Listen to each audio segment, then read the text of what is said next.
Chapter 321 Farming in the Eastern Highlands. The Pachania tribe was uprooted by the Adar people overnight. When this news spread wildly in the Eastern Highlands, almost all the nomadic tribes living in this land were horrified. First there was disbelief. And then, there was fear from deep within my heart. Contempt for the Normans was almost ingrained in the bones of these Odin tribesmen. They had repeatedly gone south to plunder, capture slaves, and plunder wealth. But this time, when the Adar first drew their swords against those living in the Eastern Highlands, they were terrified. They finally realized that Adar people are not the same as Normans. The Principality of Adar is not the same as the Norman Empire. These nomadic tribes had originally just been watching the Adar people appearing on this land with cold eyes, and were puzzled by the Treaty of Valens they had just learned about. But the demise of the Pachania tribe was right before their eyes, forcing them to face up to, and even take seriously this sudden troublemaker. The Pachania tribe was indeed not the most powerful tribe in this land. But even if it was the most powerful tribe, it would not be able to reduce another tribe to dust with just one war. And the Adar people also possessed Skyfire. It was a terrifying weapon that could turn people into ashes, and a magical weapon that could force the imperial family to sign a peace treaty. The Odin people are indeed brutal and reckless, rough and warlike. But after all, they are also beginning to take on human form, and are a group of guys with brains. So for a moment, the entire Eastern Highlands was in a state of panic, and all the nomadic tribes turned their eyes to the Adar people on the Hobbs River, watching their next move. Fortunately for them, after destroying the Pachania tribe, the Adar people stopped all attacks and expansion activities, appearing to be in a state of retreat. Malkaran had no time to deal with the other tribes at this time, because although the Pachania tribe was destroyed, the Adar people suddenly became busy, cleaning the battlefield, counting the spoils, and escorting the prisoners. Malkaran was extremely busy. For the naval commander, Malkaran, who was most afraid of trouble, this was simply a threat to his life. Although it is not a top nomadic tribe, the Pachania tribe has lived and multiplied on this land for decades, with a tribal population of nearly 10,000 and a large amount of wealth. Speaking of wealth, after destroying the Pachania tribe, the spoils obtained by the Adar people almost made Malkaran jump 3 feet high. If it were not for the restrictions of the Treaty of Valens and Bruno's repeated warnings, he would definitely continue to attack these nomadic tribes. Although these nomadic tribes do not have much money, but they are nomads, and they own large herds of cattle and sheep. Moreover, the more powerful a tribe is, or the longer it has lived and multiplied on this land, the more livestock it has. So, for a whole day, the Adar people were counting the captured cattle and sheep, and gathering up the livestock that had fled in all directions due to the roar of gunfire.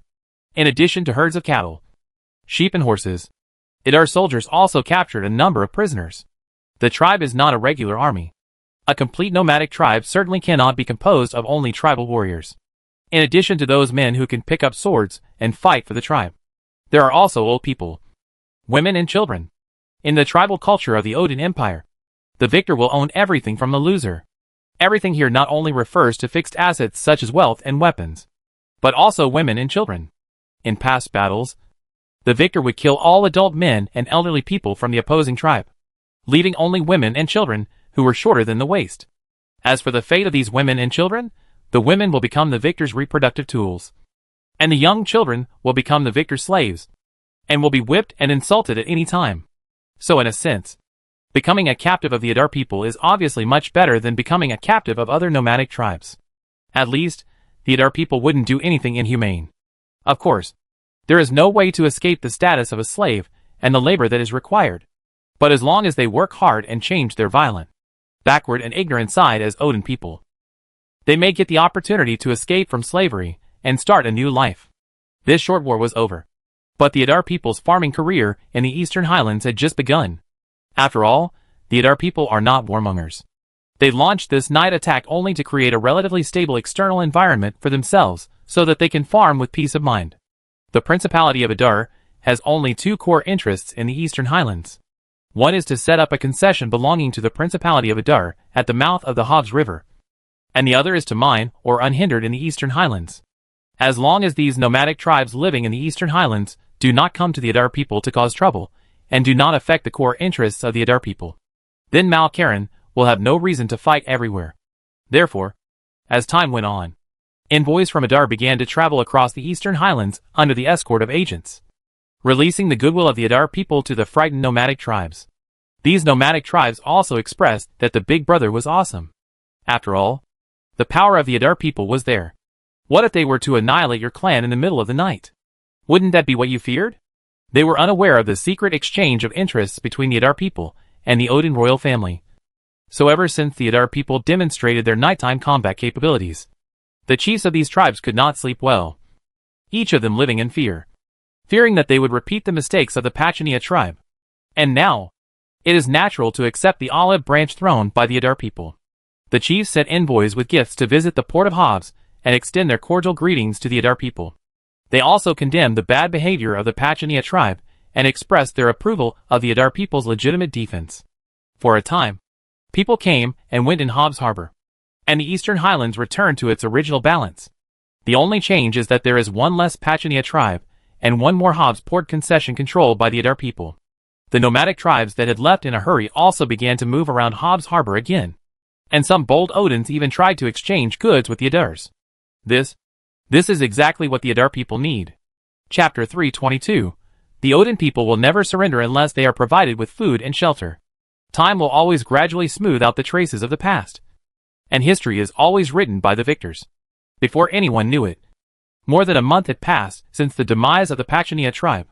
The nomadic tribe that had lived and multiplied on this land for decades had disappeared from this world forever, without causing a ripple in the peaceful eastern highlands. No matter who is missing, life must go on. So, east of the Hobbs River, in the southwest corner of the eastern highlands, the Hobbs Harbor concession, established by the Adar people, replaced the original Pachania tribe and became a brand new force in the eastern highlands. In fact, scenes like the destruction of tribes and the annexation of tribes happen every year on this land. However, the plot this time is slightly different. The time was a little shorter. Only one night. The newly rising power was no longer the nomadic tribes living on this land, but the Adar people from the south. The Adar people possess great strength, which is a consensus reached long ago by the nomadic tribes in the eastern highlands. After the Pachania tribe was wiped out, no one dared to question the legitimacy of the Treaty of Valens, and no one would stop the Adar people from digging for minerals. Therefore, under the protection of Adar's soldiers, the exploration team led by Goodnight began to explore the mineral veins again. However, this exploration did not last long, because after Goodnight explored 2 marked locations in succession, he found traces of mineral veins. He did not continue the exploration, but returned to Port Hobbs as soon as possible to report the news to Malkaran. It's still the same old problem, lack of staff. Unlike the abundant labor resources in the Principality of Adar, the Adar people have extremely limited manpower in this land because they are new here. Apart from the soldiers, there were only a very limited number of civilian craftsmen, and all of them were devoted to the construction of Port Hobbs. Even if other mineral veins were discovered at this time, the Principality of Adar did not have enough manpower to dig them. It would be better to stop the exploration to avoid providing a wedding dress for the nomadic tribes living on this land. It is unrealistic to transport people to this land by shipload. The Principality of Adar is also carrying out large-scale infrastructure construction. The ships that can sail on the sea are always filled with various supplies, and there is no room for people. In order to solve this problem, Malkaran naturally turned his attention to the Odin people. During this month or so, the Odin people's working ability has been fully tested. Regardless of gender, age or status, all the captives from the Pachania tribe were sent to the mines by Malkaran to mine. He even followed suit and organized these Odin slaves into dozens of production teams, continuing to use the work point system commonly used in the Principality of Adar to stimulate the labor enthusiasm of these Odin slaves. It was also in these Odin slaves that Malkaran seemed to see the source of labor for Hobbs Port for a long time to come. Since the Adar people are useless, why not recruit the Odin civilians living in this land?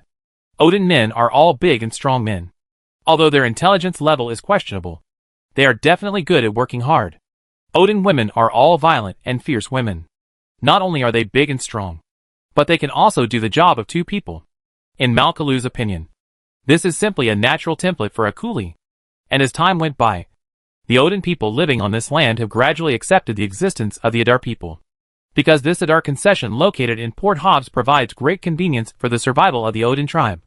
It is difficult for these Odin tribes located in the eastern highlands to be self-sufficient. They need to purchase cavalry, wine, some food, etc. from the outside world. Before this, the Odin people could only trade with passing merchants in exchange for the necessities of life.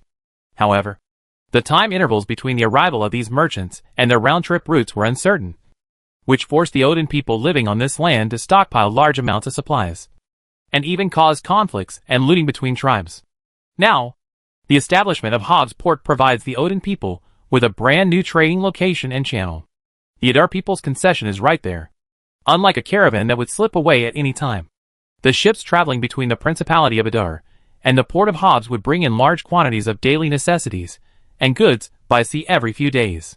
Although the construction of Hobbs Port has just begun, trade with the Odin people has already begun, because this not only makes the Adar people earn money, but also greatly facilitates the lives of these Odin tribes. So, in the eyes of these Odin tribes, the Adar people do not seem so hateful. This also provided Malkaran with an opportunity to recruit miners, helping workers. The Adar mine is recruiting miners. Not only will we provide food and accommodation, but we will also pay you on time. After Malkaran made up his mind, Adar soldiers began to shout loudly near the market that had just formed in Hobbs Port. There is no way. There is definitely no such thing as an announcement. Per capita prenatal education is the current situation of the entire Odin Empire. Even among the high-ranking generals of the Odin Empire, there were many who did not know how to spell, not to mention the lower-class Odin people who came to purchase supplies. But it's true. The conditions offered by the Adar people are actually quite tempting. Although those nomadic tribes have large flocks of sheep and cattle, those wealth belong to the tribal chiefs and a few tribal leaders, and have nothing to do with ordinary tribal members. These ordinary tribal members, like the lower-class people of the Norman Empire, often suffered from hunger, and their living conditions were even worse than those of the civilians of the Norman Empire. Therefore, the words free food and accommodation almost hit the most vulnerable part of the hearts of these Odin civilians. The Odin people will never surrender unless they are provided with food and shelter. You know, compared with the agricultural economy of the Norman Empire, the nomadic economy of the Odin Empire is actually more fragile. The characteristics of nomadic economy are instability and lack of sustainability, and tribes need to migrate constantly. This characteristic of the nomadic economy is actually one of the reasons why the Odin Empire continued to move southward to plunder. If life wasn't really that difficult, who would be willing to rush to the battlefield? And now, although the demise of the Pachania tribe is still a hurdle that many Odinians cannot get over, but free food and accommodation really sounds good. Chapter 323 The Power of Love. Genie Machine from Another World. Principality of Adar. Hanging Gardens. While Malkaran was busy recruiting people in Port Hobbs, Bruno was also keeping a close eye on the news coming from the Odin Empire. From the night raid on the Pachania tribe to the daily recruitment of workers. Although Malkaran looks careless on weekdays, everything that happens in Port Hobbs will be submitted to Bruno's desk via letter, without any omissions. Avril went to prepare dinner for the Griffins, so she simply left the two little ones in Bruno's study and let Bruno play with them as he pleased.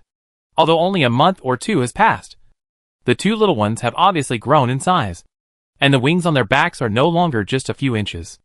After rubbing the Griffin's soft belly vigorously, Bruno dipped the ink and continued writing on the letter. Bruno was aware of Malkaran's recruitment plan, but in Bruno's opinion, recruiting miners in this way alone would definitely not be efficient enough.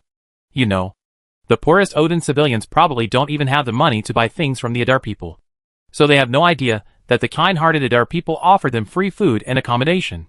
So in Bruno's opinion, the easiest way is to capture slaves. This kind of thing that sounds not so glorious would certainly not be done by Malkaran, but by the nomadic tribes living in the Eastern Highlands. And Lord Adar is responsible for purchasing slaves from those nomadic tribes. There are many slaves in the Odin Empire. Every war or conflict will produce a large number of slaves, and a large number of them will be killed one by one within 1 or 2 months. It would be better if the Adar people took over, so that those people could keep their lives, which would not be too sinful. Moreover, it is not without precedent to ask others to help capture slaves. In the previous life, didn't the Dahomey warriors rely on capturing slaves for the French White Banner soldiers in exchange for money? Besides, the treatment of being a slave or a serf in the Principality of Adar is much better than being a low-level tribal member in an ordinary nomadic tribe. For example, when winter was approaching, Didn't the common people in Coney County scramble to go to the more manor run by the Adar people, and would rather become the most humble serfs to join the Adar Principality? See Chapter 241 for details. However, this is just Bruno's idea. Bruno, who was in Adar territory, could not accurately control the major and minor events happening in Port Hobbs. So in his reply to Mal Karen, Bruno did not use words with commanding tone, but simply explained his own thoughts. As for the specific degree, it still needs to be determined by Mal Cullen himself in Hobbsport. Bruno doesn't want to see the process. He only needs the result. What the Principality of Adar needs is ore from the Eastern Highlands, a deep-water port in the northeast of the continent, and a new thing, wool. In fact, Bruno had already recorded wool in his little notebook a long time ago. But the reason why Bruno had not taken action was, firstly, because of his limited energy, and secondly, because of the obstruction in purchasing raw materials. What Bruno didn't expect was that before he could make his move in the textile industry, Count Bailey, whom he had always ignored, gave him a great surprise. Earl Bailey was one of the first group of aristocratic immigrants who came to the Principality of Adar together with Earl Dale. Although he looked outrageous, the reason that made him decide to stay in the Principality of Adar was even more outrageous. He wanted to chase girls. When he first came to the city of Adar, the young and energetic Earl fell hopelessly in love with an Adar girl named Ginny. The following story is easy to imagine. Ginny is a new female textile worker in a textile workshop in the city of Adar. She passed the assessment with great difficulty and found such a job. But you have to know that while the Principality of Adar had made considerable achievements in the field of industrial production, Bruno made the same mistake as Su Xuanzong, and others, and neglected the development of light industries such as the textile industry.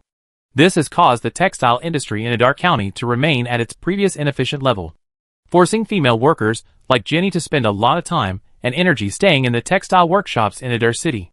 But this made Count Bailey, who was in love, suffer. When he went to look for her in the morning, Ginny was at work. When he went to look for her in the afternoon, Ginny was at work. When he went to look for her in the evening, Ginny was still at work. But there was nothing that could be done about it. The textile workshop set daily production targets for everyone.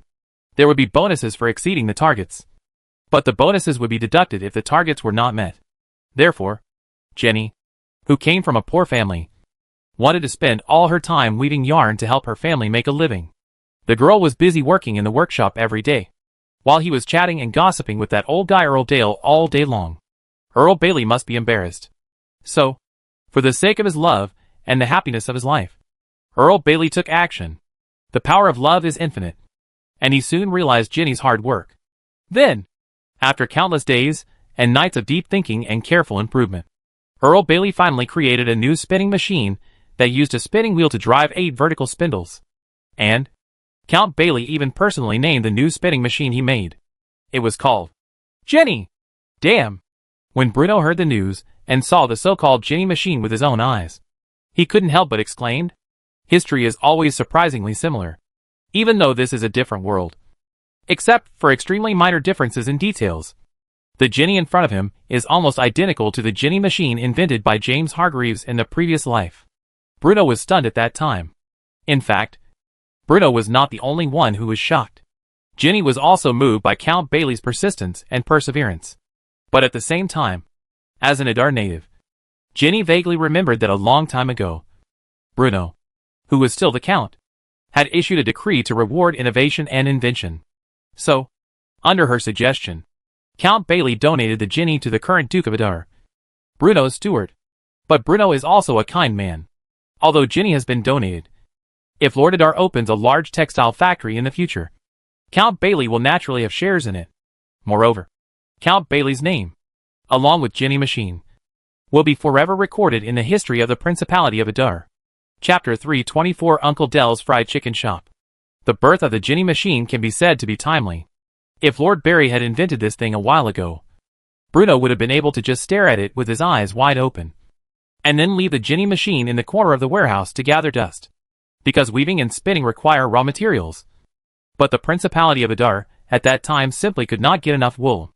Although Ginny and others have greatly improved the production technology and the work efficiency of textile workers, without sufficient raw materials, they are powerless.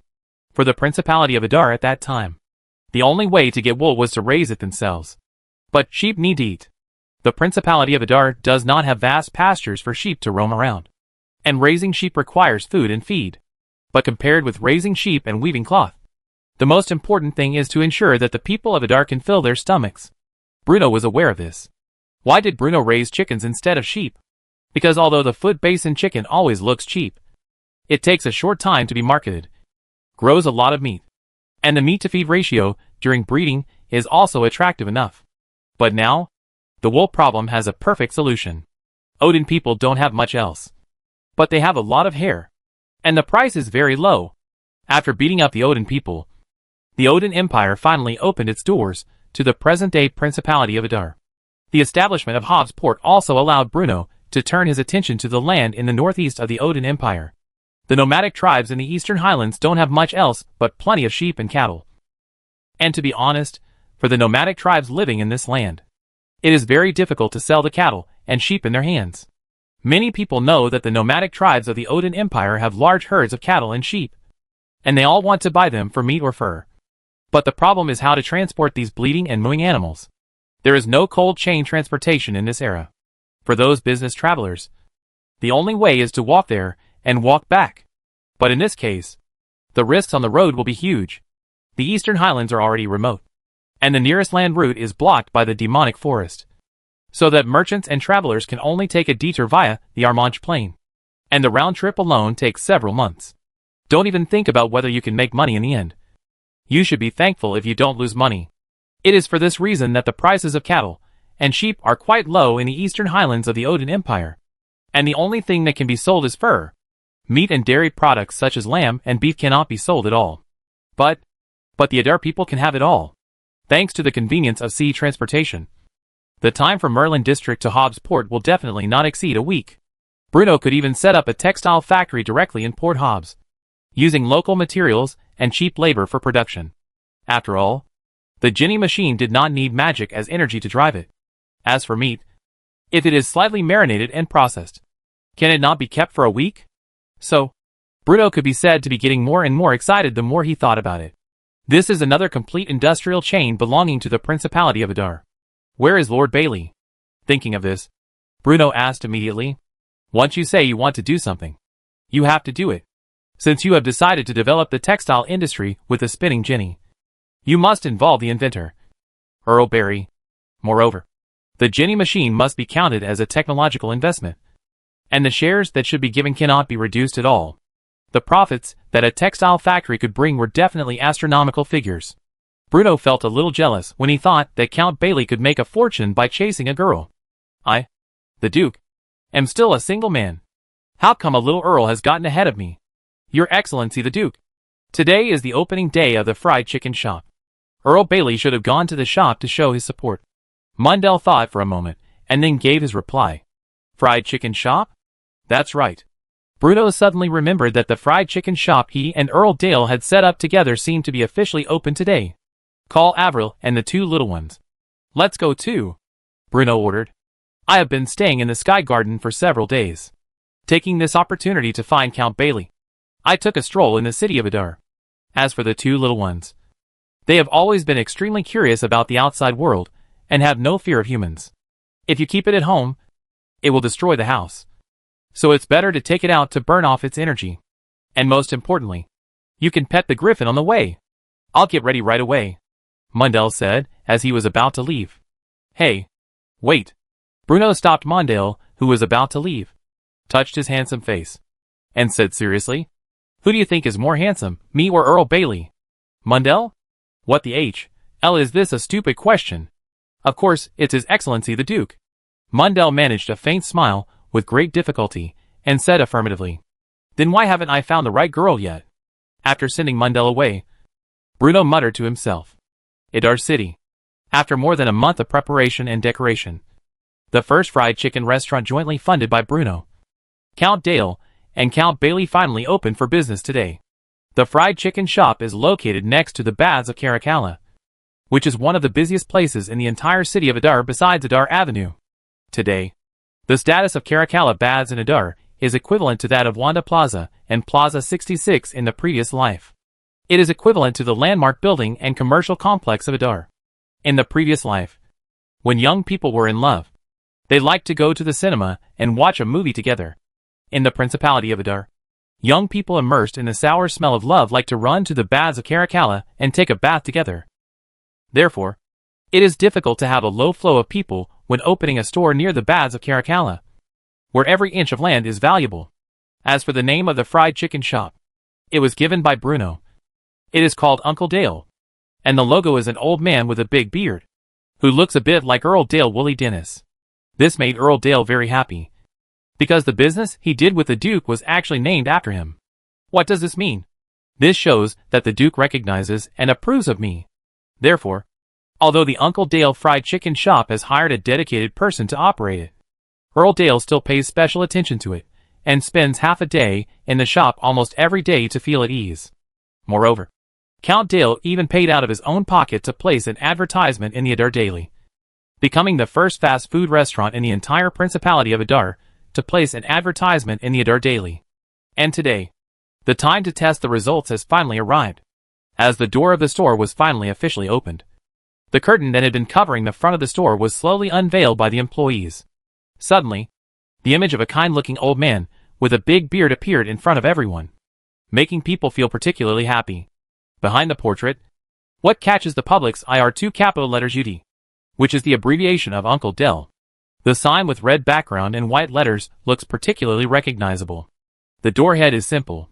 The cabinets are bright, and the overall style is uniform. It looks completely different from other restaurants around. If there weren't pictures of various delicacies posted above the counter as soon as you enter the door, the people of Adar would not have thought this was a restaurant. Is this a restaurant? The crowd gathered in front of the door and watched curiously. Isn't it a restaurant? It seems to be opened by a nobleman. It's called a fast food restaurant. But I don't know how fast it is. Fast?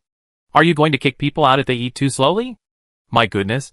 How can a business chase people away? Didn't you read the newspaper? This is not what they mean by fast food. The people of Adar were chattering about it, but no one had stepped into Uncle Dale's shop yet. There is no way. After all, Uncle Sam is a store opened by a noble lord.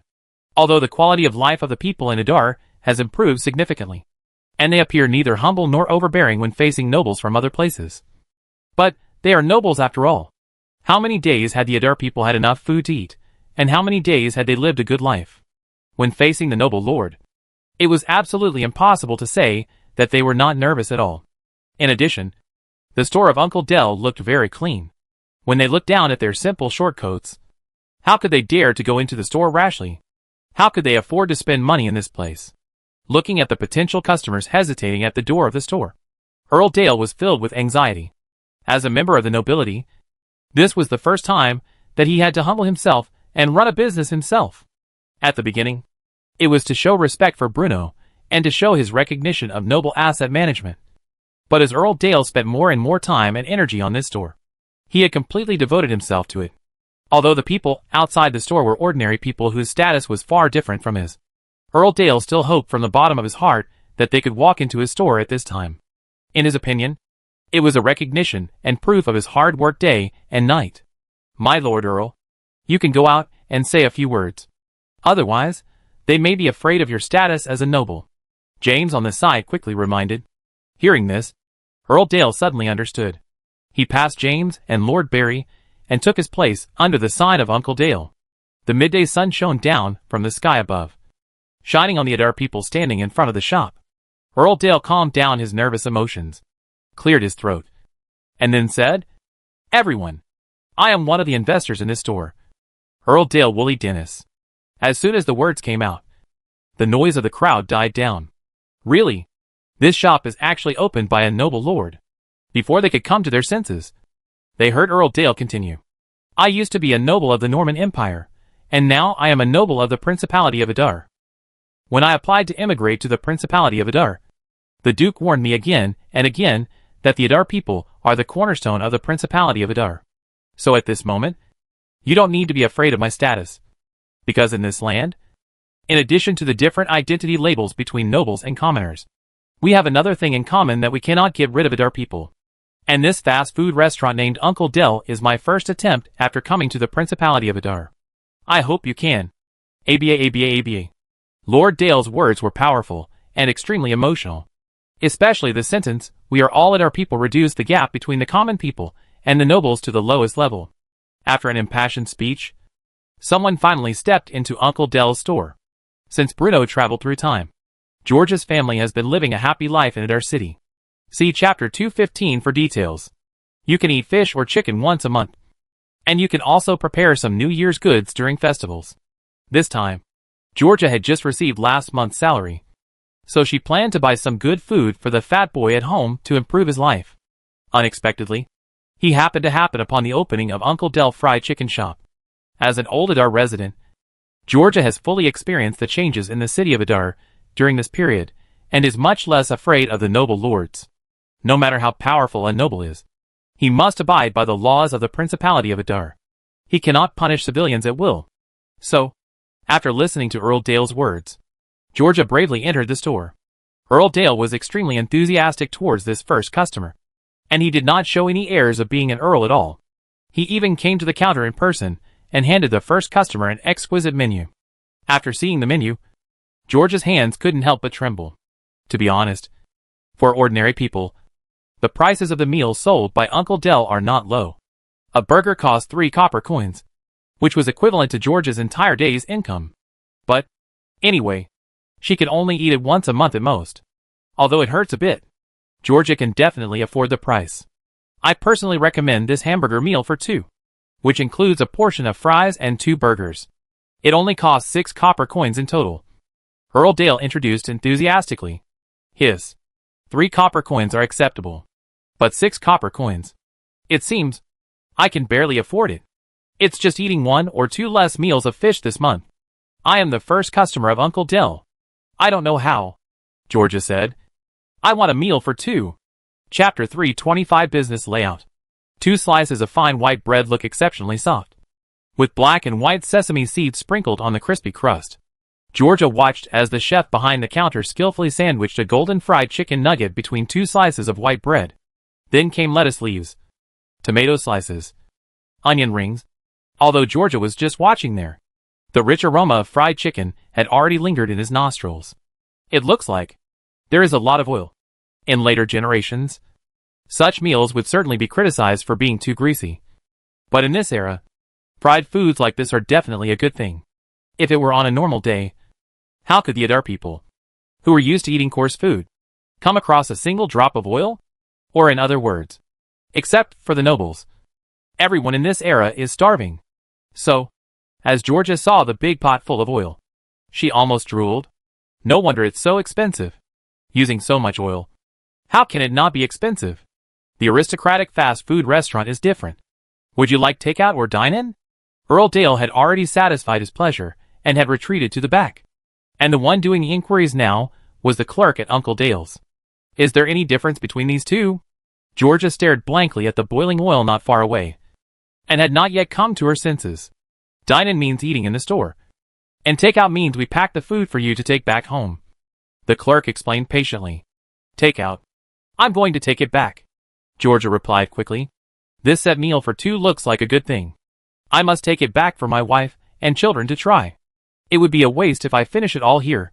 Georgia couldn't bear to buy herself such expensive food. He carefully opened his pocket, counted out the copper coins carefully, and handed them over with some heartache. The clerk just put the rather warm meal into a bag and placed it in Georgia's hand. Smells good. Georgia couldn't help but look inside the paper bag. TSK. Even the French fries were fried into a very pleasing light golden color, with tiny specks of oil glistening on them. Unable to suppress his curiosity, he carefully grabbed a burger and took a small bite. First comes the unique softness and firmness of white bread, followed by the fragrance of vegetables and salad dressing. And between the 2 leaves, the crispy fried chicken almost made Georgia stand there in a daze for a moment. Since I was so big, he had never eaten anything so delicious. He simply restored the thin paper wrapped around the hamburger, pinched the opening of the paper bag, and then walked out carefully. And the moment Georgia stepped out of the door, the people of Adar, who were around, immediately gathered around and moved closer to Georgia out of curiosity. Although Georgia covered the paper bag containing the takeout tightly, the aroma of fried chicken and French fries was already lingering among the crowd. Smelled good. This is almost the first thought in everyone's mind. Is it expensive? Is it delicious? Someone shouted beside Georgia. It's expensive, but worth it. There's white bread. And chicken. Most importantly, it's full of oil. George's tone was quite excited. And he emphasized, this is the first time I've eaten something so delicious. Hearing this, many people present no longer hesitated and rushed into Uncle Dell's store. Compared to the daily income of our people, this price is indeed a bit expensive. But the problem is, they didn't hear anything else. They just heard one word, lucrative. At most, you can eat one less fish this month or slaughter one less chicken next month. And the money you need will be saved. Right? Then, more and more of our people began to line up in front of the store. Seeing the crowds of people coming and going in front of the store, Earl Dale was naturally happy. This business is a success, he said excitedly. But at this moment, a voice like pouring cold water came from behind Earl Dale. It is normal to have such a situation on the first day of opening. The key is to see whether this situation can be maintained in the next week or even a month. Count Dale turned around and found that Bruno was standing behind him. Your Excellency the Duke. Earl Dale bowed slightly and paid respect to Bruno. I didn't expect you to come. Just arrived. Came in through the back door. Bruno waved and smiled. In fact, Bruno has been here for quite some time. He has been quietly watching the Adar residents queuing up and walking into the store to order food. The purchasing power demonstrated by the people of Adar has actually far exceeded Bruno's original expectations. According to his original idea, business travelers and mercenaries traveling to and from the city of Adar are the main consumer group of Uncle Dale. After all, those guys have money in their pockets and consume a lot of energy. So they will definitely like this high-calorie food. But what he didn't expect was that the Adar people also showed their impressive purchasing power at this moment. It's not just Uncle Dell's fried chicken shop. Ever since Bruno entered the city of Adar, almost all the shops have been crowded with people. Bruno saw the shadow of a giant city in the city of Adar. This may have something to do with the lack of variety of goods. Bruno murmured. The wages of Adar people have increased. And the per capita disposable income has also increased. But to be honest, the variety of goods available for Adar people to choose from has not increased significantly. In short, the Adar people have little money to spend except on food. So, this means that people have accumulated a lot of spare money, which they can use to buy some new things. Cluck, cluck. The two little ones held in Avril's arms seemed to smell the aroma of fried chicken. They woke up one after another from their sleep, flapping their wings to make their presence felt.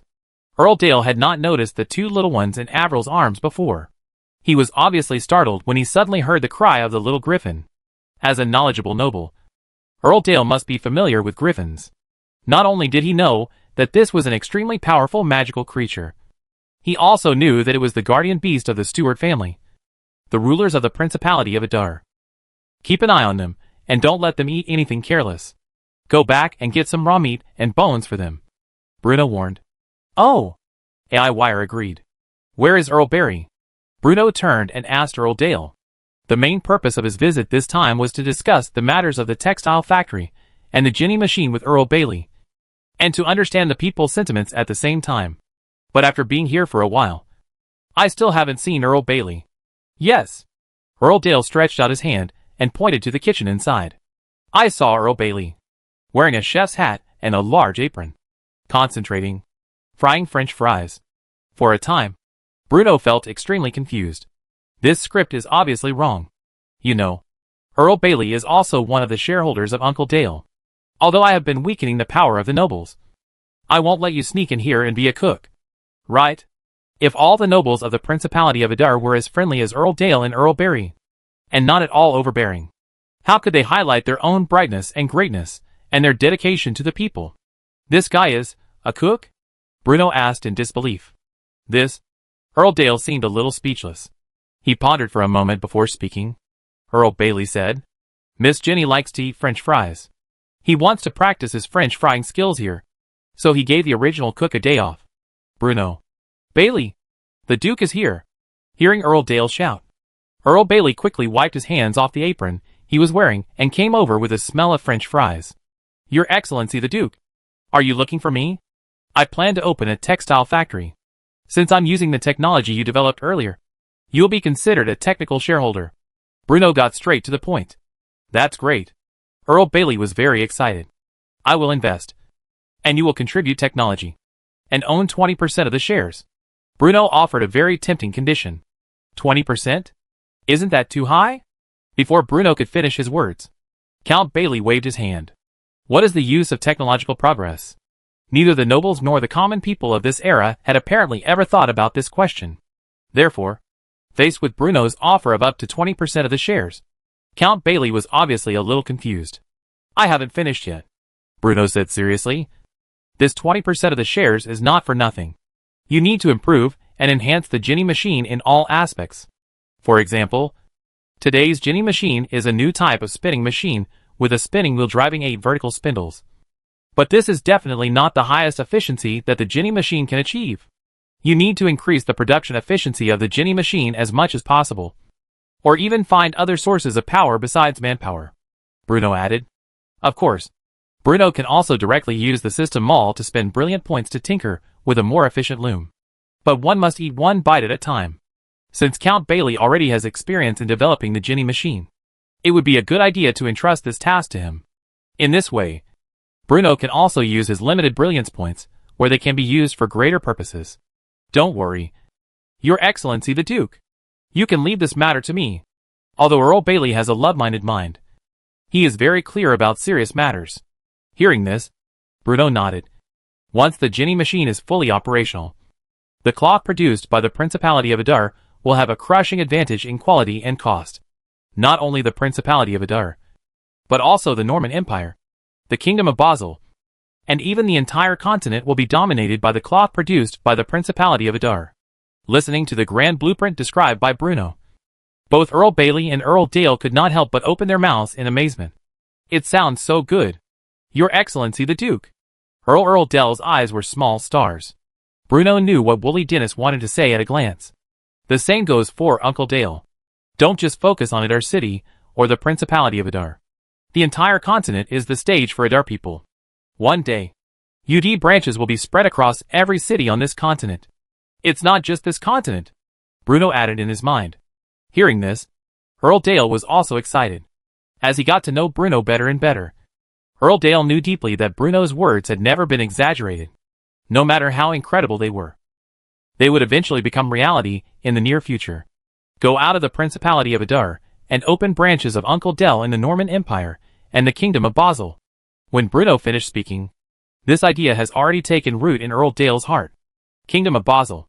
With Ernie Fila being taken away and Harley Santa Cruz missing, the wine war that lasted for several months has come to an end. More wine sales model can be said to be a great success. Under the influence of inventory pressure, almost all Basel nobles and chambers of commerce that intend to enter the wine market will choose to sell wine from more wine industry as their first choice. After the continuous eaten after these months, except for the self-retained land of the southern aristocratic of Basel, almost the wine market of the Kingdom of Basel was completely controlled by the wine from the Moor industry. Moor Wines first sold its exquisite wines to local chambers of commerce in the Kingdom of Basel at preferential prices, and then used the power and channels of these chambers of commerce to sell the wines to various parts of the Kingdom of Basel. In this way, although the profit from a single bottle of wine has been compressed, the overall sales volume and profit of wine have been greatly improved. But this is not the most important thing. The most important thing is that such a sales model bundled a large number of Basel nobles into Moor's wine industry, or on the chariot of the Principality of Edal, providing a stable product sales channel for Principality of Edal. You know, the Adar people have more than just wine. Moreover, as the number of goods increases, and the amount of trade involved increases, the ties of interest between the Adar people and some Basel nobles will become stronger. For example, now, with the arrival of the first batch of cigarettes from the Adar cigarette factory at the Adar Chamber of Commerce's warehouse in Halliburg, the new products prepared by the Adar people for the Basel market have been stocked. As soon as Julian Heaton gives the order, these cigarettes will be continuously delivered to various noble territories in the Kingdom of Basel, becoming a new profit point for the Principality of Adar. Chapter 326. In June, the church was completed. The room was filled with smoke. Julian Heaton leaned back in his seat, a lit cigarette gently between his fingers. He raised his hand and tried to take another breath. One swallow. Spit. Then, cough, cough, cough. Ahem. Julian Heaton couldn't stand the smell of smoke lingering in his nose and throat. and started coughing violently. For him, the new cigarettes produced by the idle cigarette factory were a little difficult. Not only is it panicked, but also cough, nausea, dizziness. This made him very confused. Could this thing really be sold? Another one? Any more? Another voice in the room interrupted Julian Heaton's thoughts. As he handed over a whole box of cigarettes, he asked in confusion, "Don't you feel uncomfortable smoking?" "It's okay. I was a little uncomfortable at the beginning, but after I got used to it, it's just like that." Harley Santa Cruz sat in the corner of the room, puffing away. Ever since Ernie Fila was dragged away from him by the nobles from the southern border of Basel, Harley Santa Cruz felt a chill in his heart. To know, it's not just Ernie Fila who controls wine sales. There's another person, and that's yourself. Harley Santa Cruz is a man who understands. He knew clearly that the reason why he was able to be among the merchants was nothing more than because he could create high profits for the nobles, bring a lot of gold coin income, and satisfy the greedy desires of the nobles. But now, the wine market originally controlled by the southern nobles has completely collapsed. Under their own management, the southern nobles have lost a very important source of income. There is no doubt that what awaits me will be the terrible wrath of the noble lord. And obviously, Harley Santa Cruz cannot bear the anger of the noble lord. After all, Elni Mifila's example is in front of him. Then if you are waiting, you will definitely not escape. Unlike Ernie Fila, Harley Santa Cruz's mother died of illness half a year ago. He has no ties and is alone, so he can find another way out. So, he chose his former enemy and threw himself into the arms of more winery and a dark chamber of commerce. Although it sounds a little shame, this is indeed the only choice for him, because except for these idols from the Norman Empire, there will never be any forces in the kingdom of Basel accepted their existence. Fine? Julian Heaton asked in surprise after hearing Harley Santa Cruz's comment.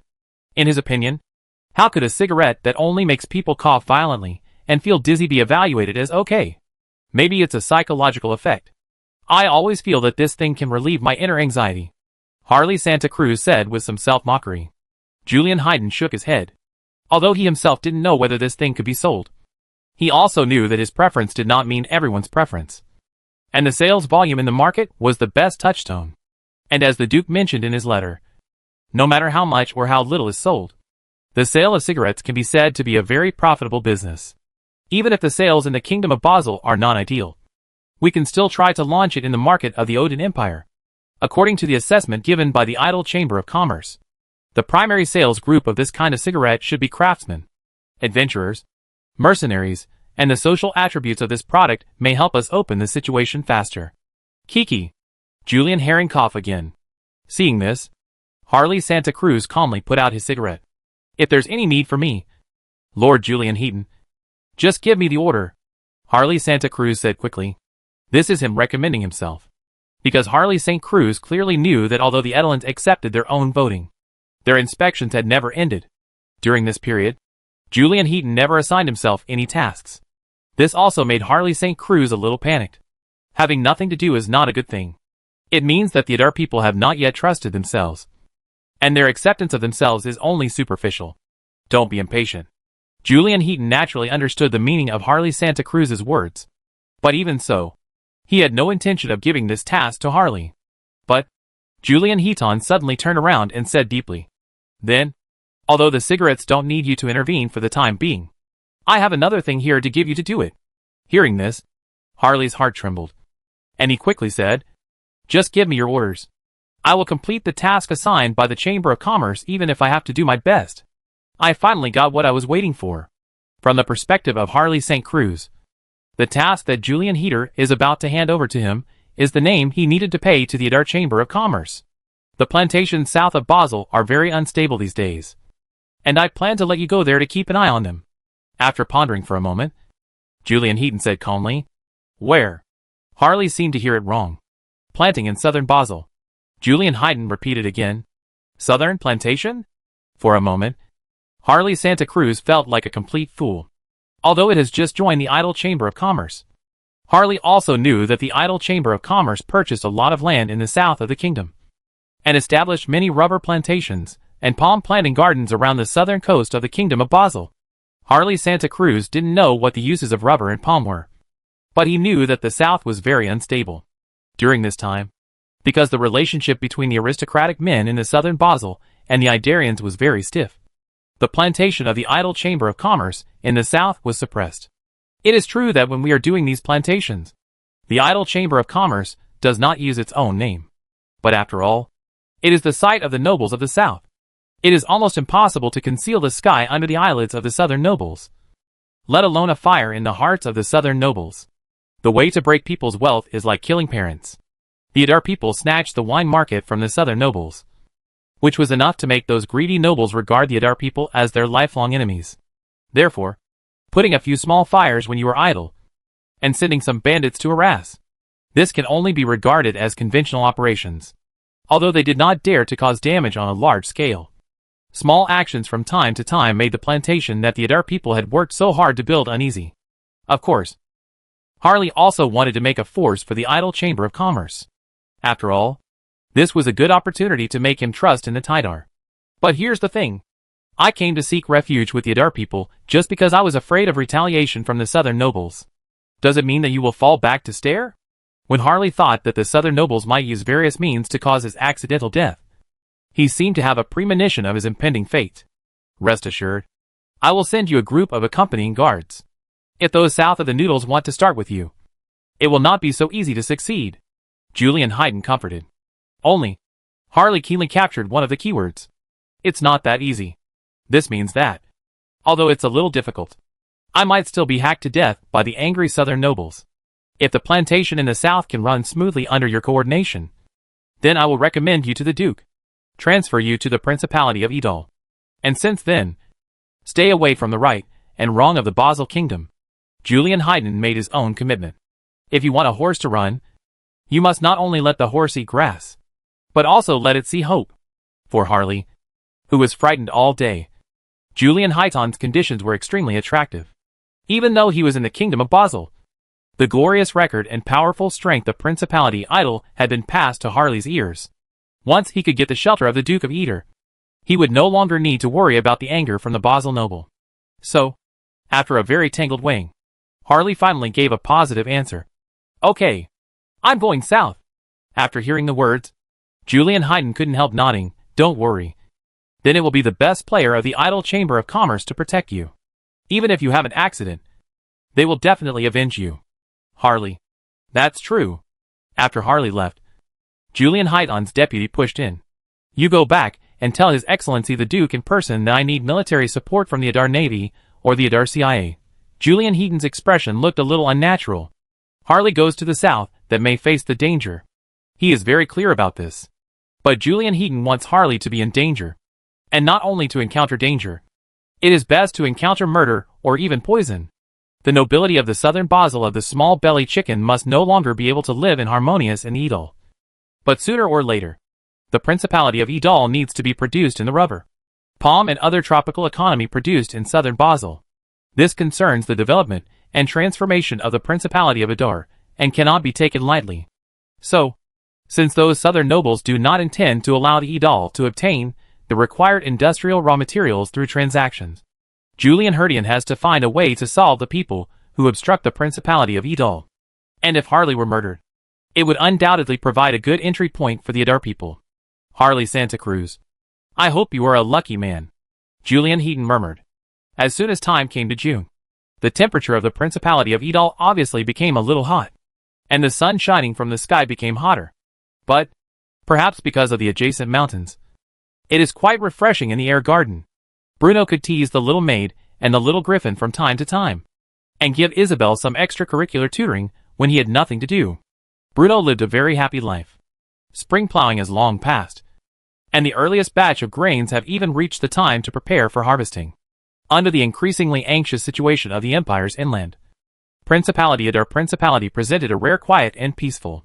During this time, Oldford, Lubita and others ran around the Principality of Edal, and built several local administrative institutions that could run smoothly on the land that had just been gathered. These local administrative agencies are equivalent to prefecture-level cities in the previous life. There are many migrant communities below, which basically played a role in uploading. Thanks to the efforts of countless Adar civil servants, the order in the eastern part of the empire has basically stabilized. and most of the refugees who were originally wandering around have found a stable place to live. Although the lives of these refugees could not be considered very good, at least they lived a stable life and were able to support themselves with their own strength.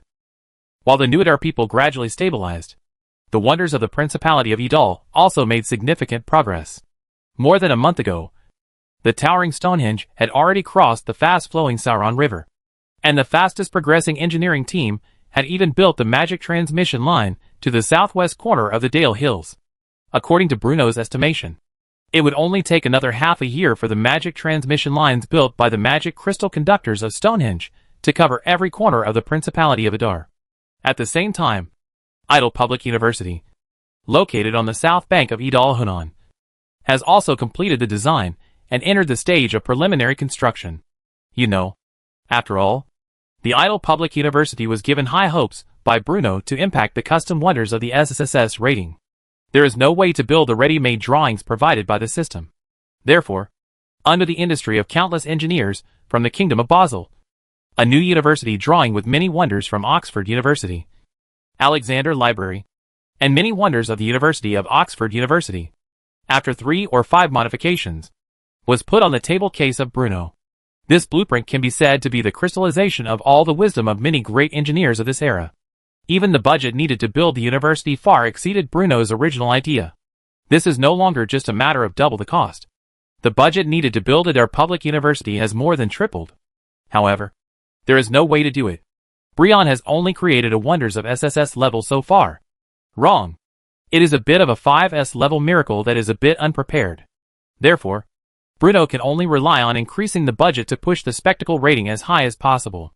Anyway, after Bruno's plucking feathers from passing geese collection, the Norman nobles still had plenty of tolls to pay to the Principality of Idar. So at most they could just pay half of it at once.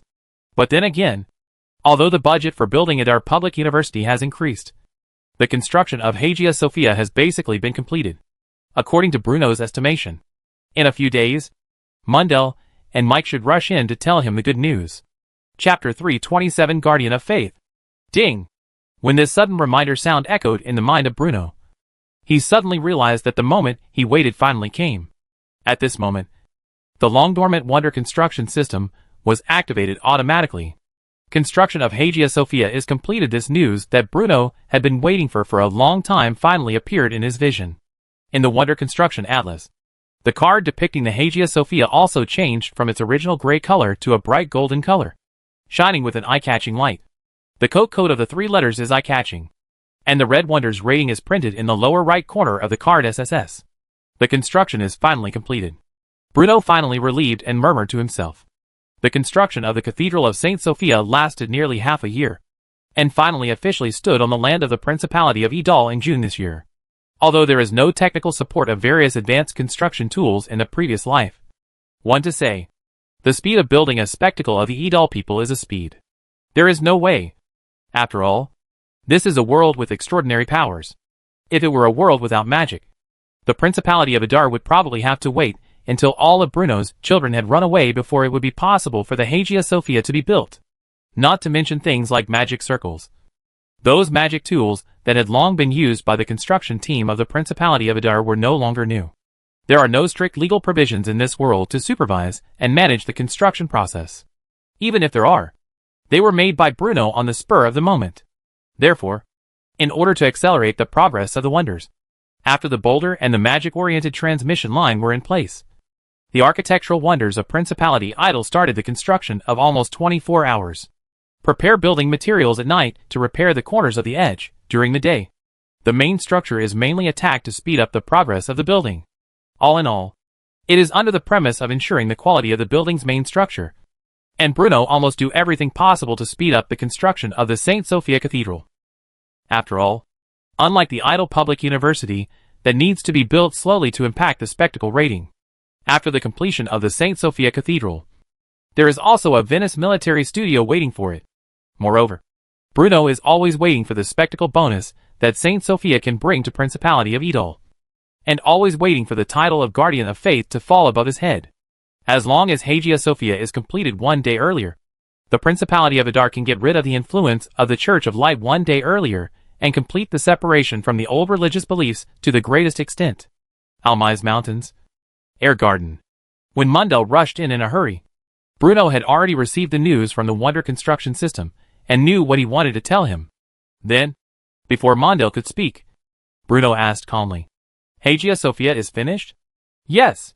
Well, how did the Duke know in advance? Monad, who was panting, looked at Bruno a little shocked. Since we have learned that St. Sophia's Cathedral will be completed during this time, he has been staring at the construction site in order to report to the Duke as soon as possible in the first time when the St. Sophia Cathedral was completed. But the result? The Duke already knew about it. There must be any little fairy who is fighting for favors. For a while, Monitor thought of angrily. Calm. Looking at the appearance of Monitor's fire, Bruno hated iron and rejected it. When can you be like me? Keeping a normal heart for these things. Isn't it the Cathedral of St. Sophia? Calm. Oh, Monitor responded carefully, wiping a sweat on his forehead by the way. The Duke is really the Duke. Look at this pattern. This realm. I am still too tender. How's Mike doing? Bruno suddenly asked, changing the subject. Mike? Mundell was stunned for a moment, then quickly replied, Bishop Mike's missionary work is going very smoothly. He asked me to tell you that when Hagia Sophia stands in the Principality of Adar, that is when Protestantism was officially born in Adar. Well, this guy is quite reliable. If I didn't know the whole story clearly, I wouldn't be able to see the difference between Mike's deception and those church charlatans. Bruno praised sincerely. Yeah. Mundell nodded his head vigorously, as one of the countless left arm and right arm of Bruno. Monitor has gone to Mike's mission scene before. That scene. TSK. Mundell still remembers it vividly. Everything was normal at the beginning, but as the discussion on religion became more in-depth, Mike was almost surrounded by religious lunatics. From the original missionary scene, it gradually changed to the large MLM scene that shook his head. However, Bruno is a guy who attaches great importance to the results. He knows a little about those underworlds that appeared during the missionary. But this is not important. As long as the result is what you want, it is enough. In the past few months, Mike completely assumed his duties of being a cardinal, and the progress of teaching you can be said to have made rapid progress. He walked in every corner of the Principality of Idol, and instilled another interpretation of religious libraries to the bright church who lived on this land. As long as you are good at good, then the God of Light is in the hearts of everyone. Mike's prosecution was sought after by many people today. The chaos and war blocked by the idle soldiers have become a catalyst for religious reforms, reducing the difficulty of Mike's mission to land washing. So, with the joint efforts of Cardinal Mac, several new priests and the idle Central Intelligence Agency, the land of Principality Idol has gradually possessed the soil suitable for the birth of new religion. At that time, only when Mike whispered his arms in front of the Cathedral of St. Sophia, the Protestantism derived from the Guangming Church will take root from the land in the Eastern Empire. As the Duke of Eder, Bruno will also be logically the guardian of the faith of the new religion, so that the entire Principality of Idol will get a spectacle bonus from the St. Sophia Cathedral. 3 days.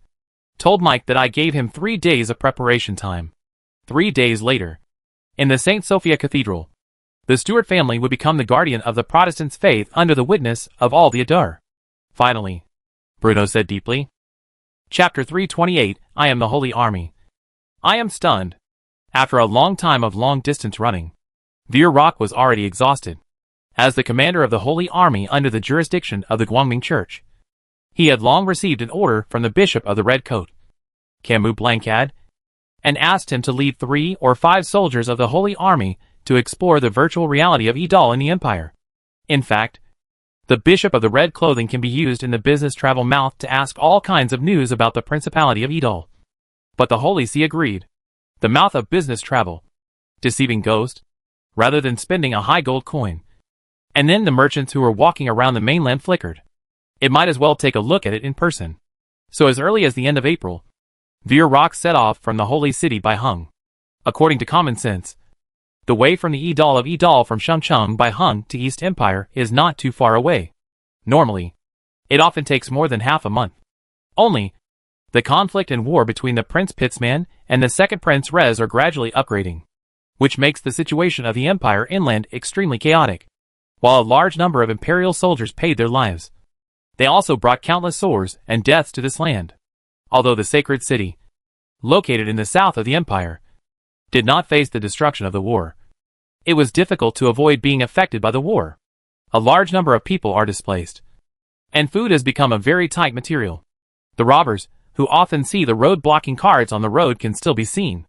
These unstable factors have added many variables to this original calm land, which greatly affects Vero's journey to Idol. Riot, plague, famine.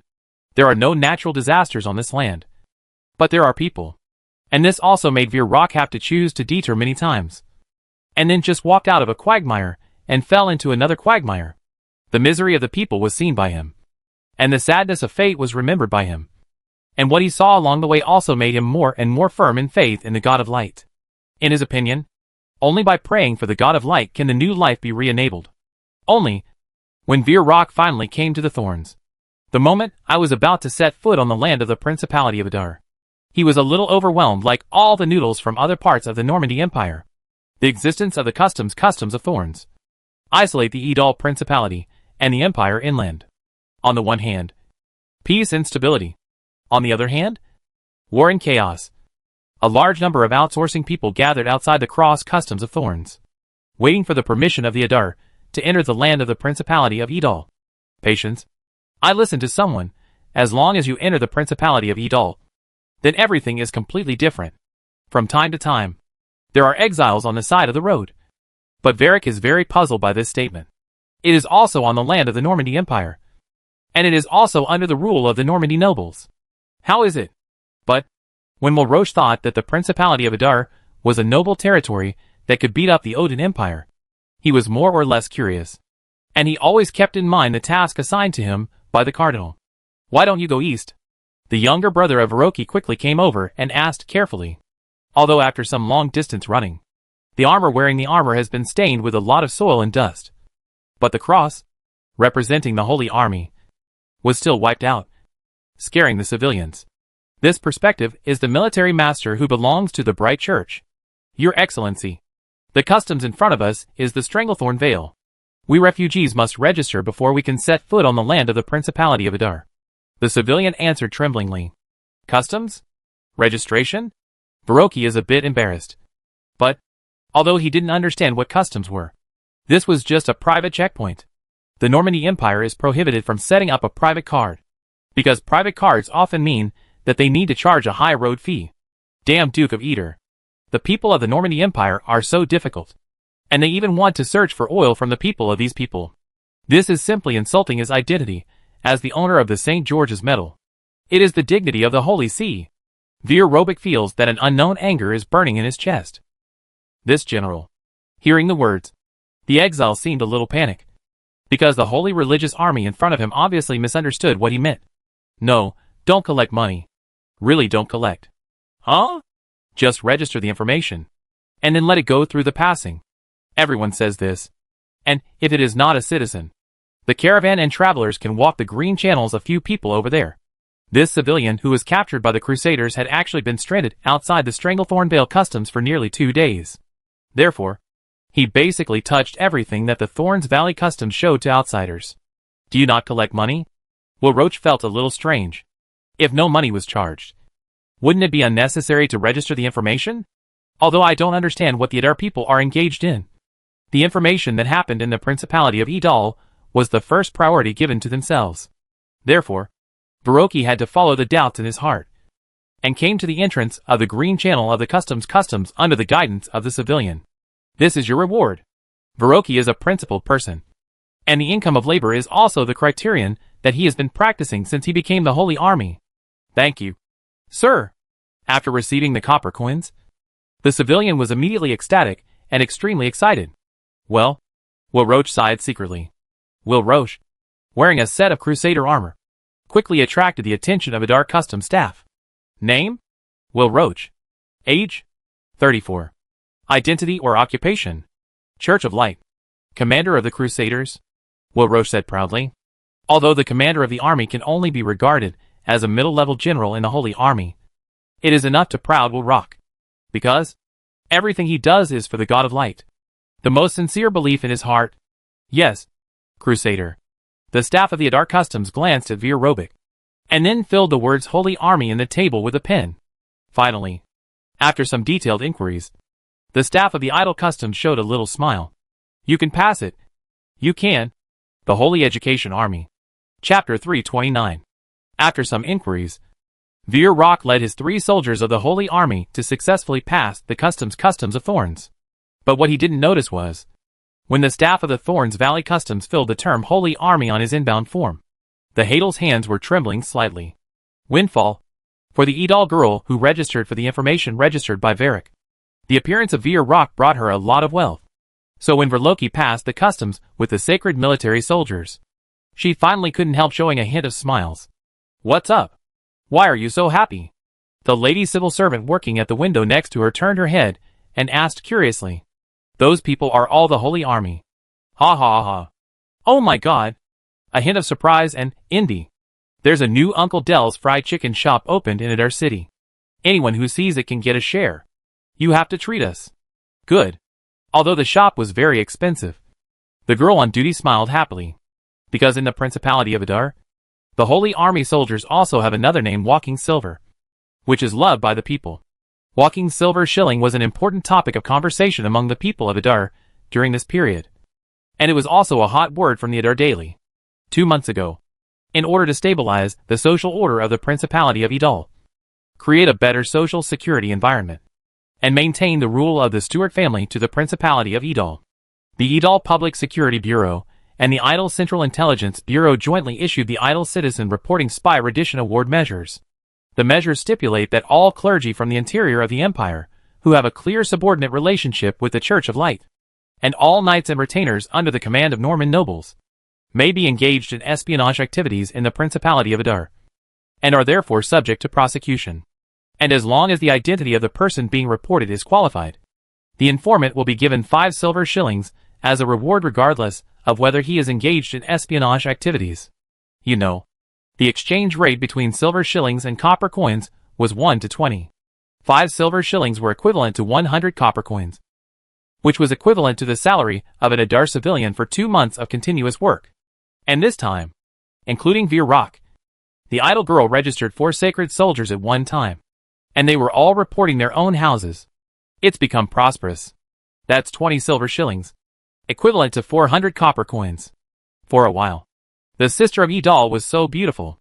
Will Roach had no idea that he had been reported, and he had no idea that he and his group had been included in the key supervision targets by the Adar CIA. Therefore, at this time, Verloki and his party just sat quietly on the rental carriage, curiously looking at everything of Principality Edal. The rental of horse-drawn carriages emerged spontaneously with the development of the Principality of Adar. The people are poverty, but not only the citizens who enter the Principality of Edal. Compared to walking, people who have a little spare money may prefer to take this rented carriage and use this method to travel to the city of Adar or other towns in the Principality of Adar. Therefore, horse-drawn carriage rental came into being to meet this demand. Bruno held a positive attitude towards this new thing that appeared in the Principality of Adar. But at the same time, he did not allow the gold coins belonging to the Stuart family to enter this new business. After all, it is not only extremely unrealistic to let all the business activities of the Stuart family control the entire Edal of Edal, but also bring a lot of illness to the future development of Principality of Eder. Those who plant trees will enjoy the shade. In Bruno's subconscious mind, the Stuart family must control those important industries that will affect the economic lifeline of the entire Principality of Adar, such as steel, military industry, etc. As for the booming private economy, Bruno not only does not intend to make too much coercive intervention, but will also provide certain convenient conditions accordingly. Take renting horse-drawn carriages for example. Even if the poor common people had some spare money, could they afford to buy horses? It's definitely impossible. This requires civilians to rent horses and boards to the people at the Edal Chamber of Commerce. Those horses injured on the battlefield could hardly continue to take on the responsibility of charging into battle. So they were pulled to the rear of the Principality of Adar and entered the transportation field, shouldering the task of transporting goods or passengers. The Adar Chamber of Commerce rented these horses to civilians at a relatively favorable price, thus transferring the cost of feeding the horses to the people of Adar. This not only meets the needs of the current economic situation, but also saves Edal's finance expenses. It has created new employment positions for the Dadal Principality. But Will Roach didn't know this. He only saw that the road of Principality Idol was extremely flat, and only saw the endless stream of business travelers walking in Principality of Idol. Leader. As soon as a soldier wanted to say something, he was interrupted by Veer Roche's gesture. Veer Rock knew what he wanted to say. Although he has not yet entered the city of Adar, Will Rock can already assert that the land located in the eastern part of the empire is completely different from the remote and desolate land in Mike's mouth. Even if you use your toes to think about it, you can understand. How could such a remote and desolate place have so many caravans flowing around? How could there be so many vast arable lands on both sides of the road? And how could there be? Oh my god! What the hell is that? Will Roach rubbed his eyes hard, because he saw a tall stone tower standing in the farmland not far away. That was definitely not an ordinary stone tower, of course. It was not an ordinary stone tower either.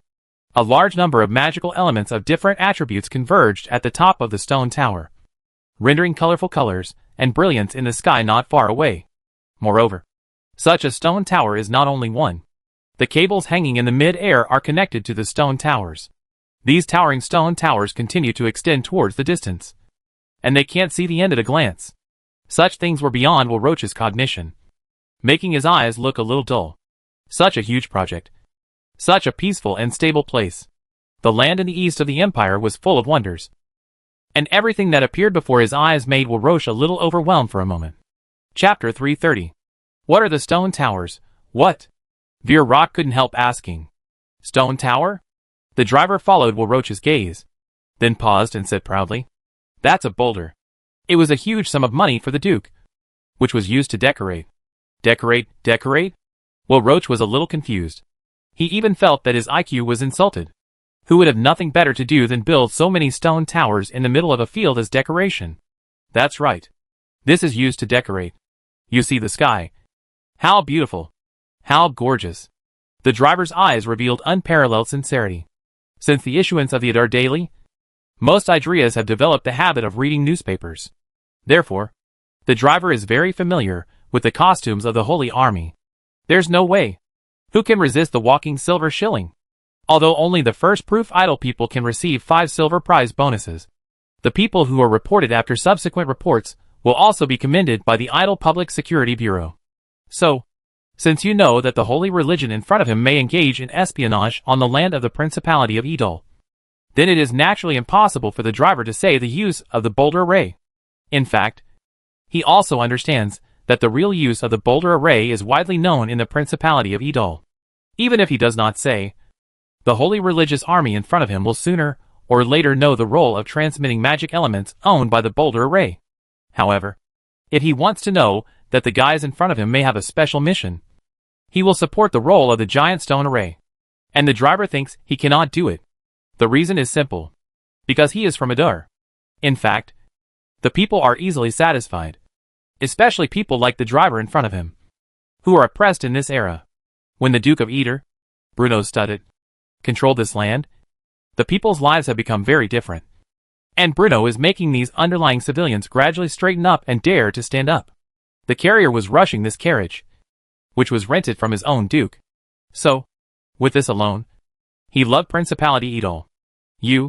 What? This is the Principality of Idol. Not where you Normandan can splash at will. The driver said loudly, and said loudly. What's the meaning? Isn't the Principality of Eder the period of the Norman Empire?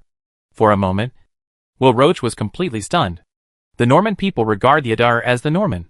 But the Adar did not regard themselves as the Norman. In the eyes of the Adar people are Adar people, and have nothing to do with the Normans. Although this sounds a little around, Principality Idol's control of the east of the empire is evident. The East has completely separated from the control of the Normandy Empire, and even the hearts of people. Although Veer Rock himself was a member of the Bright Church, the attitude of the Adar people still made him feel dazzling. Okay, that's the decoration. The driver's answer actually made Will Roach a little annoyed. But as a head of the holy military army with a lofty faith, Veer Rock quickly calmed down. Verloki's belief in the God of Light is very sincere, and his beliefs do not allow him to make no reason for the driver in front of him.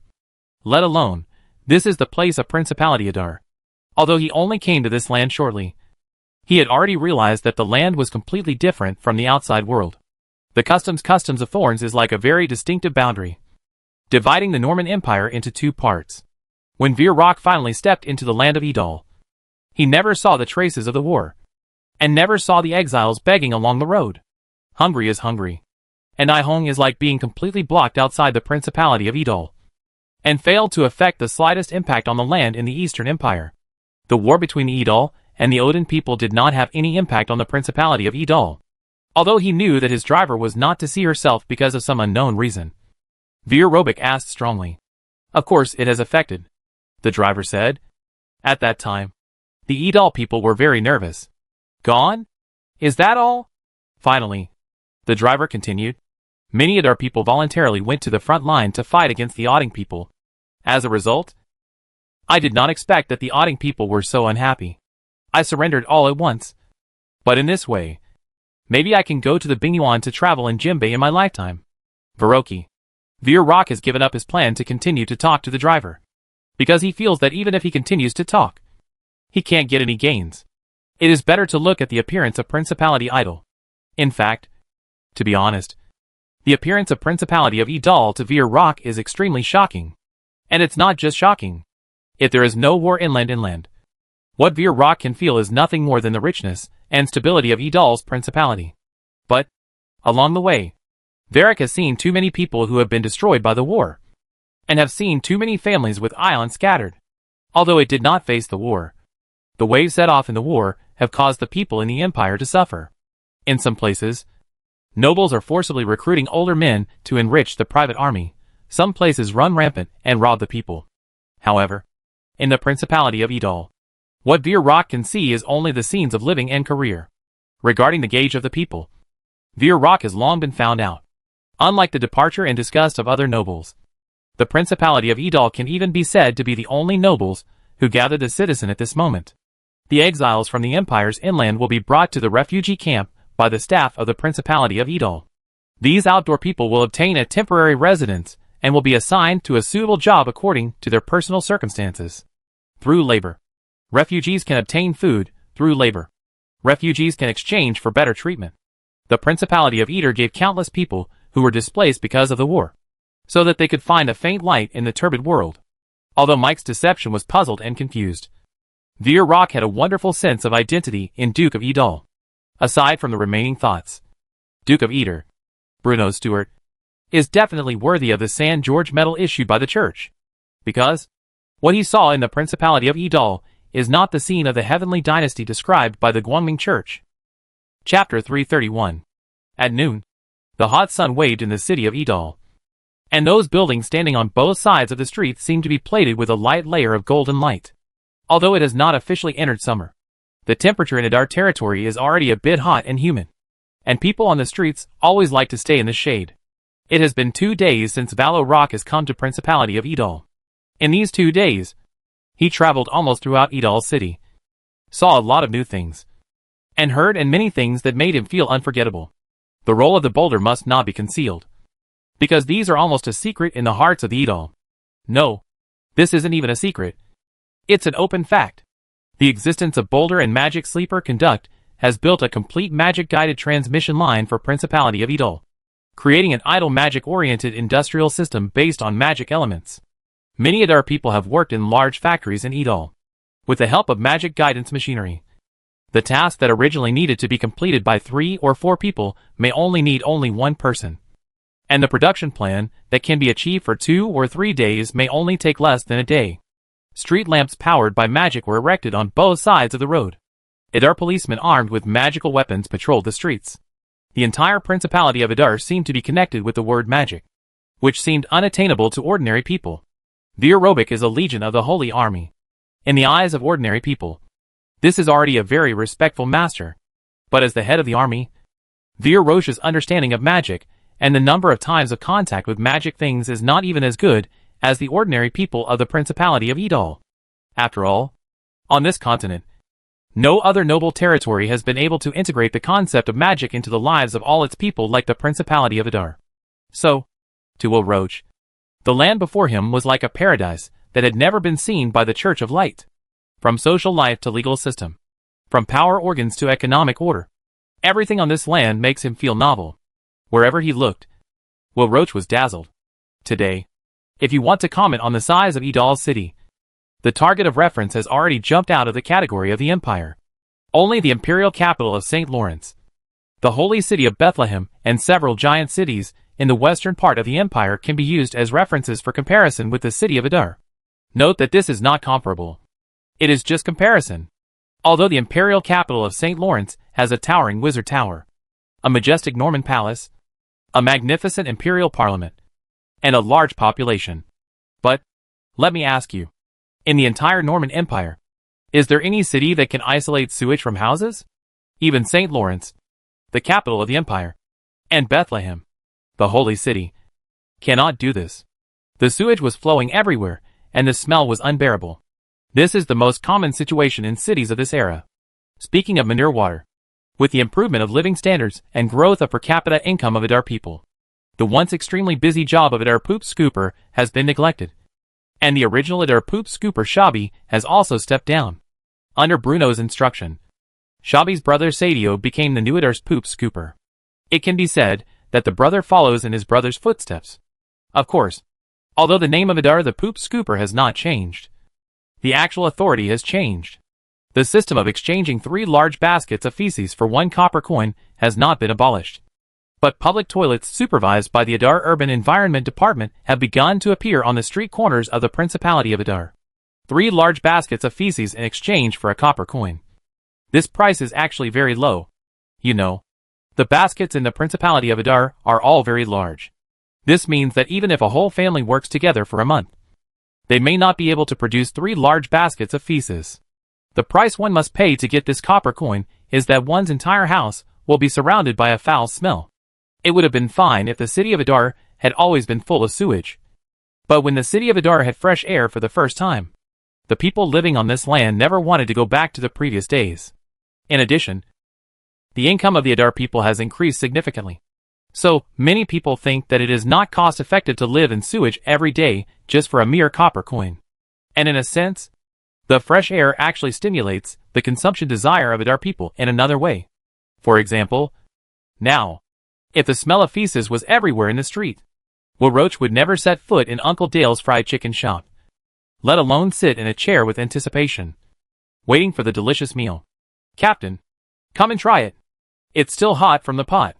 A Crusader soldier finally came over cautiously with a tray, swallowing before speaking. Although the waiting time was actually only a few minutes, Will Roach was already impatient.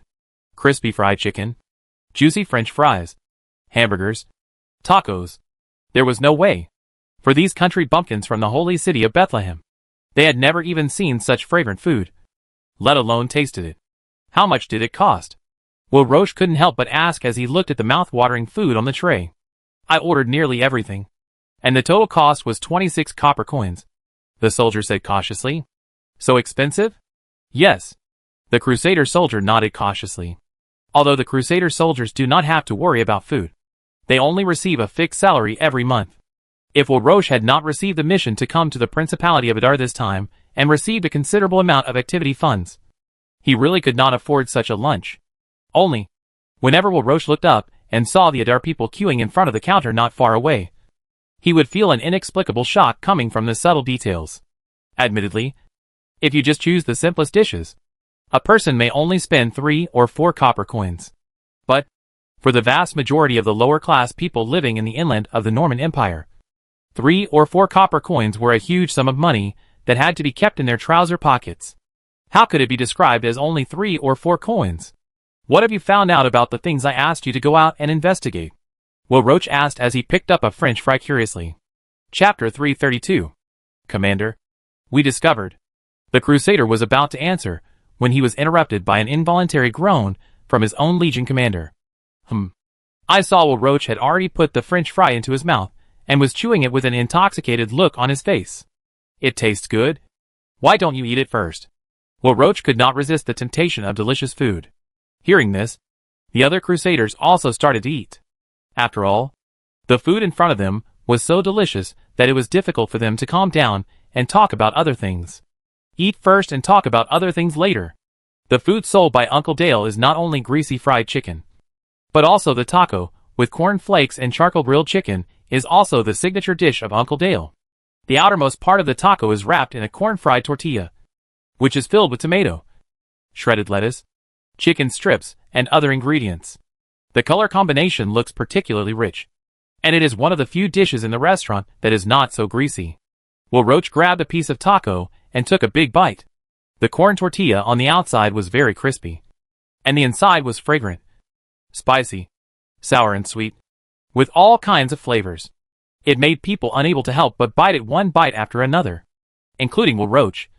The 4 Crusader soldiers were like starving ghosts, stuffing their mouths full. Now that we've almost finished eating, let me tell you in detail. Will Roach wiped his mouth and spoke softly.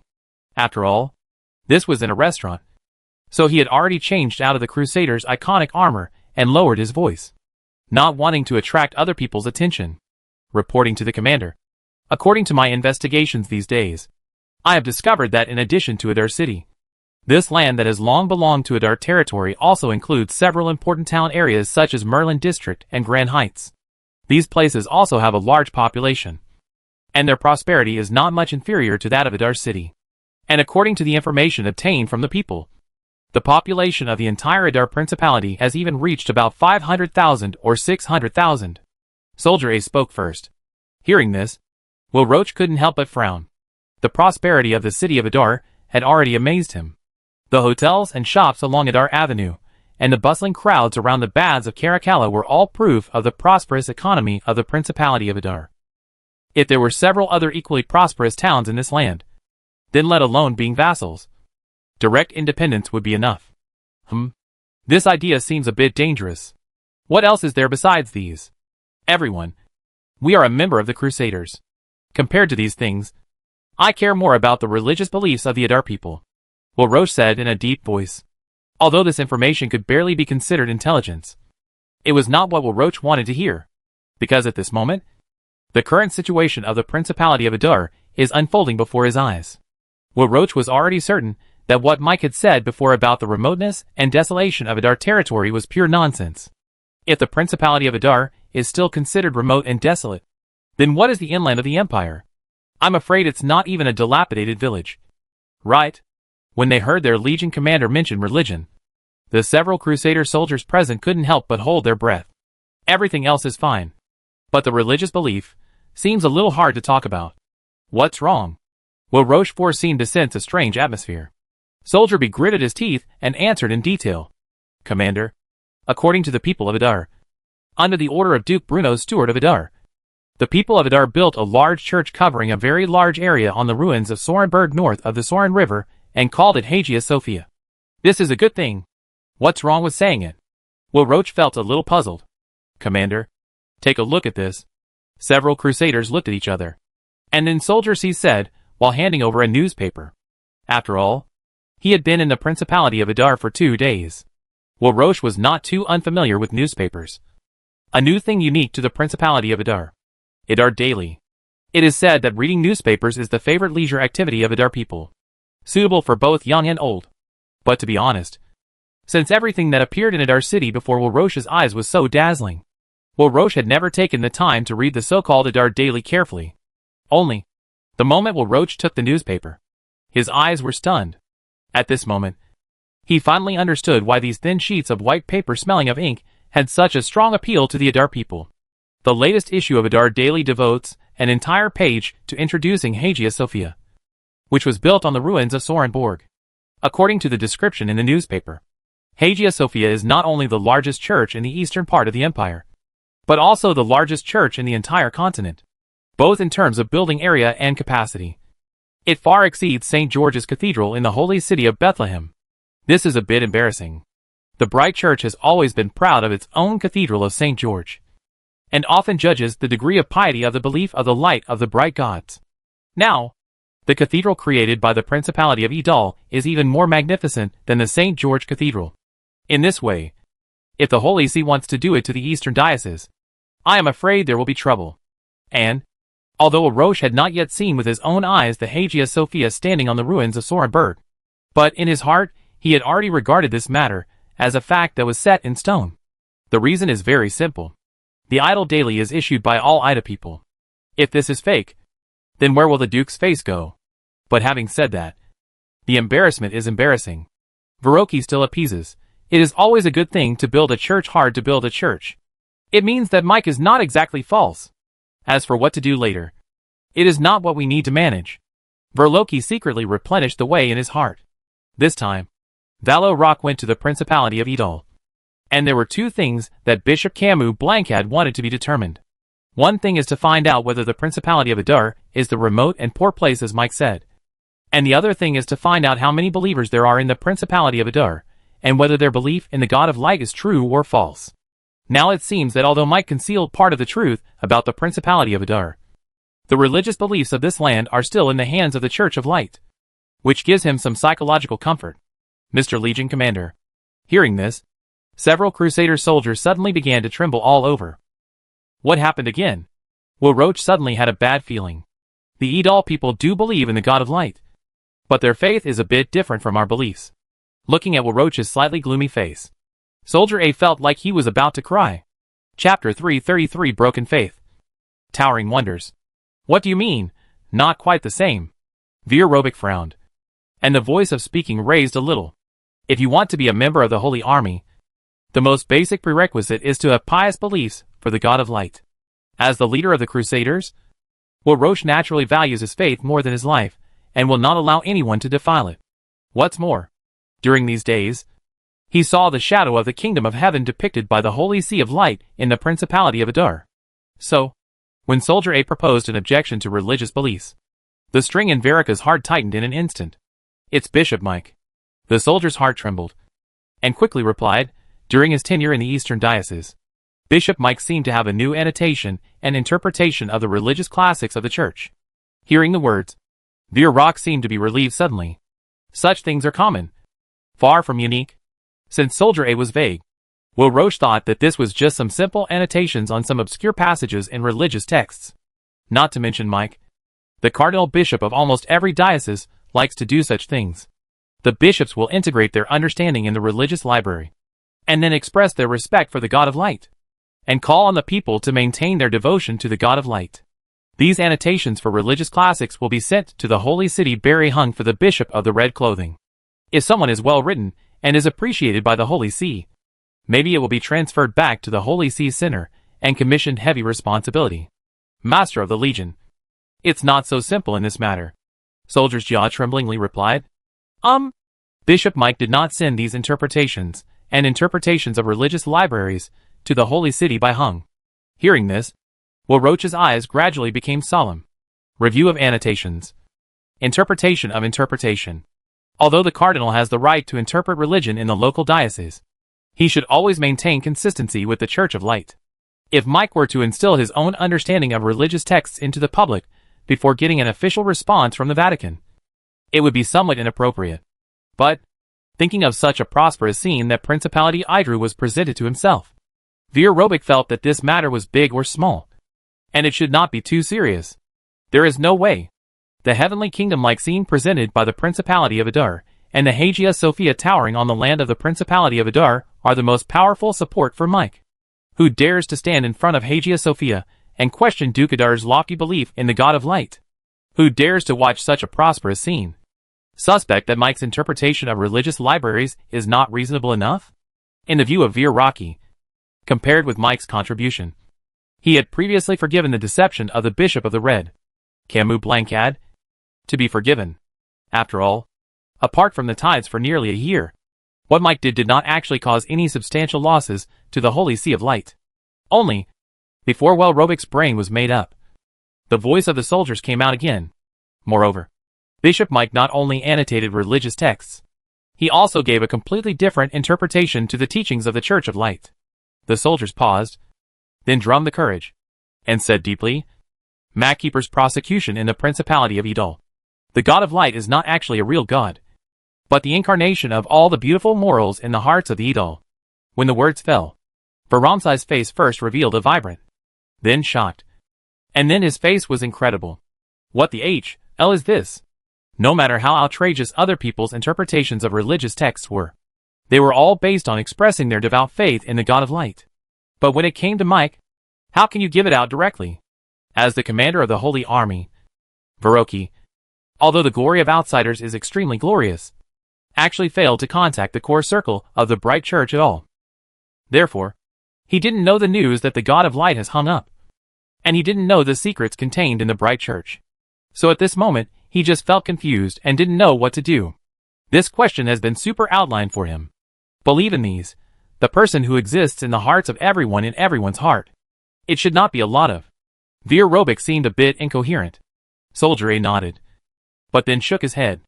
From the perspective of the total population of the Principality of Idol, I believe that there are not too many people in this set of rhetoric, but if the number of believers in Principality of Idol, I am afraid that 80% of the believers have begun to tend to Mike's explanation. How so? Soldiers laughed and said, maybe because the legendary God of Light did not bring them out of the abyss. What a bunch of short-sighted fools. Warwick felt that his faith was being trampled, so that he not only shouted out of anger, but also slapped on the table. Just hearing Duong's sound, the diners around me looked sideways, looking up and down the four guys who gathered together. It seemed to be aware that he had become the focus of everyone's eyes. And Veer Robic quickly dragged several holy religious army out of the shop. Commander, there is actually one more thing. Soldier A followed Will Roach closely and continued. Explain? Will Roach was no longer as calm as before, and even his face showed a look of gnashing of teeth. Tomorrow. It is said that tomorrow, the Idalians will hold a ceremony to celebrate the completion of the St. Sophia Cathedral in the Cathedral of St. Sophia. And Bruno Stewart, who is the Duke of Idol, will also attend. But the most important thing is that according to the news of the villain, he also seems to agree with the set of macarons. You agree too? In my opinion, Michael is probably just a puppet bishop supported by Dukadar. Verloki sneered and couldn't help but raise his fist. In any case, the great God of Light must not allow these heresy to slander. What should we do now? Soldier A asked cautiously. We're going to. As members of the Crusaders, we must not let that bastard Mike misinterpret the scriptures of the Church of Light and distort its teachings. But, there is no but. We are all fighting for the God of Light. Will Roach's eyes were particularly firm. Hearing this, the other Crusaders looked at each other and finally answered in unison. Clear. As Will Roach's figure gradually walked away, the people who had unintentionally followed a few Crusaders finally gathered at the corner of the street. Actually, ever since the moment the Crusader soldiers led by Will Roach set foot on the land of the Principality of Adar, the Adar CIA had already been keeping an eye on these guys. Even the every move and every word of these Crusader soldiers are always under the surveillance of Adar agents. But there is no way around it. The armor on the Crusader is too conspicuous. Although from the second day of entering Idol, Veer Rock and others have replaced the ordinary costumes. But just one day, the Idol Central Intelligence Bureau received nearly 100 real-name reports from the Adar people. From Bishop Barbosa, who yelled after getting drunk that the God of Light was already dead, to Will Roach, who paraded through the streets in Crusader armor.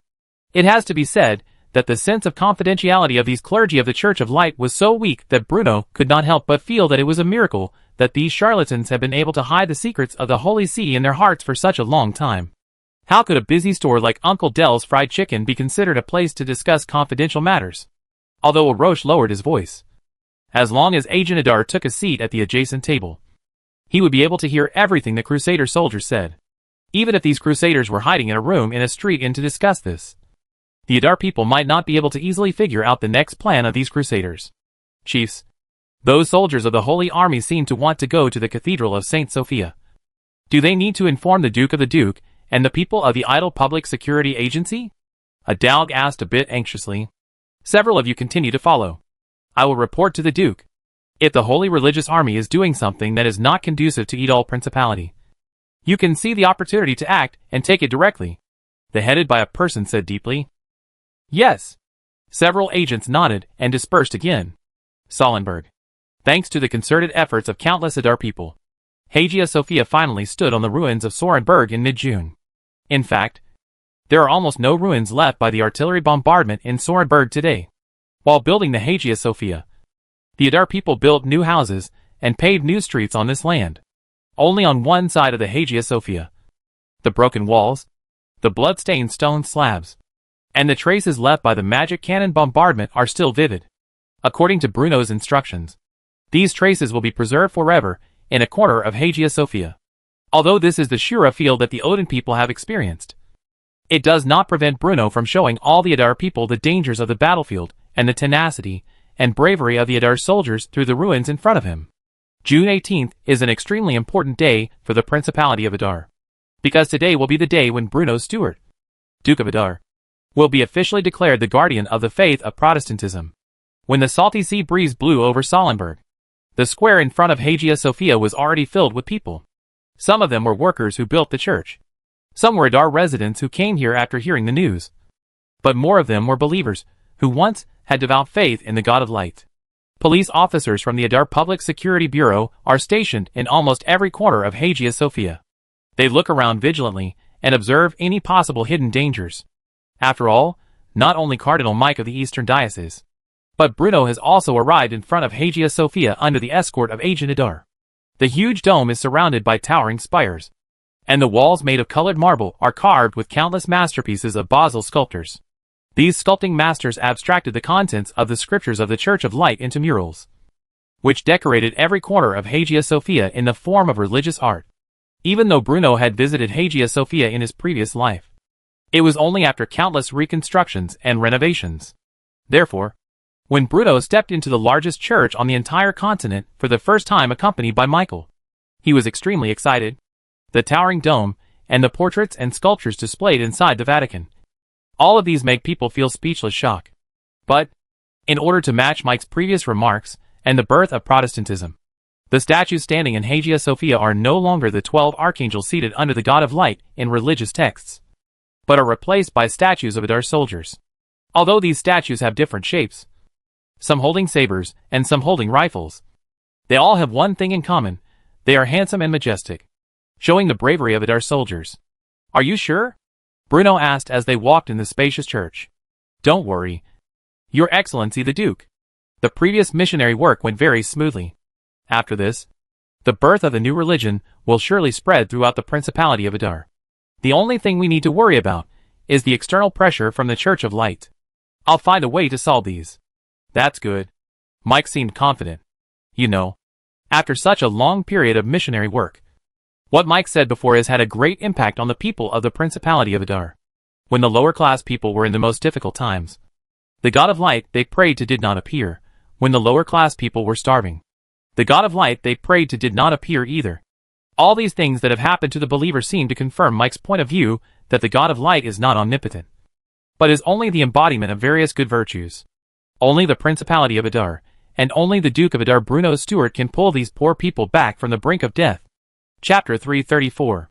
When the morning light of a new day shines through the stained glass panels of the dome, and onto the solemn Hagia Sophia, the people who have come here to see the cathedral have already filled every corner of the cathedral. These people came from different towns in the Principality of Adar, worked in different industries, and were not necessarily believers of the Church of Light. However, they had one thing in common: everyone present was touched by the new doctrine described by Mike. The priest in a white robe lit the candles in the church, and the boys and girls in the choir sang softly on both sides of the red carpet. A faint, hazy smell flows vaguely in the church, which is the smell of holy water mixed with spices, making people immersed in the atmosphere created by the church. Although a large number of people had gathered here, apart from the singing of boys and girls, there was almost no other noise or clamor in the church. Duang. As the melodious bells outside the church slowly reached everyone's ears, Mike, the Cardinal of the Eastern Diocese, finally entered the hall accompanied by several priests. But this time, Mike was not wearing the Cardinal's robe woven from silk and satin, but an extremely simple white robe. There were no intricate and eye-catching embroidery or dazzling gemstones on the robe, only some light golden edges sewn with fine threads. In previous large gatherings or celebrations, the bishops of the Church of Light not only wore luxurious clothes, but also wore gilded pointed bishop's crowns inlaid with various gems, which sparkled brightly. However, in Bruno's view, such a costume will inevitably make the people have a sense of distance in the deep inside that it is difficult to open their hearts. So, although Mike was only wearing a very simple milky white bishop's robe at this time, he made people feel bright, friendly and kind. Mike's left hand supports a heavy doctrine, and the right hand holds a gold-plated cross. The priests walking on both sides of Mike sprinkled blessed holy water from time to time, and smiled at the people around them amid the choir's soft singing. "Dear nobles, all believers who agree with my views, and all the people present, regardless of their status. I implore you to listen to my interpretation of the teachings of the Church of Light, and my call to you from the bottom of my heart. Standing under the golden cross in the center of the church, Mike looked solemnly at all the people participating in the ceremony, and finally spoke out at this moment. In these days, I rushed in every corner of the Principality of Edol, and told all believers to clarify my understanding of doctrine. However, what I want to say is, I want to talk about it today. But it's not just these.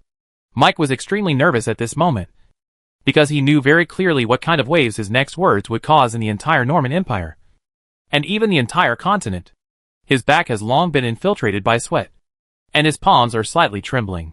Then, Mike's eyes randomly swept through the crowd in front of him. Aware of Mactor's gaze, Bruno nodded slightly. Seeing this, Mike couldn't help but calm down. He took a deep breath and then said loudly, like everyone in the venue, I have pious and sincere faith, but as a handicapped bishop, a senior clergyman of a bright church, I deeply know the corruption and dirt of the church. When Mike finished speaking, the people in the church were stunned at first. Then, they couldn't help but look surprised and started whispering. This bold behavior of the bright church has exceeded the category they can understand. So almost all the people of the Principality of Adar opened their eyes wide and waited quietly for Mike's next words. This is definitely a slander. This is the slander of red fruit. Hearing this, Will Rock, sitting in the crowd, couldn't help but fists tightly. The distance from Adar City to Sorenburg was not short. So he and his Crusader soldiers traveled almost all night and finally arrived in front of Hagia Sophia before the ceremony began. He saw the majesty and solemnity of Hagia Sophia, although he was reluctant to admit it in his heart. Will Roche knew that the comments in the Adar Daily were true. Hagia Sophia, located in the Principality of Adar, is far larger and more spectacular than St. George's Cathedral, built in the holy city of Bethlehem. But, the moment he heard Mike's words, Will Roche was really stunned. He really didn't understand why a powerful local tyrant, who spent so much manpower and material resources to build a church, would openly challenge the Church of Light. Would this be of any benefit to the church itself?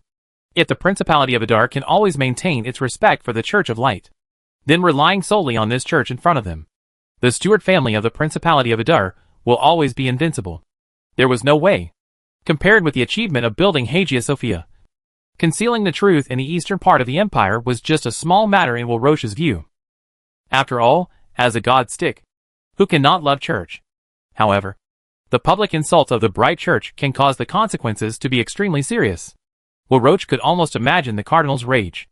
According to past practice, the church would certainly declare the Principality of Adar a heresy and condemn it, and then deprive Michael of his authority as cardinal of the Eastern Diocese, and the order of St. George of Bruno Stuart, Duke of Adar. And this will undoubtedly have unparalleled the rule of the Stuart family to the Principality of Edol. Hey, that's not right.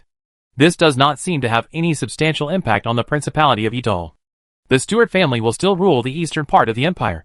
The people of the Principality of Adar will still live and work in peace, and they will be immersed in the new religion created by Mike. The only difference from before is that these people have become heretics in the eyes of the Church of Light. Only, these Adar people in front of them will become a group of heresy under the scene of the heavenly dynasty described by the bright church. For a while, Veer Rock felt a little stuffy, because, although Mike has not yet said the reason, Veer Rock has felt a great ridicule for the bright church. Chapter 335. Yes, what the Church of Light had never been able to do became a reality in a noble territory that was about to be defined as a heresy. If this isn't sarcasm, then what is? But what made Verloki even more stuffed for a while? In fact, in his own subconscious, Veer Rock has believed that Mike's allegations about the Light Church are all basically noticeable. After all, Will Roche himself is also a member of the Church of Light. Although he is only a legion commander of the Crusaders, he has lived in the holy city of Bethlehem for 5 or 6 years, and is quite familiar with everything about the Church of Light. Therefore, he knew very well that a large portion of the tithes collected by the Church of Light from nobles everywhere every year would flow into the pockets of the bishops. There is even a handful of bishops to buy land, with a variety of means of gathering money to raise serfs. In the various dialisters in the west of the empire, in the most eye-catching, the family members of the family will gamble, wild tours, swords, gathering wealth, and private communication. which is the most common entertainment activity in weekdays. In the face of the gap between faith and reality, Veer Rock can only paralyze his thoughts on the grounds of that is just what a minority bishop does.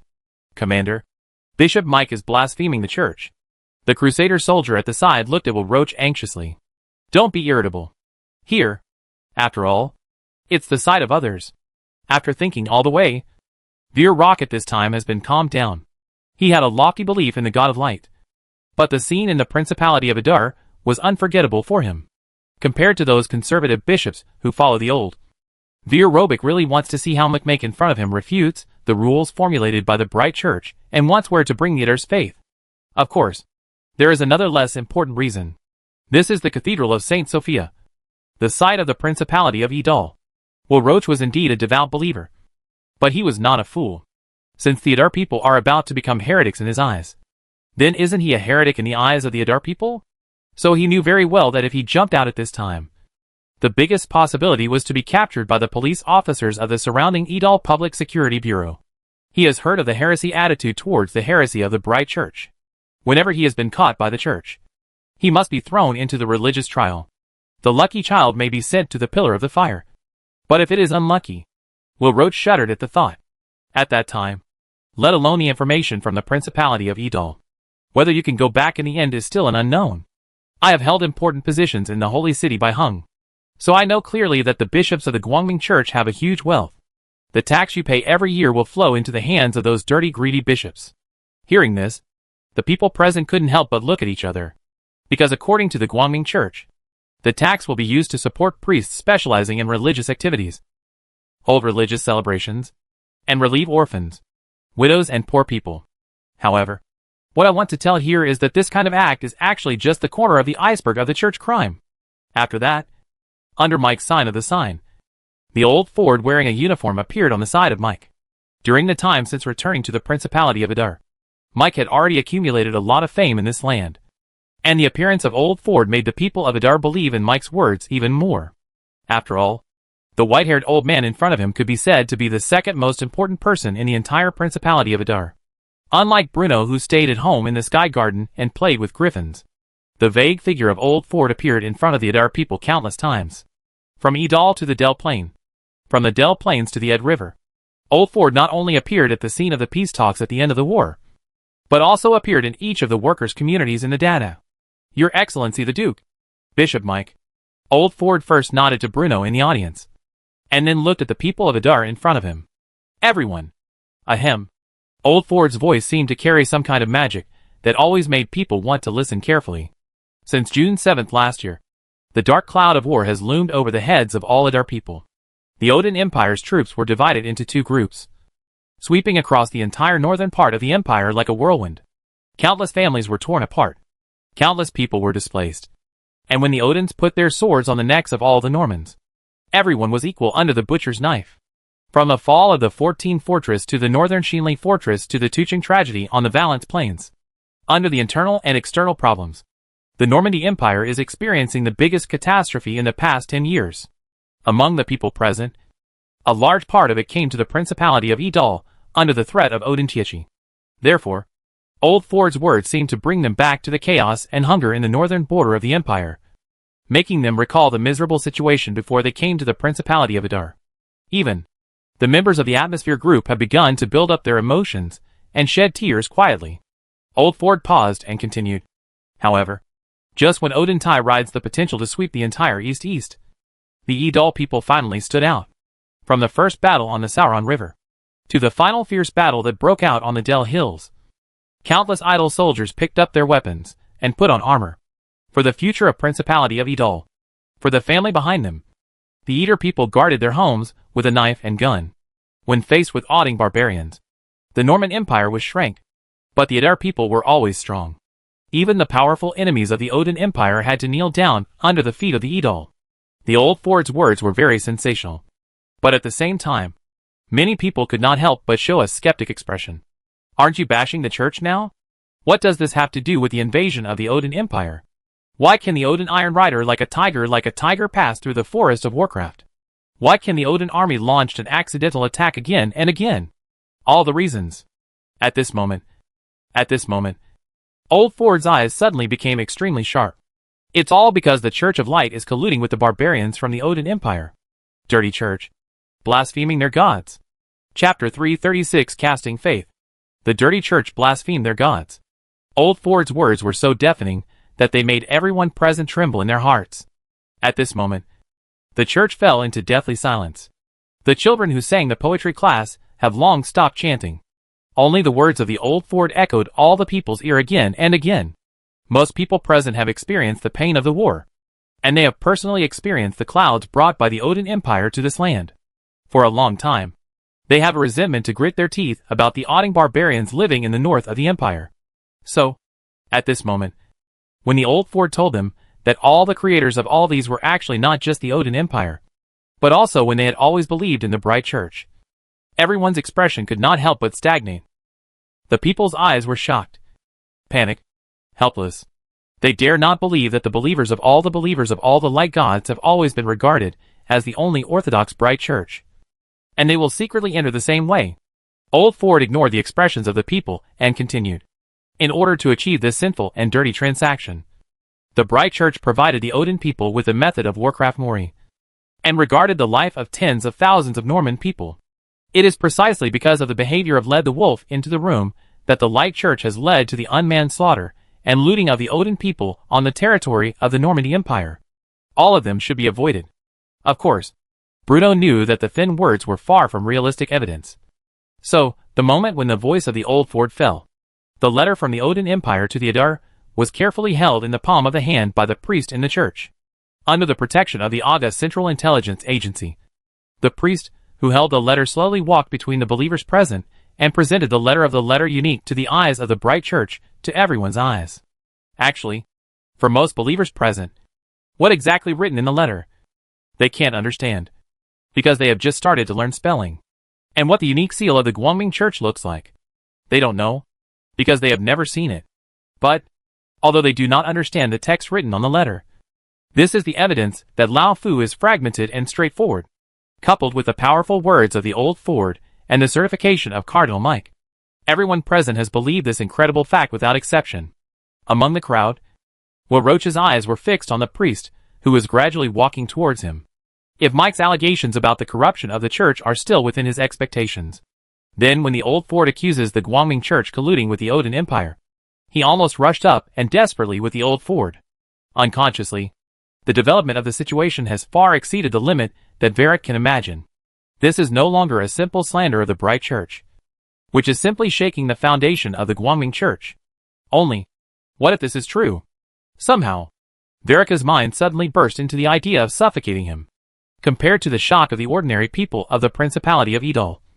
When he heard that the Old Ford claimed that the bright church colluded with the Odin Empire, Varric's heart seemed to set off a stormy wave.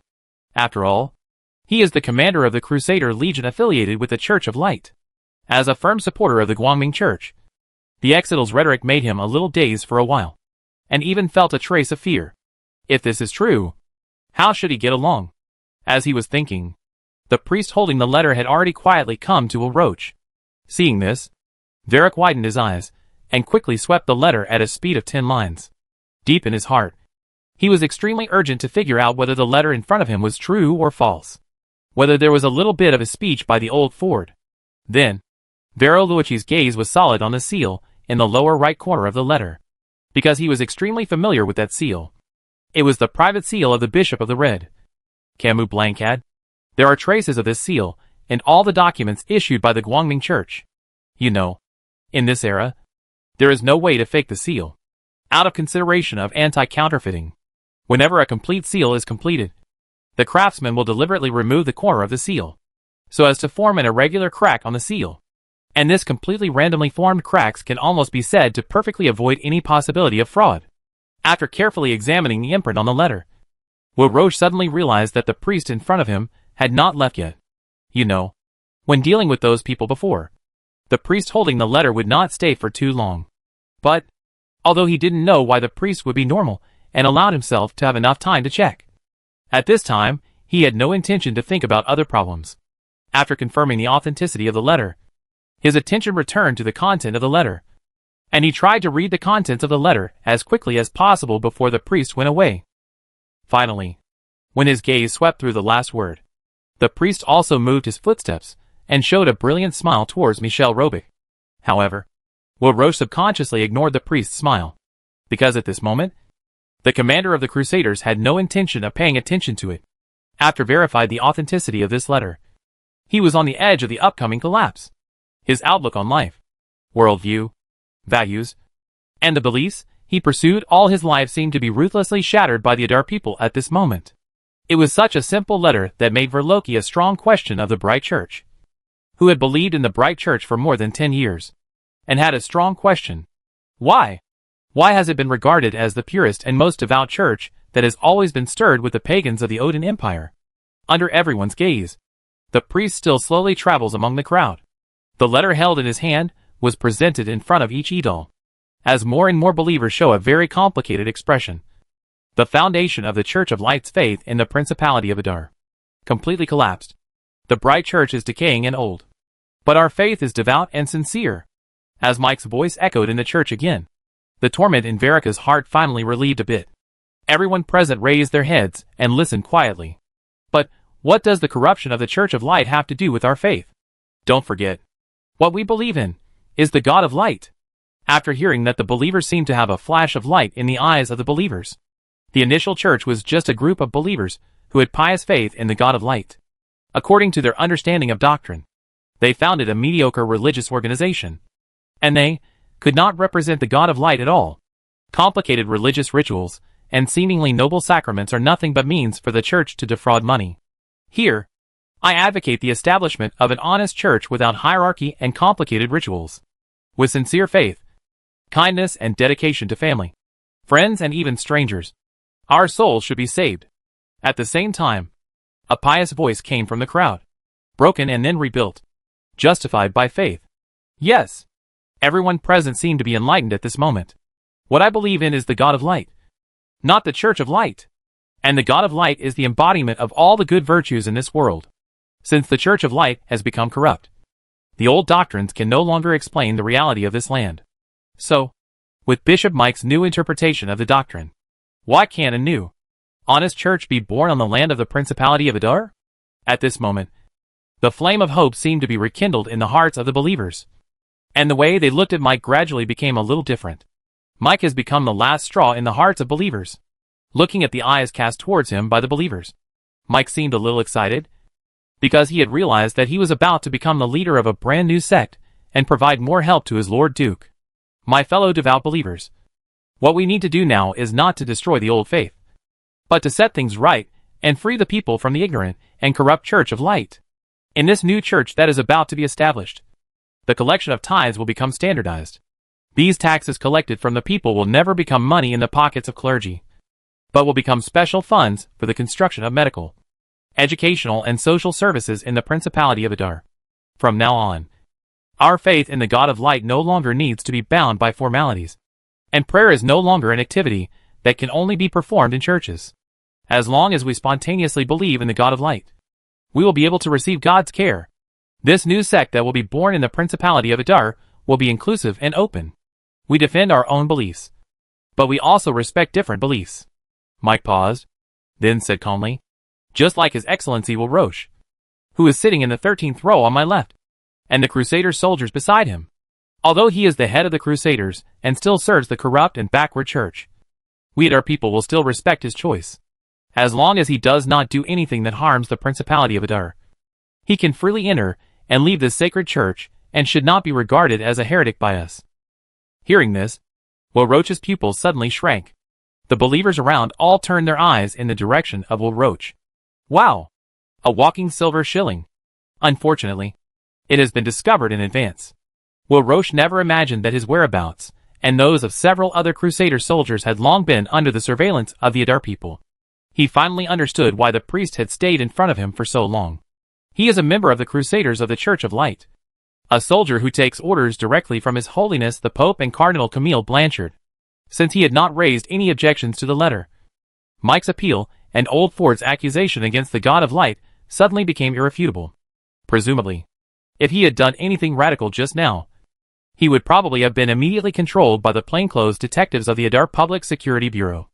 Thinking of this, Will Roach couldn't help but cast his complicated gaze at Bishop Mike, who was standing not far away.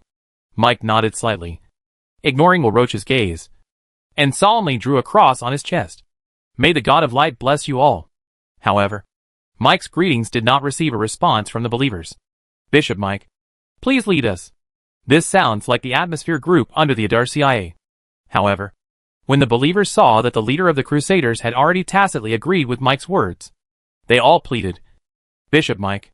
Seeing more and more people shouting earnestly, Mike finally waved his hand and said humbly, although I don't have a thorough understanding of the doctrine, I am willing to take on this responsibility in order to prevent the corrupt church from continuing to disappoint you all.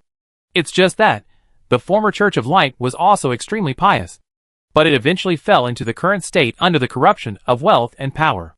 They colluded with the Odin Empire and caused the current turbulent situation. So, how can we avoid repeating the mistakes of the Church of Light? If we can't avoid this, then disasters like today will happen again. Hearing this, everyone present was speechless for a moment. Master Bruno. At this moment, a believer stood out from the crowd. A church formed solely by clergy will sooner or later breed corruption and gradually degenerate. In this case, why not let Lord Bruno become the guardian of the Protestant religion and oversee the operation of the church? Lord Bruno. When this name appeared in everyone's mind, the believers couldn't help but look at the young face sitting in the first row. It was that young duke who created the present state of the Principality of Adar and rewrote the future of the entire eastern part of the empire. Yes, Lord Bruno will surely be able to shoulder such a heavy responsibility. If the Norman royal family had been able to supervise the operation of the Church of Light before, how could they have watched helplessly as the Church of Light and the Odin Empire colluded with each other, trampled on the Empire's land, and plundered the Empire's wealth? In their view, it is the separation between secular power and divine power that has led to the current situation of the Norman Empire. So, when the people present gradually thought of this, they all unanimously placed their hopes for the future on the Duke again.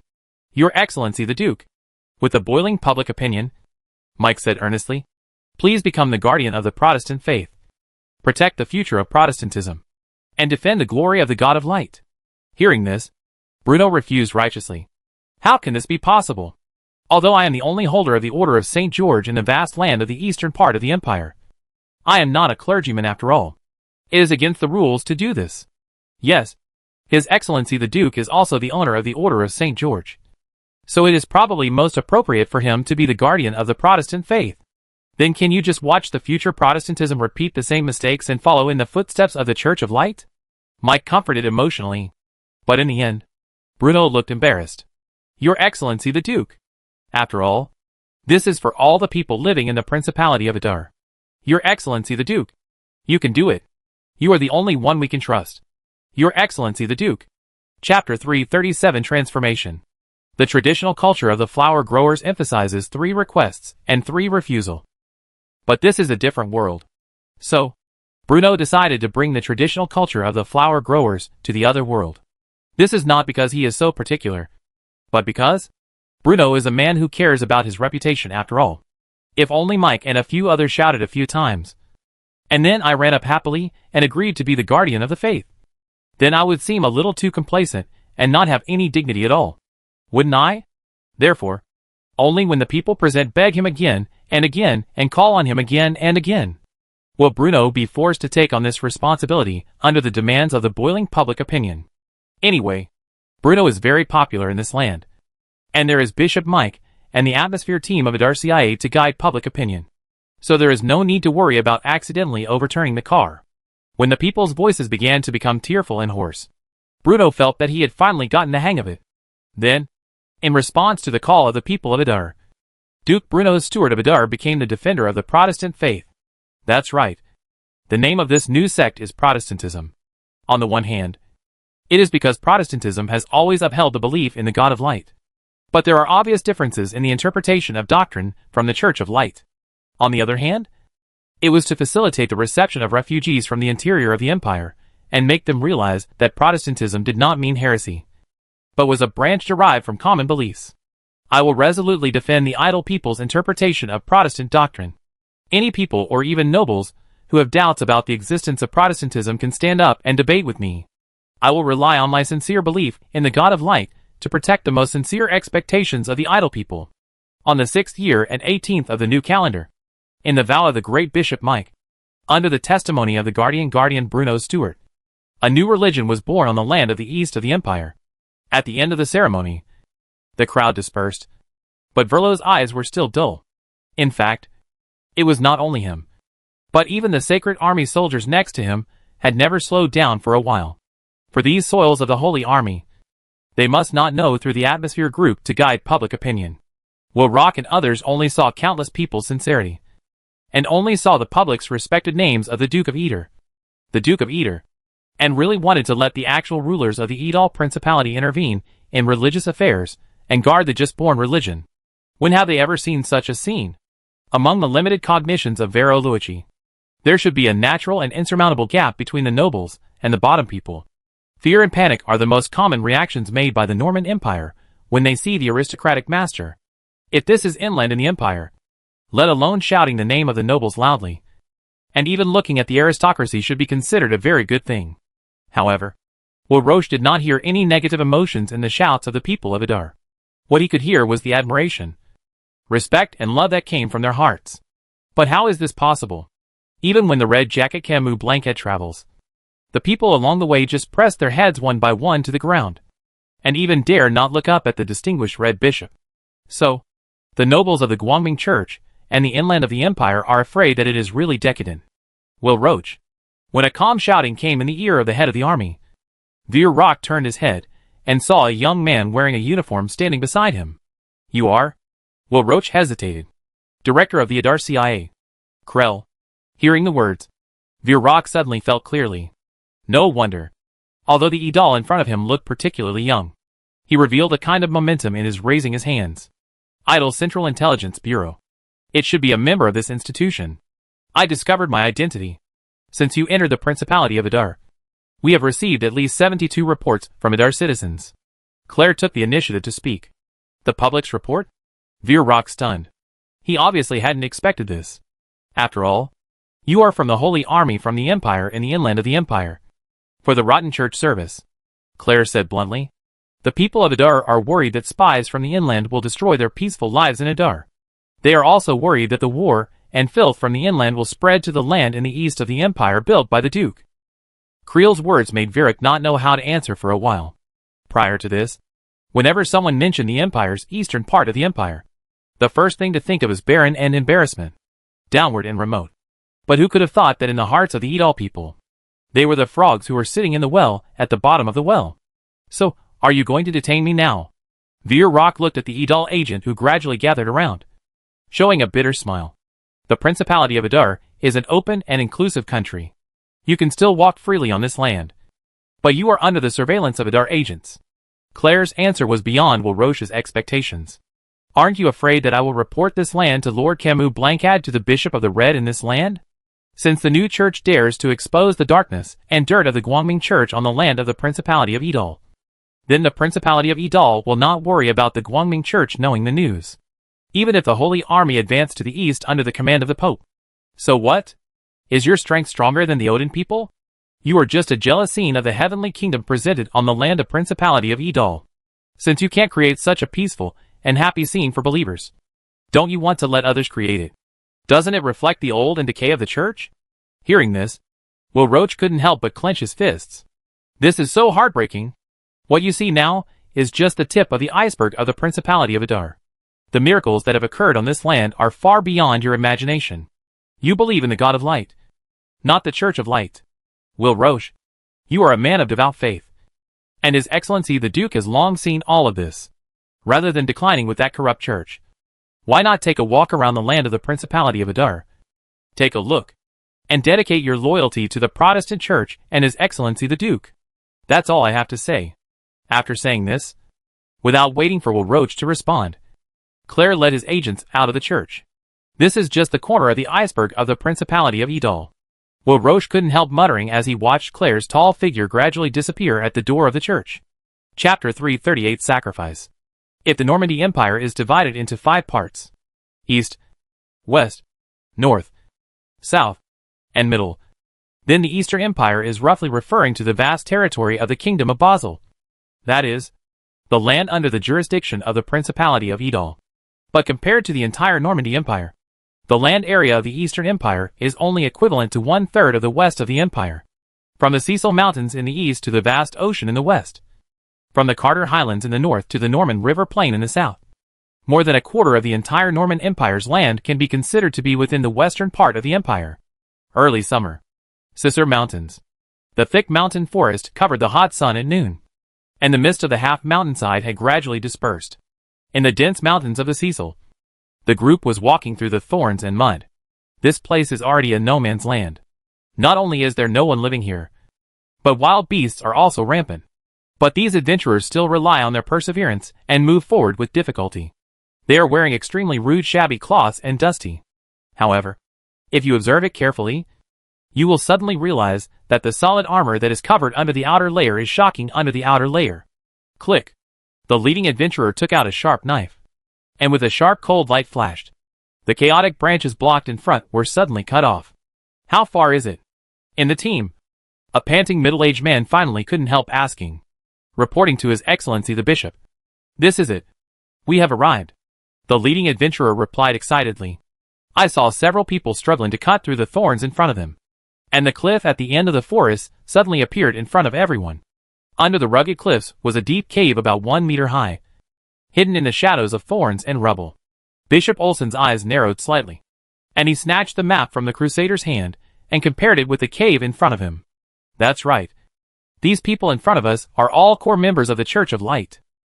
If Mike was here at this moment, he would definitely recognize at a glance that Bishop Olsen in front of him was the number 3 figure in the Inquisition of the Church of Light. The adventurers who formed this team are all soldiers who are dressed up. However, the Crusaders that appeared here were not ordinary Crusaders. They even bypassed Cardinal Camus Blanchard and took orders directly from Pope Clement V himself.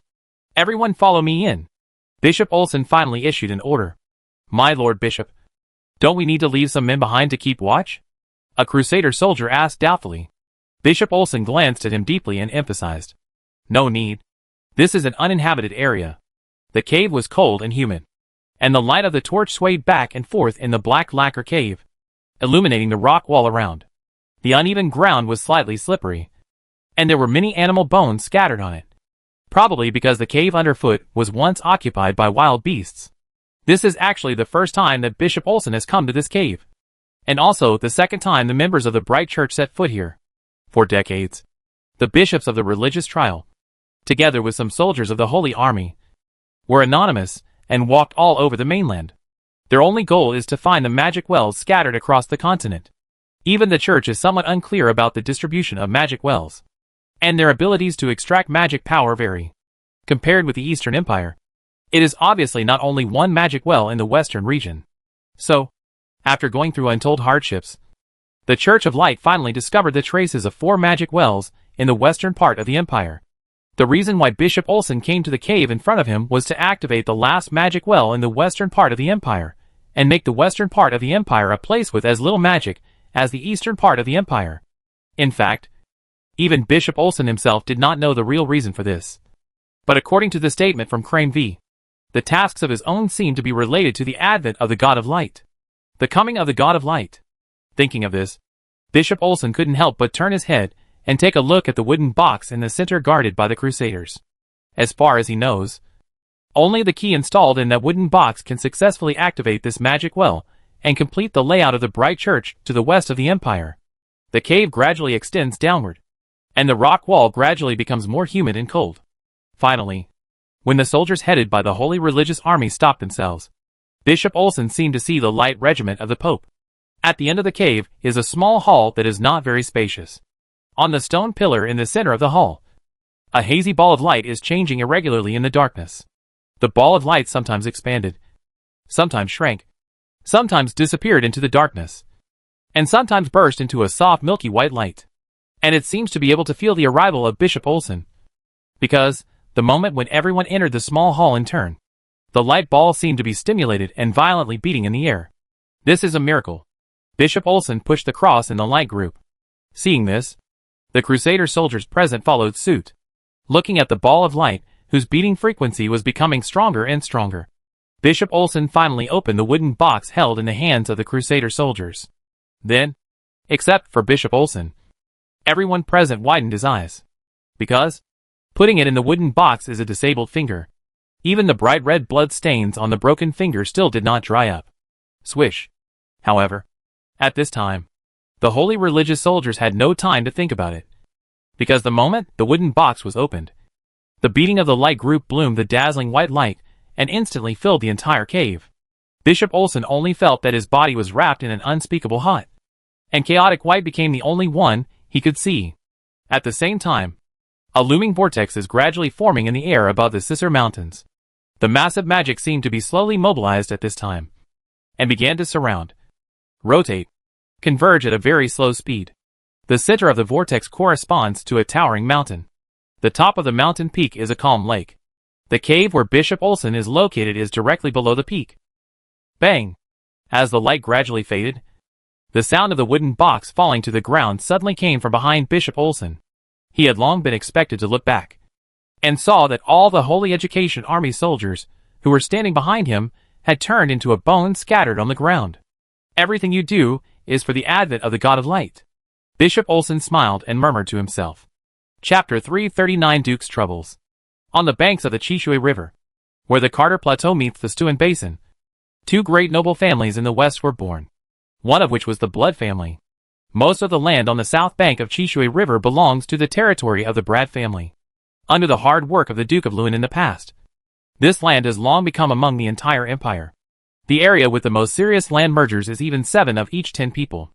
It is also under the squeezing day after day that the Brad family not only accumulated a lot of wealth, but also had the largest noble private soldiers in the Western Empire. The current Duke of Rune, Monkuan Blood, is one of the 5 regent dukes of the empire. He has served as the Minister of Finance and the Minister of Seals of the Norman Empire. He is extremely powerful in the western part of the empire, on the banks of the Chishui River, Rune City. At this time, it was just the rainy season of the Western Empire. There were a lot of sediment from the upstream in the rushing water flow of Chishui River, so that when it flowed through the near Lunan city, it had already turned into a dark red turbid flow. In the distance, thunder occasionally streaked across the gloomy sky, and rapid raindrops poured down, causing countless splashes of water. The serfs are hiding in their home-dying house, and they are watching the rainwater irrigated from the gaps of the roof, wetting the only bedding in the home. The ground was muddy, and outside the house was a muddy puddle. Whenever the rainy season came, it was the most difficult time for the serfs in the western part of the empire. Only the craftsmen serving the nobles and a few commoners had the right to live in the city, while they could only watch their feet get soaked and swollen by the pouring rain. The serf did not think about resistance. In fact, the west of the empire was the most frequent place in the entire Norman Empire. Almost every 3 or 2 years, there will be a large-scale riot erupted on this land. However, what can the unarmed serfs use to fight against the noble lords? Putting serfs holding black bread against fully armed soldiers. There is almost no chance of reversal in such a confrontation. What's more, the west of the empire has the most mage towers except the Emperor St. Los. And the mage team hired by the western nobles is even close to the size of 3 digits. Sometimes, all it takes is a simple fireball to make the lowly and ignorant people lose the courage to resist. The square city of Rune is one of the few giant cities in the Norman Empire.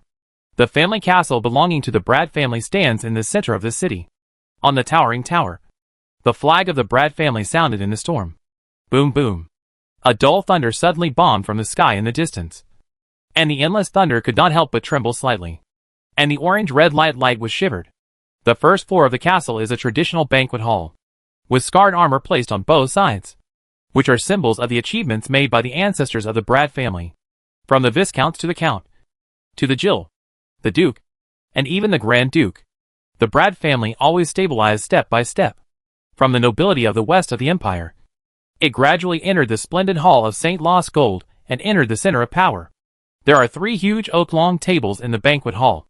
Looking at it, it is enough to accommodate a banquet of 200 or 300 people.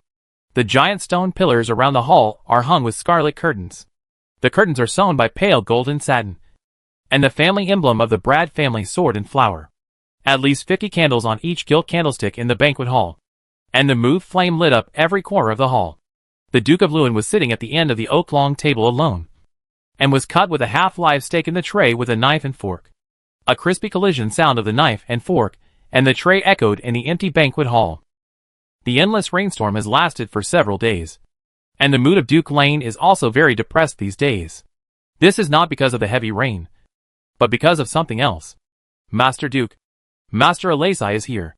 Finally, when the Duke of Lane resolved the last piece of blood with blood and poured a large bite of apple soup, the old housekeeper appeared at the door of the banquet hall.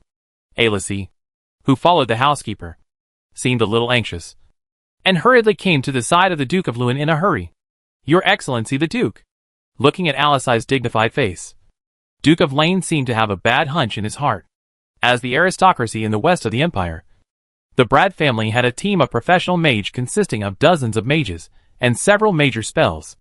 Alesi was the leader among the masters, and was regarded by the Duke of Lane Moncuin Brad as his left arm. These masters who were hired by the Brad family not only had in-depth research on magic, but also used the magical environment of the west of the empire to open up a lot of test fields to plant the scarce magic plants. Just a week ago, the magic plants in the test fields were like the evil, and they continued withered without warning. This is a phenomenon that has never been before. How about the magic plant in the field? Are there any new changes? Ale shook his head frustrated and answered helplessly. The efforts of these years have been destroyed, almost all of them. We finally grabbed dozens of magic plants from the test fields to the pilot field, transplanted into the mage tower, and barely retained a little hope. Planting it into the master tower? Ale shook his head and said, although the magic environment in the mage tower is more stable, it can only play a role in delaying withered. Hearing the words, Duke Luen raised his fist without revealing. As one of the important supporters of the Iron School, the Brad family invests a large amount of gold coins into the experimental fields every year. But now, not only was all the money lost, but even the few dozen remaining magical plants were in danger. Can anyone tell me what happened? At this moment, there was already some anger in Duke Rune's tone. Your Excellency the Duke, this phenomenon has never happened before. We can only find clues through our own experience and by consulting past materials. Archmage Alesi looked embarrassed. Are there any clues? I don't want to know the process. I just need an answer. Duke Rune leaned back in the wide chair, took out a cigarette case from his arms, and smoked a cigarette. Although the Adar people's goods are mainly sold to the Kingdom of Basel, merchants traveling to and from the Principality of Adar will also bring these new things to various parts of the Norman Empire. As one of the highest-ranking dukes in the Norman Empire, Duke Rune naturally developed a keen interest in Duke Zero, who had just been born in the eastern part of the empire. So, when this kind of cigarette from the eastern part of the empire was first sold to the western part of the empire by traveling merchants, Duke Rune had already fallen deeply in love with this feeling. Somehow, perhaps it was some kind of psychological comfort, he could always sort out his messy thoughts while smoking. The smell of smoke was a bit pungent, but Alesi still told everything in detail. Magical plants are far more sensitive to magic than human mages, and the reason why a large number of magical plants suddenly withered is usually related to magic.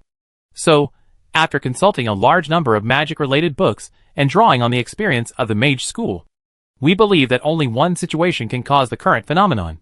Alesi took a deep breath and said seriously, only when there is a large-scale reduction in magical elements will magical plants wither collectively like this. A large-scale reduction in magical elements? Duke Lun was stunned for a moment. Then, there was a hint of confusion and disbelief in his eyes. Are you sure? You are mages. If the magic element is reduced on a large scale, you should be able to feel it. Right? Back to the Duke of the Duke. We tried to enter the doing several trials. The magic concentration of the west of the empire seemed to have been reduced. However, there have been continuous rain in these days, and the changes in the weather will sometimes affect the magic concentration in the environment. So it is not possible to draw an accurate conclusion for the time being. I'm afraid you are unwilling to believe that the concentration of magic elements is decreasing, Duke Rune said while smoking. How could such a thing happen? Alesi gave a bitter smile, agreeing with Duke Rune's statement. After a long silence, Duke Rune lit up another cigarette and said, Go find the wizards of the Asimov family, and ask them if such a situation has occurred in the Asimov family's territory. The Asimov family mentioned by Duke Rune. In fact, it is the family power represented by Duke Carter, one of the 5 regent dukes. The Asimov family's territory is located on the Carter Plateau north of the Redwater River. not far from the blood family represented by Duke Rune. You know, Duke Carter and Duke Rune can be said to be the uncrowned kings of the entire western part of the empire. And they are the two core figures of the aristocratic interest groups in the entire western part of the empire. Of the 5 regent dukes of the Norman Empire, 2 are in the western part of the empire. Clear. Hearing this, Alessi nodded quickly. Wait! Just as Alessi turned around, Duke Rune added, not just the Asimov family. You have to visit all the noble territories in the western part of the empire that grow magical plants or employ wizard consultants. Although a little puzzled, Alessi nodded and agreed. Alessi had never heard of the gradual decline of magic power, because there were few books circulating to record what happened in the past. But the Brad family is a behemoth that has been rooted in the western part of the empire for hundreds of years, and successive team leaders have left behind countless secrets and notes. Therefore, although Alessi had never heard of such a thing, and he might have subjectively missed some details, it did not mean that Duke Rune, a layman, did not know about it. The Eastern Empire is a living example. According to the records of the Brad family's ancestors, hundreds of years ago, the eastern part of the empire was a place with abundant magical power similar to the western part of the empire. However, it only took 2 years for the eastern part of the empire to fall from a place with abundant magic power to a place with scarce magic power. In 2 years, everything has changed. No one knows what happened, and no one knows the reason why it happened. At this moment, cold sweat had already soaked Duke Rune's back. This Duke, who was only 50 years old, felt this feeling of loss for the first time. History. Will it happen again? Butler, Duke Lund suddenly shouted. Here we go. Your Excellency the Duke. Hearing Duke Rune's words, the old butler finally ran over panting. During this period of time, is there anything unusual in the western part of the empire? Abnormal? Merchants, travelers, or other things worthy of attention?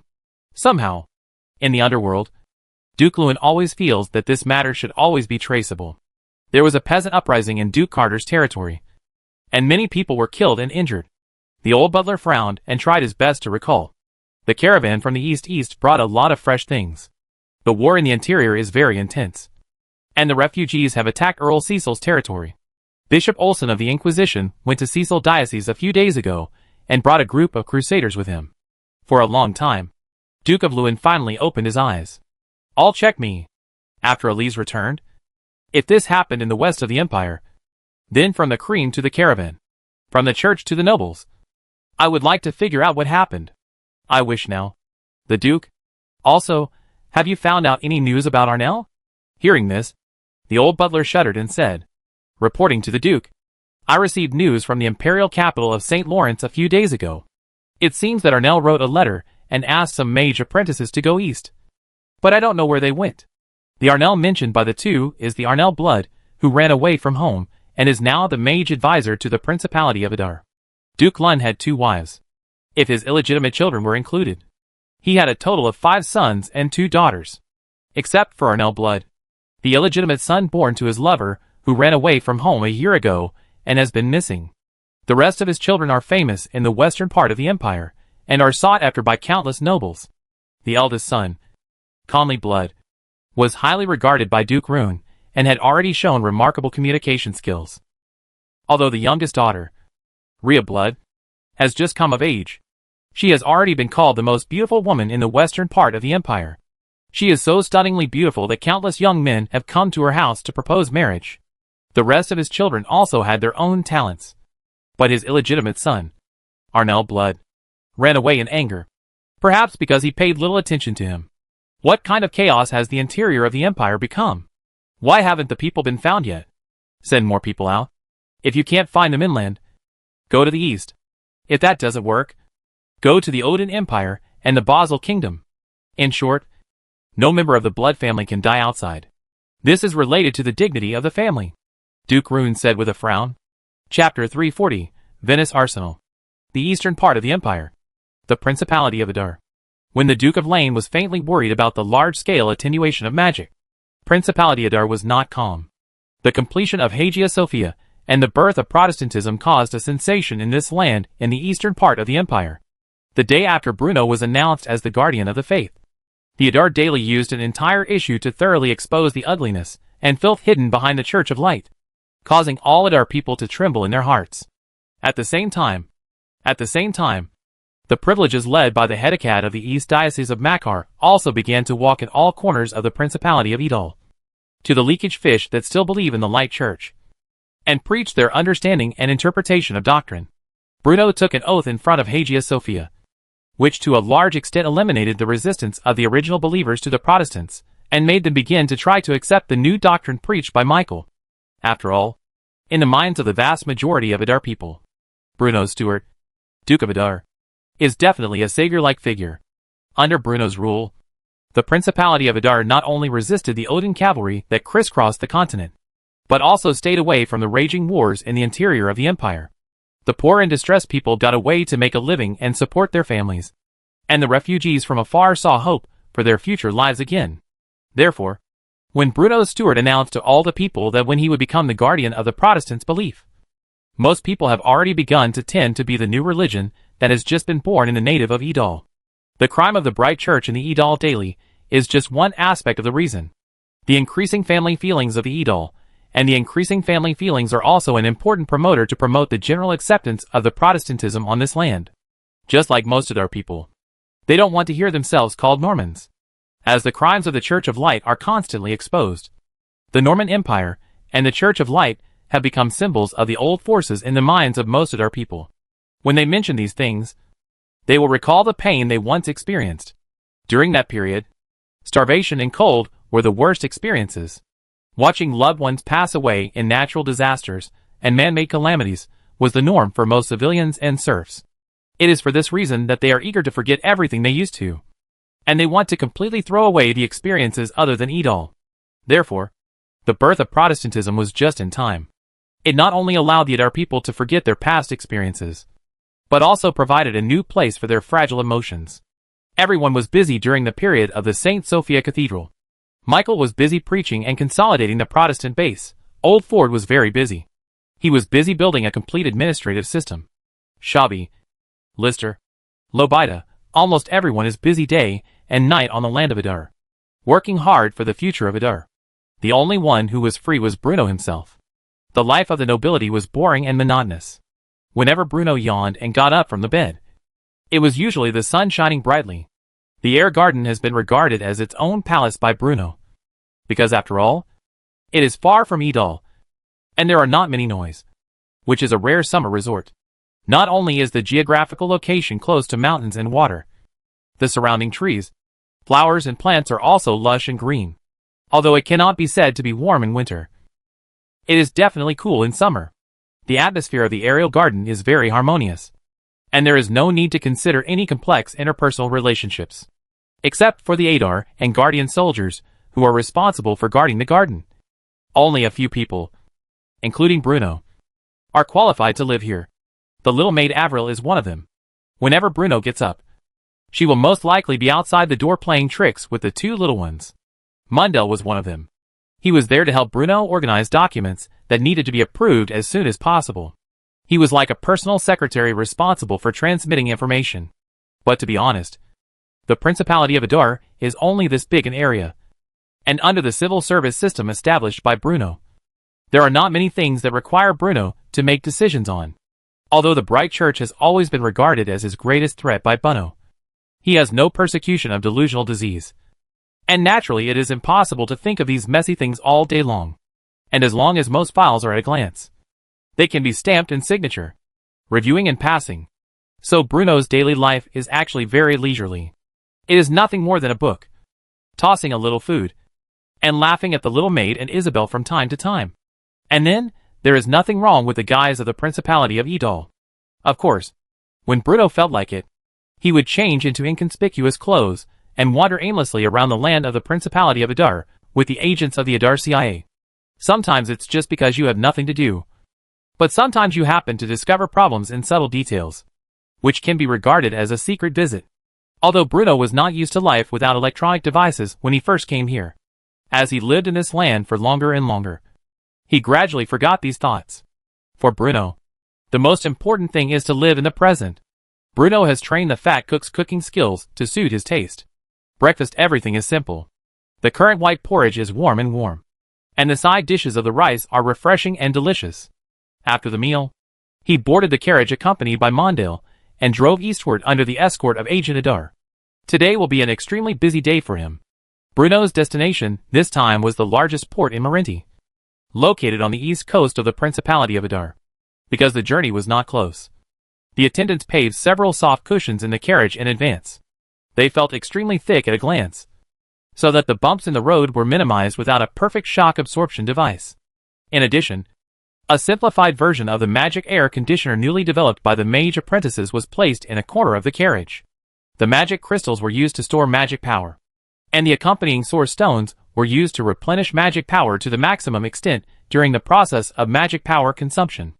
The mage apprentices placed a 2.0 version of the cooling array in the air conditioning device.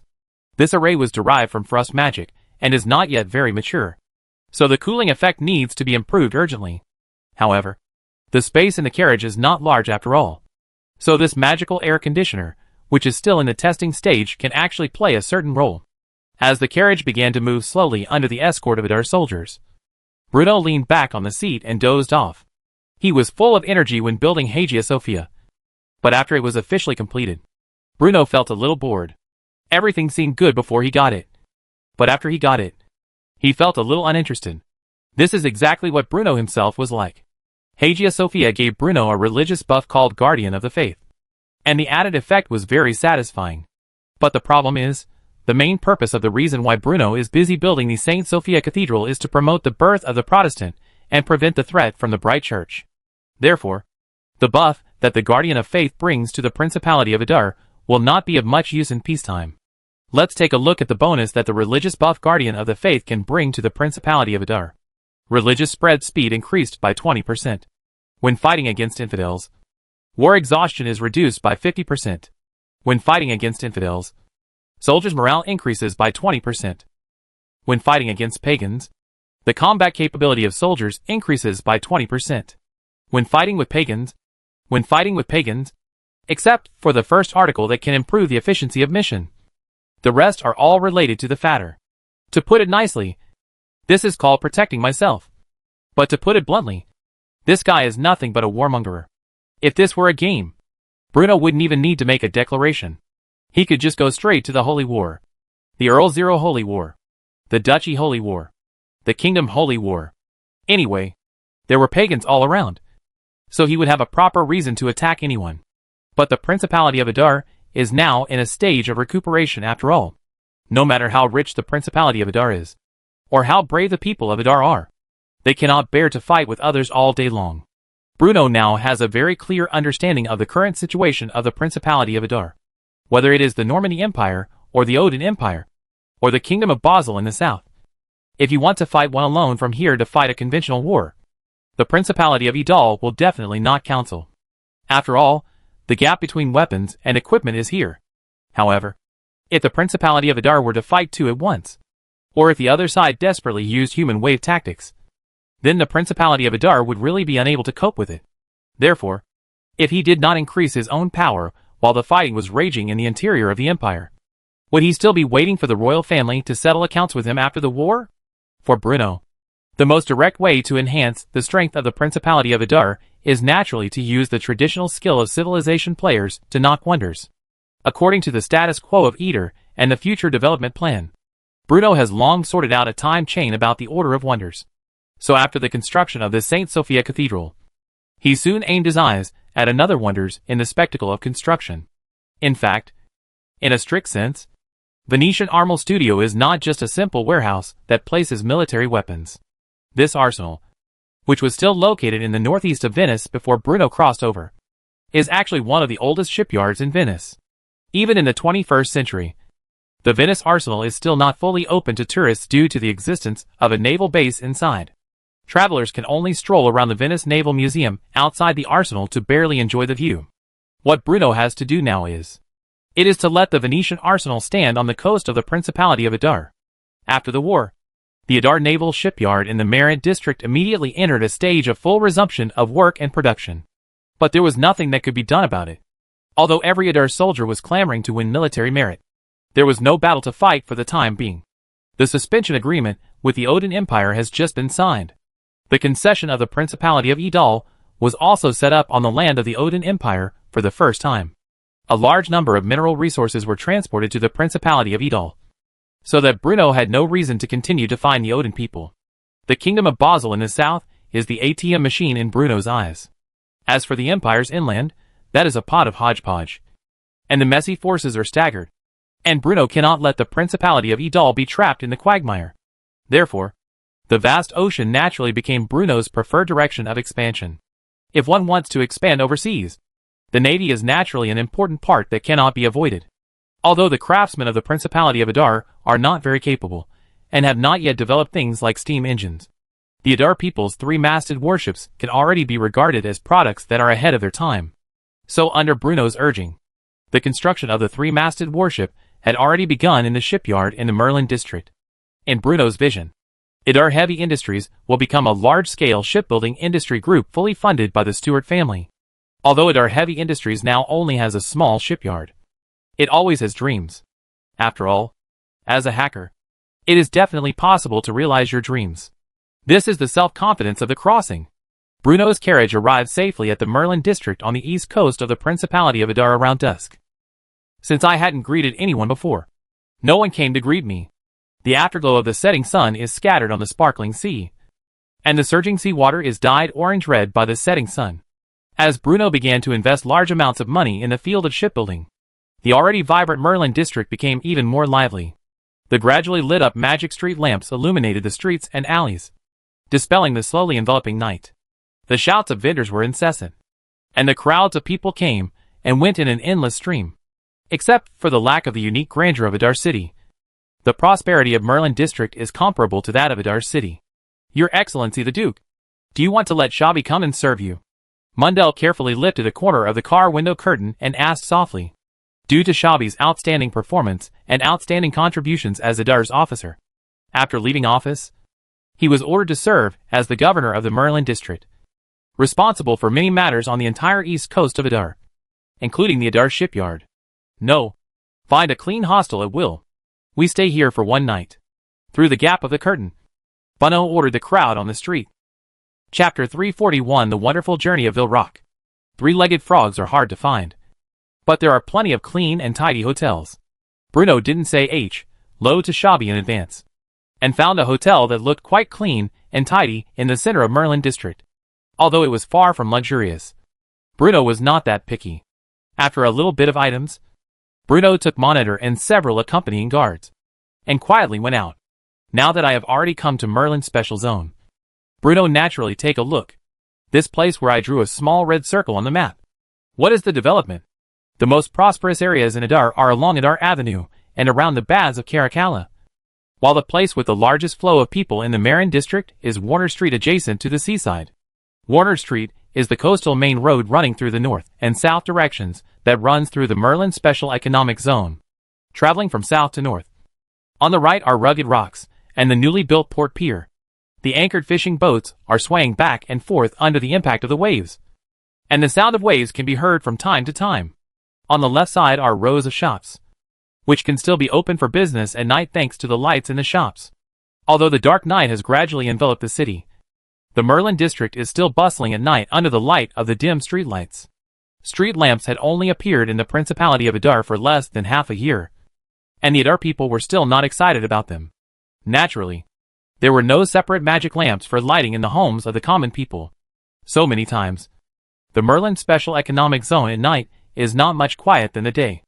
After all, if you don't plan to stay at home and make little people, then the night life will be quite long and boring. In the past, it was because everyone couldn't even eat food, and naturally had no intention of thinking about anything else. And when the Idal's belly was full, they could add other embellishments to their simple life. The Adar people who were busy learning spelling gathered in groups of 3 or 4 under the street lamps. Most of them came from poor families and could not afford candles, but they had a special liking for learning knowledge, because only by learning to spell and read aloud can they have a better life, become a civil servant, and obtain a higher social status. It is for this reason that many Idal people simply came to the street lights by the street and learned the words in the idle daily with bright lights. Of course, not everyone is busy learning spelling. After all, today's life has made many Idal people feel satisfied. Therefore, there are also fishermen who have been busy under the street lights and ordinary people from all walks of life. During the day, they called the seafood salvaged on the day of Warner Avenue on the corner of Warner Avenue. In the evening, they usually greeted relatives and friends to get together to play poker cards, which can also relax their minds. When the poker card came out of the Lord's castle, it became an entertainment activity that the Idol people liked to hear, adding a lot of fun to the nightlife of the Adar. A pair of queens. Tay. Yes, I will leave if I can't get out anymore. Walking on Warner Street, although the noise of the people was endless, Bruno felt particularly comfortable because here he felt the rare atmosphere of the city. Well, there are really fireworks. Whenever the sea breeze blew the treetops at night, the flavor of the skewers couldn't linger in the tip of Bruno's nose. At night, the stalls that were originally used to sell seafood and sundries are transformed into barbecue stalls registered with the Adar Market Administration. There are not many skewers such as grilled lamb, grilled beef, because people who can eat beef and mutton are not too much. Therefore, chicken and seafood have naturally become the love of Idol's hearts.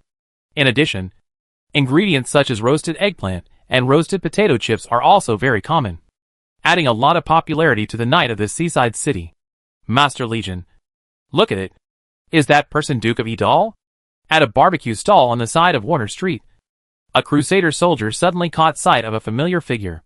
Hearing the words, Veer Rock couldn't help but look up and look in the direction of the soldiers. Oh no! It seems that really is the Duke.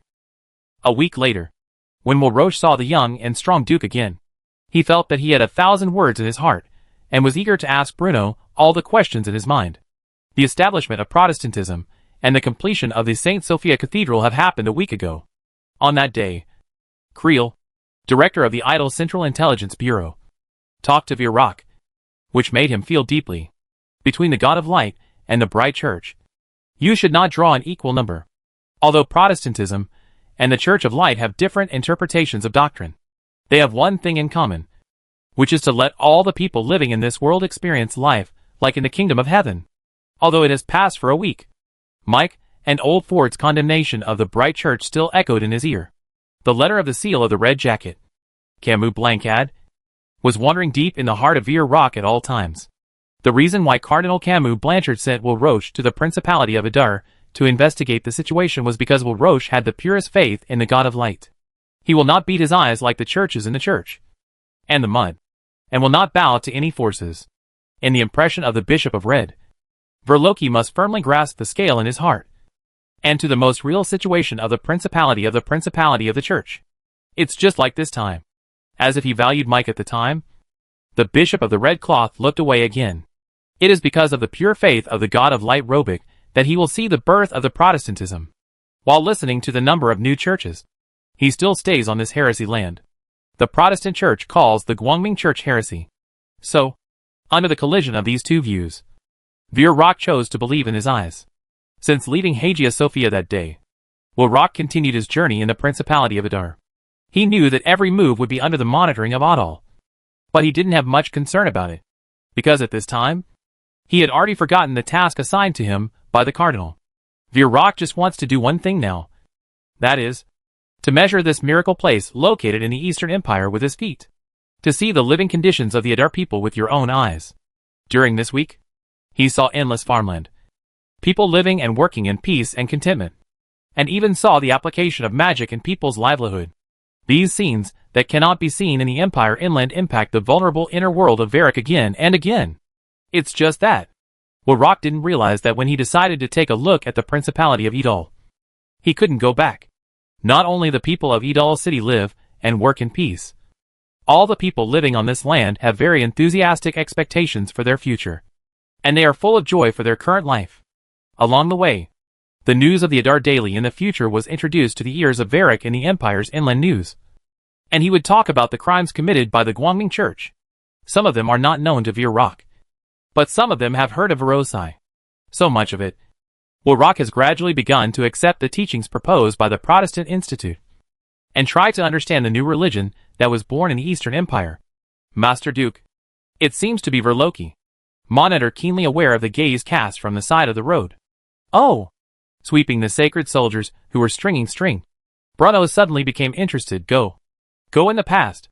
For the person of Veer Rock, Bruno has long entered the walk detailed understanding. Basically, he found the background information and resume of Varric. How to say, 8-year-old believers are personal talents. Veer Rock lost his parents since he was a child, and was adopted by a priest of the Bright Church. So he became a believer in the Bright Church. He became a Crusader soldier at the age of 17, and then relied on his devout faith and bravery and fearlessness in combat to become the commander of the Crusaders. Among the Crusaders of the Church of Light, he was a very famous guy. And this is why Bruno wants to recruit him. And alone will inevitably make people feel weak. If you can flicker Veer Rock again, the 2 talents with this article and 1 martial arts will undoubtedly increase the influence of Protestantism.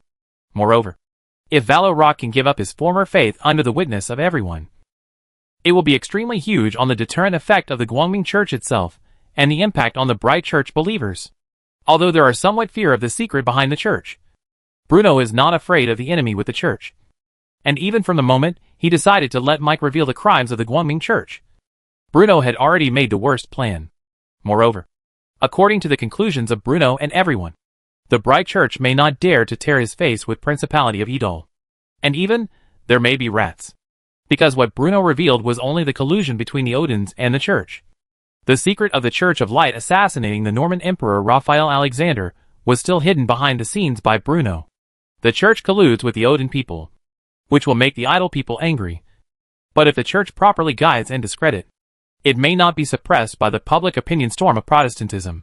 But once the cause of death of the Norman Emperor Raphael Alexander is revealed to the world, the Church of Light will definitely stand against all the Norman nobles. After all, the Church's biggest nobles dare to murder. And what are they dare not do it? And this is definitely what the Bright Church wants to see now. Little Luachi, facing Verloki's sight, Bruno walked over with a pace of 6 relatives. Gong, Master Jew. As soon as Verloki was about to greet, he realized that what Bruno was worn was a casual clothes. And he quickly lowered his voice. The new religion has been established for a week, and the Cathedral of St. Sophia has also seen it. Don't you go back to report to the letter? Bruno's straightforward problem made Veer Rock a little bit unknown. Just wander around.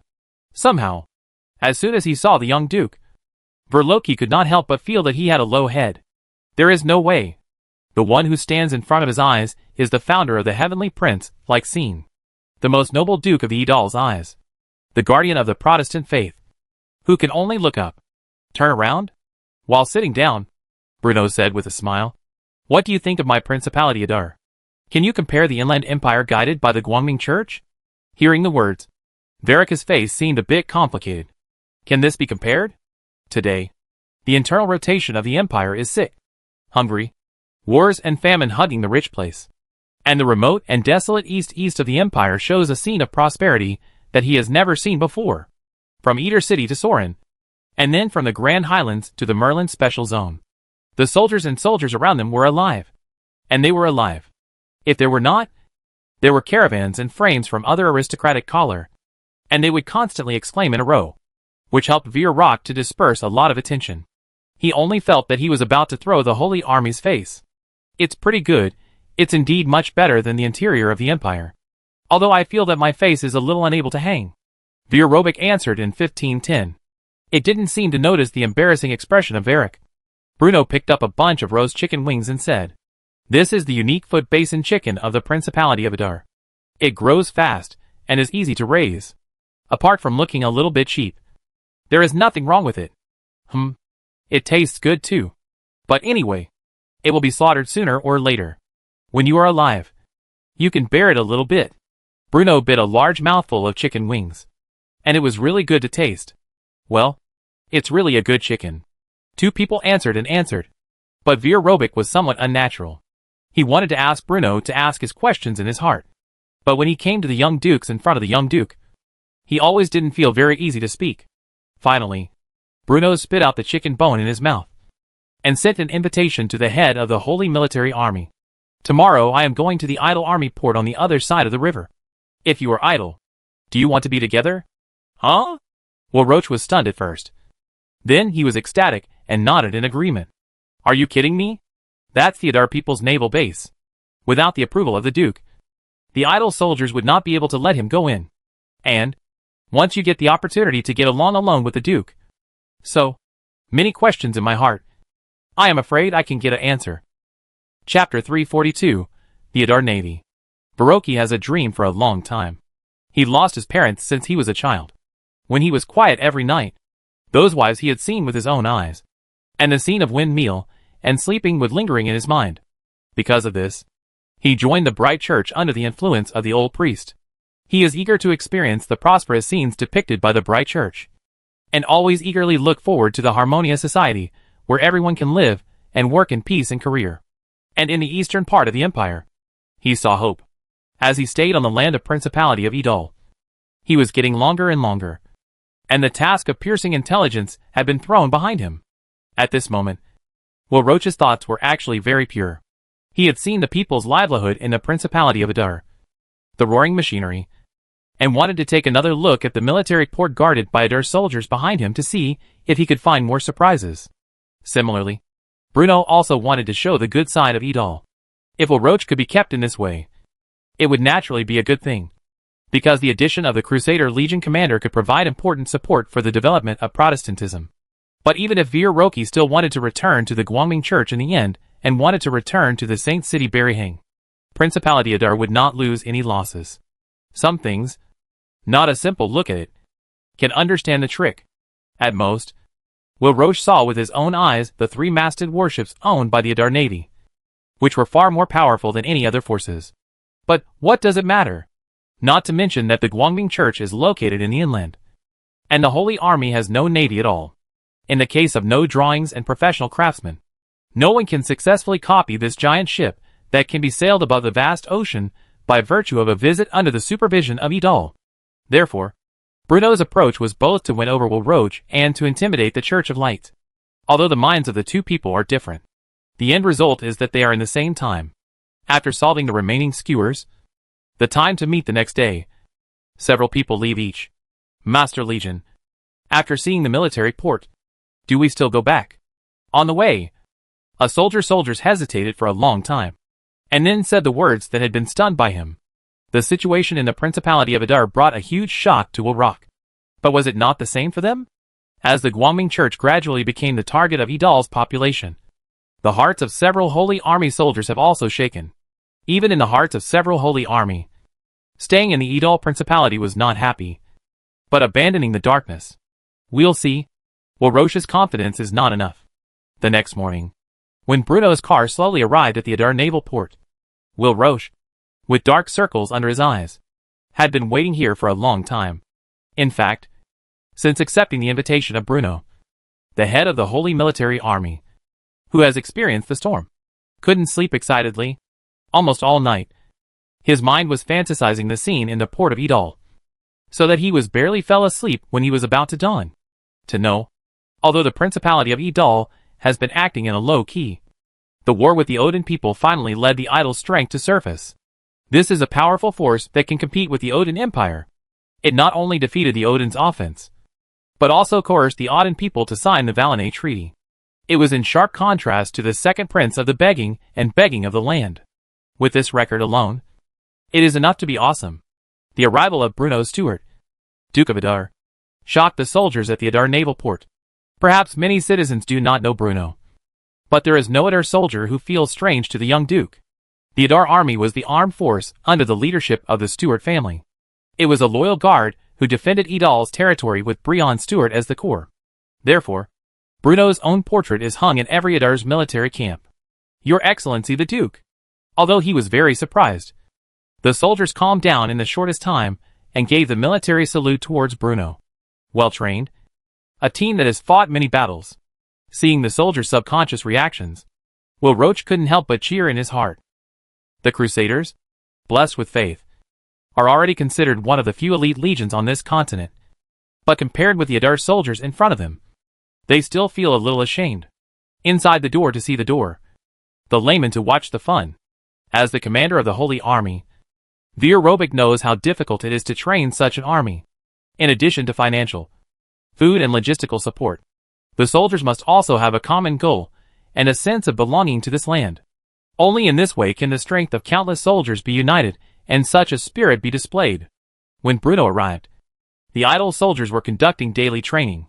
The Majestic slogan is deafening. Among the hotter air, the idle soldiers are using the company as the unit. And the training grounds in the military port are sweating. The intensity of such training is indeed very high. But no soldier is just going through the motions. The training of the idle army is very difficult. This is the general consensus of all Adar people. However, these poor idle soldiers have long been used to suffering and have never complained. After becoming an idle soldier, they were full and warm. Although they felt very tired after training, the treatment was not bad. When fighting, there is a bounty, and there are sufficient arms when they do not fight. Once they die, unfortunately, the soldiers of the soldiers will get a high amount pension and the job opportunities provided by the Duke. Even if this treatment is above the mainland, there is absolutely no second one. Not to mention, under the influence of the instructor in the army, the soldiers' feelings for the country of Idal were increasing. All Adar soldiers knew that they were not only defending the rule of the Stuart family for this land, but also to protect all people living on this land, and defend all Idal people's lives today. The influence of the teachers is like a seed that has gradually taken root and sprouted in the hearts of Adar soldiers. How is it? Isn't it? Bruno's tone is quite proud. Almost 2 years had passed since he traveled through time. Not only had he transformed the eastern part of the empire, he also had an Adar army with complete navy, army, and air force, becoming a bona fide noble and powerful man. If you can quickly find a few girls and toss a few pairs of children, then the Stuart family will inevitably become the top giants in the empire. I can probably understand why the Idal people can make the frustrated Odin Iron riding out of the door. Baroki did not hesitate to praise his praise. With such a powerful army and advanced weapons and equipment, it is naturally not enough to look at the Odin soldier who fought with his personal brute force. The weapons in the hands of the Adar are enough to make Vir Rock feel extremely eye-catching. Since Odin's defeat, the powerful magic weapons owned by the Eater have no longer secrets. But at this moment, Berosus was the first time in the training of idle soldiers to witness the powerful power of the magic rifle.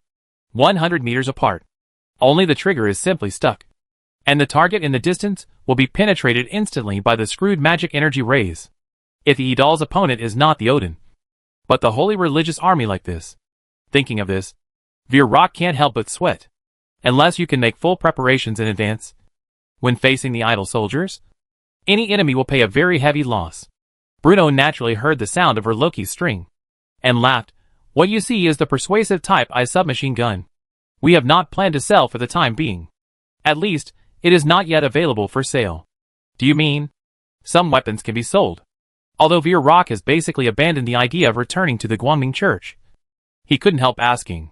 For example, the armor on the soldiers, the swords wearing. These are all talked about. And we did start to contact the Odin people. What? Baroki was shocked. How can you do business with the Odin people? Haven't the church with the Odin Empire an agreement? And doing business with the Odin people is the consideration of Principality Idal, which has nothing to do with the Protestant. Bruno explained, this is just some of the most common swords. Selling these will not endanger the rule of the Stuart family for the Principality of Idal. And by selling military weapons, it can also improve the life of the Adar and promote the changes that are happening on this land. An ordinary sword? Although it was just a glimpse. As a battle-hardened Crusader Legion commander, Will Roche could still see the quality of the weapons in the hands of the Adar soldiers. The sword shining with cold light, and the shiny armor are definitely weapons of extremely high quality. Your Excellency the Duke. At this moment, a shout interrupted Will Roche's thoughts. The coming person is also a familiar face, but is to practice the naval soldiers here to build the Naval Deputy General of the Naval Warship, Captain Howson. Captain Howson was just an ordinary fisherman led by Idal, and was selected into the Idle Navy because of his rich ship-driving experience. He also sold out the soldiers during the war, and achieved great achievements. Malkaran only knew and killed. And he did it. He was a radicals among the Idle Navy. And Captain Howson was a relatively stable school. Let him practice soldiers and build warships. Let's go to the shipyard, Bruno ordered. Bringing Verloki Kane to open the horizon is just a matter of success. The most important purpose of Bruno is to take a look at the progress of Principality Idal's current ships today. By the way, the related matters of the Venice military store have come to explain to Captain Wash. Since the next major task of the Principality of Adar is to develop the navy and explore overseas territories, The Venetian arsenal will naturally become a wonder that cannot be avoided in any way. In Civilization 6, the wonder bonus that the Venetian arsenal can bring is to build one ship and give one away. But this is not a game after all, but a real alien world. There is definitely no such good thing as creating something out of nothing. Therefore, according to the description given in the construction system, the spectacle bonus that Venice Military Studio can bring mainly includes the following points. One of the spectacle's bonuses, within the area of the Principality of Idol, the construction efficiency of all ships has increased by 40%. Wonder bonus 2, the probability of shipbuilding craftsmen gaining inspiration increases. The craftsman's shipbuilding skills improve, and the difficulty of training qualified shipbuilding craftsmen decreases. As soon as these two wonders were displayed, Bruno made up his mind to build the Venetian arsenal, because this is really a spectacle that can no longer be criticized by a bull. But just make this stuff. Then the idle navy will immediately enter the dumpling model. Look at that bonus. Within the scope of the Principality of Idol, the efficiency of ship construction has increased by 40%. During the time required to build 2 ships on weekdays, Idol craftsmen can create 3 ships. Damn! This is simply a bug-like wonder bonus. Bang, bang, bang, bang, bang, bang, bang, crack, crack, crack. The Idol shipyard is located on the side of the military port. As Bruno gradually approached under the leadership of Captain House, Bruno could already hear the sound of the craftsmen when the sledgehammer was heard. Finally, after passing through a corner, the largest shipyard in the Eastern Empire finally presented to everyone at this moment. What comes into view is a vast open space along the coast, with numerous ships that have not yet been launched placed one next to the other on this land. Among them are the main ship of the idle navy, the 3-mast battleship. But more, it is a large-scale transport ship for shipping. With the opening of the Hobbs port and the expansion of the idle navy, the shipping will become extremely important to transport lifeblood for the Principality of Idol. The minerals of the Odin Empire can only be transported by sea transportation, while the coastal ports of the Port of Dawn and the Kingdom of Basel will sooner or later they will open their arms to Principality of Idol. So, in the case of power, Bruno will build the largest fleet of this era under the situation that he can do, so as to transport various industrial raw materials and industrial manufacturing products for the Principality of Idol. Chapter 343. The opponent is too strong. Just surrender. With Captain Hausen through these huge ships, Bruno only felt that his heart was full of expectations for the future. Exploration of the ocean has long been identified as the next expansion plan of the Principality of Idol. These huge warships that are being built before his eyes are Bruno's confidence, and they are the trump cards that allow the Adar people to roam the world. Under the convening of the Idle Immigration Authority, the Idle shipyard gathered the entire Idol Principality, and even more than half of the Normandy Empire. All the capable craftsmen who knew the shipbuilding skills. Before coming to the Principality of Idol, these craftsmen who could build ships were actually a group of people with extremely embarrassing status, because the endless ocean has never been able to attract the attention of anyone. The shipbuilding industry in this era can be said to be extremely small, compared with those blacksmiths and carpenters. The craftsmen who have mastered the shipbuilding skills are quite high. Therefore, the Principality of Adar, which vigorously developed the shipbuilding industry, naturally became a holy place in the eyes of the already small number of shipbuilding craftsmen. Each of them tried their best to prove their talents, under the cooperation of Bruno's incentive system and all the craftsmen. Even the 3-mast battleships that far surpassed this era have been greatly improved and improved. The latest batch of 3-mast warships can be laid down in 1 month. At that time, the number of 3-mast warships owned by the Idol Navy will reach the scale of 5 ships. Captain Hayasen pointed to the 3-mast battle boat in the assembly stage and introduced it. Also, we need to get some transport ships. You can never have too many of them. If there aren't enough transport ships, the ore from the Eastern Highlands can't be transported here, Bruno added. I understand. Captain Hausen quickly replied. After this batch of 3-masted warships are launched, some of the workstations for building 3-masted warships will be reduced and used to build large transport ships. While walking on the seaside, Bruno groaned. A new batch of private sites and migrant communities must be built outside the military port. I plan to expand the shipyard. Refugees? Expansion? Captain House asked puzzledly. Ocean strategy is the top priority of the future development of the Principality of Idol. The Navy is the left and right arm in the Adar military system. So, I plan to build this place into a large naval base that integrates a shipyard, naval headquarters, military port dock and naval armory, and call it Venice Arsenal. Hearing this, Captain Howson's eyes lit up, although he hadn't figured out the Duke in front of him, and exactly what he planned to transform the shipyard into the factory. It sounded like this. And the only problem is, what is Venice? But it doesn't matter what it's called. You know, even the Adar army doesn't have a dedicated army headquarters yet. Thinking that he could pretend to be in front of Sam Rayton, Hyacinth was happy. This shows that in the eyes of the Duke, at least in the future of the Principality of Idol, the status of the Navy will never be in the army, and even the momentum of the idle army faintly. Don't worry, Your Excellency the Duke. If there is anything you need me to do, I will fully cooperate with you. I will leave the specific matters to Shabby and White Barrel. All you have to do is one thing. Bruno said seriously. The construction of the Venice Arsenal will inevitably attract a large number of refugees. So, the confidentiality of the blueprints and other matters must be ensured to be foolproof. Little man understands. Captain Howson answered affirmatively. By the way, what about Luigi?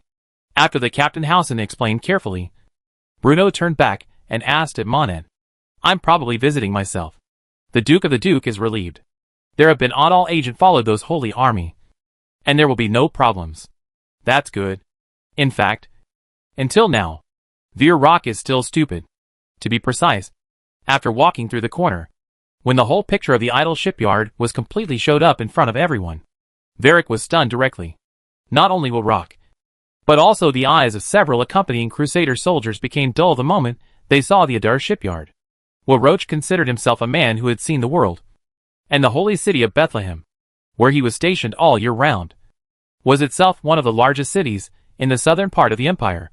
He had seen the regulatory council standing in the Emperor St. Lawrence, and saw the master tower of St. Lassa. But even so, he still stunned there. A huge ship seemed to have a few floors, and the towering mast seemed to cut through the sky. Countless craftsmen and the people gathered on this land, transported wood, riveted, and used their sweats and efforts to make a shocking ship into a type. The Normandy Empire has never paid attention to the ocean, so there is no navy in a strict sense. Therefore, the number of Norman Navy ships does not even exceed the number of 2 hands. Although the Normandy Navy is significantly more than the Mongolian Navy that is king of the 7 Wuhai in the previous life. But in fact, whether it is the Norman Empire or the Kingdom of Basel, the so-called Navy is actually just a few small fishing boats, and their main purpose is to defend against pirate attacks. We can only say that it exists, but we cannot say that it is useful. Take the Kingdom of Basel for example. The ships of the Principality of Adar can sail in the waters near Basel as if they were in an empty land, coming and going freely. If we don't take into account the Principality of Adar, then among the several independent countries on the continent, the Odin Empire, which is regarded as a barbarian country, is actually the country with the strongest navy. There was no way. The land of the Odin Empire was too barren, and areas like the Eastern Highlands were extremely unsuitable for farming. This led to many Odin people having to go to sea to make a living, and make a living by fishing in coastal areas. Even though he was the commander of the Crusaders, the only ships Roche had seen were small wooden boats, sailing on inland rivers, most of which could carry 3 to 5 people, while the larger ones could carry up to 20 to 30 people. But he had never thought of seeing a huge ship like the one in front of him. Can this to him still be called a boat? As a person who has never seen a big boat, the giant ships in front of them have completely surpassed the limits that Veer Rock can imagine, giving him a very fragile heart, and once again brought a huge impact. At the same time, Roche also saw the confidence of the Adar people. What kind of courage and confidence does it take to have such a magical weapon displayed before you? The opponent is too strong. I'd better surrender. At this moment, Roche finally threw off the shackles in his heart and made up his mind.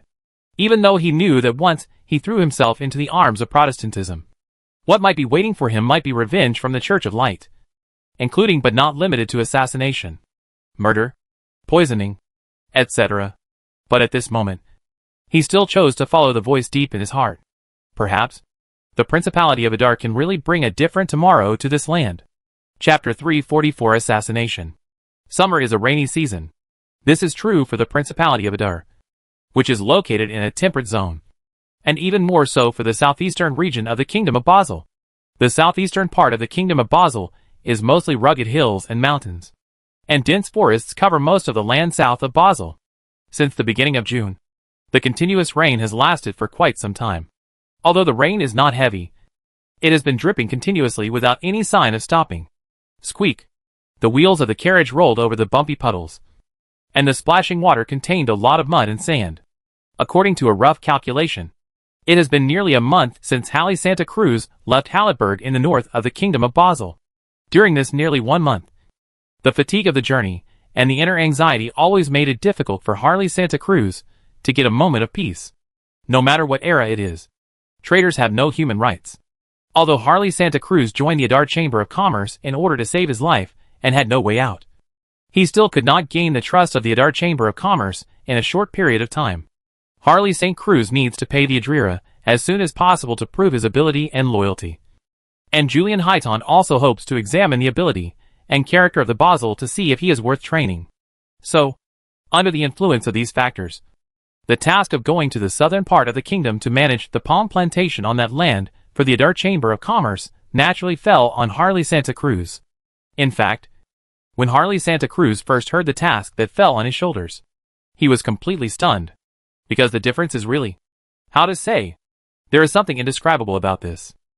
The nobles could not have made a mistake, and the Adar Chamber of Commerce was too far away. So, the incompetent and furious southern nobles naturally put all the blame for the total collapse of the wine market on Ernie Fila and Halle Santa Cruz. Now, Elni Mifra has been executed by the angry nobles, but Halle Santa Cruz has gone to the Adar Chamber of Commerce and still lives in the world. Therefore, Halle naturally became a thorn in the eyes and flesh of the southern nobles. For him, this mission to the south was almost like stepping 1 foot on the edge of H.L. If you are not careful, you don't know how you will die. But he couldn't refuse yet. Julian Heaton has already made a promise that as long as he can successfully complete this task, he will be accepted by the Principality of Adar, become an Adar citizen, and stay away from this place of trouble. Although it sounds like just managing a palm and rubber plantation and making the local Basel serfs work honestly. But how could the task at hand be so simple? The situation south of Basel was quite similar to that in the western part of the Norman Empire. There were many aristocratic families intertwined with each other. Under the management of generations of aristocratic masters, the lives of the people could not be said to be completely revived. But at least they were miserable. The local nobles hold the main power in the south of Basel. How effective the royal decrees can be basically depends on the degree of goodwill between the current king and the southern nobles, as well as the southern nobles' enthusiasm for money. Therefore, when the idle Chamber of Commerce, who offended the southern noblemen to open the banana plantation on this land, the southern nobles finally had the target of a fight against revenge. How to say, driving refugees to engage in looting and smashing is only the most basic operation. And methods such as threats and intimidation are also emerging in an endless stream. Even though Halle thought about it for a long time, he couldn't come up with an effective solution. But, just now, Halle Santa Cruz suddenly realized a possibility. That is, did the Adar people send him here because they wanted to use his life to calm the anger of the southern nobles? The road ahead became increasingly muddy, and the rain in the sky became heavier. Halle Santa Cruz, who was sitting in the carriage, was pale, and his mood could not be calm for a long time. Could it be that I am really doomed to die? As if it is to confirm the guess in Halle Santa Cruz's heart. In the next moment, whoosh! The sound of a crossbow arrow breaking through the air came from outside the carriage. A sharp arrow pierced through the carriage in an instant, and was nailed firmly to the inner wall at the rear of the carriage. The shining arrow, only a few centimeters away from Halle Santa Cruz himself. Coming! Halle Santa Cruz was so frightened that his face turned pale, and his whole body began to tremble. There are assassins. Protect the frame. The moment the arrow pierced the carriage, the guards of the convoy instantly went into defense mode. These burly men who worked for the Adar Chamber of Commerce pulled Halle Santa Cruz out of the frame and made him lie prone on the ground. They then pulled out the shields mounted on the frame as quickly as possible, forming a tight shield wall around the carriage. In fact, Julian Heaton had long anticipated that Halle Santa Cruz would be assassinated, because before the trip, Adar CIA agents conducted a detailed analysis of the character and methods of the southern nobles and provided several routes. The route the convoy is currently taking is almost certain to lead to assassination. When they saw the frightened Harley walking out of the car frame, the assassins hiding in the woods jumped up and rushed towards the Adar convoy with knives. There is only one order they receive. That is to kill all the live mouths in Harley St. Cruz and this Adar team, so that the Idol people understand that the truth is the place of the nobles of the southern Basel. Only, looking at the killers waving swords and rushing towards the convoy. The guards of the convoy were not panicked at all. Instead, they revealed a sneer. For these Adar agents armed with the Persuader I submachine guns. It is easy to keep these killers here. That's right. All the guards around Harley are from the Adar CIA. The Adar people have never had the habit of letting their own people die. Although Harley has just joined, he can already be considered a member of the Adar Chamber of Commerce. Therefore, Julian Heaton never had the idea of using Harley Santa Cruz's life in exchange for the smooth operation of the plantation. Because this is not necessary at all. They are the Adar people. And standing behind them is the most powerful force in the eastern part of the empire. The Principality of Adar. Chapter 345 Basel Scalpel. When facing these swords holding swords and howling, the killer rushed over. Adal's expression did not fluctuate in the slightest. For the well-trained Adal, whether they are facing the target in the distance, the miscellaneous army holding black bread, or the so-called elite of the southern nobles, there is no difference in their combat methods. TSK. This charge is full of flaws and lacks momentum at all. No need to look. From the sound of his voice, it was clear that the guy who said this must be a veteran of the Adar Bandit Corps, one of the first people to follow Krell in robbery. See Chapter 98 for details. Stop arguing. Be serious. Adar's deputy CIA director, Baumel Braun, couldn't help but glare at the man who spoke.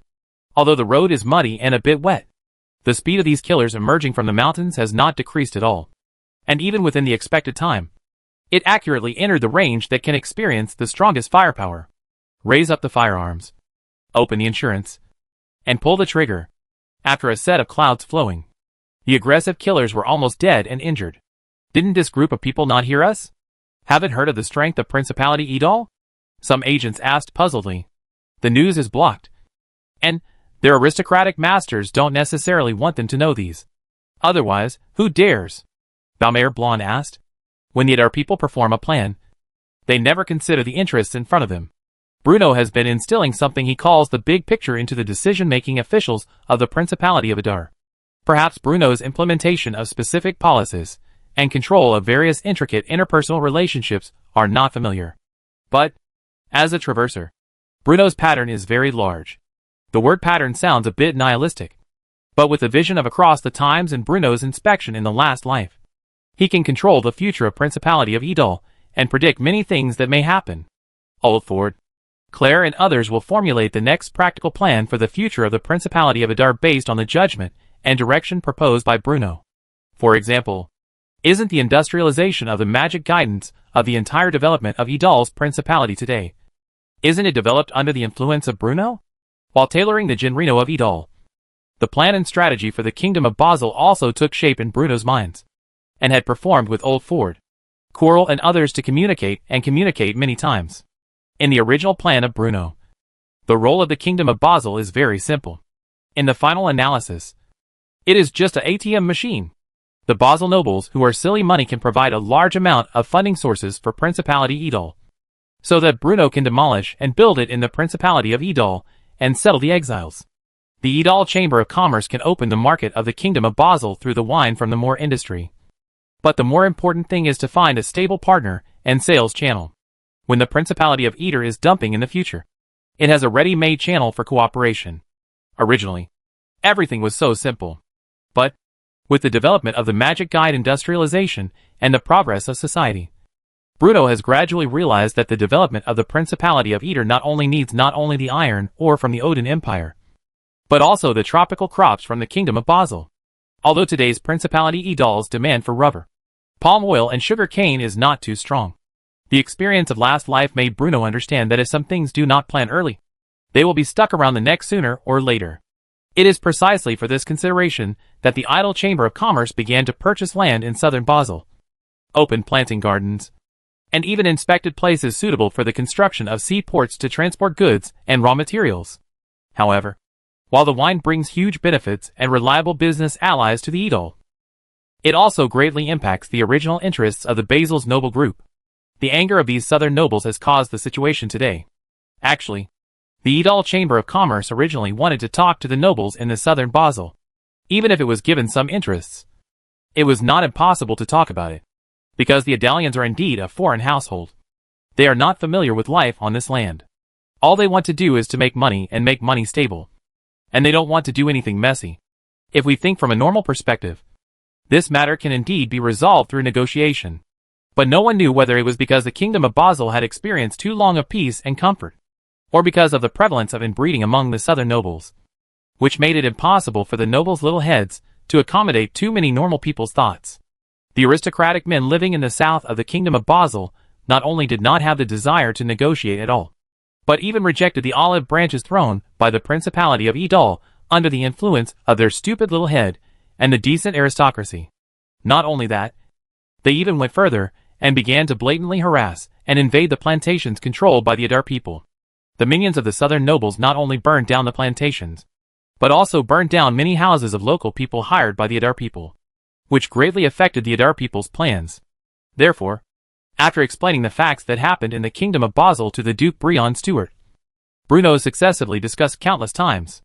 The result of a series of discussions was that Beaumont Blon, deputy director of the Idle Central Intelligence Bureau, who was originally stationed in the Founder Fortress, was dispatched to the kingdom of Basel.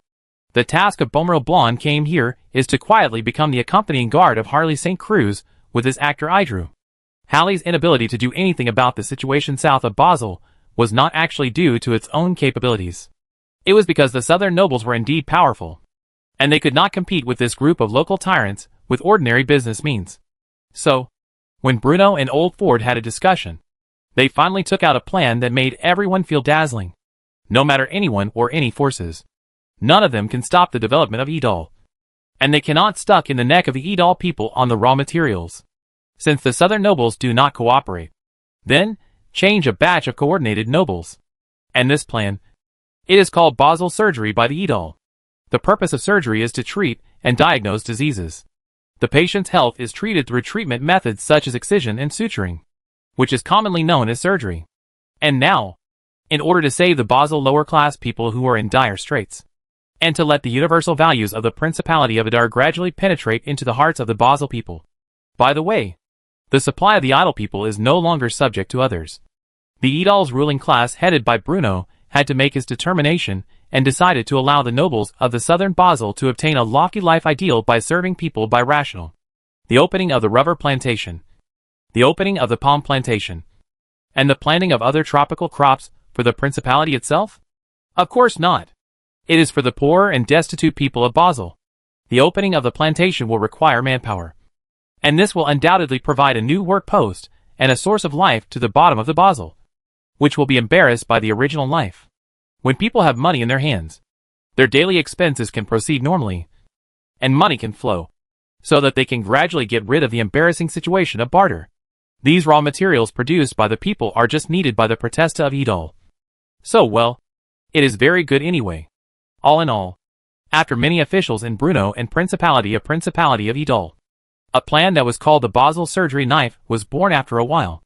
In this plan, Harley St. Cruz, who went to the Idle Chamber of Commerce, was very sad to become a bait thrown by the Edal without knowing it.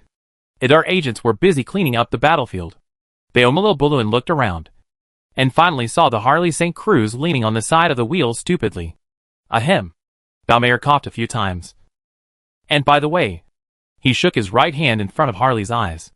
After a while, the scared Harley returned to God, and said, Am I dead? Seeing this, Balmayer nodded seriously. The crossbow did not hurt Harley, but the method of combat the fighting agent in front of him really shocked Harley. You, is the soldier of Edal? It dawned on Harley Santa Cruz. If you are just a good hand, where will there be such a strong combat power? Deputy Director of the Central Intelligence Bureau of Eder, Beaumont Blon. Baumel extended his right hand and introduced himself. Although he was not used to this way of greeting, Harley still politely extended his right hand and shook it carefully. Actually, Harley St. Cruz didn't know what the Idle Central Intelligence Agency. But in short, it sounds great. No wonder Julian Heron vowed to ensure his personal safety. He had such a bunch of Idalians with a bunch of bulls. If the nobles in the south wanted to kill themselves, they should really be discussed. Then, that is the magic gun.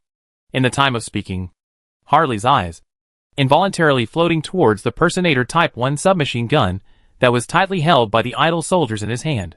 The conflict just now was completely seen by Harley St. Cruz. The Adar people who were guarding him never had any close combat with those sudden killers. After a burst of intensive bayubu, those killers with violent faces all fell to the ground. It was this scene before his eyes that finally made him realize what a terrible weapon the Adar people possessed. Unless he is a Basel regular army wearing heavy armor and holding a shield. A killer like this who has no defensive equipment and travels lightly will probably only be killed. Yes. Baumel nodded with pride. Indeed.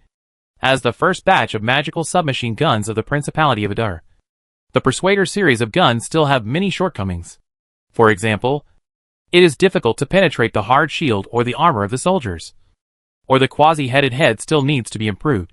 But this cannot be improved. But this cannot hide the advantages of this era. Everyone understood that as long as the soldiers were fully armed, the deterrent effect of the magic rifles possessed by the Adar people would be greatly reduced. But, apart from the elite legions of each country, how easy is it to be fully armed? In this era of black bread as a weapon, the level of iron smelting is still backward. In addition to the Principality of Edal, buying any country can be equipped with armor in batches to each soldier. Can I touch it? Harley's eyes were full of anticipation. As long as they are outside the mainland of the Principality of Adar, Adar soldiers always carry their guns and are ready for battle 24 hours a day. Baumel shook his head with a firm tone. Although his request was rejected by the deputy director of some bureau in front of him, Harley Santa Cruz finally felt a little safe in his heart. At least, you don't have to worry about being killed by someone if you're not careful. That, Lord Baumel? Harley asked tentatively. I have been thinking hard about the plantations in the south since I set out. But the nobles in the south of Basel are really deep-rooted. I really don't know what to do. May I ask, do you have any solution to break the deadlock? Me? These economic matters are not within my jurisdiction. Apart from completing the task that the Duke has assigned to me, I can't help with anything else. Besides, Gong, Duke? Hallie couldn't help but interrupt Baumel's words, feeling a little confused. Wasn't this Julian Heaton's plan? How is it directly connected to the most powerful noble lord in the Principality of Adar? Seeing this, Baumel Braun continued. Also, you don't need to think too much about how to manage the plantation. Since you have been assassinated, it's almost time for you to go back. We will be responsible for the rest. Huh? You, Harley St. Cruz, a month ago, got the Baron of the Baron, and was the Fong minister of the Duke of Eder Duke Bruno Stewart. But he encountered assassination in the Kingdom of Basel, and was seriously injured. Baumel Braun said this very seriously. Chapter 346 Audience.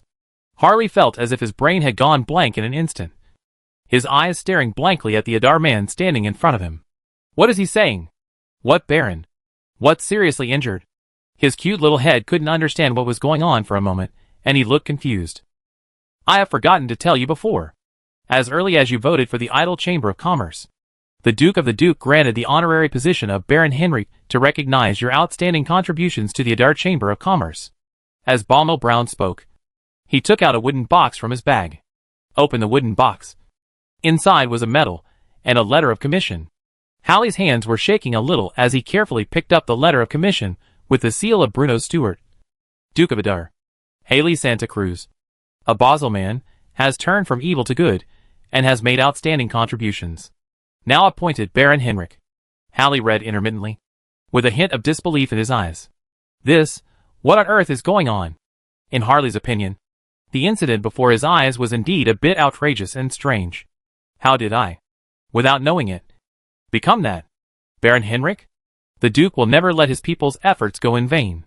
Since you have joined the Duke's side, as long as you work hard, you will reap rewards. Baumel Braun said, as a matter of course. But I didn't do anything. You and Ernie Fila have made great contributions to the fact that more wines have conquered the market in the Kingdom of Basel. Harley? Are you cursing again? And, this time, you know how to be difficult. And you resolutely come to the south of Basel to send death. And it does provide us with great convenience. Harley, I don't think this can be considered a compliment. Etc.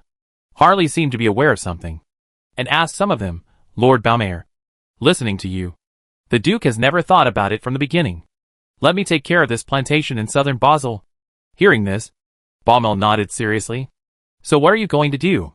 Since you've been following us all the way, you should be aware of the huge influence these southern nobles have on this land.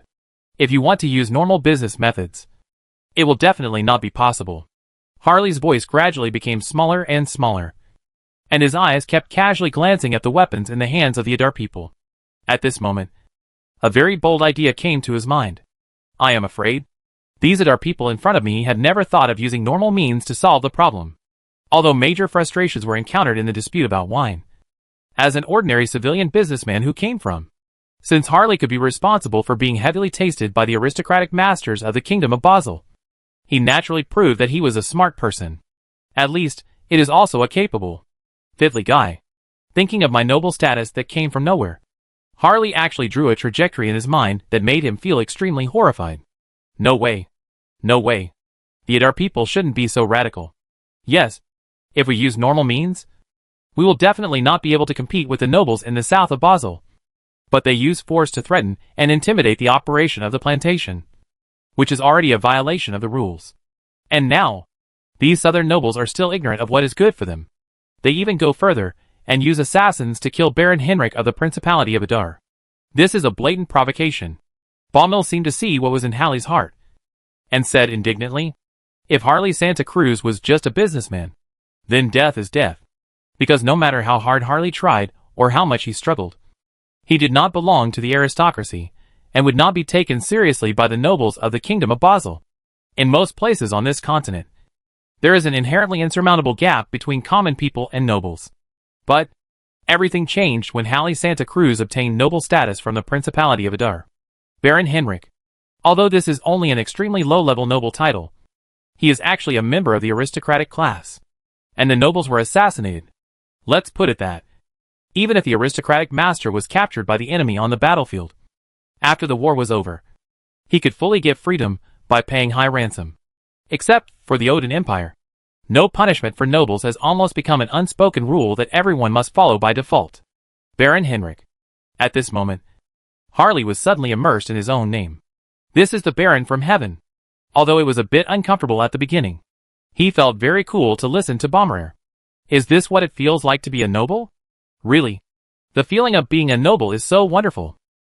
However, this wonderful feeling did not last long, and was extinguished by a bucket of cold water poured by Baumel. Also, I must remind you that the Principality of Adar is different from any other noble territory in this land. Except for the Stewart family, any noble title is just an honorary title, and there is no actual territorial division. Oh, however, even so, Harley did not feel too much lost in his heart. As a Basel man who had just defected to the Adar people, he was still worried about whether he could save his life a few days ago. But in the blink of an eye, he became a baron under the Duke, although there is no fief. But this is a noble title after all. How many civilians are what this is envious of things? Although dukes and marquises have the power to grant titles to lower-level nobles, in reality, it is extremely difficult for a commoner to obtain a title. Even a great noble has extra lower-level noble titles. Then, compared to the opportunity to enable an outstanding civilian to enter the noble class, almost all the big nobles will choose to give this opportunity to give a descendant of ordinary nobles born in the famous master. In the final analysis, this is all due to the so-called aristocratic respectability. After all, if your subjects are all descendants of prominent families, then not only will it be more respectable, but you will also have common topics to talk about during banquets and hunting. However, if the Feng ministers under their own Majesty have a group of poor mud legs, all of them look like they have never seen the world, then the ignorance and cowardly mentality that they reveal from time to time often make the nobles feel embarrassed. Harley never dreamed of obtaining a noble title. But Duke of Eder, Bruno Stewart, gave him a chance to be promoted. Since then, I am the nobles of the Principality of Edal, and I am a subordinate to the Duke of Edal, Duke Bruno Stewart, Harley Santa Cruz thought with some pride. Only, when Harley St. Cruz held the appointment of the title awarded him, and was very grateful to the Duke of Edal, while, in his eyes, he looked at Baumeier, but he had a little grudge. No way. This product hid the appointment of the Duke in his bag, And until this moment, he finally told himself disappointment. You know, for nearly a month. Which day is you not in anxiety? If you tell yourself the real purpose of going to southern Basel this time, how can you worry about it for so long? Harley was only in his early 30s this year. But under this huge pressure, he had some signs of baldness, and clusters of white hair began to appear vaguely. It seemed to be aware of Harlem's grievances. And Boehmer's blonde sincerity argued sincerely. You can't blame me. In case you are excited, you can get out of the news of being registered as a noble, causing the nobles in the South to not assassinate. Then, will the plan we formulate not abandon before? I'm actually a person who is like a bottle. Harley struggled. Oh, I'll pay attention next time, Boehmer Brown said casually. Harley, how can this TM be next time? So, do we go back now? That's right. You are suffering from serious injuries now. Not only too much blood loss, but also in danger. If you don't hurry to return to the Principality of Idol, hire the best doctor to treat it. I am afraid that life and death will be unpredictable, Boehmer replied seriously. Harley couldn't help but lower his head and look at himself, who was covered with scars and in imminent danger. Forehead. How should I describe myself at this moment? The clothes were a bit dirty, and there was a hole in the pants. The ears are still a bit uncomfortable. The biggest wound on his body was the skin on his knee that was worn away, and there was some bruise around the wound. And, when he was dragged off the carriage by Adel, he accidentally got from the ground. For a time, Harley suddenly had an inexplicable feeling. He felt that he was really shameless. Wrong. It's not just himself. A serious Idol agent is shameless. Then, goodbye? Several adjurers, who was responsible for guarding Harley's return journey, had turned the direction of the carriage and cleaned the battlefield that had just erupted. When we meet again, it will be in the Principality of Idar. Boehmer waved. Harley's mission has been completed, and the next task is that of Agent Idar. Thinking of this, Boehmer Blonde was suddenly bloody. Because this will be the first large-scale action planned by the Idal Central Intelligence Agency outside the Principality of Idal. And, long before Mal's wines entered the Basel market, the people of Idar had anticipated this day would come. Palace of Basel. The messenger from the Principality of Idal, Joey Hicks, was heading towards the main hall of the palace under the leadership of the Palace of Basel. There he will meet the King of Basel and present the credentials of the Principality of Idar. In this era when monarchy is restricted, the nobles of the Duke level already have certain diplomatic rights. And even in some specific circumstances, they can take the initiative to provoke war. It is an extremely common thing to send messengers to each other before. This is a very common thing. Not just the Principality of Idal, such as the Duke of Lane, the Duke of Carter, the Duke of Duke, and other aristocrats. Most of them also sent their messengers to the messenger of the Kingdom of Basel, the Norman Empire, the Principality of the Cimbidan, and other aristocrats. What's more, although the Duke of Idal is still the king of the royal family of the Normandy Empire in name, all the rights of the principality have been firmly controlled by the Stuart family. Among them, even divine rights. Therefore, Bruno naturally needs a messenger who can represent the interests of Duke of Idal, and make a voice to the nobles who rule the mainland. The Kingdom of Basel, as a neighbor of the Principality of Idal, naturally ushered in the Idal messenger at this moment. Joey Hicks. See His Majesty King. Although he has other tasks in addition to submitting the Chinese book this time, Joey Hicks's etiquette is indeed unspeakable. King of Basel Clark Borson was sitting on the throne, curiously looking at the polite messenger in front of him. There is no way. The Odin people encountered a tragic failure in the hands of Principality of Idal. The news has almost spread throughout the mainland. Almost all the aristocratic masters have a lot of interest in the new regime of Principality Idal. While the Kingdom of Basel looked at Idal's messenger, Joey Hicks was also observing the king above the throne. Clark Balson is 40-5 years old. Compared to the beautiful Queen Alana, the king is a typical obese patient. The round belly almost broke the luxurious robe he was in, and it seemed like a big stall. Perhaps it was because of drinking alcohol all year round. Her Majesty's complexion was still with a small redness. Her Majesty, King Clark Borson, the Honorable Basel. I only represent the most sincere greeting on behalf of Duke of Eder, Bruno Stewart. The king's internal servant quickly and respectfully took the national book and presented to the king's case. Belch, the kingdom who had just finished lunch and took a wine hiccup, glanced at it carefully, and said, "The messenger from the Principality of Idal." The journey to the kingdom of Basel is quite happy. I have never seen such a vast territory and a number of people. The natural scenery of the Basel kingdom is impressive. Joey Hicks showed an envious look and added secretly in his heart. The land is vast, but extremely barren. There are many people, but they are extremely poor. The natural scenery is beautiful, but the humanistic scenery is messy. Chapter 347. We are mixed with a Basel. The touting of Joey Hicks not only made King Basel feel happy, but also gradually let go of his original concerns. After all, Principality Adar was too low-key before.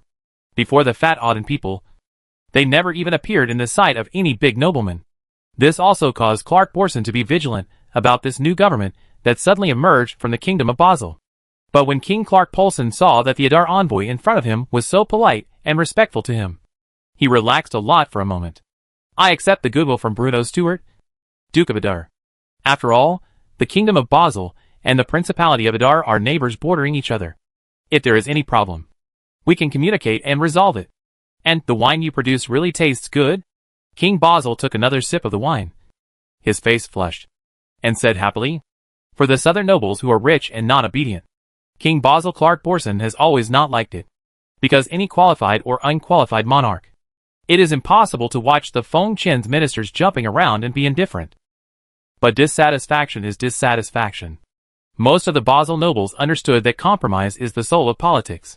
If it wasn't for the emotions of those southern nobles, and stabilized the political situation of the kingdom of Basel.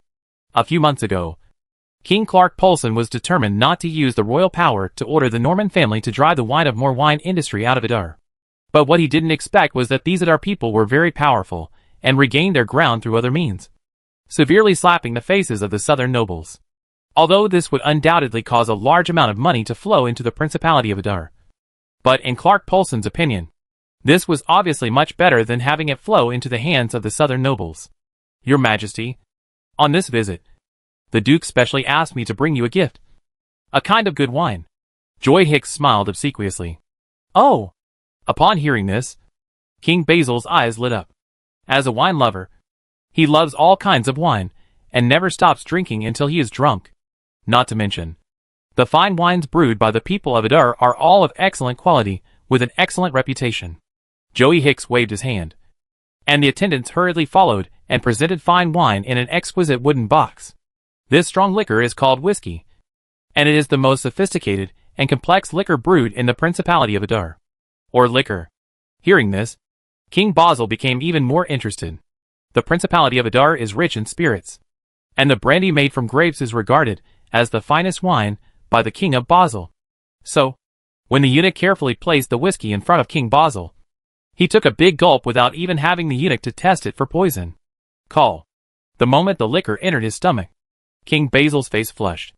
The taste is mellow and round, with a strong aroma of wine, a slight hint of charcoal from flame roasting, and the unique sweetness of wheat, and an extremely rich taste. Good wine, King Basel exclaimed in admiration. While King Basel was guzzling wine, Joey Hicks mentioned cautiously, Your Majesty, although Duke Adar has always respected you, and has long admired the Bolson family, there is one thing I must mention. What is it? Just tell me. King Basel, who was immersed in the unique flavor of whiskey, said this happily. Seeing this, Joey Hicks's face looked very conflicted. After hesitating for a long time, he gritted his teeth and said, A vassal under the Duke of Adar was assassinated on the land of the kingdom of Basel. His life or death is unknown now. What? The moment King Basel heard Joey Hicks' words, he was visibly stunned. The Duke of Adar's vassal was assassinated on the land of the kingdom of Basel? He couldn't help but repeat, That's right. Joey Hicks nodded affirmatively. As he spoke, Joey Hicks called his attendant and took a tattered letter of appointment from the attendant. Although the letter of authorization was wrinkled and looked quite old, the bright red blood on it was still vivid and particularly eye-catching. Let me tell you one thing. Bruno's actions actually have a bit of the meaning of taking advantage of loopholes. For the vast majority of nobles, the granting of titles requires comprehensive consideration of a variety of factors. For example, if there are two people who can be granted a title, one of them was an ordinary Frenchman with outstanding achievements, and the other was a lord of the French plain white banner with pure blood. So who should be given the title? Is this even necessary? That must be the one who granted the title to the military commander of the French plain white banner. Nothing else. The master of the French plain white banner is the master. So, based on Harley's background, any normal noble would never grant him any title. But the problem is, Bruno was not a normal noble. And the Principality of Adar was not a principality system built on the contractual relationship between vassal and lord. In the Principality of Adar, the title of nobility is merely an honorary title. There is no need to consider family background when being promoted to a noble. As long as the person has made sufficient contributions to the Principality of Adar, he or she has the possibility of being crowned a noble. As early as a month ago, Halle Santa Cruz was canonized as Baron Henrik by Bruno's steward, Duke of Adar. But what we didn't expect was that he was assassinated by southern nobles when he was on his way to the palm plantation south of Basel. Bridge Joey Hicks said indignantly, "This is simply a provocation to all Adar nobles. Your Majesty, I hope you can make a wise decision and not let those southern nobles tarnish your good name." Joey Hicks suddenly changed the subject and directed his fierce words at the southern nobles of the Kingdom of Basel. Actually, Joey Hicks didn't know what decision the King of Basel would make. But one thing is certain. That is, the current situation where the Adar nobles and the southern nobles are reconcilable is what the Basel royal family wants to see. In fact, relying on the strength of the Adar people and their infiltration into the south of Basel, they could certainly take direct action. But, after all, this is the land of the Kingdom of Basel, whether it was out of respect for the King of Basel or out of other considerations. In Bruno's opinion, only by consulting with the Basel royal family in advance can the Adar people's plan be carried out relatively smoothly. At least, this can limit the impact of the Adar people to a relatively reasonable range, thereby avoiding further intensification and escalation of conflicts with the southern nobles. King Clark Polson of Basel was not on good terms with the southern nobles. So after much inquiry and analysis, Joey Hicks became more and more convinced that the alcoholic king in front of him would never stand up for the group of disobedient vassals in the southern part of the kingdom. There are at least dozens of noble vassals south of Basel. Can you confirm who is the noble who assassinated Baron Henrik? The king put down the bottle of wine in his hand. His face is gloomy as water. At any time, an attack on a noble is a serious matter. Not to mention that according to the Adar people, this was a mutual murder among nobles. In the opinion of the king of Basel, if this was indeed what the southern nobles of Basel did, it would mean that the increasingly rampant southern nobles had broken the unspoken rules that had been maintained among the nobles for many years. What is nobility? The nobility was the ruling class in the land. No matter if it is a baron, a viscount, or even a lower noble title, assassinating any noble is something that cannot be forgiven. If nothing unexpected happens, he should be a killer under Duke Stein's command. As he spoke, Joey Hicks dropped another bombshell. Who is Duke Stein? That is the core force of the southern noble group in Basel. Although Duke Stein's power is still a level lower than that of the MacLean family that occupies the Goethe Plain and cooperates with the Adar Chamber of Commerce, Duke Stein is the most active leader among the southern nobles. The reason why the Adar people chose the unlucky Duke Stein as their target for slander was mainly to reduce the difficulty of implementing the plan as a whole. Since the goal of the Principality of Adar is to obtain a stable supply of raw materials, so that the plantations run by the Adar people can operate normally, the quickest and most direct way is to make Duke Stein surrender. If other minor nobles were targeted, it would not only be difficult to quell the dispute, but it would also likely unite the southern nobles against a common enemy, making the situation more difficult. So, as long as Duke Stein is brought to his knees, the people of Adar will no longer have to worry about the operation of the plantation and the supply of raw materials. Moreover, the Adar people are too skilled in such methods and routines of killing monkeys to scare others. Is your information reliable? Your Majesty, we found the token belonging to Duke Stein on the killer's body. Facing the king's questioning, Joey Hicks answered without any hesitation, saying, "A token with the emblem of the Duke Stein's family appeared in the servant's hand at some point." For today's audience, Joey Hicks had already made full preparations for all possible situations.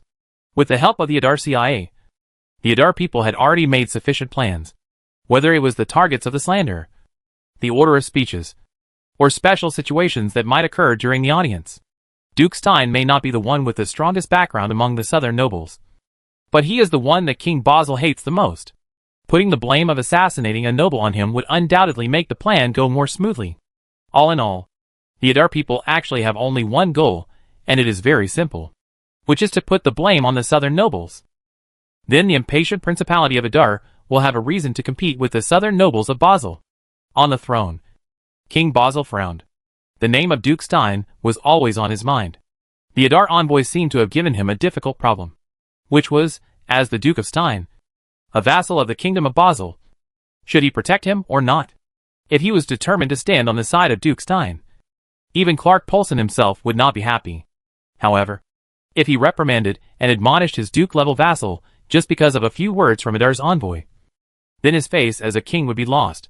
So, Basel King Clark Polson finally said the words that Joey Hicks had been waiting for. Since this is a dispute between Duke Adar and Duke Stein, the two dukes should negotiate and resolve it. The royal family does not want to see the principles between nobles being trampled upon. Have to. These are the words Joey Hicks was waiting for. For the Adar people, communication and resolution are equivalent to explaining the truth and convincing people with reason. Since the Basel royal family promised not to interfere, the Adar people could let go and do the royal family a favor by helping to suppress the arrogance of the southern nobles of Basel.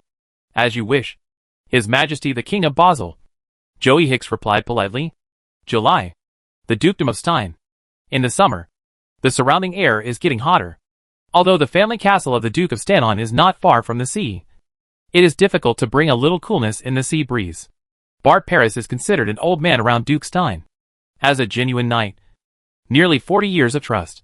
He won the trust of the Duke of Stan, and half a year ago, he was successfully promoted to the captain guard of the Duke of Stan. Ever since he became the personal bodyguard of Duke Stein, he has been extremely concerned about what he has to do. At the end of every month, he would call a small meeting with the guards around him to sort out the problems of the month and the security plan for the next month. So, taking advantage of the free time that evening, Bart Paris once again summoned the guards around the Duke and gathered them in a small hall in a corner of the castle. Seeing more than a dozen personal guards sitting down, Bart Paris concluded, Omer and Yanua are newcomers who have just joined the guards recently. As long as you perform well, the Duke will definitely not treat you unfairly. Asaba has performed well this month, and has been very conscientious during his night patrol duties. The rest of you have also done a very good job.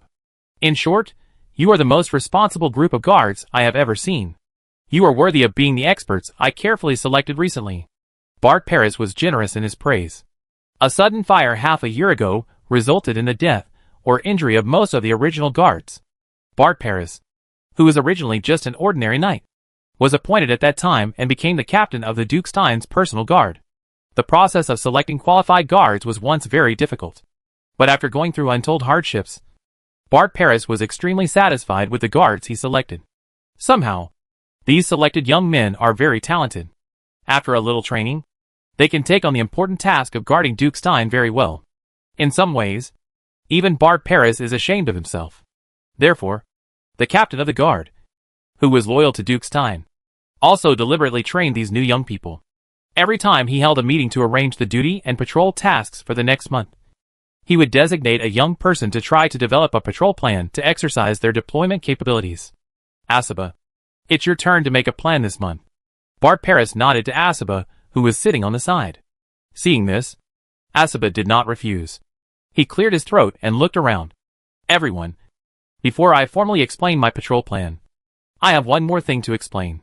That is, in addition to Captain Bart, there is also a Basel man among us. Chapter 348 Handle. Reading in this chapter. Preventing harmony is everyone's responsibility.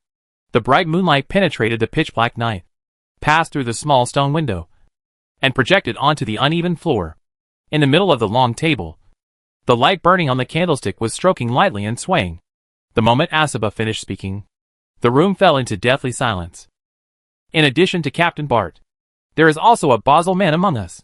These words echoed in Bart Paris' ears over and over again. He felt as if his head suddenly made a buzzing sound. And then everything went blank. What is he saying? What is? In addition to me, I also mixed into a Basel? Bart Paris felt a mess in his head, and it seemed a little overwhelmed for a while. The 13 personal guards of Duke Stein present gathered around the long table, looking at each other with different expressions. Ashiba, what are you talking about? After a moment's silence, Bart Paris finally came to his senses, frowned, and asked. Hearing this, Asaba replied respectfully. Lord Paris, I think I have made my point very clear. Among the 13 people present, in addition to you, there is also a Basel man. Sit down immediately.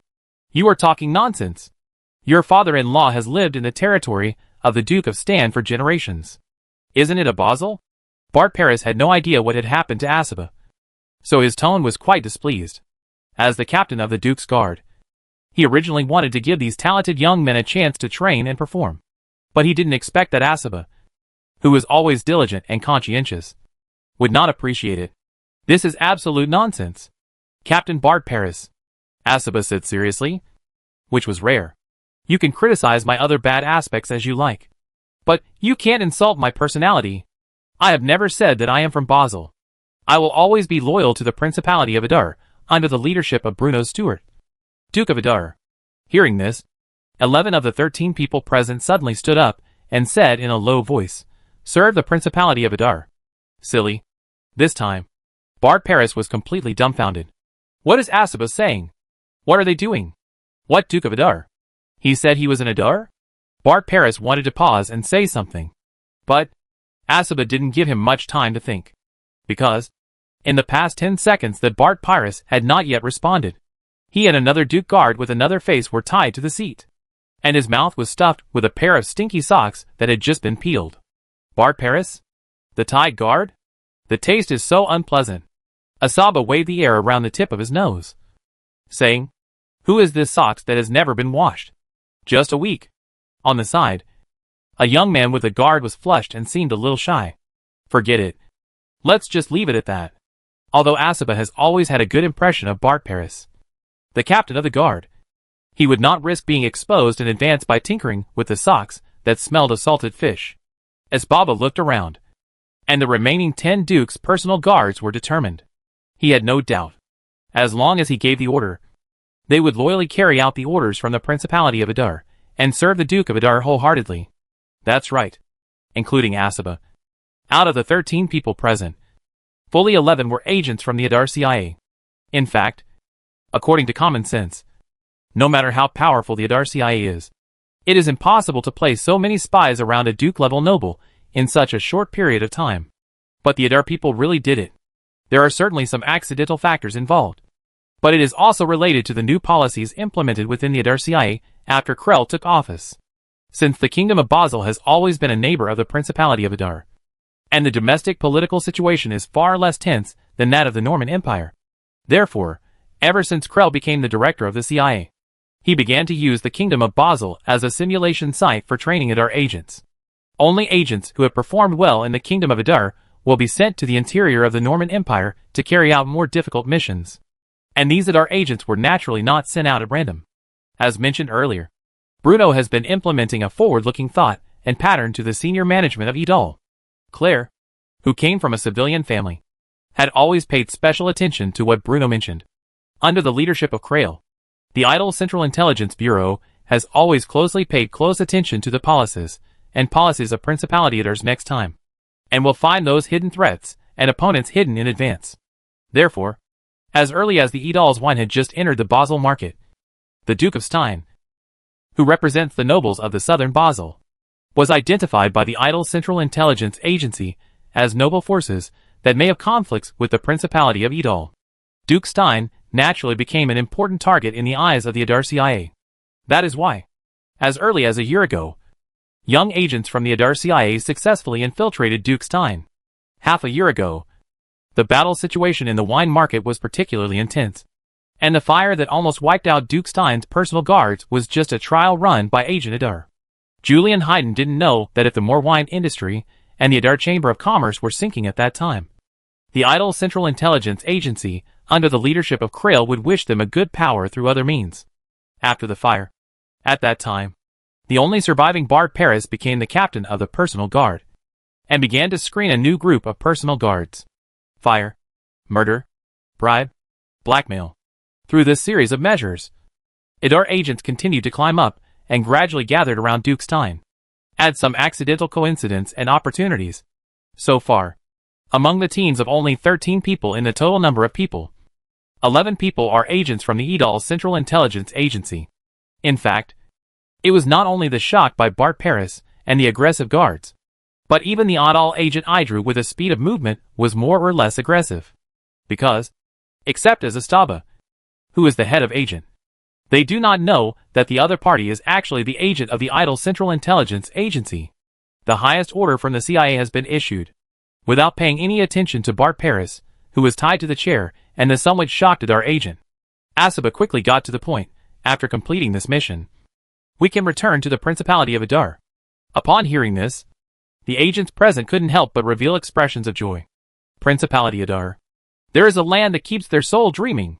The longer they spent on missions outside the Principality, the more they loved and missed the Principality of Adar. Because these civilians, the Adar, saw the tragic situation that happened outside the Principality. They knew very clearly that no nobles could live lives of living in peace with their families, like the Principality of Edal. Master Bomo, Deputy Director of the Central Intelligence Bureau, has already entered the city. The fleet led by Lord Malkaran, by the Navy, has also been parked at the offshore. There are two in our task.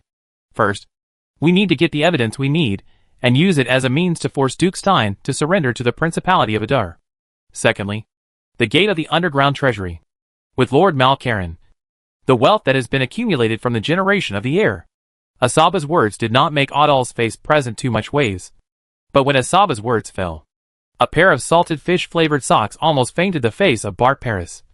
But it changed suddenly. The handle and the vault. One is about the reputation of Duke Stein, and the other is about the wealth accumulated by the Stein family over the ages. And, as one of the most trusted confidants of Duke Stein, Bart Paris knew very well what was happening in the Duke's bedroom at that moment. Bart Paris was struggling desperately. But after all, Asaba still stepped forward and feinted the loyal captain with a knife handle. Set off. With Asaba's order, the close guard of the 11 Steve walked out of the room and walked towards the stairs on the castle on the side of the castle. To the servants passing by, this was just another routine patrol late at night. Although the Duke of Stein did great inconvenience to the Edal people, from beginning to end, Adal agent never thought of hurting the life of Duke Stan. This is not because they can't do it, but they don't want to do it. In this era, the status of the nobles is extremely respectful. The Principality Adar could involve the southern situation of Basil's southern part of Basel on the grounds of the Baron royal family on the grounds of the Baron. But if the Edal people really killed a duke, it would definitely panic all the Basel nobles, and even made the idol's operation in the Basel kingdom to be more obstructive. Because this will make everyone Basel nobles realize that the Adalians have a way to assassinate the aristocracy silently, and will make them be vigilant about all the hearts related to the Principality of Edal. In the worst case, once the Norman Empire civil war is over, it is likely to form an encirclement circle against the Principality of Edal. So, although Principality Adar won a great victory in the war with the Orden, showing his strong strength, but before Bruno was ready, he always hoped that Principality Idol would appear in the vision of most nobles as a harmless image of humans and animals. At least, no matter what circumstances, once the war occurs, the Principality of Edal can become the one with the largest profit. But it must not be the first to provoke the war. The stairs spiraled upwards, and as Duke Stein's room appeared not far ahead, a faint groaning sound suddenly reached Asaba's ears. Although it is a bit shameless, this is the evidence that Agent Adar wants to seize. The maid serving outside the door blushed, lowered her head, and looked quietly at the floor in front of her. And when they finally noticed the arrival of these guardians, the maids could not help but be shocked. At this time, this group of personal guards in front of me should never be here. Before waiting for the maids screaming, the trained Adal agent quickly acted, putting these personal maids with the power of unbounded chickens down one by one and overturning, listening in front of the door. As the sound in the room became more and more high and fierce, Asaba finally ordered. The Adal agent, who was present, opened the door of the room and poured into the bedroom of the Duke of Stan. Ah! Clang! Damn guy! What are you doing? The arrival of Agent Adar caused chaos in the house. The sound of furniture colliding and panicked voices mixed together, sounding particularly chaotic. If one were to sum up the life of the Basel nobility in one word, it would be debauchery and extravagance. The male lead in the room is naturally the Duke of Stein. The Duke of Stein, and the heroine of the Earl of Baturi, who is less than 30 years old, and Lisa Body. But it is worth noting that before she married the Battle family, her original name was Lisha Stannon. Asaba, Bastard! What are you doing? When the guards rudely broke in, Countess Bathory covered herself with the quilt. Only the angry Duke Stein glared and roared loudly. Where is Bart Paris? Damn it! He just wanted to get up and put himself a loose robe, but was guarded by guarding himself and pushed it back to the bed relentlessly. The Duke of Stein widened his eyes incredibly, and just said something, but saw a sharp blade with a shining light, pushing it on his neck. In an instant, the Duke, who was over 50 years old, became much more obedient. What on earth is going on? He couldn't help but shudder and looked at those faces that he felt extremely familiar with. Duke Stan. Asiba took a step forward. He slightly retracted the sharp blade that was against the Duke's neck and said in a deep voice, on behalf of the Duke of Adar, Lord Bruno Stewart, I send my greetings to you. Chapter 349. On behalf of the Duke of Adar, Lord Bruno Stewart, I send my greetings to you. With Asaba's voice slowly falling, the Duke of Stein's pupils could not help but shrink. The horror was like seeing ghosts. What are you talking about? Hey. Looking at the expression of the Duke Stein in front of Stein and Bart Paris, Asaba had a little rough face, squeezing a trace of smile. Master Stanon, Duke of Edal, Sqh, lo. After that, the room fell into deathly silence. The Duke's forehead was already soaked by sweat, and the sweat dripped slowly dripping on the bed of the Duke. Some sweats are naturally due to the previous clouds and rain, but what was more important was the tension and pressure that Asiba's actions brought him. As a high-ranking noble Duke, Duke Stein is accustomed to all kinds of big scenes and can keep a calm face most of the time. But at this moment, his mind was full of panic and his heart was pounding with nervousness. The Adar people's accusations against Duke Stein were not entirely slanderous, because he was indeed the main obstacle to the Adar people's activities in the southern part of the kingdom. The severe setbacks suffered by the southern nobles in the wine market made many nobles hate the Adar people, and Duke Stein was one of them. Whether it was the attack on the plantation, the intimidation and coercion faced by local workers, or the attack on Harley Santa Cruz a few days ago, these may not have a direct connection with Duke Stein, but most of them are operated and completed by Duke Stein's vassals under his command at the instruction of Duke Stein. So, when Asiba led his former personal guards and barged into his room rudely and greeted him on behalf of Duke Adar, Duke Stein was completely panicked. On the one hand, he naturally felt guilty, and on the other hand, he was thinking about the situation in his room. Duke Stein glanced at Countess Bathory, who was curled up in the quilt beside him, and felt a headache. Although all kinds of extravagance and debauchery were common among the nobles of the Kingdom of Basel, the nobles still had to maintain their dignity. Duke Stein knew very well that the nobles were not always honest in private, but once these things were put on the table, so, he will definitely not be able to escape the label of adulterer. This would not only deal a huge blow to the personal prestige of Duke Stein, but would also bring shame to the entire Stein family, and make them a laughing stock in the eyes of countless nobles. Damn it. You guys want to. Before Duke Stein finished his words, an Adar agent who had just taken off his socks repeated the way he treated Bart Paris. A pair of socks smelling of salty fish and foul odors were stuffed into Duke Stein's mouth, and even his wrists and ankles were tied tightly. The naked Duke Stein was tied up on the bed along with Madame Bathory. This was undoubtedly a great insult to the Duke of Stein, who was over 50 years old. Damn! You don't wash your feet. Asaba glanced at the agent and couldn't help covering his nose. Isn't this too late? Ewan asterisk and Ewan at %. At the side, the strange smell emitted by the salted fish-smelling socks almost made Duke Stein want to faint. Damn it! I am a noble. Is this how these crude Adar people treat nobles? 2 people go outside the door to keep watch, and the rest of you start looking. Find all the letters and secrets that may be hidden in this room. Find all the letters that can prove the dirty relationship between Duke Stein and Countess Bathory. After all, there were no cameras or recorders in that era. This forced the Adar people to look for written letters to obtain leverage to threaten Duke Stein. My Lord Duke, where are all the letters you kept in contact with Mrs. Bathory? If you can tell me, I can help you change a pair of socks that don't smell so strong. While the Adar agents were searching the room, Asiba Rauping asked with interest. The only means of communication in this era was through letters. So, as long as we got the letters between Duke Stein and Countess Bathory, we would have the key to Duke Stein's lifeline. If Duke Stein does not want to be disgraced, he has no choice but to cooperate with the Adar people. Duke Stein. with a sock stuffed in his mouth, snorted coldly, and turned his head away. Duke Stein. The Adar people always keep their promises. If you had told us where the letters were earlier, you would have suffered less. And, as soon as Asta turned around, the cold knife sheath was put on the lower body of the Duke of Stannon. Even if we did not find a letter to you with Mrs. Baduri, you, the Duke of Stan, must also write one in front of me. Oh, no, it should be 10 letters. And they must be sincere, expressing the transcendental love between you and Mrs. Bathory. Asaba thought about it carefully and added. Hearing this, Duke Stein couldn't help but widen his eyes. Shameless. If there hadn't been a pair of socks with a strong smell of salted fish stuffed in his mouth, Duke Stein would definitely have put aside his dignity as a noble and cursed at the guy in front of him. This TM is simply not doing personnel? Admiral, we found it. Just as Asaba was about to continue his cordial and friendly exchanges with Duke Stein, Agent Adar called out in surprise. Upon hearing this, Duke Stein's pupils shrank and his whole body trembled. Dozens of letters were locked in an inconspicuous wooden box.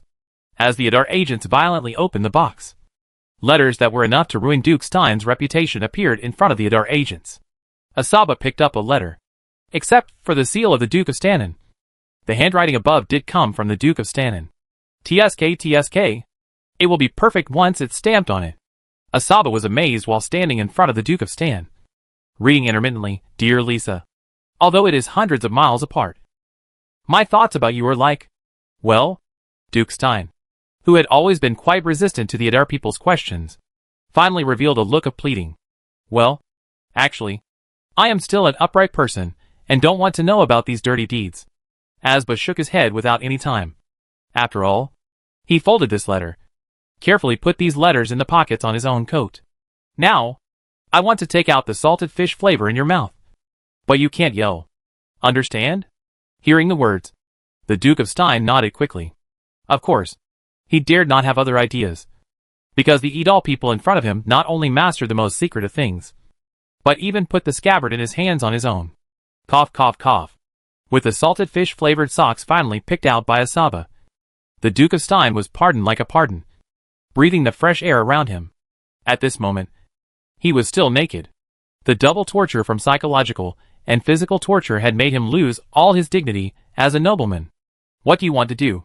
Duke Stein looked a little depressed and asked weakly. The Principality of Adar's plantation in the south of the Kingdom of Basel. Before the end of Asbaba, the Duke of Stein quickly agreed. I promise. From then on, the idol will definitely travel in the south of Basel. Any nobles who dare to be the Edal will be the enemy of the Stannon family. There is no way. The situation is stronger than people. Who would have thought that the Adar people would be so shameless? Isn't it just a minor obstruction to the opening of the plantation? Is there a need to react so violently? Can't you solve the problem like a noble? That's right. Asaba was very satisfied with Duke Stein's cooperation at this time. Can I please put on my clothes first? And can I get those letters? The Duke of Stein looked at the guy standing in front of himself, begging. Of course you can put on your clothes. But those letters? Duke Stein, do you think that's the end of it? Asad paused and continued. Master Duke, you planned the assassination of Baron Henrik, obstructing the economic losses caused by the opening of the plantation to the Principality of Edal, the spiritual distress caused by the Duke of Edal. This series of things must always give a reasonable solution. Baron Henrik? Duke Stein looked confused. Who is Baron Henrik? I always uphold the bottom line of being a noble, and I have never ordered the assassination of any noble. Baron Henrik's full name is Halle Santa Cruz. He was born in the Kingdom of Basel and now serves Lord Bruno Stewart, Duke of Adar. Asaba stated the facts calmly. How is this possible? Harley Santa Cruz is clearly a civilian. How can he? The Duke of Stein only felt incredible. How can Duke of Edal push such a pariah to the position of the nobleman? Although this is just the lowest baron, it is humiliating the decentness of the Stewart family. The decentness of the Duke of my family does not need to be maintained. But you are the Duke of Stan. Alas, it is really stunned. Open eyes. Upon hearing this, Duke Stein's face turned red, and he was speechless. Baron Henrik was attacked, and is now unknown whether he is alive or dead. According to my Lord Duke's wishes, tooth for tooth, blood for blood. One of your vassals must also pay the same price to maintain the dignity of the Principality of Adar. Although he was facing a duke, Asaba's words were particularly firm, because he understood that he was outside the duchy at this time. And his attitude also represented the attitude of Bruno's steward, Duke of Adar. Similarly, only a resolute counterattack can make the southern nobles of the kingdom of Basel feel awe for the distant noble territory of the Principality of Adar. So, I hope you can surrender the planning of this attack, and he will pay for his behavior. Hand him over. Although Duke Stein was extremely reluctant in his heart, because this would undoubtedly bring a bad impact on the reputation of the Stein family. But when he thought that his handle was in the hands of the Adar people, he felt as uncomfortable as if he had eaten a dead fly. Compared to his own fame, he seems to surrender a recruited baron, and he is barely acceptable. The only thing I need to worry about is, once I hand that person over, my subordinates will inevitably feel resentful. Okay. This matter was planned by Baron Valdez, who lives in the city. I will hand him over to you. Duke Stein finally let out a sigh of relief and said with some disappointment, then there is compensation for the economic losses of the Principality of Adar. Don't go too far. Duke Stein finally couldn't help but speak. First of all, the money is required. And according to the Adar's routine, this must be left out of the Stein family's family. Duke Stein, my request to you is not that excessive. If you refuse, it will be hard for me to ensure that the Adar warships anchored near the coast will not attack your family castle. Are you threatening me? Haven't I been threatening you? And you know that the Adar people... Boom! Before Asaba's words fell, he was interrupted by the roar from not far away. Under the cover of night, the flames that shot up into the sky even overshadowed the bright moonlight in the night sky and illuminated the entire city. Through the small windows of the Duke of Stannon, the dresses of the Duke of Steinson can clearly see that the house that has been broken after the explosion and the built-in houses that are exploded. The Adar people's long-range weapons are so terrifying. Although he had heard about the strength of the Adar people before, he always thought that the hype about the Adar army was a bit exaggerated. But now, whether it was the explosion in the city or the Adar agent guarding him, Duke Stein felt overwhelmed. This Duke, who had never experienced war, seemed to no longer recognize the way of warfare adopted by the Adar army. My Lord Duke, you see, I originally just wanted to threaten you with a letter, but I didn't expect that Lord Malkaran was already a little impatient. Looking at the fire outside the window, Asaba said a little regretful, I will compensate Duke Adar for his financial losses. You decide the amount and conditions, Duke Stein said while gritting his teeth. Chapter 350, Get Rich. The roar of artillery is always more convincing than simple words. The moment Malkaran ordered the ships to fire, the last bit of stubbornness in Duke Stein's heart disappeared. It's really hot here. On the ship, when Malkaran gave the order to fire, he couldn't help but mutter to himself. The sea breeze at night was not too cool, and the humid and hot climate in the southern part of the kingdom of Basel made it a little difficult for the Adar soldiers, who had just arrived in this sea area, to adapt. It took several weeks to travel from the port of Hobbs in the northeast of the Odin Empire to the Dukedom of Stein in the south of the kingdom of Basel, even though the three-masted warship had a good speed. As the commander-in-chief of the navy, Malkaran naturally could not stay on the land of the Odin Empire forever. It is the responsibility of the administrative officials of the Principality of Adar to take charge of the construction of Hobbs Port and the development of the Adar concession. So, with the construction of Hobbs, the situation on the eastern plateau has gradually stabilized, and the Navy Commander Malkaran finally received the latest order from Bruno more than a month ago. Sometimes, Malkaran felt like he was a piece of the Principality of Adar, ready to move wherever he was needed. Although this made him feel very tired, he did not complain or feel lazy at all. On the contrary, he felt very happy with this feeling. Malkaran is a person who cannot sit still, and he is also a person who knows how to repay kindness.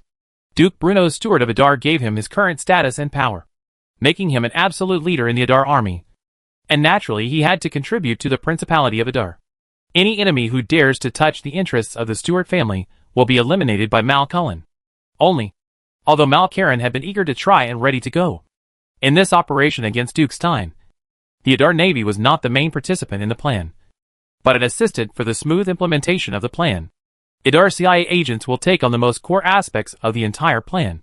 The most important task of the Adal Navy is to provide a tool for the Adar Central Intelligence Agency to provide a tool for the Maritime Evacuation Channel and Carrying Warrior, and to provide fire reinforcement for Adar agent when necessary.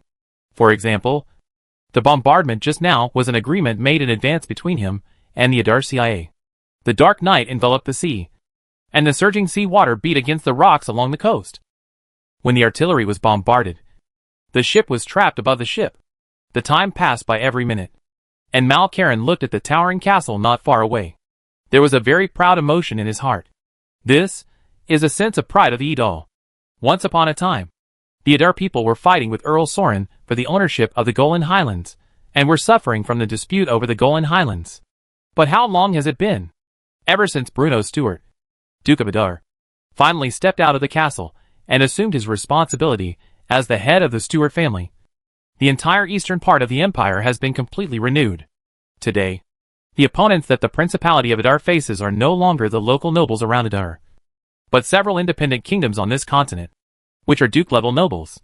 When a faint white light finally appeared on the sea level in the distance, the sky was gradually bright, and the outline of the building on the shore gradually emerged in front of Mal Karen's eyes. After a one-night cordial and friendly conversation, the agents of the Idle Central Intelligence Bureau finally burned a strong bonfire on the shore. This is the signal for the Adar Navy to land.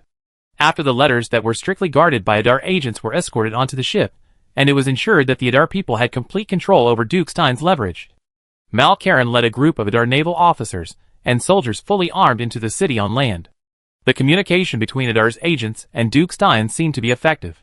At least the private armies affiliated with Duke Stein did not put any obstacles in the way of Adar's army that came from afar.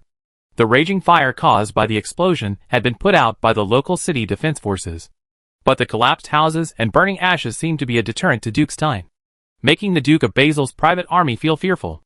After all, this city that was worked by the Stannon family was in the early morning of this day, becoming the first city to be destroyed by artillery in the entire Basel kingdom. Fortunately, the Adar people's bombardment was just to show their strength, and the only SHL only caused casualties to a few unlucky soldiers of the city defense army. Baumel Brown, deputy director of the Adar CIA, had been waiting in front of the drawbridge of the Lord's castle for a long time and greeted his familiar colleague Mal Karen from afar. Agent Adar's strength is really impressive. I'm a little jealous. Mal Karen couldn't help but admire.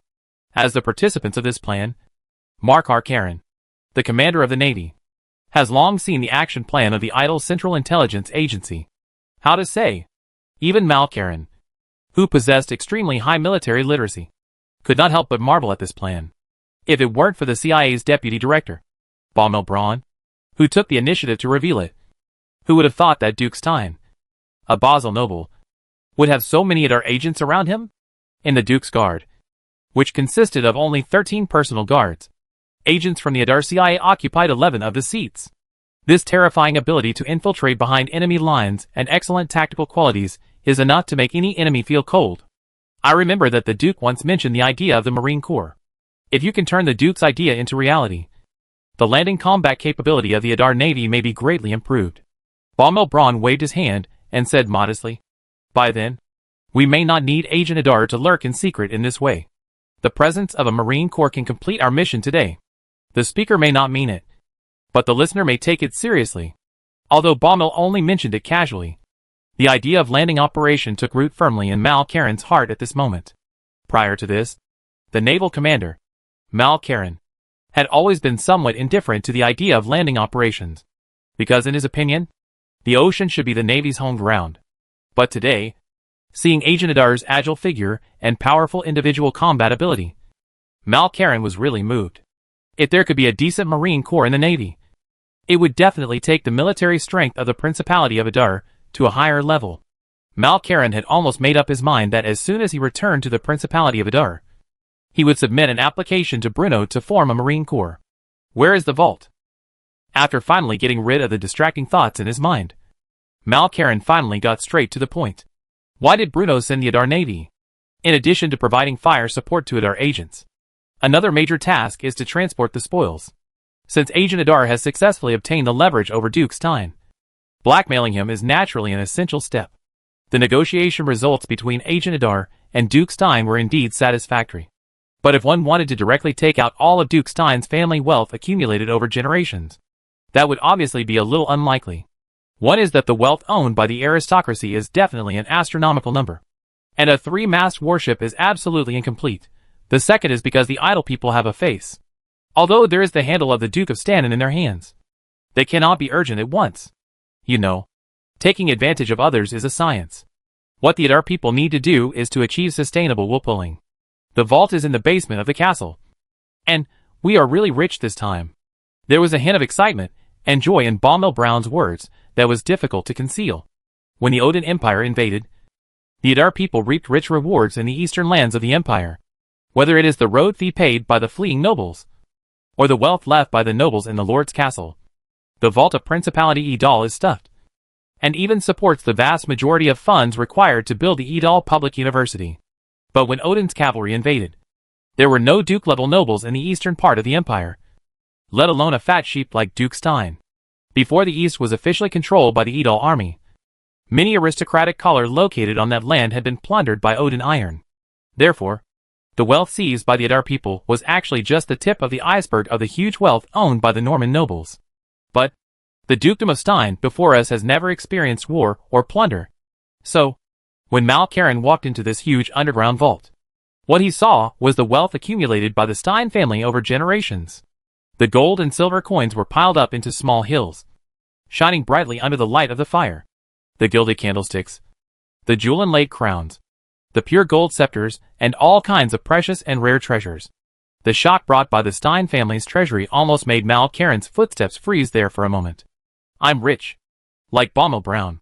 This thought immediately came to Malkarin's mind the moment he saw the gold, silver, and jewelry in front of him. I'm afraid that the inventory of Duke Stein alone is enough to match the wealth contributed to the Duchy of Adar by all the small nobles in the eastern part of the Norman Empire. Even for our Lord Duke, it would probably take several years to spend it all. Not always. Hearing this, Baumel Brown poured cold water on Malkarin without hesitation. If the Duke wants to build a few wonders of the same scale as at our public university, it won't take long. Hearing this, Malkarin couldn't help but feel a little distressed. Bruno has many ways to make money, but even more ways to spend it. Since Bruno came to power, the annual fiscal taxes and income from business operations of the Principality of Adar have increased many times. However, the areas where money needs to be spent are also growing rapidly, and even the annual expenditure has reached a terrifying astronomical figure. As a senior official of the Principality of Adar, Malkarin naturally knew how much money his lord the Duke had invested in Adar Public University. From logistical support to raw material mining, from material transportation to specific construction, the construction of a university can actually mobilize most of the refugees in the Principality of Adar. Just a glance at it shows that the cost is huge. If this money could be invested in the Navy, how many three-masted warships would be built? Don't let your imagination run wild. His Excellency the Duke must have some deeper meaning behind his actions that I'm not aware of. I felt confused while building it, but after it's completed, I'm sure you'll exclaim how delicious it is. Baumel Brown joked. After spending so much time with Bruno, Baumel learned a lot of new words. Phrases like "it smells so good" and "I'm so confused" have become quite popular among the high-ranking officials of the Principality of Adar. That's true. Malkarin nodded in agreement, then turned around and shouted behind him, "Navy boys, don't just stand there. Move as much as you can." Yes. The officers and soldiers of the Navy had already rolled up their sleeves and prepared the frame. After all, in their opinion, it would be a pity if such good things could not be moved back to the Principality of Adar. Although these treasures will eventually be sent to the treasury of the Principality of Adar, according to military regulations, they will also receive valuable rewards. On top of the castle, the Duke of Stein looked at the idle soldiers who gathered on the castle, and felt particularly tired. What they are moving are all the wealth accumulated by the Stein family from generation to generation. Of course, he was unwilling to hand over his family's generations of savings. But when he thought about the Adar people holding his power, Duke Stein felt extremely discouraged. The Adar people were like a sword of Damocles hanging over his head. If he didn't want to be ruined, he could only obey the Adar people's demands. Thinking of this, Duke Stein's face turned extremely ugly. He was afraid that his future life would be difficult. Look at the guards you chose. Bart Paris. Among the 13 guards, there are 11 Adar men. Behind Duke Stein, Bart Paris lowered his head and said nothing, because what happened in the early morning was so horrifying that no one would believe it unless they experienced it personally. Well, Duke Stein couldn't help but let out a long sigh. His expression solemn. He was confused about his future choices, and also felt sorry for the future of the kingdom of Basel. The strength of the Adar people is unfathomable, since they are able to infiltrate their own people to this extent. There must be Adar people spies around other nobles. But the most important thing is, even though Duke Stein knew about the powerful strength hidden behind the scenes of the Adar people, he was powerless to do anything, let alone alert the other nobles, because his own handle was firmly pinched in the hands of the Adar. Chapter 351 June. Harvest. At the end of June, the farmers in the Principality of Adar become busy. Although the hot summer has just begun, the surrounding air is extremely hot. But the first batch of potatoes planted has reached the time of mature harvest. In order to improve the efficiency of harvesting food, the Duke of Eder, the sufferings of people's livelihood, began to provide farmers with farmers of the Principality of Edal, who knew the suffering of people's livelihood, and provided farmers from the Principality of Edal. Whenever this time, the peasants of the Principality of Edal rushed to the old ox, dragged the simple trench plows, and turned over the soil covering the potatoes. I have to say that the opening plows created by the cultivated cattle and the artisans provided by Bruno provided great convenience for the people. As long as they rely on the ditch plow to the ground, they can go up to pick up potatoes. Of course, this facilitates the serfs and the convenience of Bruno, taking into consideration the social background and actual conditions of the time, and in order to facilitate the regulation of grain prices and allocation of grain reserves. The Principality of Adar prohibited the public from selling large quantities of grain privately, and once discovered, severe punishment will be imposed. So, the process of assisting people in harvesting food is also the process of registering the food production of each farmer. After the potatoes are harvested, the officials of the Adar Agricultural Department, who have been waiting for a long time, will buy the farmers' excess grain at a reasonable market price. They pay money and receive grain at the same time, and they are fair to everyone. 3 days ago, the Adar Daily began to use a lot of space to promote the news that potatoes were ripe. In the eyes of the Adar people who had already been able to fill their stomachs, these news were worthy of attention. But they were not a big deal. But for the refugees who poured into the Principality of Adar, it was always a stone weighing on their hearts. The refugees are short-sighted, but not stupid. They can't spell or recognize the words in books, but they have seen the bitterness of life too much. Since officially taking over the eastern part of the empire, Duke Bruno's steward of Adar has also accepted all the refugees living in this land. It's not just refugees from the eastern part of the empire. There are also many homeless people from the inland part of the empire. These people do not know how much the food consumption daily is specific, but they knew in their hearts that in order to feed these refugees who had just entered the Principality of Adar, the daily food consumption was a shocking astronomical figure. For these poor people living in the Norman Empire, who hasn't escaped hardship and had to go to great lengths to eat, in addition to being expelled and lashing by nobles, they naturally accept relief from other nobles. But, after all, such relief cannot last long. The number of grains led by each aristocracy is limited, but the flowers from all over the place seem to be endless. The nobles could distribute some relief food to demonstrate their respectability and kindness. However, in most cases, the distribution of these relief grains would stop after a short period of time. And what awaited these refugees would be the ruthless expulsion by the nobles, because the nobles would not always have enough food. When the local nobles got tired of the fleeing people, the lowly refugees would be expelled by the nobles' private armies. Such examples are everywhere in the Norman Empire. Therefore, when the Principality of Adar conditionally opened its doors and allowed some refugees to enter the land of the Principality of Adar, these impoverished refugees were happy in their hearts. But they also always had hidden worries. After all, even birds know how to choose a good tree to roost in. And the same is true for humans and nature. The refugees saw a completely different situation in the Principality of Adar from the inland of the empire, and saw hope for their future life. The longer they lived in the Principality of Adar, the more attached these refugees from afar became to this land. As time goes by, they are always worried that Bruno's steward, who is the Duke of Edal, will drive them away from the land due to the end of the next day.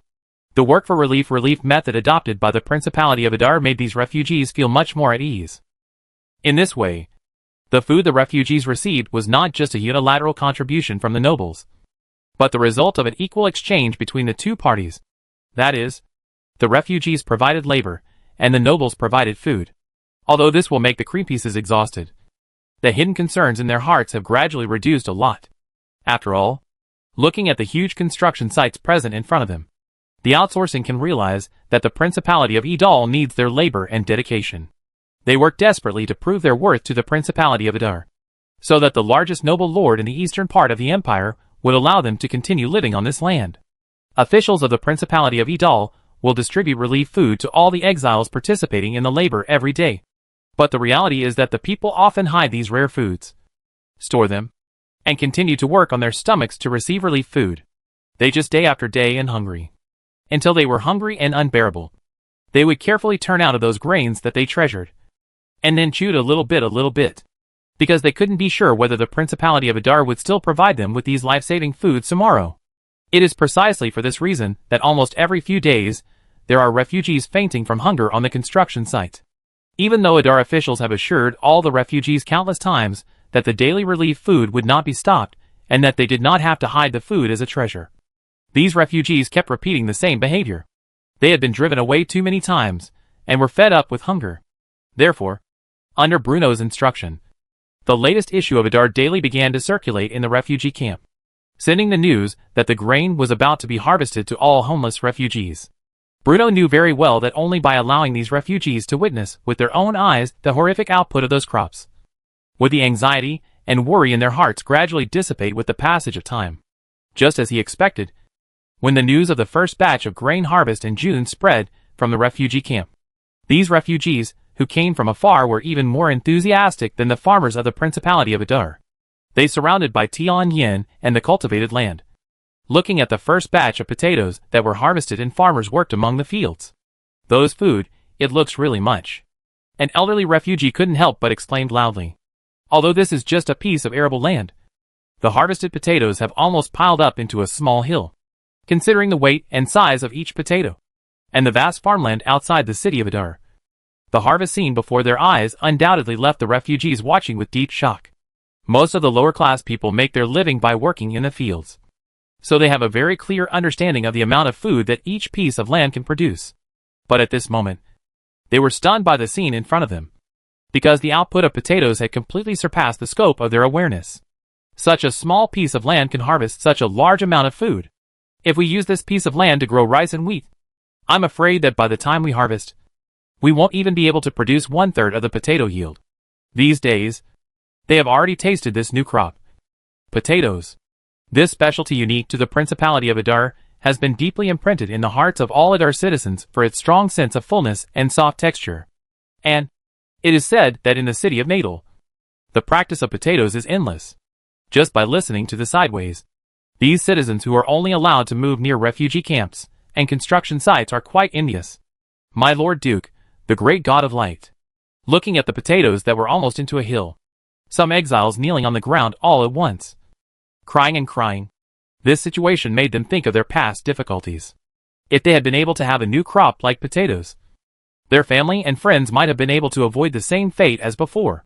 For a moment, looking at the scene of the harvest before their eyes, many people's hearts trembled slightly, awakening the memories hidden deep in their hearts, and they shed sad tears. Someone even lay directly on the side of Tian Zomo, put on the surface of the surface with his own hands, turned hard, and tightly held the potatoes with a little mud smell, sobbing in a low voice.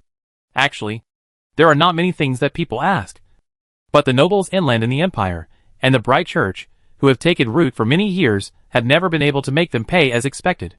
Not far away, Bruno looked at what was happening between the ridges and spoke calmly.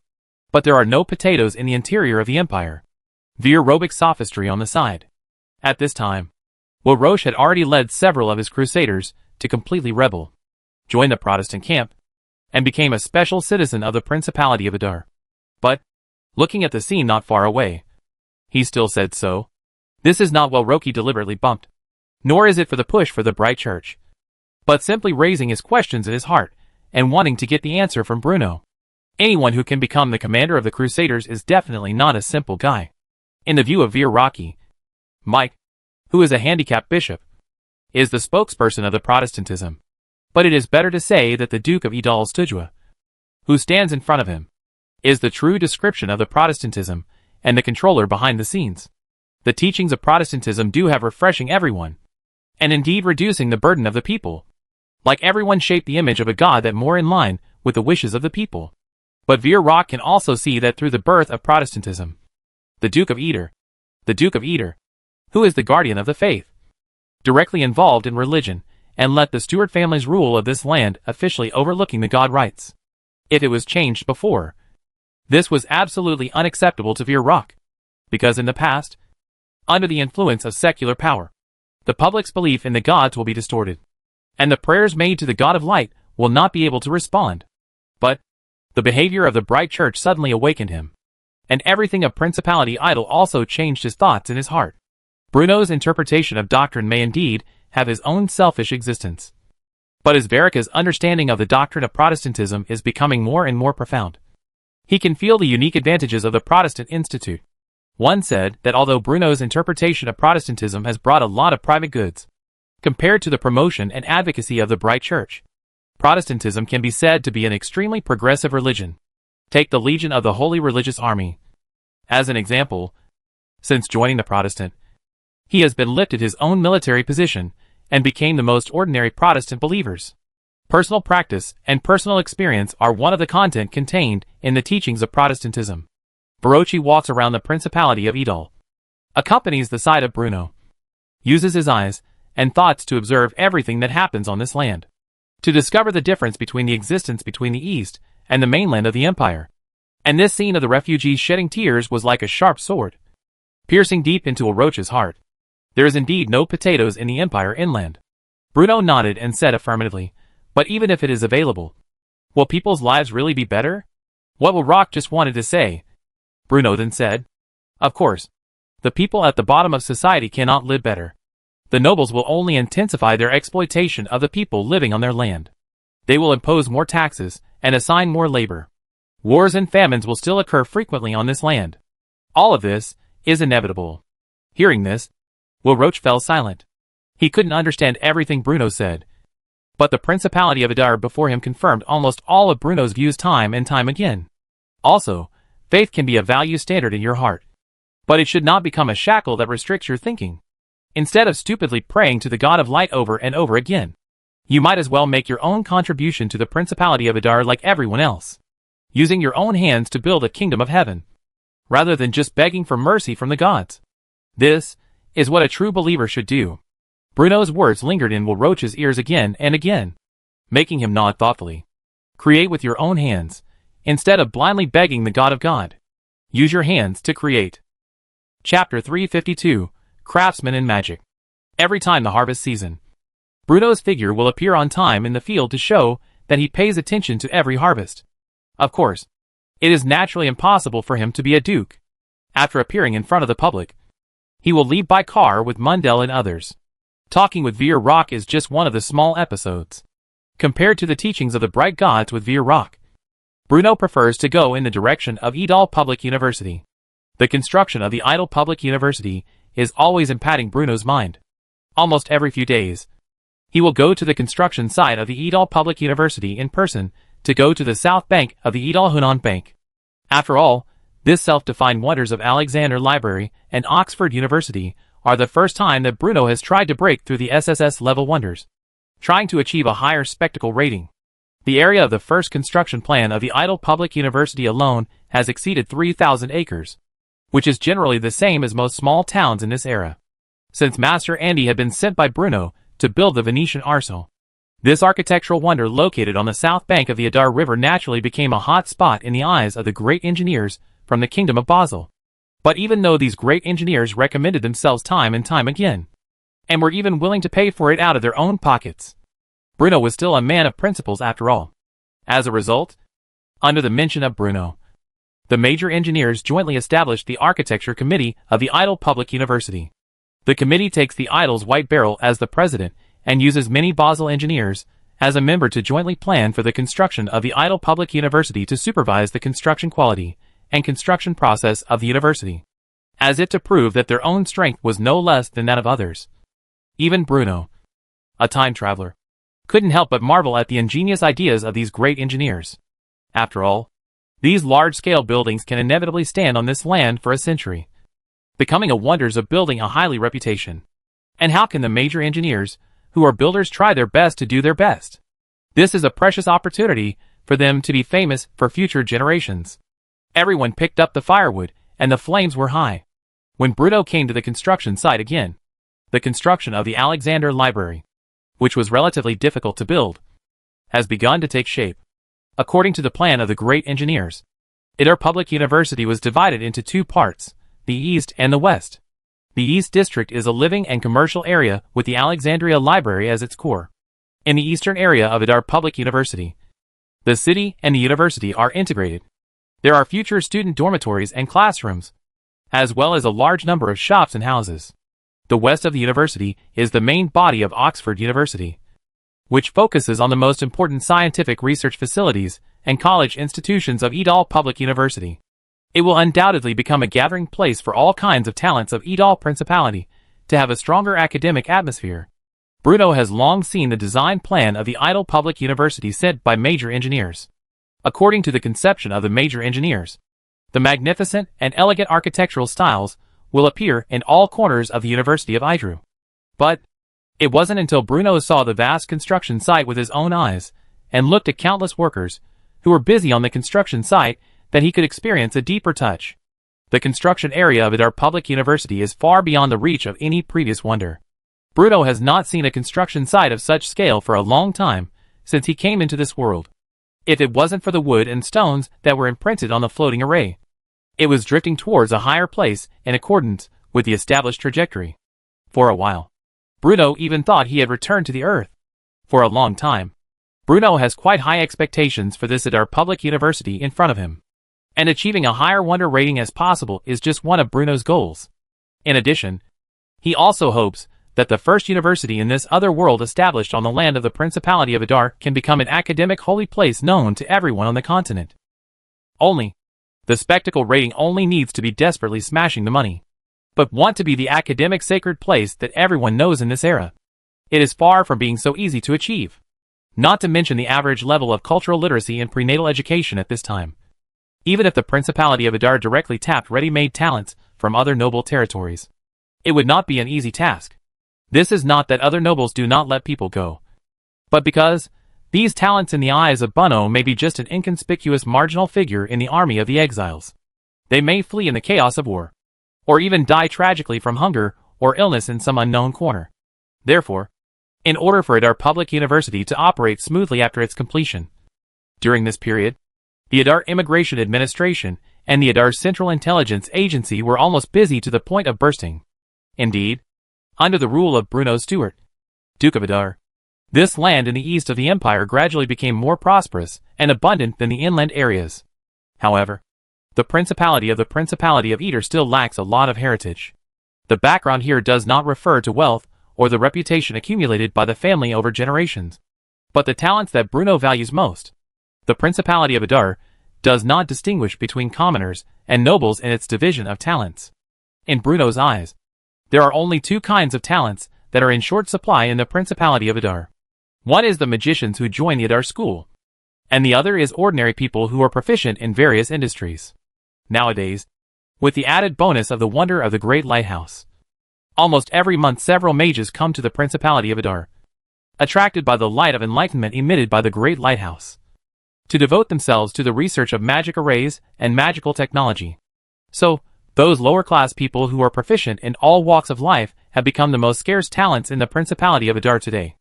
Although the nobles in the interior of the empire are becoming more and more harsh in their exploitation of ordinary people, the war situation and social environment in the interior of the empire are also further deteriorating.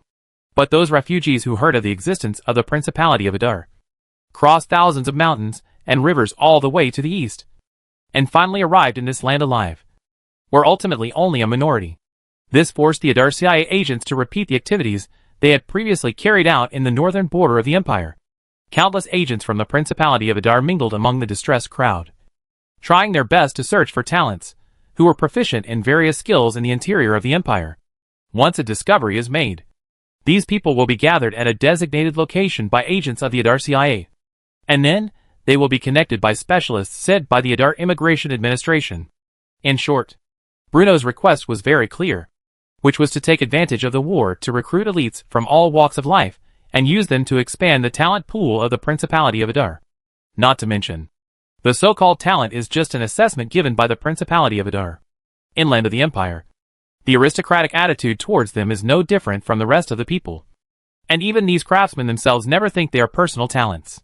Therefore, these people were naturally overjoyed at the recruitment of the Principality of Adar, and fled to the direction of the Principality of Adar with their families.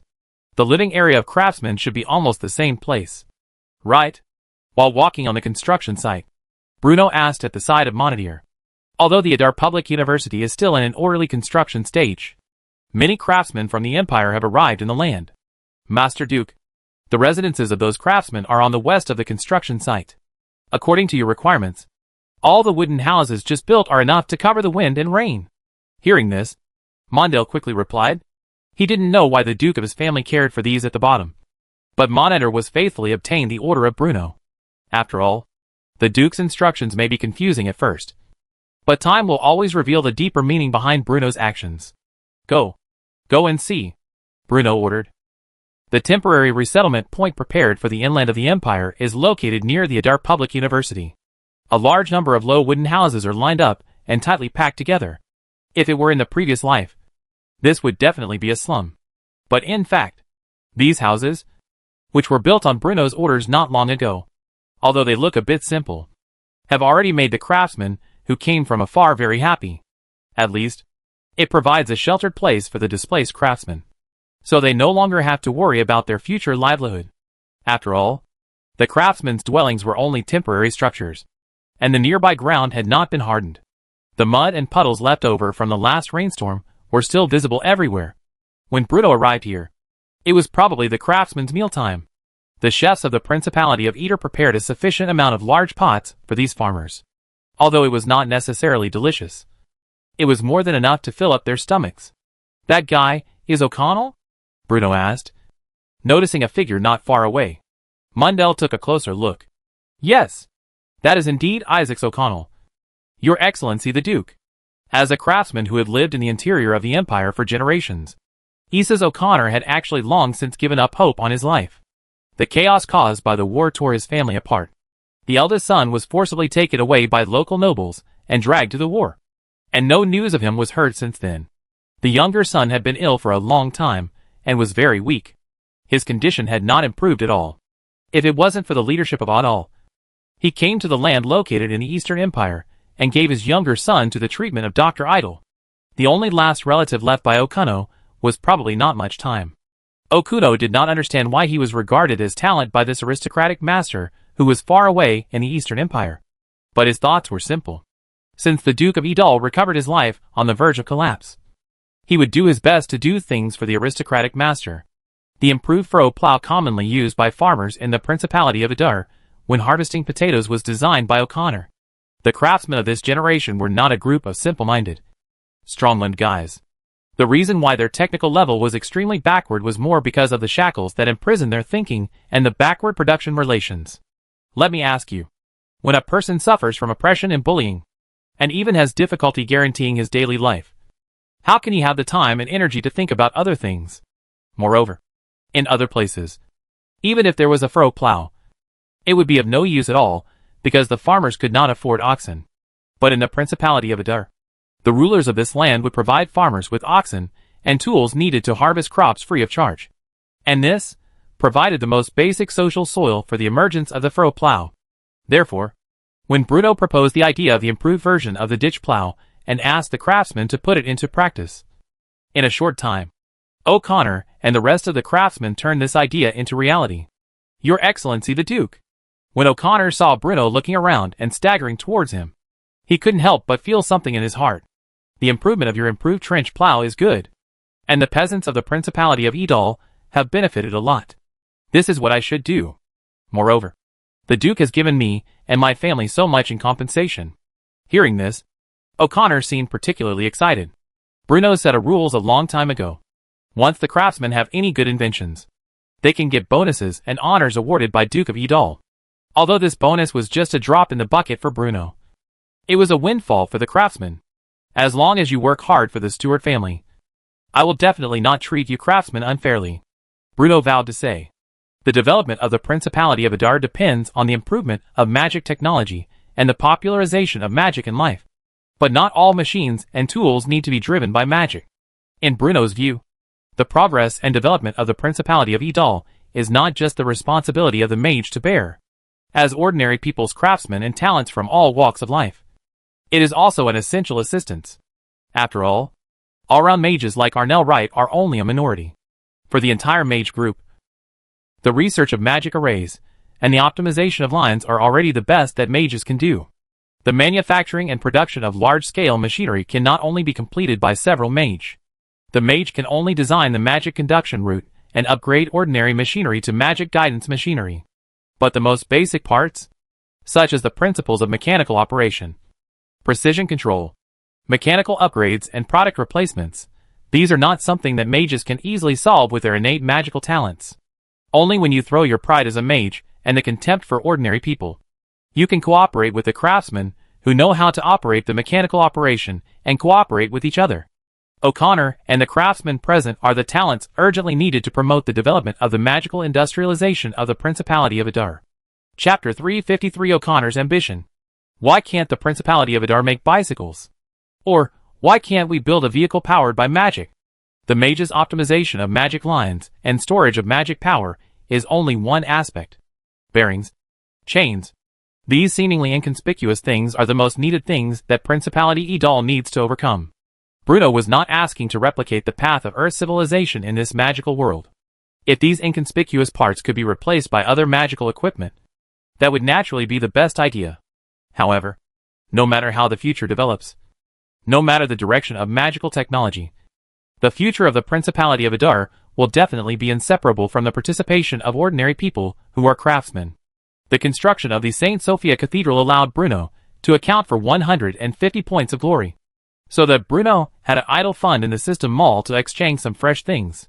But compared with the system to obtain new technology through the system, Bruno also hopes that Principality Idal's craftsmen can compete and create more new creations that fit this era under their own mention.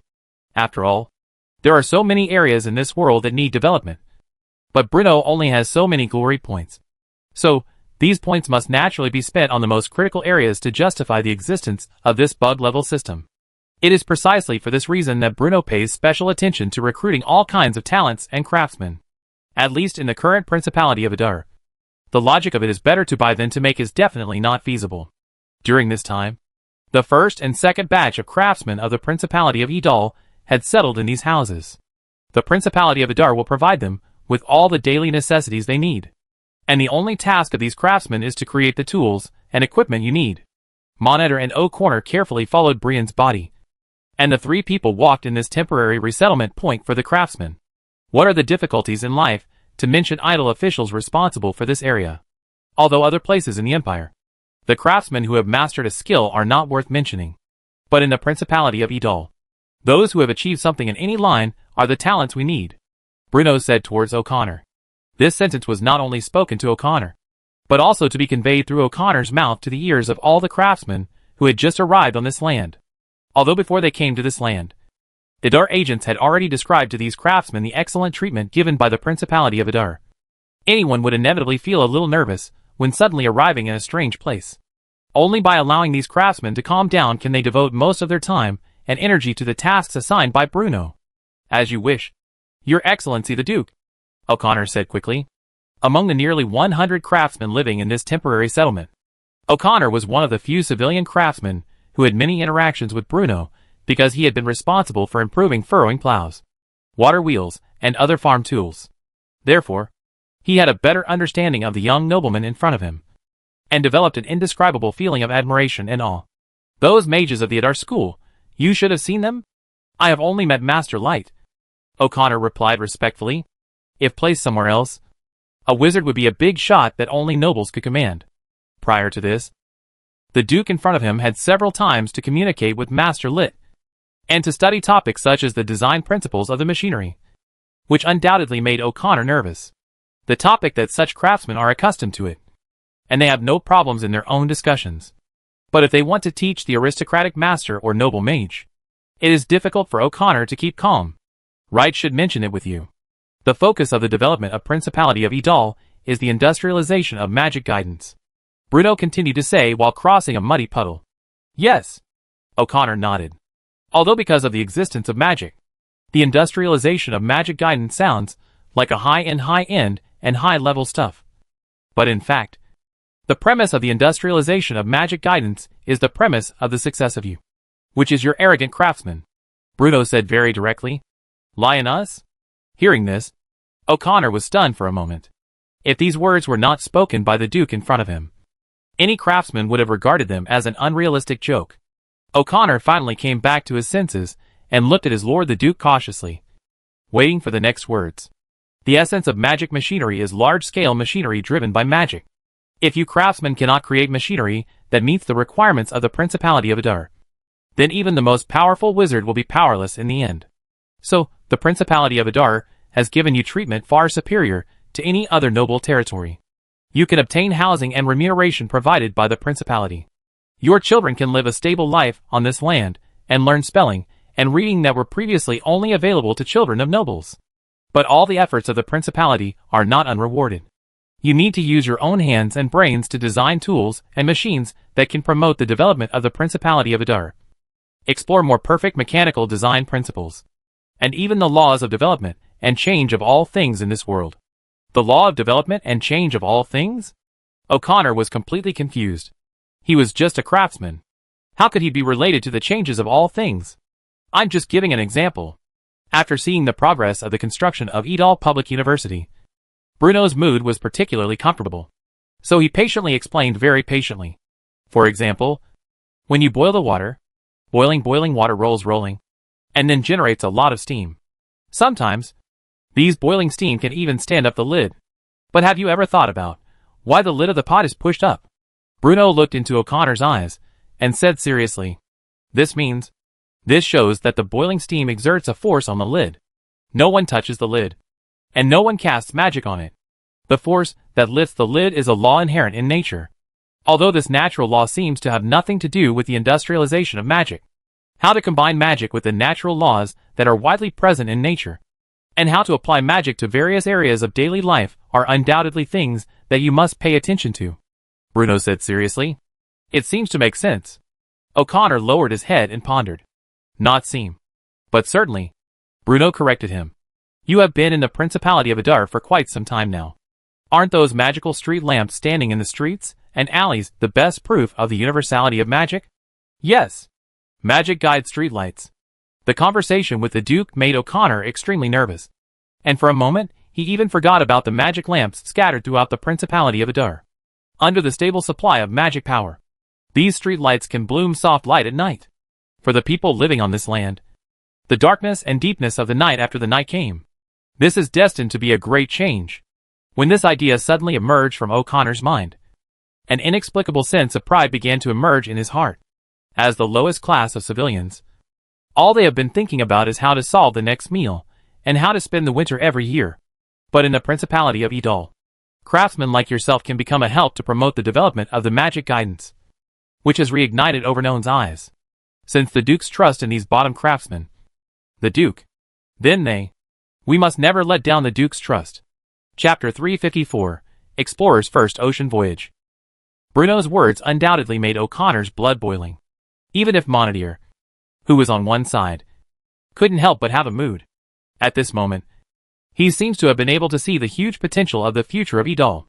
Do you mean, we want to try to use the power of steam and make it a new source of motivation? Hearing this, Bruno couldn't help but hold his forehead with his hand. Thinking must learn to diverge.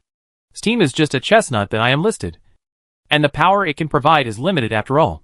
O'Connor, don't forget. Here is a world of magic. I will let Right be connected and talk with you in the future. And you don't have to be a fear of the mage's existence. Of course, the steam power can try to explore. But more important is the combination of magic and ordinary things. For example, the three-mast warship of Edal Principality today. Principality of Edal is now relying on sail power. If anyone can combine magic power with sail power, or develop a new source of motivation, no matter who is, it will be awarded the Baron of the Baron. Baron! When the Baron's word came out from Bruno's mouth, everyone present was all at the side. Although the power structure of improving ships sounds very difficult, Bruno's mention of the reward is even wider. Everyone knows that this must be an extremely difficult thing to do. But Bruno unreservedly puts a channel for achieving class leap in front of everyone. Even if it was always with Bruno. I saw a well-known monitor on weekdays, and could not help but show a trace of surprise and envy at this moment. Mundell. Everything I said today must be passed on to me, and have the Adar Daily publish it on the front page of the latest newspaper. Anyone who can develop a more powerful power device will at least be awarded the title of Baron. And what I said is valid forever. Bruno positive. As you wish, my Duke. After getting the promise of Bruno, O'Connor went to call his colleague in a hurry. He wanted to tell the news of the heavenly earth and tell those craftsmen who came to Edal's principal soon. As the Duke of Eder, Bruno's steward continued to walk between the low houses accompanied by Monadier. In fact, he has longed for a mature power structure, and the idea of combining the magic power that is widely present in this world with the power devices on the earth has long existed in Bruno's mind. But Bruno always suffered from not having enough manpower to carry out experiments and explorations. After all, asking those wizards, who only knew how to chant spells to design magic arrays and construct simple magical devices, could be said to be forcing them to do something too sudden. If the apprentice mages were allowed to tinker with the power structure without any reference, it would probably be a waste of time. Bruno never had any expectations for this. Therefore, as soon as the craftsman arrived, Bruno released the wind of his desire to get more advanced power installations. And there was only one purpose of doing so. That is, as much as possible to stimulate the creative potential of the craftsman as much as possible. Human potential is endless. Whenever someone can toss the device that fits Bruno's mind, Bruno will never be given a reward given. To know, a complete power unit can not only be used to drive ships, large machinery, and land vehicles such as trains, but also requires related devices that can provide strong power support. In everyone's eyes, Bruno has always had a strong interest in the boundless blue ocean. However, the construction of the three-mast warship was delayed and suspended for various reasons from time to time. Why? Of course, this is not because of the expenses of naval military expenses and the shortage of logistics supplies, but because of the movement of time. Today's Bruno is actually a little bit out of view of the ships that drive the sails that are simply relying on. No doubt. Not to mention in the Principality of Adar. Even in this entire alien world, the three-masted warships equipped by the Adar Navy can be called a product that transcends time. The three-masted warship, propelled by sails, possessed a speed and combat power far exceeding other similar warships. It not only performed brilliantly in the war to wipe out the Basel pirates, but also provided more chances of winning in many subsequent wars. However, it is undeniable that the Sunley battleship can indeed sail against the wind. But its sailing speed will be largely affected by wind conditions and the climate environment. This has led Bruno to always want to build a naval warship that can use both sail power and magical energy to achieve high-speed sailing at all times. Because the blue ocean is too vast. Before the Edal people had effective long-distance communication methods, Edal will be difficult to master the whereabouts of overseas ships. And it is difficult to communicate with the crew when necessary. Of course, even if it is unable to create a power device for a while, it will not hinder the footsteps of the Edal Navy's sailing. Correct. When Bruno mentioned sailing, he suddenly remembered something. Over at the Adar Navy, how are the arrangements for the long voyage going? That's right. With Bruno's approval, the first ship sent by the Adar Navy to sail to the ocean has already been anchored in the naval port in the Marin district. Ready to go. Once they are fully prepared and have determined the route, they will set sail to explore the vast ocean. The Navy is almost ready, and the soldiers are responding very positively.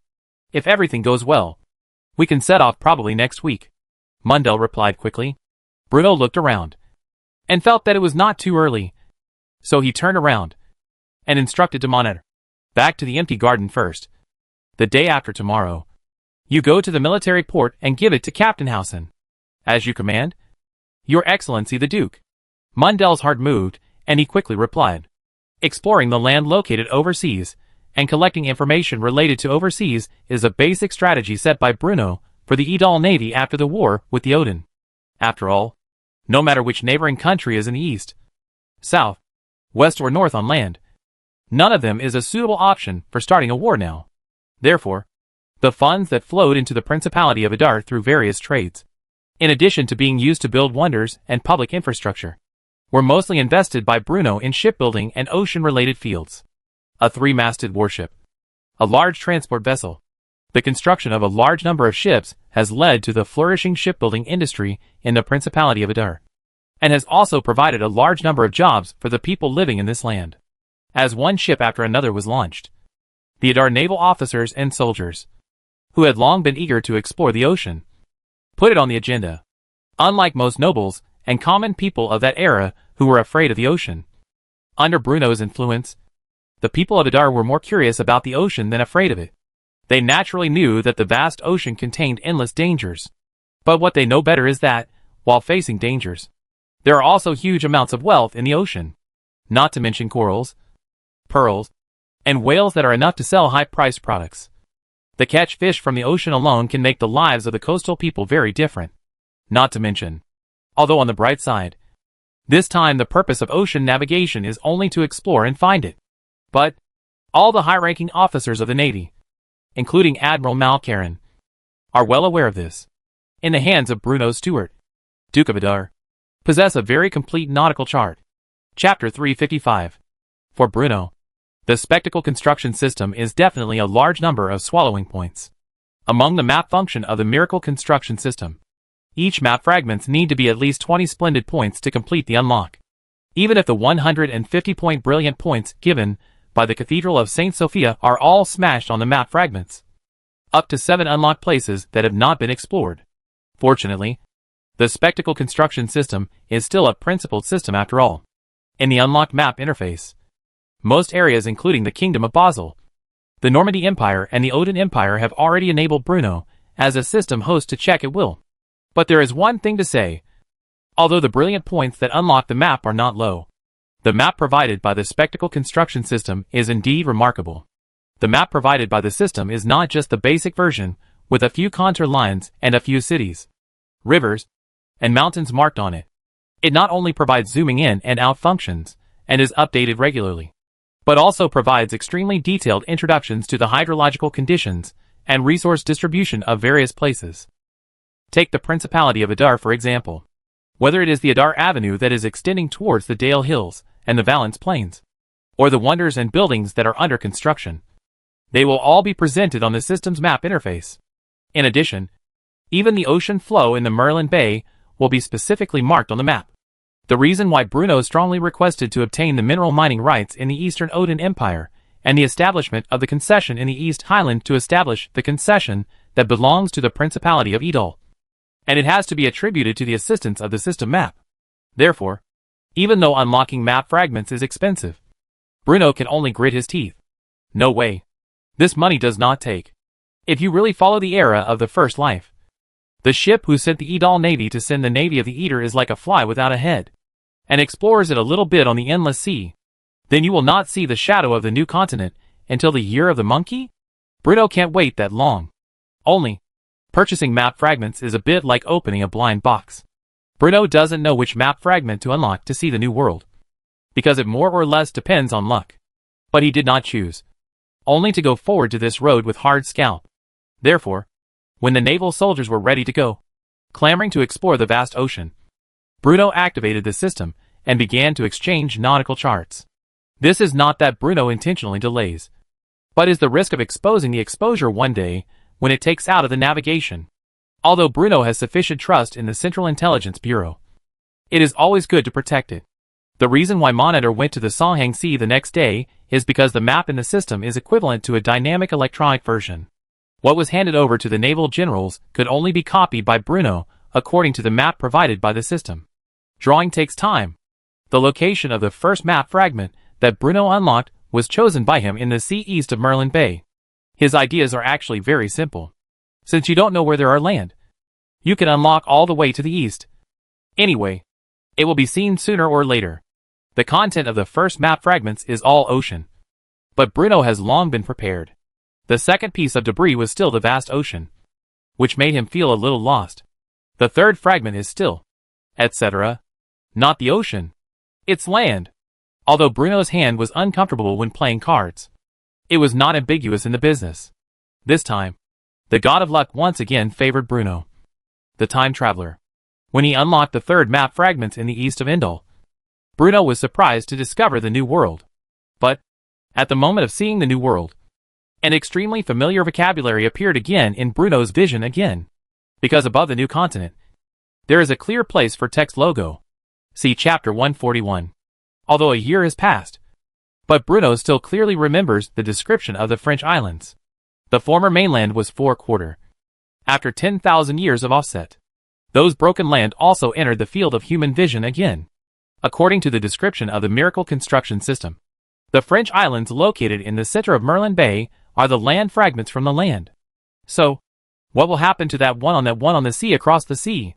Bruno originally thought that the New World would have a human civilization similar to that on Earth, but more backward than the Norman Empire. And then, he could carry out the colonization operations familiar to Paradox players. But the name of the land and Bruno's perception of this world made him shake at this moment. If there is life on that continent, then are the people living there barbarians, who are also human, but extremely backward? Or something else? Forget it. It's over. It's over. Bruno knew in his heart that my wild thoughts at this moment are ultimately just unfounded speculations. Only when the Adar people set foot on the land on the other side of the ocean will all doubts be resolved. And the wonderful construction system is very clear. The gods in this world used to be dead, are dead. Merlin District. When Captain Hausen saw Mundel's figure appear on the naval port dock, the middle-aged general of the Adar Navy was as excited as a child. As a senior general of the Idle Navy, Captain Hausen is really clear about the purpose of monitors coming here. No one has ever truly seen the sea chart in Bruno's hand. But the words of Duke Adar are the truth of this land. So, when Bruno took the initiative to reveal this news at an internal meeting of the Navy's top brass, all the naval commanders present were extremely shocked. What is Haitu? That is the precious wealth that is regarded by any captain to the life. As the Udall Navy's understanding of the ocean is becoming more and more deeper, the more familiar with the sea close to the Prince of Udall, the more clear they are. A complete and accurate sea map. An irreplaceable key role that can be played when ships sailing. If the Duke really holds a complete Haitu in his hands, then the Udall's exploration of the ocean will undoubtedly be more effective. The arrival of Mundel. It definitely means the navigation map of all Navy generals will be presented in front of himself at the next moment. Chapter 356. Mundel. Is this the thing that the Duke mentioned? Captain Hausen couldn't bear the excitement in his heart and gathered in the past. Under the protection of a Adar CIA agent, Mundel looked around and then lowered his voice and said, "It's not a place to speak. Go to the captain's room." Understood. Follow me. Although Mundel was just a butler, he was the Duke's true attendant and the mouthpiece of Bruno Stewart, Duke of Adar. Coupled with the monitor's hand at this time, there was also a navigation map that made his eyes long.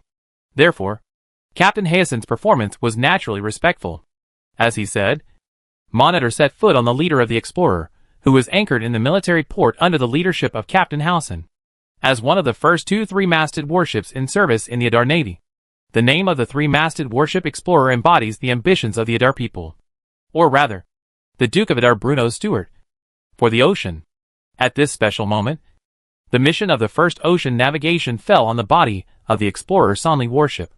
It wasn't until Monitor appeared on a two-story deck that came to the captain's room on the top floor, and he took out a map drawn with cowhide paper from his back bag. There are all kinds of variables in the vast ocean. Although the Principality of Adar is able to produce paper in large quantities, this map that will follow the Adar naval soldiers to the open sea still uses special craft paper that is not easily damaged as the material. The moment a detailed navigation was paved on the table by Monitor, Captain Hausen's body could not help but tremble slightly. His gaze quickly passed the land marked with Udall and Merlin Special Economic Zone, and then looked towards the ocean on the east side of the mainland. French Islands, Merlin Bay, Coral Island. As the familiar place names quickly passed by Captain Hausen's eyes, his sight finally stopped on the ocean that had never been explored by the Idle Navy.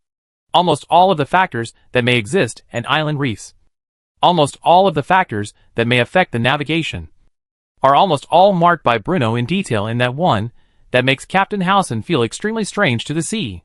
Although Captain Hausen and any Adar Navy soldier had never sailed near that sea area. Looking at the extremely detailed nautical chart in front of him, Captain Hausen suddenly felt very ambitious. After all, this is the first ocean voyage of the Idle Navy. If there is no sea map in front of them, then they can only make a decision with their own judgment, and the difficulty of sailing will increase greatly. But with this pair of navigation maps, as long as the route marked on the sea map can be achieved, etc. As he was thinking, Captain Hausen's eyes suddenly fixed on the nautical chart in front of him. He even leaned down and observed carefully. What is the route? That is based on the situation, hydrology, meteorological and other conditions of navigation mission and navigation areas, as well as a maritime navigation route that is developed normally between the two places. The key point is two places. One end of the route is naturally located on the Merlin Special Zone on the east coast of Idol, and the other end of the route. Captain Hausen leaned down slightly, and his sight followed the intermittent light blue line closely, as this route to the open sea gradually extended towards the eastern waters of the Principality of Adar. Captain Hausen finally found the destination of this route in an inconspicuous corner of the map. Lord Mondale. Captain Hausen raised his head a little blankly, and the sound of the sound trembled slightly. This map was passed down by an ancestor of the Stuart family. It was previously strictly kept in the underground vault of the Duke. Regarding the origin of the nautical chart, Bruno's explanation is actually very simple. That is, no matter who asks, no matter what, they are things left by our ancestors. But as to which ancestor left it, and how it became the property of the Stuart family, although it sounds quite strange, no one will delve into it. Anyway, no one dared to sing against Bruno on this land. Then the route marked on this navigation map. And what is the land at the end of the route? Captain Hausen finally calmed down. Although it sounds quite incredible, the news that the ancestors of the Stuart family were accidentally obtained by chance, and the information obtained by the Duke from other sources showed that on the other side of the ocean, there is indeed a broad land. Mundell said this with certainty. So, Captain Hausen, there is only one task given to you by the Duke. That is, at all costs, reach the land on the other end of the ocean, and bring you back to the land of Idol in that land. Please sue the Duke of the Duke. The officers and soldiers of the Idol Navy will definitely complete all the tasks of the Duke's explanation. Captain Hausen vowed to answer. With routes and destinations in place, this has indeed greatly reduced the risks of ocean voyages. But for today's Idol Navy, if they want to travel to the other end of the ocean, they will still bear great risks.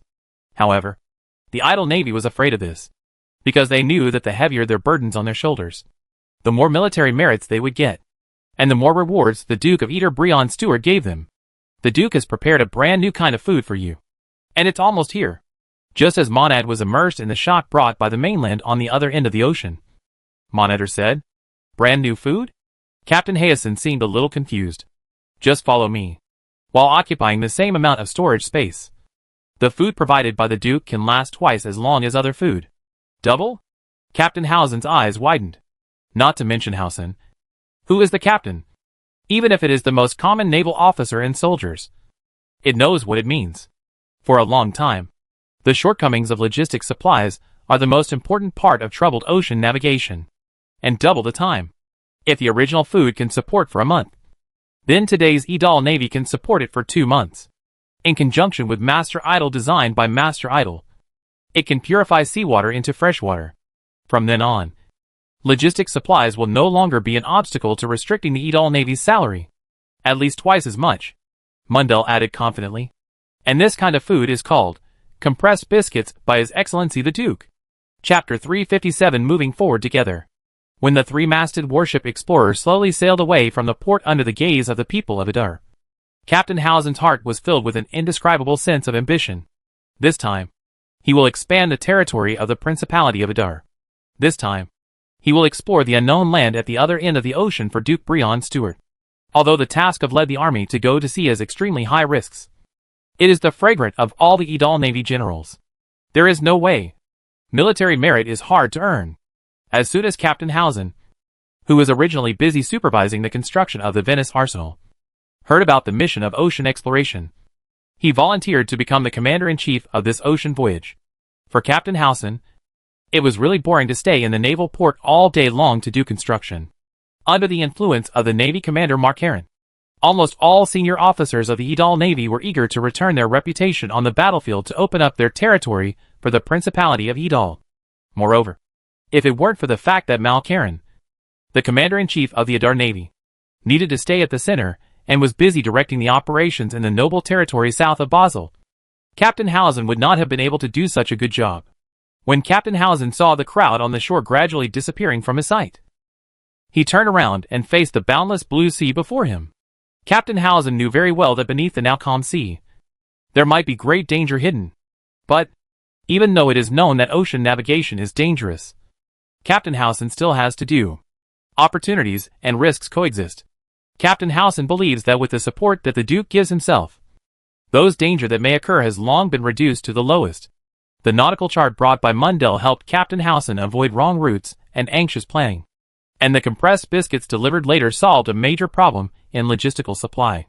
Thinking of this, he couldn't help turning his head and looked at the soldiers of the Edal Navy who had compressed the biscuits on the deck. The compressed biscuits look like miniature bricks, stacked neatly on top of each other, and look extremely hard at first glance. In fact, at the beginning, Captain Howson had great doubts about this kind of teeth. Moreover, this thing is really hard to bite, and it is even a little higher than the hardness of the black bread that the people eat. But what makes Captain Howson unexpectedly, as long as he is soaked in the water, or a little bit in his mouth for a while, this extremely hard eating will become much softened. Not only can it be moved, but the mellow fragrance unique to the food will also burst into the mouth. Apart from tasting a bit dry, it has almost no disadvantages. It not only takes up less space, but also makes you feel full. In addition, in order to ensure that the soldiers can be fully taken in the dried vegetables that are more nutritious, the food of the explorer is one of the best. Warriors of the Edar Navy. Captain Howson stood at the head of the ship and shouted loudly towards the soldiers on the deck. The Duke's important tasks related to the continuation of the Edal Navy in the future have been handed over to our hands. Naturally, we can't live up to the heavy trust handed over by the Duke. Now, the guys will move me. We must strive for the Malin Bay and rush to the distant sea within 2 days. Percent, UN plus. With Captain Howson's voice falling, these vigorous naval soldiers could not help but cheer loudly. They don't know what they are shouting, but they know that when they return to this land again, they will welcome them to cheer and applause, and will be the honor and wealth given by the Duke. When the naval soldiers drummed the courage and drove the explorer into the endless sea, the people on the shore were also watching the voyage of the three-mast warship. After all, the mission of ocean navigation is only an internal arrangement of the Edal Navy. Therefore, in fact, these people who cheered on the shore did not know the heavy responsibility of the explorer's only battleship. But this does not prevent their cheers and side eyes, because in the eyes of these Edalians, all Edar soldiers are good. There is a common view in the hearts of the vast majority of Edar people. That is, it is precisely thanks to the leadership of Bruno Stuart, Duke of Edar, and the fearless life and death of countless Edar soldiers that the Principality of Edar has been able to always stand in the eastern part of the empire without fear of any spying by any villain. So, any Edar soldier deserves their respect. They will spontaneously give a noble respect to those patrols of the Edal army soldiers. And they will look at the majestic posture of Edal naval ships with proud eyes. They will spontaneously tell the story of the Edal who fight against the enemy to the children who are still in the middle. And they will also bring the Duke of Edal Bruno Stuart to the change of the land between the streets and alleys. Whether it is the army or the navy, whether it is an Edal agent irritable or a loyal to the Dada, the Edal police, the heroic soldiers who belong to the Duke of Edal, Brion, Stoarda, would fight for the interests of all Edar people. It is undoubtedly the most respected group of people on this land. Whether it is the poor serf or the civilians who barely in clothing, the vast majority of parents living on this land either hope that their children can become a guardian who defends this land, or hope that they can become the talents needed by the Duke. In conclusion, Bruno has successfully presented the image of himself and the Edar army in front of all Edar people in a perfect way. Master Duke, everything you ordered has been explained to Captain Howson. In the military port, on a pairing tower that was not humble, Bruno was looking at the three-mast battle boat that gradually disappeared into his own vision with a telescope. The nautical charts have been given, and the new military supplies have also been provided. Bruno has done all he can do at present. However, this was his first exploration of the lost land. So, apart from curiosity and anticipation, Bruno still couldn't help feeling a little nervous. Not to mention what is in the lost land. Even with the routes and charts provided by the Wonder construction system, the vast ocean changes rapidly, and any storm is enough to make the naval soldiers on the Explorer suffer. I hope they can return safely, Bruno murmured. Don't worry, Your Majesty. Our three-masted warships are the most powerful warships in the world, coupled with well-trained soldiers. We will definitely be able to find the land that your ancestors once mentioned, Mundell said hurriedly. I hope so. Bruno turned around and repeatedly confirmed, except for Haitu. The compressed biscuits that allow you to transfer to the Navy can be sent over? It has been sent. And Captain Hayasen is quite excited about this new type of military food. It is said that it can enhance the survivability of the idle Navy. Not only should it be given to the Navy, the food factories in the South should also further expand production. Not only should the compressed biscuits produced be distributed to all Adar troops in the shortest possible time, but they should also gradually meet the people's demand for this new type of food, Bruno said seriously. The Southern Food Factory in Bruno's mouth is actually a place to produce compressed biscuits. Since returning from the Franconian Islands, Bruno, who had personally experienced the difficulties of the soldiers, began to focus on the army's food and supplies. In this era, the transportation of food and fodder has always been an important issue that hinders the progress of war, including the Principality of Adar. Apart from sea and canal transportation, if one wants to transport food and supplies for the army, the only option is to use ox carts, horse carts and the like. The more food and supplies that are escorted, the more manpower is needed. But this creates a problem that has to be faced, which is, the people escorting the food also need to eat. For example, 10 units of food and supplies were prepared when setting out. But by the time they arrived at the destination, there were usually only 7 or 8 units left. This was not because someone was deliberately embezzling money, but because the missing food had already entered the stomachs of the soldiers responsible for transporting the food, under the premise that there is no cargo tool such as a train. This can be said to be almost a solution problem. Therefore, Bruno had to find another way. The emergence of compressed biscuits greatly reduced the volume occupied by food and supplies, which correspondingly reduced the manpower needed to escort military rations. It not only reduces the loss during the journey, but also improves the efficiency of food and grass transportation. Soldiers far away on the front line can also travel light, reducing the soldiers' burden. The Adar Southern Food Factory was first built under the management of Old Ford. Since the northern part of Idle Territory is mostly industrial areas, and the grain-producing areas are mainly concentrated in the south, the food factory that requires a large amount of grain as production raw materials was chosen to be located in the small town of Malfoy in the south of Idle Territory. The town of Malfoy was originally the territory of Baron Malfoy. But more than 20 years ago, when the only remaining bloodline of the Malfoy family died on the Grand Highlands, the town was taken back by Adam Stewart, the then head of the Stewart family. Today, the Adar Avenue connecting Manfort and Adar City runs through Malfoy town, making this originally inconspicuous town one of the most important transportation hubs in the southern part of Adar Territory. As the core town of the Southern Agricultural Zone, Malfoy town is not only the granary of the southern part of Adar County, but has also begun to delve into the agricultural field under the impetus of the Southern Food Factory, and has achieved remarkable results during this period, and provided to the public. After hearing Bruno's words, Mundell confirmed it again and again. As Mundell spent more and more time with Bruno, he began to understand some of Bruno's ideas and logic.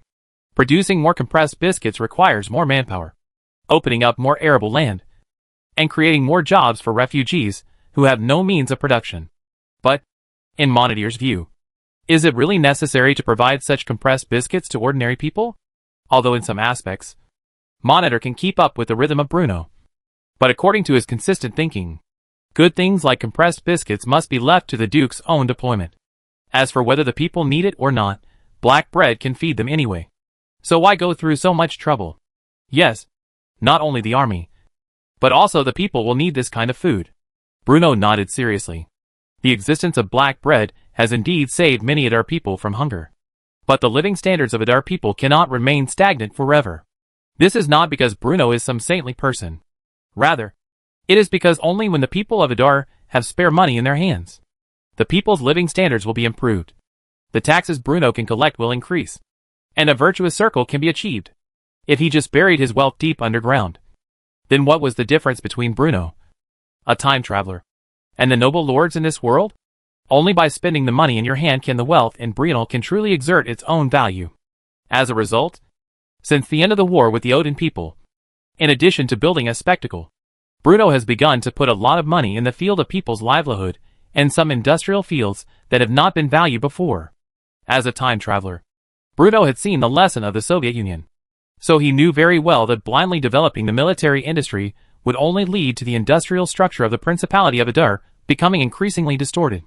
Therefore, Bruno will spend hugely to build an idle public university and send Adar agent to recruit talents in the empire.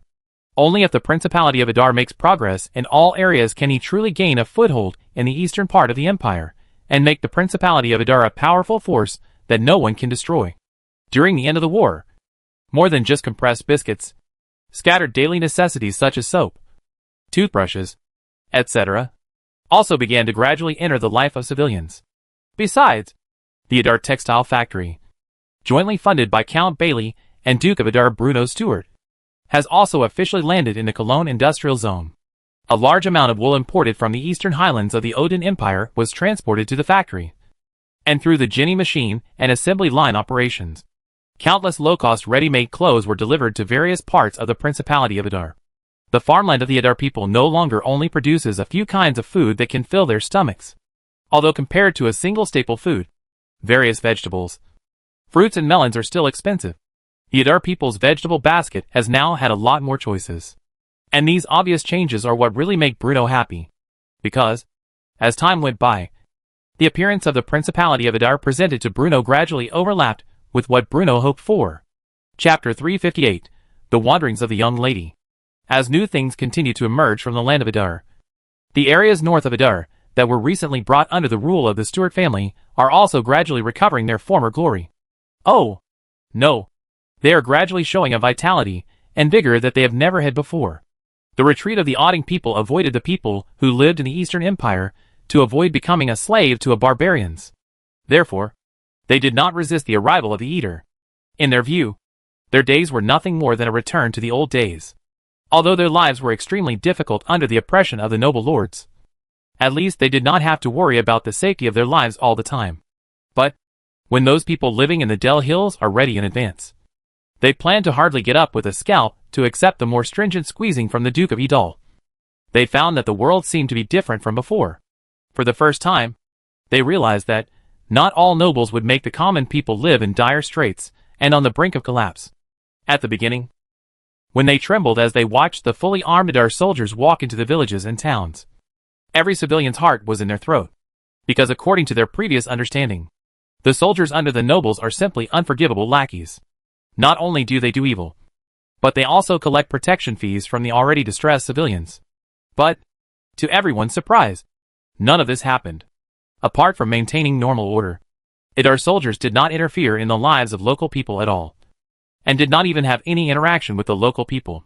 The Edal immigration authorities' official ape registered the information of everyone in 151 and appointed idle officials responsible for managing local management. All the good farmland originally owned by noble lords were rented out to ordinary people at extremely low prices, and the elderly and children, who originally lived in misery, were also taken care of by the Adar people. Not only that, Duke Adar even opened a special textile factory in the local area, allowing those refugees who had no source of livelihood to get a stable job. And according to the people who entered the factory, the mechanical equipment owned by the Adar people is enough to increase the efficiency of weaving and sewing by at least 7 times. For civilians, the changes in the Edal to this land were almost unpredictable. During this more than half a year, under the rule of the Stewart family, the people living in this land had hoped for life for the first time. They were able to eat enough and wear clothes that fit them. This is also the first time they have regained their dignity as a civilian, and they will no longer be frightened because of the soldiers of soldiers. From a barren land ravaged by war to a thriving and harmonious place where people live and work in peace and contentment, Million Morris has witnessed the changes that have taken place in this land. In fact, strictly speaking, Million Morris can be regarded as Bruno's distant cousin. The Morris family, who were nobles in the eastern part of the empire like the Stewart family, had previously been one of the vassals under the Marquis of Valens, and had lived for many years in the Valens Plain, a rare fertile land in the eastern part of the empire. And Million Morris's grandmother has the direct bloodline of the Stewart family. As a young lady of the Morris family, although her character is a bit carefree, it is undeniable that Million Morris should have enjoyed the servants of the servants in the castle like all the noble ladies of this era. However, the arrival of the Auden people completely destroyed the rule and majesty of the East nobles. With the tragedy of the Tuching tragedy in Valencus, the fame and honor of the Hastinas family, formerly the highest rulers of the Valence Plain completely dissipated in this world. The sudden invasion meant that the nobles living on the Valence Plain had no time to stop the resistance or pack up and flee.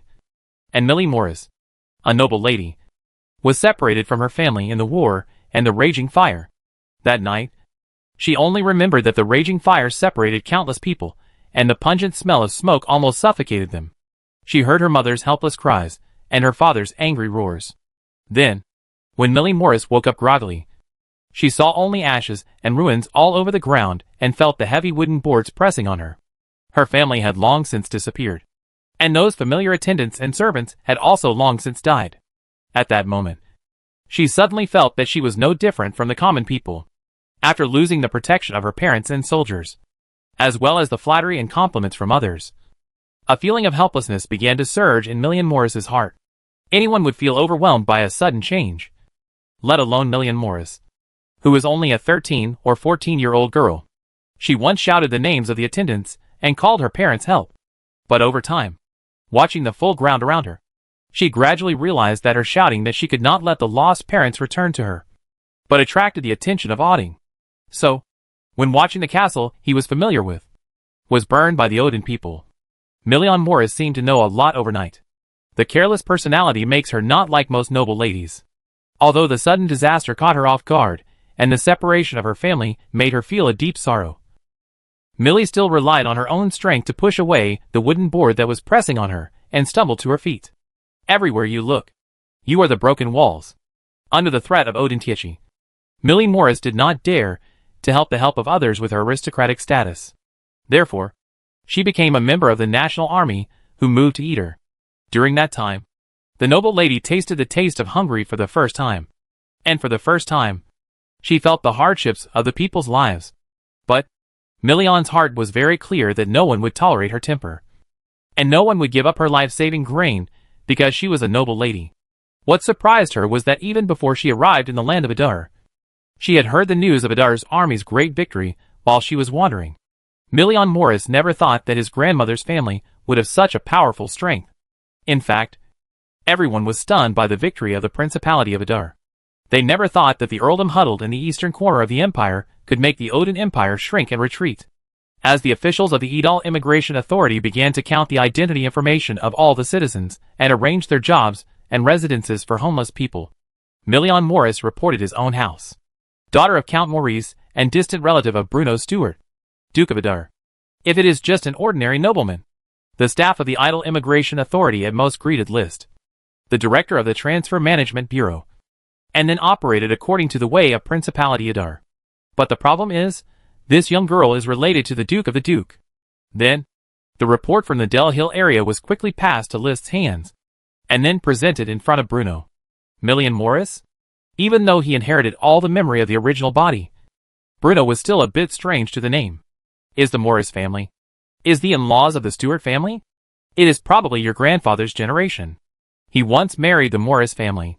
Monadel lowered his head and thought about it for a while, and then said softly, "Then let her come to Idle City." After groaning for a while, Bruno finally instructed. Although he was only slightly related to the Stewart family by blood, Bruno would not leave a 13 or 14-year-old girl alone outside and send her to the starting point orphanage. But there is one thing. That is, no matter who it is, the Principality of Adar's policy towards the nobles will not change or tilt in the slightest.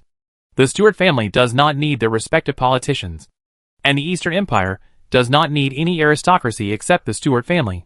Therefore, even if Millie Morris comes to Edal, Bruno will not give her too much support, and it is impossible to make a little Morris Earl on this land. Following Bruno's order, Millie Morris finally arrived at the Hanging Gardens on the eastern foot of the Almes Mountains in early July. This Duke, really a guy who doesn't understand. Looking at the spectacle in front of him, Millie Morris could not help but be a little embarrassed. From the Del Hills to Edal, everything Millie saw almost made her talk almost.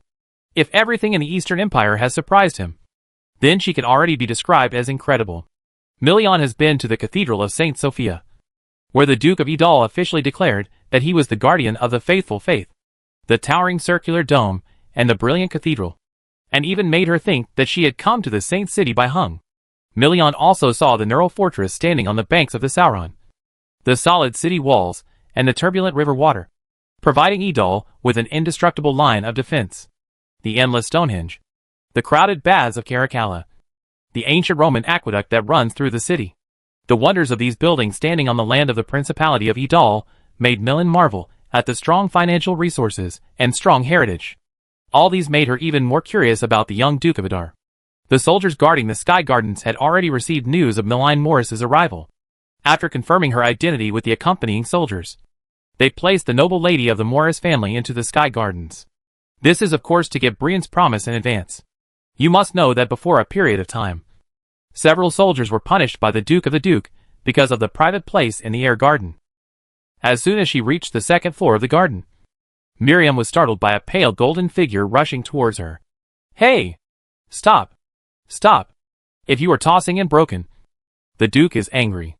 As Millen turned around, she saw Avril, wearing a light blue maid's dress, stumbling over from the other side. Ah! May I ask who you are? Avril finally stopped beside Miriam and asked crisply. Millen Morris. Ah! It turns out that you are the lady of the Morris family. Avril quickly bowed slightly and saluted Miriam carefully. What are you doing? Millen's tone seemed a little puzzled, curiously looking at the little maid who looked a little reckless. The light blue maid dress looked very sharp, but was wrinkled by Avril. At the same time, Avril's right hand was still holding a furry little guy, except for its neck is white. The little guy was covered with a layer of pale golden feathers. Oh! This is a little griffin that the Duke keeps in the garden. It's naughty and mischievous all day long, Avril answered, mentioning the fluttering little creature. Oh! Because of the throat of fate because of Avril. The little griffin was particularly obedient at this time, and it looked quite docile. Griffin. It turned out to be Griffin. As a noble lady, Millen Morris had naturally heard of this magical creature that only existed in legends. The griffin is the totem of the Stewart family. Only, no matter how brave Millen is, she can't connect the furry little guy in front of her. And it is linked to the legendary air overlord. So cute. Although the encounter during this period of time, Millen became particularly strong. But when facing the griffin, especially when he was in a younger griffin, Millen had no slight resistance. The griffin is so cute. Why do you catch the griffin? At this moment, Millen looked like a little griffin. Oh! Little griffin. Ah! It's not what I want to catch. Miss Miriam. It's because these two little guys are too noisy, climbing up the roof all day long. Can I hold it? Millie's eyes were filled with urgency. Here. Be careful.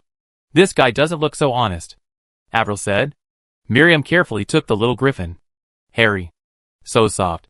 Just as Millie was about to start, the little griffin in her arms suddenly made a face at her, then broke free from Millie's arms and flapped its wings to run away. Don't run. Avril didn't care about Miss Millen beside her, and chased after him, screaming. Chapter 359 Department Store. When Bruno completed the inspection of the territory and returned to the air garden, the war that happened in the air garden was over. Avril was paralyzed on the ground in an indifferent manner, and the too small only pulled his wings, reluctant to shrink in Millen's arms, letting her ravage wildly, and made a snoring sound. Your Excellency the Duke! You are back! Seeing the arrival of Bruno, Avril quickly stood up from the ground, patted the dust on his body, and greeted Bruno. Hearing this, Millen Morris, who was immersed in the joy of petting the griffin, quickly raised her head and looked at the young face. Bruno's handsome face is not as fair as that of a pretty boy, but it makes people feel particularly comfortable. The confidence and composure revealed between his brows, as well as the aura and pressure that people who have been in high positions for a long time can't help but radiate, made Millie's heart tremble violently. At this moment, Millie suddenly became extremely nervous. Even when she was facing the Marquis of Valence, she had never felt this way. While Millie was dazed, the two little ones found the right opportunity, came out from Millie's arms one after another, flapped their wings, and went out to play again. Your Excellency the Duke. Although she had a blood relationship with Bruno, Millen Morris was still very nervous when they met for the first time. She understood that the eastern part of the empire had now been completely brought under the rule of the Stewart family. She had also heard about the policies adopted by Bruno Stewart, Duke of Adar, and other nobles. Therefore, knowing that she was merely a dependent at the moment, she never expected to receive any reward from her distant cousin. After experiencing running and departure, Million is now very eager for a stable life. She only hopes to get the promise of Bruno and let herself continue to live on this land. In a sense, you should be considered my cousin? Hearing this, Miriam nodded quickly. While Miriam was observing Bruno curiously, Bruno was also looking at his adopted sister.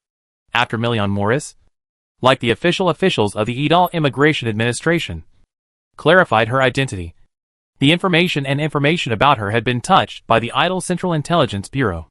She is kind-hearted and a little carefree. She does not have the princess syndrome of aristocratic ladies, and can accept new things quickly. The above 3 points are the summary given by the Adar CIA. It was for this reason that Bruno did not choose to ignore Million's self-introduction, but allowed Million to come to the land of Adar. After all, a noble lady with a normal personality would often bring Bruno surprises beyond his imagination. And Isabel, who is obsessed with mathematics, is a good example of this. Do you have any special lengths? For example, like mathematics? Love history? Bruno couldn't wait to ask. Bruno has already tasted the sweetness of Isabel. As a mathematical genius, Isabel even participated in the production of many Adar precision instruments. With her mathematical skills, she made great contributions to the development of magic industrialization. So, Bruno didn't ask for anything else. As long as Millie Morris had a little talent as a tool, Bruno would definitely focus on her training. After all, a tool person who has a blood relationship with himself not only uses it smoothly, but also has no psychological burden. No way. Who makes us two of them? Special skills? To be honest, Bruno's words made Miriam feel a little confused. Although she has always been a carefree person, she grew up surrounded by aristocrats. Since she was a child, she had a special tutor to teach her the greetings and etiquette between nobles. So this was the first time that Miriam had seen such a strange opening. The words of mathematics don't know much, Million murmured, regardless of whether or not they can do it. In fact, mathematics is not included in the curriculum of most nobles. Courses such as grammar, vocabulary, etiquette, and history are the most widely studied by nobles. It's okay. What about other aspects? Is there anything particularly good at? Bruno's desperate excavation can make Million a point for a tool man worthy of training. Other aspects. Million looked a little hesitant. After a while, she finally came down and said softly, does it count if I'm extremely strong? Bruno? Really? Hearing this, Avril on the side quickly raised her hand and added, really? The Duke? I can testify. Miss Million's strength is particularly strong. When I was busy grasping the little griffin, Miss Million even crushed a vase with her bare hands. Miriam Morris looked at the proactive Avril with a complicated expression. Are you sure you are not trying to undermine me? After listening to the two people's descriptions, Bruno felt very upset. With the popularization of various equipment, even in the army of the Principality of Idal, the era of measuring combat effectiveness by personal strength alone has become the past. Not to mention that you are a noble lady. Even if a boy with a clear eyebrow is so powerful, the Principality of Adar is a civilized society. And IQ is the key. It's good. It's good. For a moment, Bruno didn't know how to continue the conversation. Avril, however, saw that Bruno seemed a little speechless, and quickly spoke up. Your Excellency the Duke, are you going out this time to visit the department store you mentioned before? That's right. As the situation in the Principality of Adar became increasingly stable, Bruno's focus was no longer limited to the military industry of the Principality of Adar.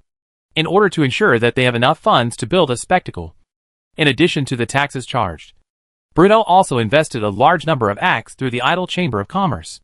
With his own profits awareness, he intends to guide the development of the entire Idal's business. The department store that Avril mentioned was the one that Bruno suddenly thought of recently. The business model of this era is relatively primitive, and the types of sales of products are also relatively single. It only sells cabbage for cabbage, and only potatoes are selling potatoes. If ordinary people want to buy several things at the same time, they may need to run from the south gate of Adar City to the north gate. Although for the people, the distance is far and near. As long as you can have a little idle money in your pocket, you can buy what you want to buy. But as a cross, Bruno sees business opportunities in it. If you can directly tiny a department store to provide one-stop services, and not to mention how much money you can make, this approach will definitely have a reference and guidance for the business development of the entire Idal. As a nobleman who had detached himself from vulgar tastes, Bruno was certainly not doing it for money, but for the commercial development of the Principality of Adar. At least, it's not just about the money. Bruno nodded to Avril and said, although the people of the Principality of Idal no longer separated from the edge of life and death, their quality of life is always difficult to guarantee. Many times it is difficult to buy the necessities they need. Therefore, it is just right to run a department store. Department store? Million puzzled. This was another word she had never heard of before. Although she had seen many things beyond her comprehension after coming to Adar territory, Million still couldn't help but reveal a hint of inexperience. The department store that Your Excellency the Duke mentioned is a large shopping mall built by the Adar Chamber of Commerce specifically for civilians. It will officially open tomorrow, Avril explained enthusiastically. Besides, by tomorrow, His Excellency the Duke will probably be there too. Right? Avril turned his head and looked at Bruno. Bruno thought for a moment, then nodded. Although the opening of a department store was not a big deal for Bruno, everything from the site selection to the operational strategy after the opening were all drawn upon by him from his previous life's experience and then figured out on his own. Therefore, he would naturally go and take a look at the department store when it opens tomorrow. Million's big-eyed beads rushed in the eyes of the thief. After a while, then the courage said, Your Excellency the Duke, can I go with you to take a look? Okay. Bruno nodded slightly. Bruno did not choose the location of the department store in the already prosperous DC district of Adar City, but in the XC district of Adar City. After all, the DC area already has the baths of Caracalla and a large commercial street around it. There are always many pedestrians on the wide streets both during the day and at night. But the western part of Adar City is far less lively. After all, we should treat everyone equally. The department store is actually not that tall. Only 3 stories high. Although the department store is definitely a tall building compared to the surrounding residential buildings, it is still far inferior to the spectacular buildings in the Principality of Adar. However, although the height of the department store is not eye-catching, its unique architectural style and exceptionally large area have long attracted the attention of countless Adar people. Therefore, when the news of the official opening of the first department store in the Principality of Adar was passed on to thousands of households through the Adar Daily, the entrance of the mall was already crowded with people early in the morning. The early morning in summer is already the coolest time of the day. The slightly warm morning breeze brushed across the faces of the Adar people. The rising sun spread its light over the sky above the city of Adar, casting the shadows of the people on the glass panels outside the department store. Under Bruno's instructions, the department store adopted a design different from the past. Large pieces of semi-transparent glass covered the entire department store in all directions, making the novel building arouse the curiosity of countless Adar people. You know, in this era, in the eyes of ordinary people, large pieces of glass made of this material are worth a lot of money. As time passed, the temperature in Adar City gradually rose, and beads of sweat the size of beans began to appear on the foreheads of the people in the queue. Finally, when the time came to 9 o'clock, the staff of the department store then slowly pushed open the door of the mall, and the people who had been waiting for a long time and were sweating profusely began to slowly walk into the mall under the command of the Adar police. The smooth marble slabs looked particularly impressive, and the neatly laid out counters didn't look like they were meant for the general public. Wherever they looked, the first group of people entering the mall were amazed. And that wasn't what amazed them the most. What confuses people the most is, as they just stepped through the door of the department store, a gust of cold air hit them in the face. As a shopping mall that Bruno has placed a lot of effort on, the Magic Array Research Laboratory has also put in a lot of effort. A large number of magic machines driven by ice magic arrays and magic crystals are used in this shopping mall, providing a rare cool place for people in the hot summer. Most of the main items sold on the first floor of the shopping mall are closely related to people's daily lives.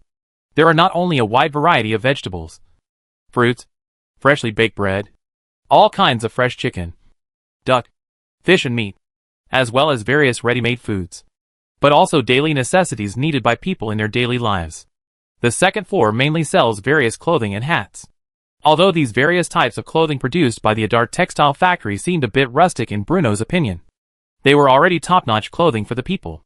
Not only are these clothes and hats all brand new, but due to the use of the Genie machine and the opening of sea trade with the Odin Empire, the cost has been reduced, making the prices of these clothes far less expensive than people imagine. If you save a little and squeeze a little, it is not a difficult task to buy new clothes for your family.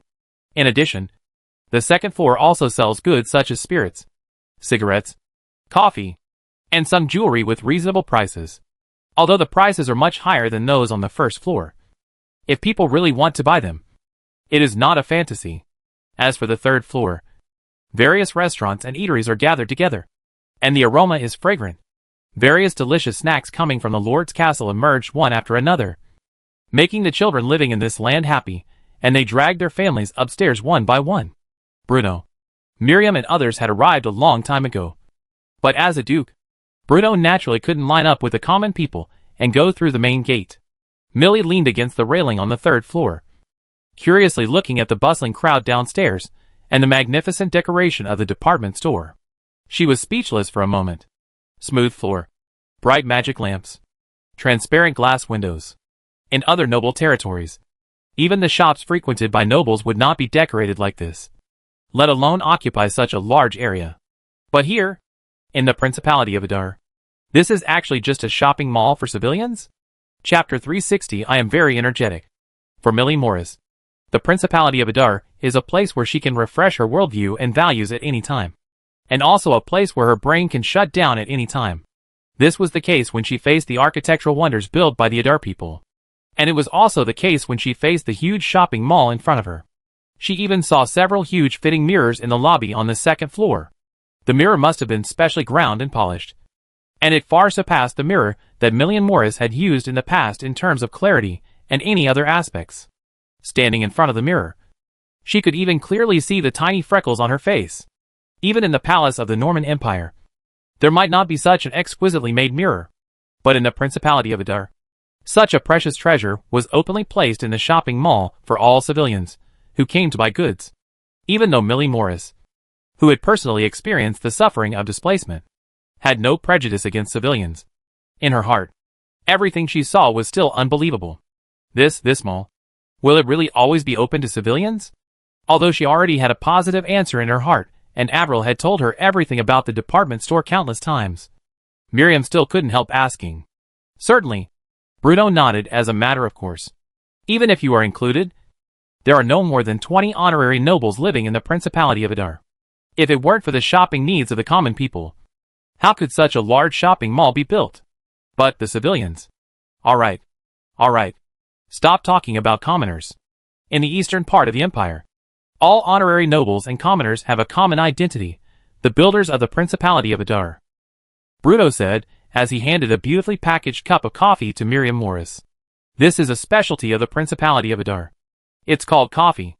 It can refresh the mind and greatly increase the excitement of the brain.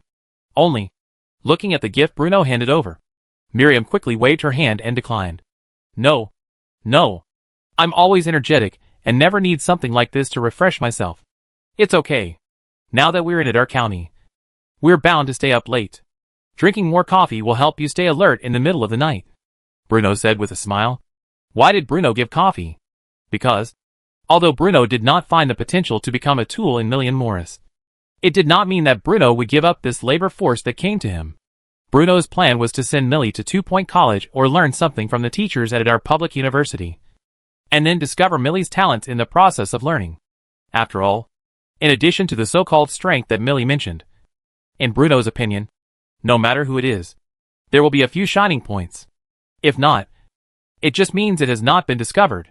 Really, no need. I'm always awake on weekdays, and don't need to sleep every day, Millie said. Bruno, huh?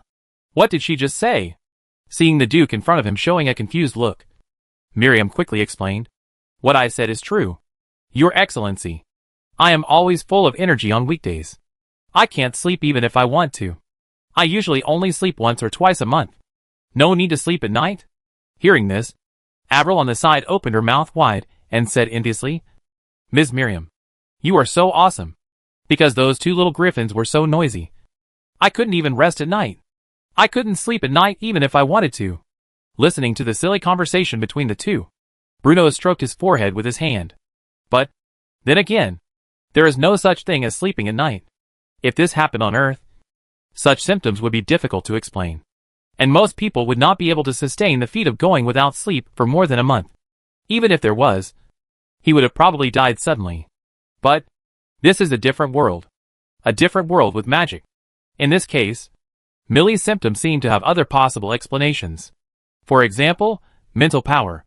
As a veteran of the Adar school, Arnell Blood possesses the support of extremely powerful mental strength. When the R&D workload was heavy, it was common for Arnell to go without sleep for 2 or 3 days. At the beginning, Bruno was still worried that these weak mages would not be able to bear the strain if they continued like this. But according to Arnell, even when there were no research and development tasks, he would just think about life with his eyes open in most cases. And in the final analysis, this is because Arnell has an innate strong spiritual power. After the establishment of Namur Fortress, as Bruno became a magic master and his understanding of magic became deeper and deeper, he gradually realized the relationship between mental power and magic. For a magician, having enough mental support is undoubtedly the basis and prerequisite for casting magic. Sufficient spiritual power can enable a wizard to better perceive the existence of magical elements, and will achieve twice the result with half the effort when drawing magic circles. A wizard's mental power is being consumed all the time. Perceiving magic, casting spells, all of these require mental power as a support. The more times mages mobilize magical elements, the more their daily routines become similar to those of ordinary people. But, before hearing Millie's words, Bruno had never thought about what would happen if an ordinary person, who had never been exposed to magic, also possessed extremely powerful mental power. And now, Bruno already has a rough answer.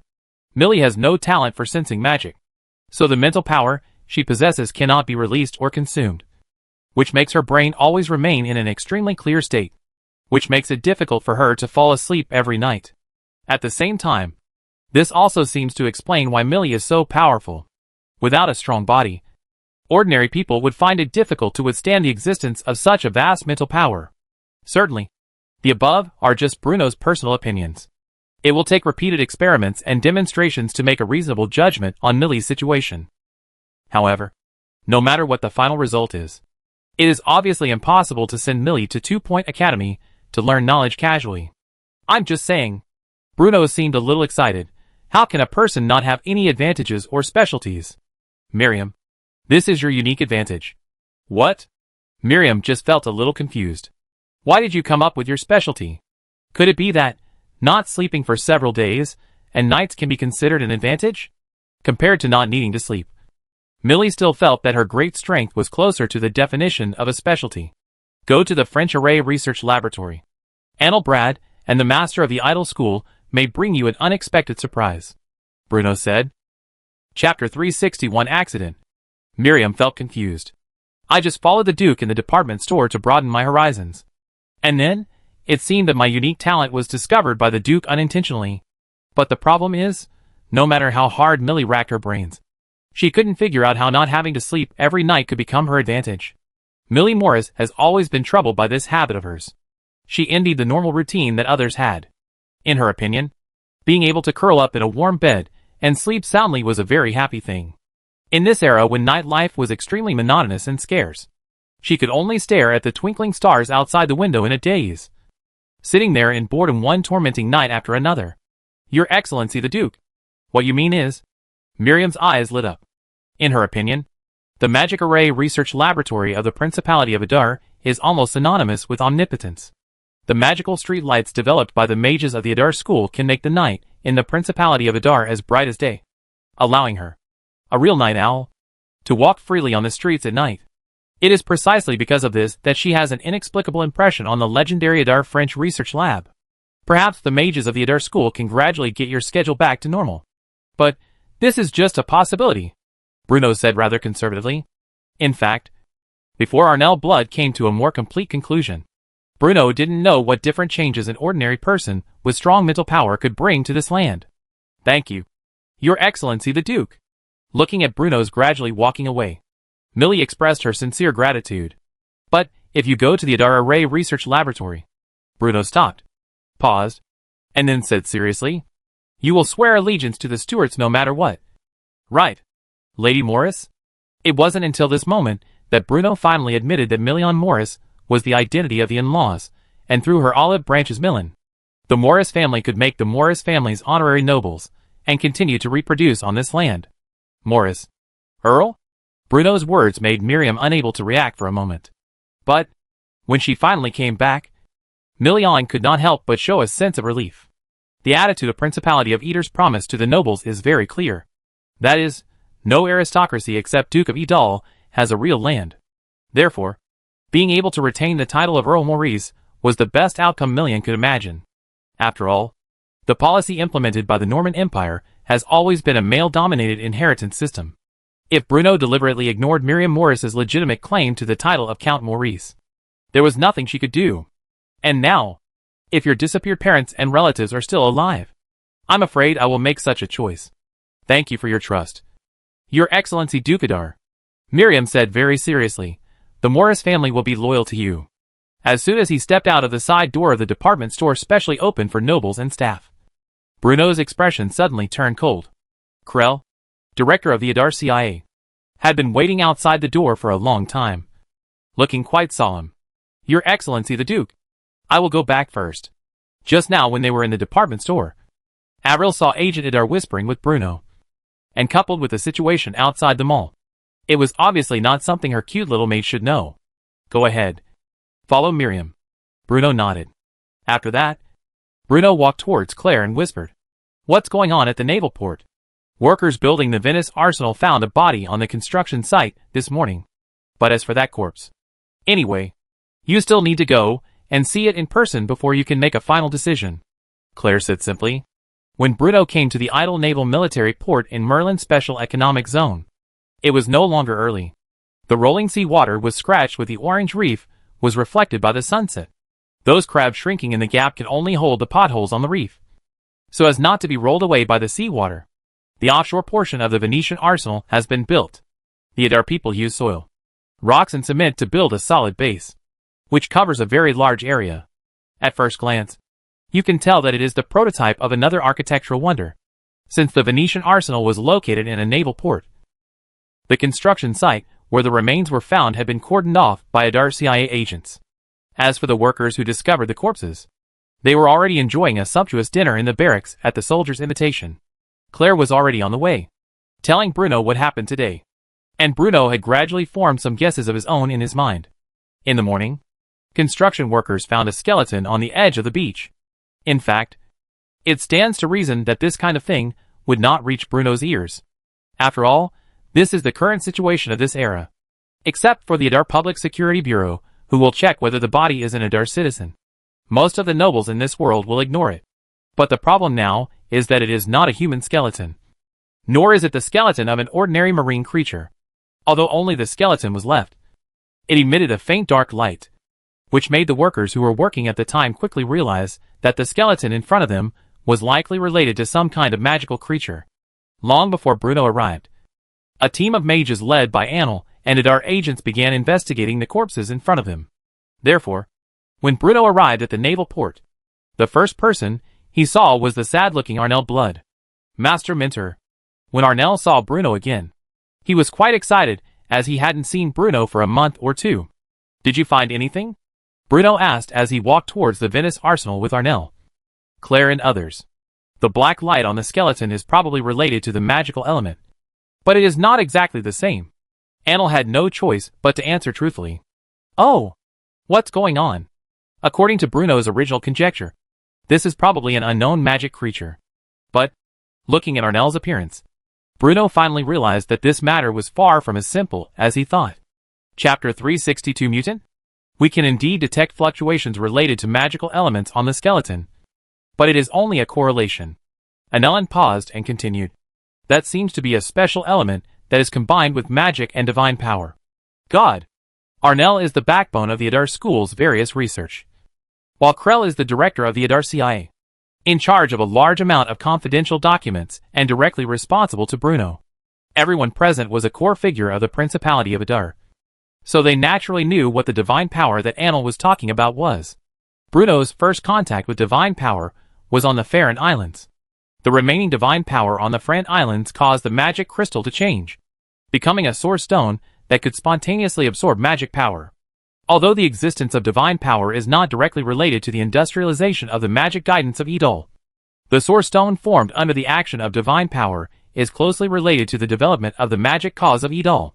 So, when Arnell mentioned that he had discovered the shadow of magic and divine power from the corpse that was pushed ashore by the waves, Bruno couldn't help but reevaluate the possible impact of this incident in his heart.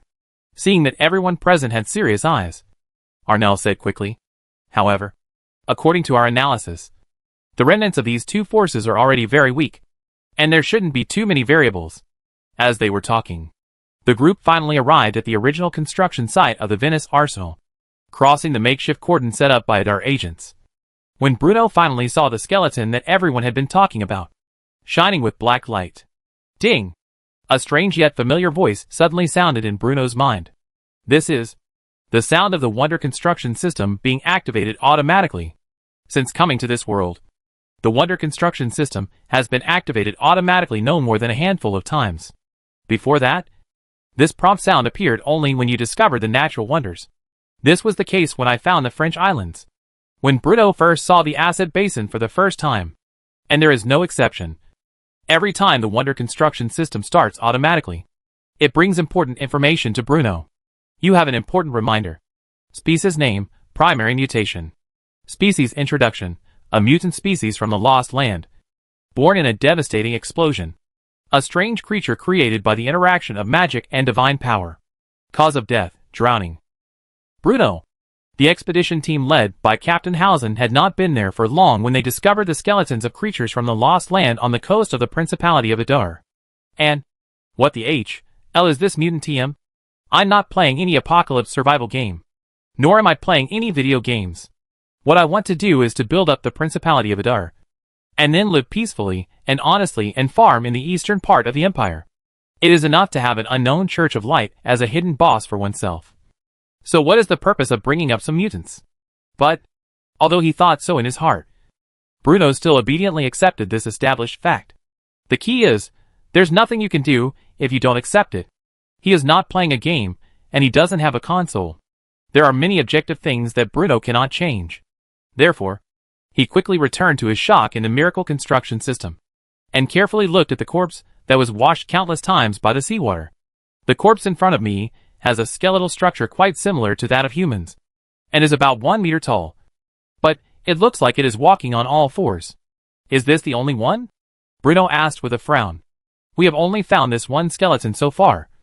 But after discovering this skeleton, we interviewed the residents, who have always lived near the coast. According to their descriptions, it seems that something like this happened many years ago. At that time, the Principality of Idal had not yet been established, and the security agencies and administrative agencies were far from being so sound. Therefore, local fishermen did not want to report to the report, but just threw these skeletons back into the sea. Hearing Bruno's question, Claire quickly answered. So, although these corpses still contain some special elements that are of the same origin as magic, they will not have any impact on ordinary people like the public. Bruno confirmed again and again. That's right. That's good. Hearing this, Bruno couldn't help but breathe a sigh of relief. The Wonder Construction System gives the cause of death for this life form called primary mutant, drowning, since it cannot survive in the ocean and cannot have any impact on ordinary people after death. The bone in front of you is probably the probability of the bone in the Bay of Malin and accidentally rushed to the land of Principality Adar. Putting aside the reasons for the birth of the mutants and the secrets behind them, Bruno only has to worry about two things. One is whether the ocean expedition team led by Captain Hausen will encounter danger in the Lost Land. The second point is, on the so-called preliminary mutation, there will be other extraordinary existence. Fortunately, Captain Hausen carried a large amount of weapons, ammunition, and food supplies when he left. And the so-called Lost Land where mutants exist has been across the sea from the continent where he is located for thousands of years and has lived in peace.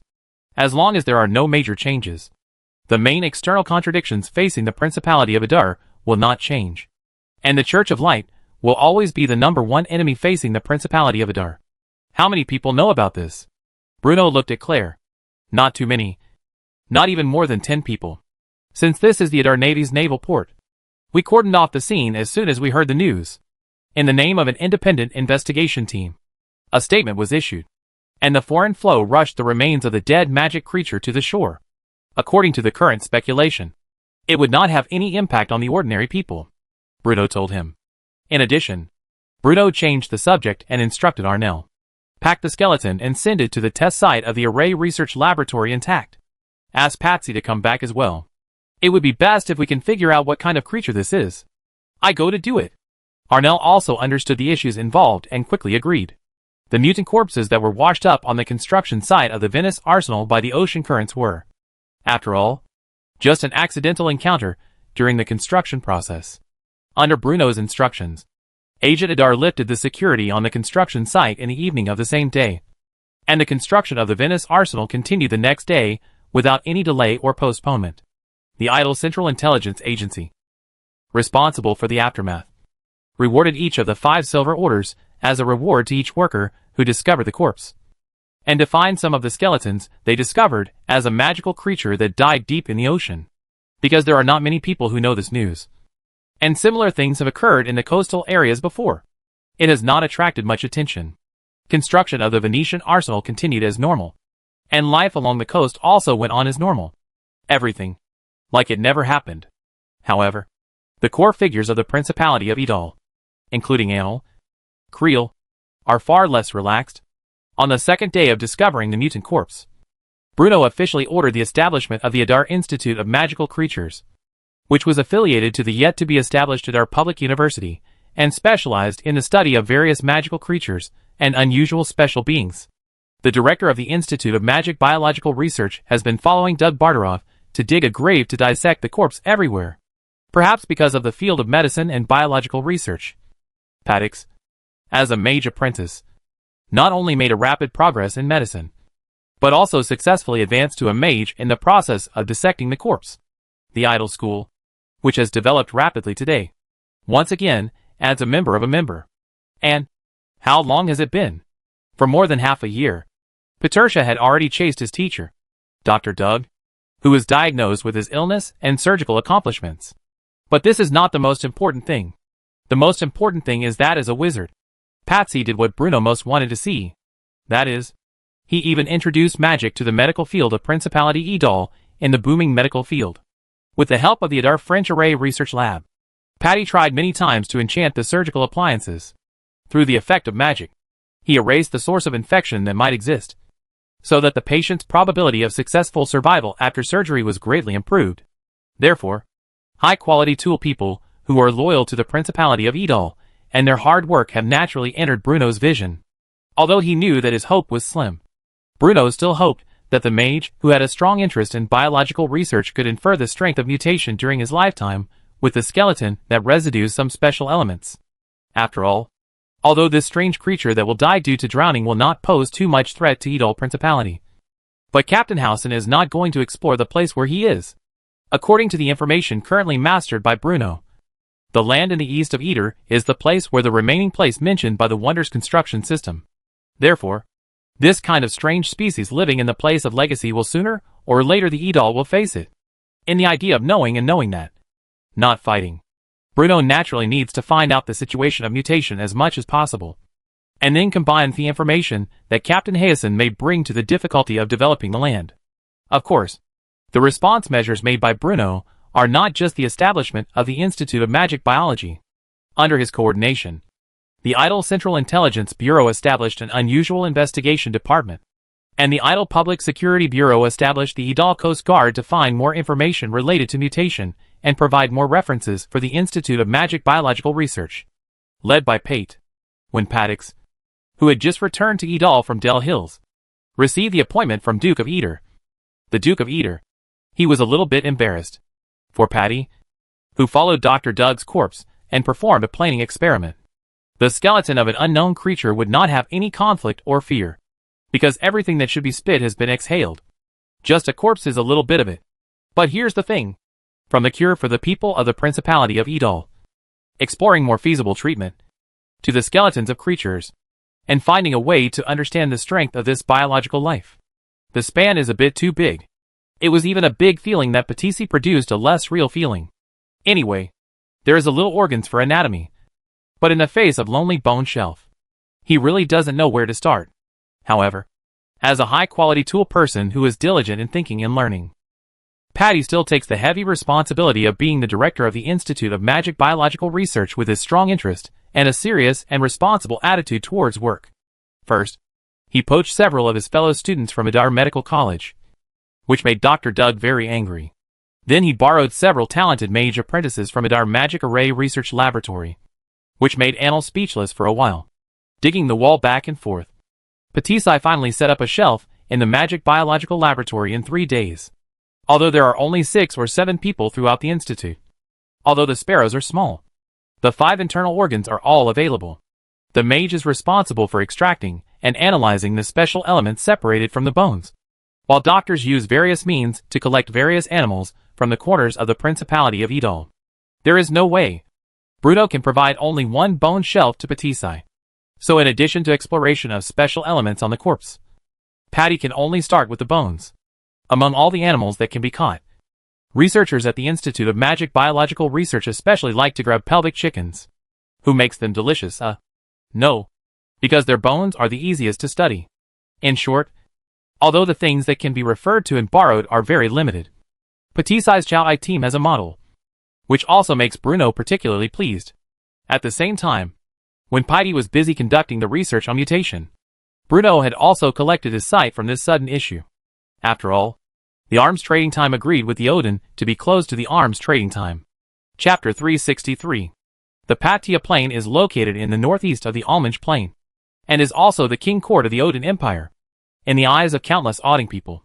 In addition to the polar northern ice in the legend, the Patia Plain can be regarded as the most sacred land, because, many years ago, the ruler of the Parthian tribe announced the establishment of the Odin Empire on this plain. In the after thousands of years, although the Patia tribe has already become the dust of history, it may be to commemorate the powerful clan to establish the first nomadic empire on the mainland. This vast plain, located at the heart of Odin's empire, is still named after the Parthian tribe, and taking control of the Parthian plain became the common goal of the rulers of countless nomadic tribes. With the killings and competitions, countless tribes have become the master of this land, and successfully crowned the Odin monarch, becoming the co-owner of many northern nomads. And today's O'Sullivan tribe is one of them. In order to stabilize the domestic rule and resolve increasingly tense food, the current Odin monarchy Alo Oshalvan has launched the largest war in recent decades. The two troops went hand in hand, and even once made the nobles of the Norman Empire feel the most severe threat in history. However, although in the early days of the war, it was like a bamboo, victorious, and even occupied the entire northern north of the Normandy Empire. But the Odin people made an extremely fatal mistake. They stretched their tentacles to the east of the seemingly weak Norman Empire.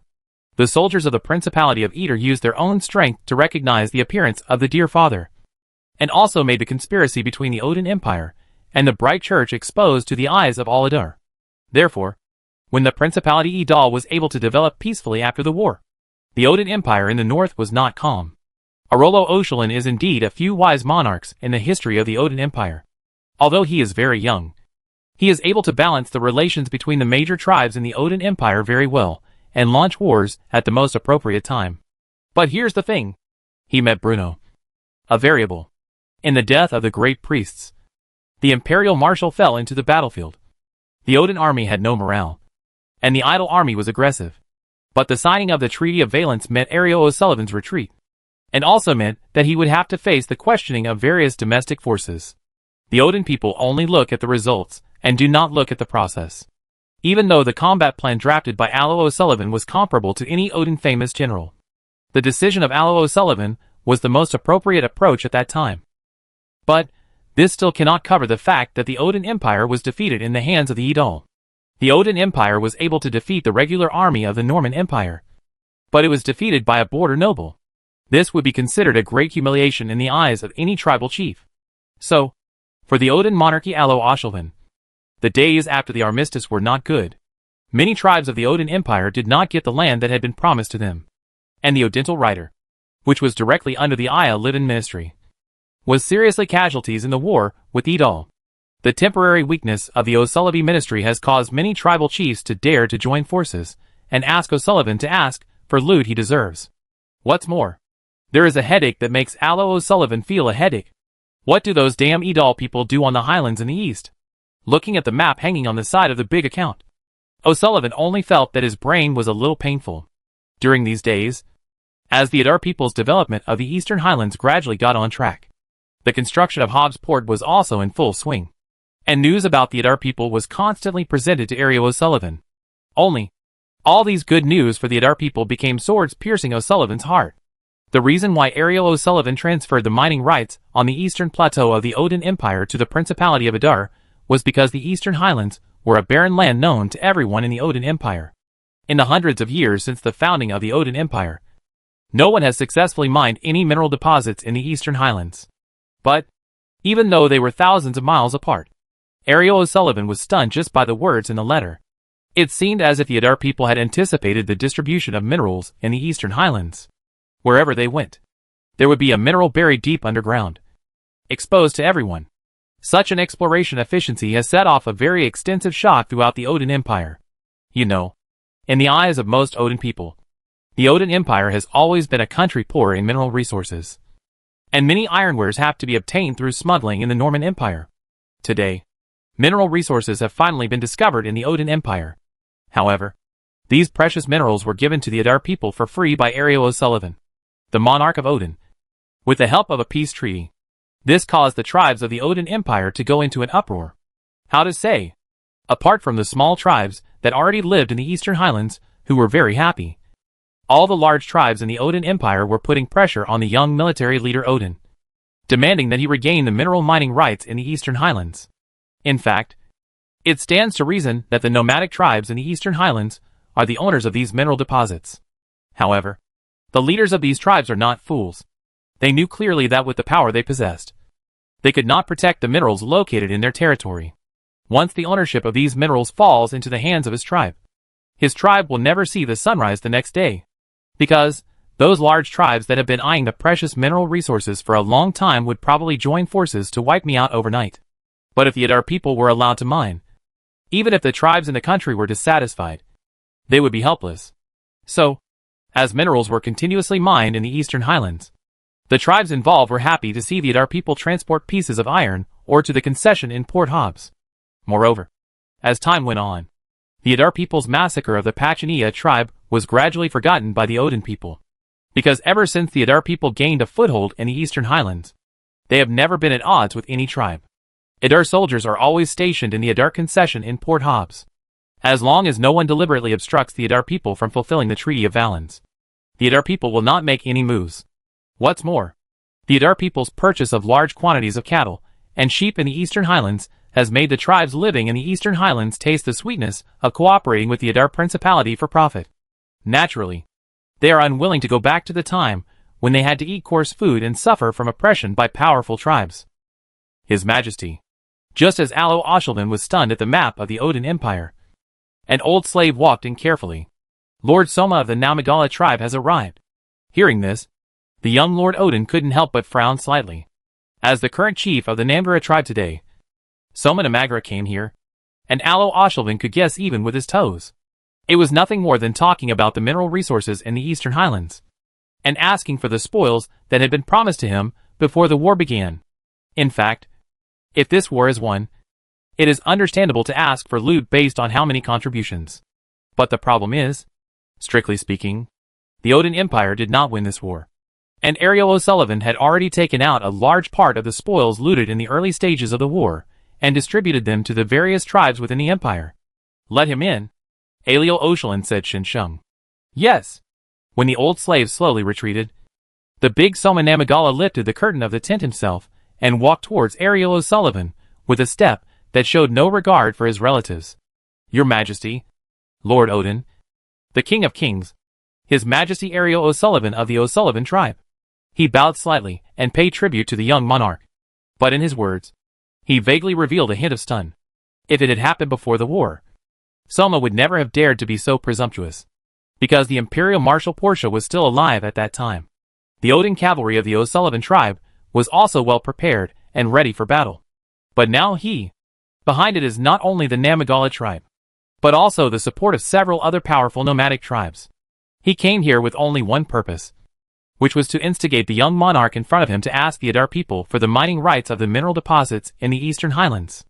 It would be good to be able to get it back, so that all the major tribes can have a share of it. But if they fail to come, It will undoubtedly lead to the current Odin royal family and the Principality of Adar being at odds with each other, without causing any loss to the Namajara tribe. After all, the Namigara tribe, which occupies the southeastern grasslands of the Odin Empire, and whose lands are adjacent to the ocean and the forest of monsters, has always been a strong contender for Odin's throne. The Namigara tribe not only possesses the largest number of fishing boats and Odin boats in the entire Odin Empire, but also has a large number of serfs captured from the Norman Empire to farm the land. It is one of the most powerful tribes in the Odin Empire. Even decades ago, when the O'Sullivan tribe was vying for the throne of Odin, it was thanks to the support of the then chief of the Namagala tribe. Lord Soma, please get up quickly. Although he was quite afraid of the chief in front of him, Ario still hurried over and helped Soma up with a smile. You have come all the way to the royal court this time. I'm sure there is something important happening, Ario said. Yes, there is indeed something to be on the next way. Soma stroked his beard and said in a deep voice. Although he knew that Soma's arrival had no good intentions, Ario still looked at Soma Namagala quietly in front of him, waiting for his next words. Your Majesty, you should know what the mineral deposits discovered in the Eastern Highlands mean to the Odin Empire. There was a hint of sadness in Soma's words. The iron mine resources of the Odin Empire have always been very scarce. Even the simplest iron agricultural tools need to be purchased at a high price from the hands of the Normandy Empire, let alone the weapons in the hands of the Otting soldiers. Once the Empire can recover the minerals located in the East Highlands, the strength of the Otting warrior will inevitably increase, and the prestige of the royal family will naturally return to its peak, and at the same time ensure that your already powerful tribes are well fed and well watered. Listening to Soma's words, which seemed to be for the sake of the royal family, Ario O'Sullivan couldn't help but think secretly in his heart. However, the next words of Arolo O'Sullivan made Soma Nambara stunned there for a while. What Lord Soma said, I personally think it makes sense. Even though Soma Namagala had made many guesses about Ario O'Sullivan's reaction before coming here, he never thought that the young monarch in front of him would agree to his proposal so easily. This made him raise his head and look at the young monarch in front of him with dazed eyes. Soma knows the wisdom and vision of the Otting monarch in front of him. It is reasonable. This should not be. If I had known that Ario O'Sullivan would agree so readily, then wouldn't all the scenes I had planned for so long have been useless? And I think, things like asking for the mining rights of the Eastern Highlands must be planned by a respected person. And Lord Soma is the most suitable person, since you guys are eyeing the mineral deposits in the East Highlands. Just go and get them for yourselves. Me? Your Majesty, the distance between the Principality of Adar and the Odin Empire is too far, and I am not good at negotiation. If I fail in this task, then, before Soma finished speaking, Ario O'Sullivan patted Soma's shoulder affectionately and said in a friendly manner, Don't worry. You don't have to go to the Principality of Adar. You can go directly to Port Hobbs on the Eastern Highlands. I will let Muller O'Sullivan go with you then. Commander Mueller is going too? If so, with a member of the royal family as the backbone, I can't refuse. The reason why Soma Namagala was unwilling to be the first to speak out was that he did not want his tribe to be involved in this messy matter of asking for mineral mining rights. After all, this is to give the royal family hatred. But since Muller O'Sullivan, a direct member of the O'Sullivan tribe, is going with him, and is going to Port Hobbs on the Eastern Highlands, then naturally everything will be easy to negotiate. Of course. But you are still responsible for the negotiations. After all, Lord Soma is highly respected, and this important task belongs to you. As for Mueller, he was only there to receive the munitions. Then, Ario O'Sullivan changed the subject and said calmly, Lord Soma, please make some preparations and set off tomorrow. Chapter 364 Arms Deal. Due to its northern geographical location, the summer in the Odin Empire is not hot at all, but makes people feel particularly comfortable. When the refreshing summer breeze blows across the vast grassland, the lush grass immediately creates waves, rustling with the warm breeze. On the land of the Odin Empire, there was no real city, including the Patia Plains where the O'Sullivan Ministry of Bulin was located, with the exception of slaves captured from the Norman Empire who worked in the area around the plain of Armanches. Almost all Odin people never farmed. They see themselves as men on horseback, compared to dealing with the land and crops in a stable manner. Nomadic hunting and fierce fighting have always been the traditions and customs of the Odin people. From the Patia Plain to the East Highland, this is really a short distance. But Soma Namagala only hopes that this journey can be longer and longer, and it would be best if he never reaches the end. When Ariel O'Sullivan righteously ordered him to go to the Principality of Adar, and to renegotiate the mineral mining rights in the Eastern Highlands in front of him, Soma felt a little panicked. Prior to this, Ariel O'Sullivan had never disclosed the arms trade agreement signed between the royal family and the Principality of Adar. Therefore, those restless tribes in the Odin Empire have made many attempts on the O'Sullivan tribe, whose strength has been greatly reduced. But, looking at the back of Muller O'Sullivan, who was riding a horse in front of him, and was about to receive weapons and equipment on behalf of the Odin royal family, Soma felt worried. As the chief of the Namagala tribe, Soma did not directly participate in the war that took place in the Del Hills. But this did not prevent him from hearing news about the battle from the soldiers. If relying solely on individual combat power, although the Adar soldiers are stronger than the regular army of the Norman Empire, they can only be on par with the Odin warriors. The weapons and equipment possessed by the Adar people were what worried Soma Namagala. Although many soldiers mentioned the kind of weapons that can swallow fireballs and create explosions, in Soma's view, it was just an exaggerated rhetoric. However, this also indirectly reflects the strength of the Adar people's weapons and equipment.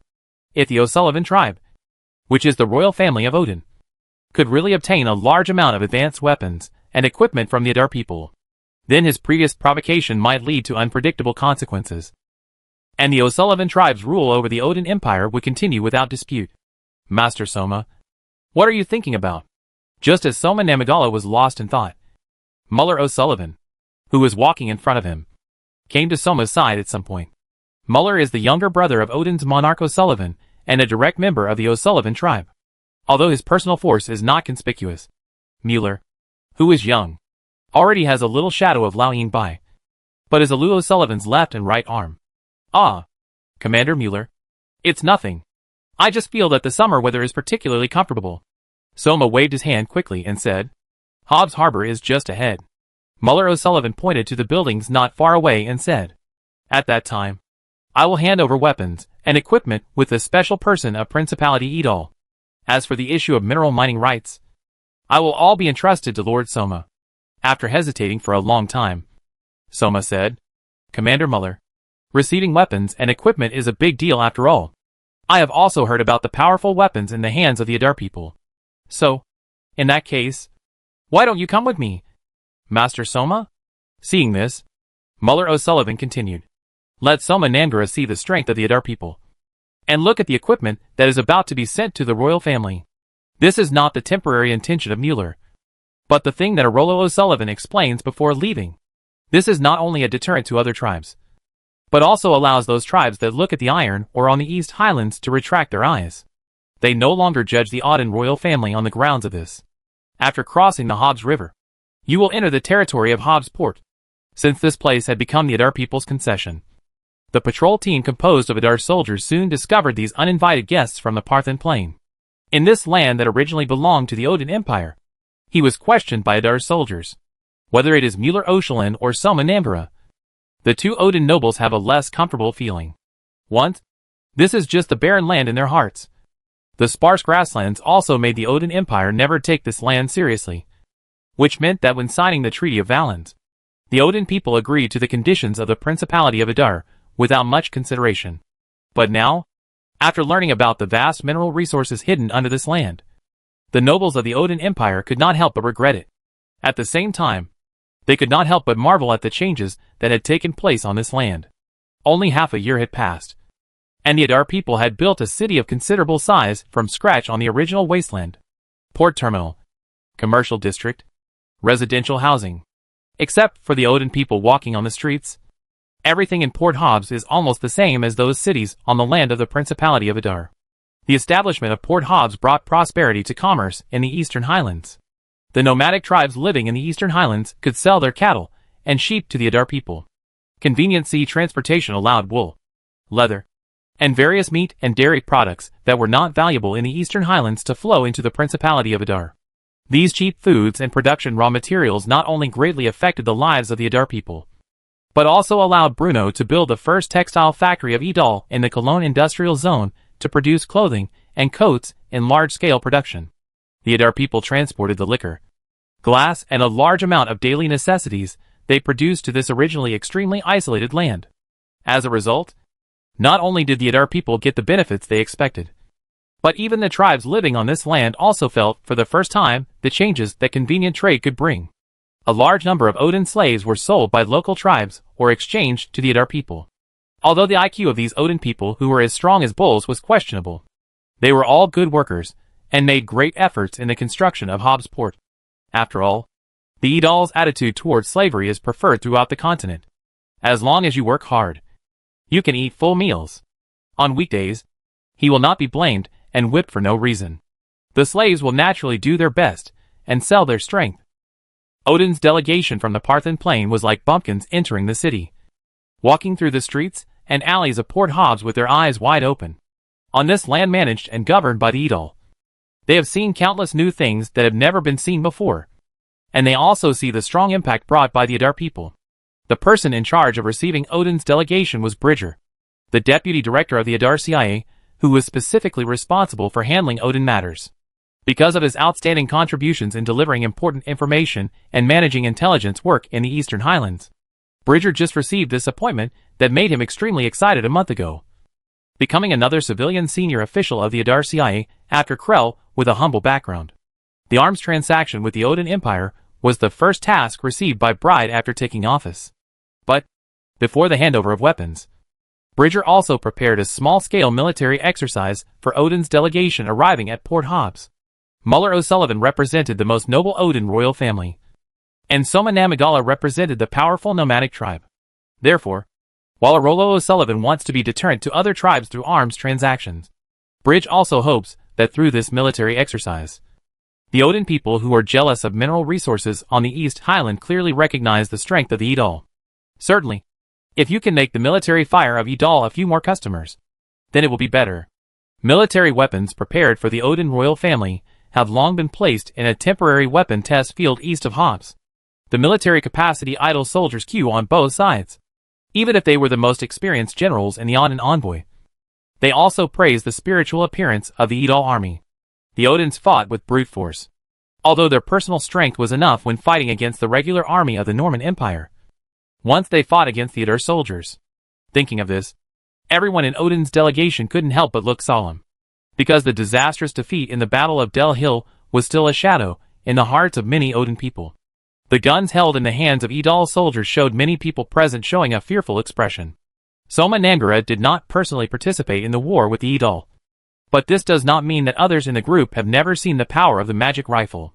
Although the Odin people also tried to get 1 or 2 firearms flowing on the battlefield through their own means, they had no way to copy it at all.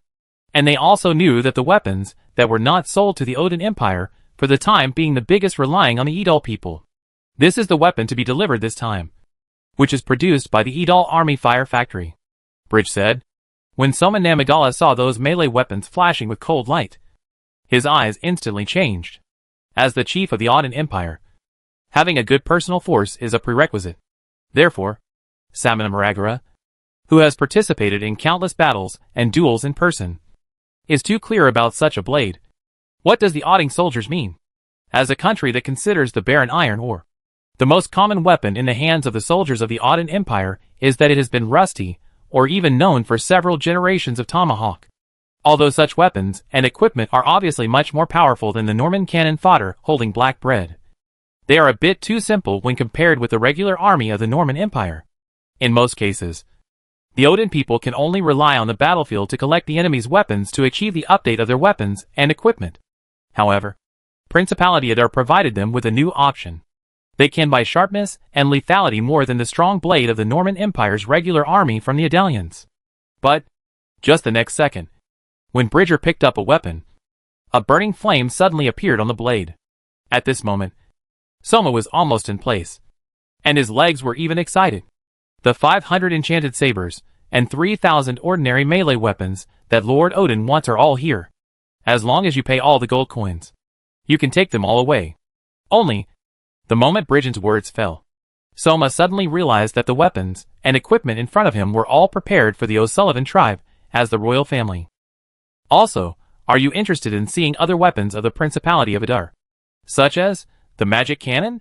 The Idal did not mean to sell the magic gun, but this did not prevent Briggy from thinking about the power and weapons and equipment of these Odin nobles to show the military literacy and weapons and equipment. As for the politeness of Briga, the Odin messenger present naturally did not refuse. If the sound of the magic rifle was shocked, the Odin messenger in front of him was shocked. But when the hills in the distance finally burned the fire in the roar of the magic gun, including Mueller Olin and Soma Namagra, all messengers from the Odin Empire widened their eyes unbelievable. The roar of the artillery made many people present recall the fierce battle, and made the Odin nobles, like Soma Namagra, who had not experienced themselves, and raised their fear of the Idol. At this moment, not to mention that the mining right to mining in the east is required, the only thought in Soma's heart is to quickly talk to the Idol people, hoping to make the Namagra tribe, and they can also become the customers of the Adar. Lord Bridge, the Namagra tribe also hopes to order a batch of weapons and equipment from your country to guard the property of the tribe. Chapter 365 The Great Examination is coming. Hearing that, although Bridge did not change his face, he was cheering deep in his heart. The Principality of Eder has indeed reached a reconciliation with the Odin Empire. But the Idol never wanted the order of the O'Sullivan tribe. It could be unobstructed on the land of the Odin Empire. And he never wanted to be the Odor's Odarian Ministry of Odorin, completely controlling everything of the entire Odin Empire. Because only in this way will Ariel O'Sullivan not focus all his attention outside the borders of the Odin Empire. There are powerful tribes in the position of the monarch, with the Normandy Empire's Chinbing border, a tight situation or even a quarter of the Odin Empire. It is Bruno, or the Adar people most hope to see. Of course, Lord Soma, Bridge said for granted, the Idol is the friends of all Odin people. Of course, we are willing to provide weapons to our friends, because only with weapons can we better defend their own interests. As the deputy director of the Adar CIA in charge of Odin affairs, Bridger naturally has a good understanding of the domestic situation of the Odin Empire and the strength of each tribe. So he knew clearly that the Nambra tribe in the southeast of the Odin Empire was one of the two strong classes among the Odin Empire, with the containment of the Nambra tribe. Presumably, the young Odin monarch's pace of expansion should not be as smooth as before. Oh! Praise the idol. Soma Namgra's expression was excited, holding his hands tightly. Only, Mueller O'Heaven on the side was uncomfortable like eating dead flies. The Adarians are definitely not good at ease. If only the O'Sullivan family has a powerful weapon, then the rule of Alio Odorina for the Odin Empire will be more firm. But once these weapons from the Principality of Idol gradually flowed into the hands of the major ethnic groups in the Odin Empire, then everything returned to the origin again. But who Idol sells for and what weapons are sold? But he can't stop it. Everyone. Principality of Idol is an open and inclusive country. We love peace and peace. So we are also willing to sell sharp blades to those tribes that love peace, Barry said justly. Hearing that the Odin envoy belonged to the messengers of other tribes, they could not help but slightly tolerate in their minds. After all, the arms trading of the Principality of Idol and the Odin Empire was just a major event in the eyes of a few people. Over time, it slowly entered August, and the upcoming public official ape exam was the focus of all Idol. In the hearts of most of our people, whether they are determined to take the exam or the lively onlookers, they pay special attention to the upcoming test in front of them. From the perspective of ordinary people, once they can be admitted, they can become the official apes of the Principality of Idol, and since they have a higher social status and better salary and benefits. And the most important thing is that this is working for Duke of Eder Duke Bruno Stewart. The changes that happened in the Principality Adar had greatly weakened the influence of the noble classes except the Stewart family. They had no land and real power, and only retained the title of their nobility. And under the guidance of Bruno, these nobles gradually invest their funds into the business field. Count Dale invested in Uncle Dale's fried chicken shop, and Count Bailey became one of the shareholders of Adar Textile Factory. At the same time, in the hearts of the people of Adar, the reputation of the Stewart family, as the rulers of the Principality of Adar, has long been at its peak, being able to do things for the Stewart family and serve Duke Idol.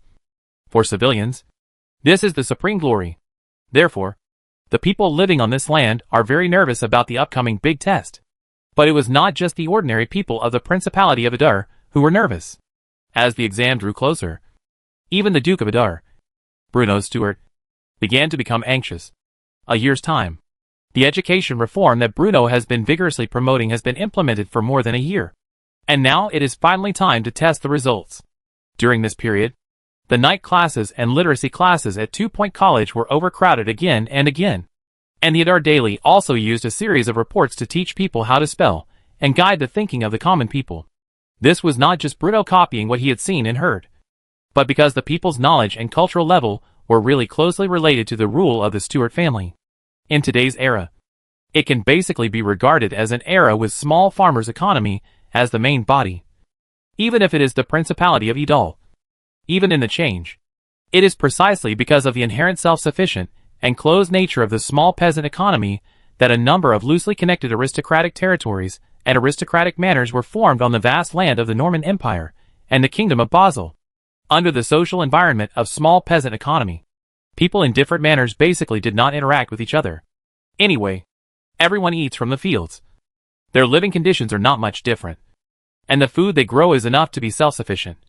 So there is naturally no need for them to communicate with each other. But this is obviously not what Bruno wants to see. Bruno does not want the people in all parts of the Principality of Idal to be in a occlusion that does not know each other. Because in the long run, independent ministers that are not unified, sooner or later will appear again on this prosperous land. So, Bruno built the Adar Road that runs through the Principality of Adar. And always kept in mind the slogan, if you want to be rich, build roads first. The convenient water and land transportation has strengthened the connection between the Idal Principality's various regions, allowing Bruno's decree to travel unobstructed on the land located in the east of the empire.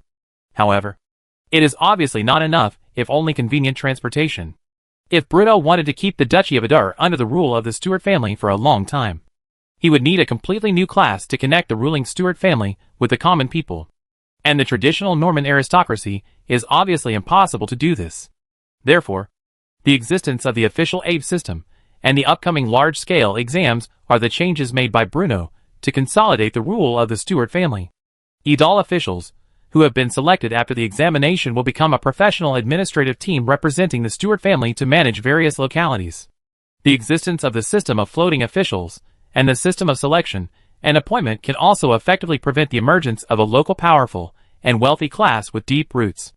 The reason why Bruno asked the tentacles of the Stuart family to extend to the Uncle Del fried chicken shop and the business map of the Uncle Del and other nobles. Not because he saw the meager profit. It is because Bruno does not want to see the small circle interest group with local aristocracy as the core, and continue to exist in another form on the land of Principality Adar. As a crossing, Bruno has witnessed the historical development of countless books for thousands of years. Therefore, the upcoming test is particularly important in the status of Bruno's heart. This is the process of selecting talents for the Principality of Adar. And there is no room for any carelessness. The Eater printing workshop has been officially taken over by the agents of the Idle Central Intelligence Agency. Prior to the end of the official ape test, the printing workshop will ban any personnel from entering and exit. In the study in the air garden, Moneta reported to Bruno's message at 151st to Bono. How are the test room arrangements? Bruno asked. According to statistics from relevant agencies, after the news of the exam was released, as many as 10,000 Adar people signed up for the exam. Although the number of people is obviously nothing compared to the previous life. In this era, it is already appalling enough.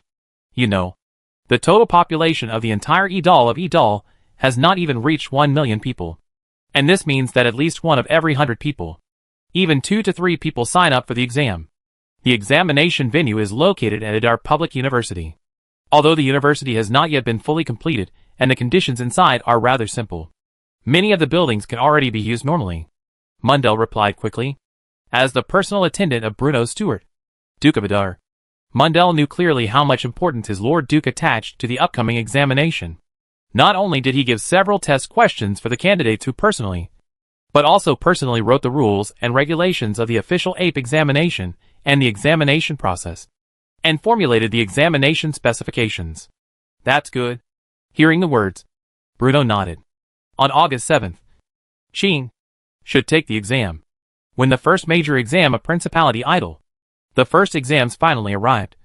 The candidates who applied for the exam had gathered early on the south bank of the Adar River. The expression of most people seemed quite nervous. The date of the exam began on August 7th, ending on August 10th, for a total of 4 days. The first 2 days were conducted by Principality Idal's first official ape test, and the next 2 days was the first enrollment test of the Idle Public University. Although the Adar Public University has not yet been built, the training of talents cannot be delayed. The Principality of Idal in August was still very sultry, but it seemed to be to keep the candidates who registered. The weather on this day was much gentle. The gentle sunshine sprinkled the land of Idal with a little cool breeze and brushed the face of each candidate. Ethan's arms were holding a large newspaper, and at the last time, he carefully studied every word printed on it. For him, the upcoming exam will be a precious opportunity to determine whether he can change his destiny. As a native of Adar, Ethan originally thought that he would spend his whole life working in the fields, dealing with food and crops. However, the emergence of Idal daily has given Ethan's life a new hope. In the busy season, Ethan couldn't get time to listen to Double Point College at all. But this did not prevent him from understanding the meaning of each word in the newspaper. Therefore, at this moment, almost all Ethan, who was self-taught, was actually extremely nervous. Due to too many candidates, the venue is limited. Each classroom was stuffed into more than 60 candidates, and the restaurants, lecture halls, and test sites of the Idle Public University were also arranged. However, Bruno is not worried about the occurrence of plagiarism. One reason is that Bruno has given extremely harsh punishment measures for possible cheating. Once cheating occurs, the rest of your life will be marked. The second reason is that the invigilators in charge of the exam this time were all carefully selected by Bruno. Not only are the monitors teams not only agents of the Idal Central Intelligence Agency, the police of the Idle Public Security Bureau, but even the mage apprentice of Bruno's temporary mage. Bruno can say responsibly that any possible cheating behavior will not escape the eyes of the supervisor. After heavily inspected, Ian finally entered the examination room and sat on his seat and waited for the scroll.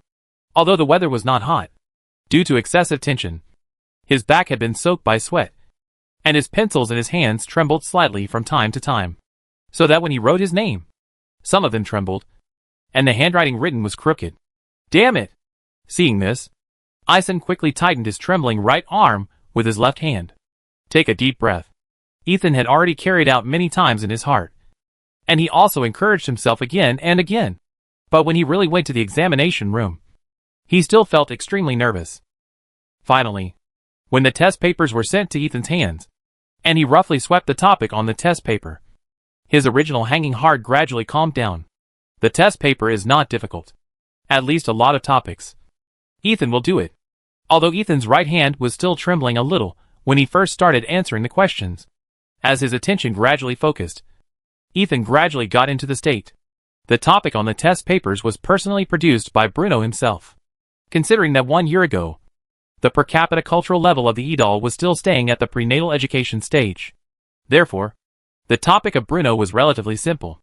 Most of the topics in the first half of the test paper are the most basic spelling and reading comprehension. As long as you carefully learn spelling and reading aloud, you can basically get scores. The top half parts are relatively scattered, and many of them are similar to briefly describing the natural conditions and future development plans of Del Hills. And open topics such as cognition and response measures for the Kingdom of Basel are mainly to examine the thinking mode of candidates. Although this has increased the difficulty of reading. After all, this is a grassroots administrator who selected Principality Adar, and always starts with actual problems. At least, Bruno was very satisfied with the questions he had set. Chapter 366 The Empire is Chaotic. In the morning of the next day, Bruno accompanied by Monadel and others to Idal Public University. In order to ensure that the test-taking process of the candidates is not affected, Bruno even temporarily stopped the construction of Adar Public University. The morning exam was about mathematics, which was also the most difficult subject in the minds of most candidates. Of course, the questions in the test paper also focus on the basics. In addition to simple addition, subtraction, multiplication, division and geometry knowledge, the remaining major questions are applications of practical problems. Moreover, in the civil service examinations, the proportion of mathematics is not high. As for those slightly difficult questions, Bruno left them all for the subsequent entrance examination to Adar Public University. In his previous life, Bruno had only been a candidate. In this life, he walked quietly in the examination room, quietly observing the candidates with different expressions. Some people have obviously put in a lot of effort and are confident about the questions on the test paper. There are also a few people who are scratching their heads and just trying it out for fun. But what made Bruno feel gratified was that the educational policy he implemented in the Principality of Adar had obviously achieved considerable results, even though there were some questions that they did not know the answers to. The vast majority of candidates did not have any major problems with their spelling abilities. At least, it shouldn't be a problem to select a group of talents that the Principality of Adar urgently needs. You know, ever since the Principality of Adar annexed the entire eastern part of the empire, Bruno's grassroots administrative personnel have been in extreme shortage. There are even many civil servants who have multiple jobs and are extremely busy every day. But there was nothing that could be done about it. The original local aristocratic rulers had already fled the eastern part of the empire with their families. Bruno had no choice but to force the issue and transfer more than half of the grassroots administrative staff from Adar County to maintain the normal operation of the Principality of Adar. However, this situation cannot continue forever. The lucky ones who pass this exam will become the new batch of grassroots backbones of the Principality of Adar and will be dispatched to various working communities, towns and villages in the Principality of Adar to enrich the ranks of civil servants in the Principality of Adar. Outside the examination room, not only Bruno and the candidates themselves attached great importance to this civil service examination, but also the candidates' family and friends. For all the people who take the exam, this exam is definitely a turning point in their lives. Whether they pass or fail, it will have a profound impact on their future life trajectory. While the exam was in progress, police officers from the Adar Public Security Bureau set up a cordon outside Adar Public University early in the morning. The candidates' family members and friends gathered in groups outside the examination room, waiting for the news of the end of the examination. To be honest, they are even more nervous than many candidates in the examination room. The crowd gathered outside the examination hall was not only the candidates' families, but also those smart businessmen who had long spotted this opportunity. Led by the Adar Chamber of Commerce, a large number of vendors hung banners and started advertising at the school gate, selling their goods to the families of the candidates, who were eagerly waiting outside the cordon. In Bruno's opinion, this scene was even somewhat similar to the end of the college entrance examination in his previous life. But, to be honest, although the families of these candidates are anxious and extremely nervous, this is just an ardent hope for their loved ones to have better development, even if they don't achieve the desired results. It is just a failed attempt. They still have the opportunity to start over, and their daily lives will not encounter too many setbacks. These civilians who have experienced war and poverty know very well in their hearts that compared with those civilians who still live in the inland of the empire, their living environment at this time is really like the kingdom of heaven. While the people of the Principality of Adar were focusing all their attention on the ongoing examination, the war in the interior of the empire had already lasted for more than half a year. This also made ordinary people living in the inland of the empire miserable. Only those who have experienced war can personally feel the tremendous impact that war has on normal social life and understand the heart-wrenching pain. The lives of the common people in the Norman Empire were already very miserable. In peacetime, they not only had to pay extremely heavy taxes to the noble lords who oppressed them, but also had to bear the tithes levied by the church. After paying various taxes and fodder, there was not much food left in their hands. And now, the outbreak of war has increased the demand for food and fodder. Whether it is the people living in the area actually controlled by the second Prince Riaz, or the people living near the Imperial St. Lawrence, more taxes are imposed on them. Those in high positions demanded food, wages, and weapons from their vassals, and the vassals demanded food and wages from the vassals at the next level. And all these things would eventually fall on the heads of ordinary people in the Norman Empire. Therefore, the people in the rear of the battlefield are actually not much better off than those in the war zone. They may not have to face the sharp swords and the raging flames of war, but the increasingly heavy taxes are enough to defeat them, leaving the inland of the empire full of starving people. Therefore, as soon as the nobles' private armies were seen entering villages, towns, and manors, the civilians living there would tremble and shiver all over, fearing that the last grain of food in their pockets would be ruthlessly taken away by the soldiers. Under such circumstances, more and more homeless refugees emerged in the inland of the empire. They could only rely on grass roots and tree bark as their daily food, and could only rely on their bare hands to fight the beasts in the forest, wandering between life and death. It's like a cycle. The more homeless refugees there are, the less taxes the nobles can collect. The more they will exploit the people who are already struggling. making the living environment of the civilians even worse. What is surprising is that not only the inland of the empire, which is directly under the rule of the Norman royal family, but also the western part of the empire, which follows the lead of Duke Roon and Duke Carter, has increased the taxes levied on the people and expanded a large number of troops in the past 6 months. In addition, even the nobles in the western part of the empire, like the Principality of Adar, began to selectively accept some homeless people who fled to the western part of the empire. But unfortunately, although half a year has passed, the war situation has not gradually eased, but has gradually become more and more intense. Just over a month ago, the elite troops of the empire under the command of Second Prince Riaz, despite the obstruction of tens of thousands of imperial guards, forcibly crossed the Albona River and officially stepped into the central Great Plains, further escalating the war situation and making the situation in the inland of the empire suddenly tense. In fact, the total number of soldiers on both sides is not much different. Even the eldest Prince Pitzman, who lives in the imperial capital, has a certain numerical advantage. However, the armies controlled by the second Prince Riaz not only have the famous Imperial Marshal Theodore Laudon in command, but are also some of the most elite troops in the empire who have experienced wars and fought on battlefields. They are far from being comparable to those cannon fodder and extras. The failure of the Albona River blocking battle made Pitzman furious.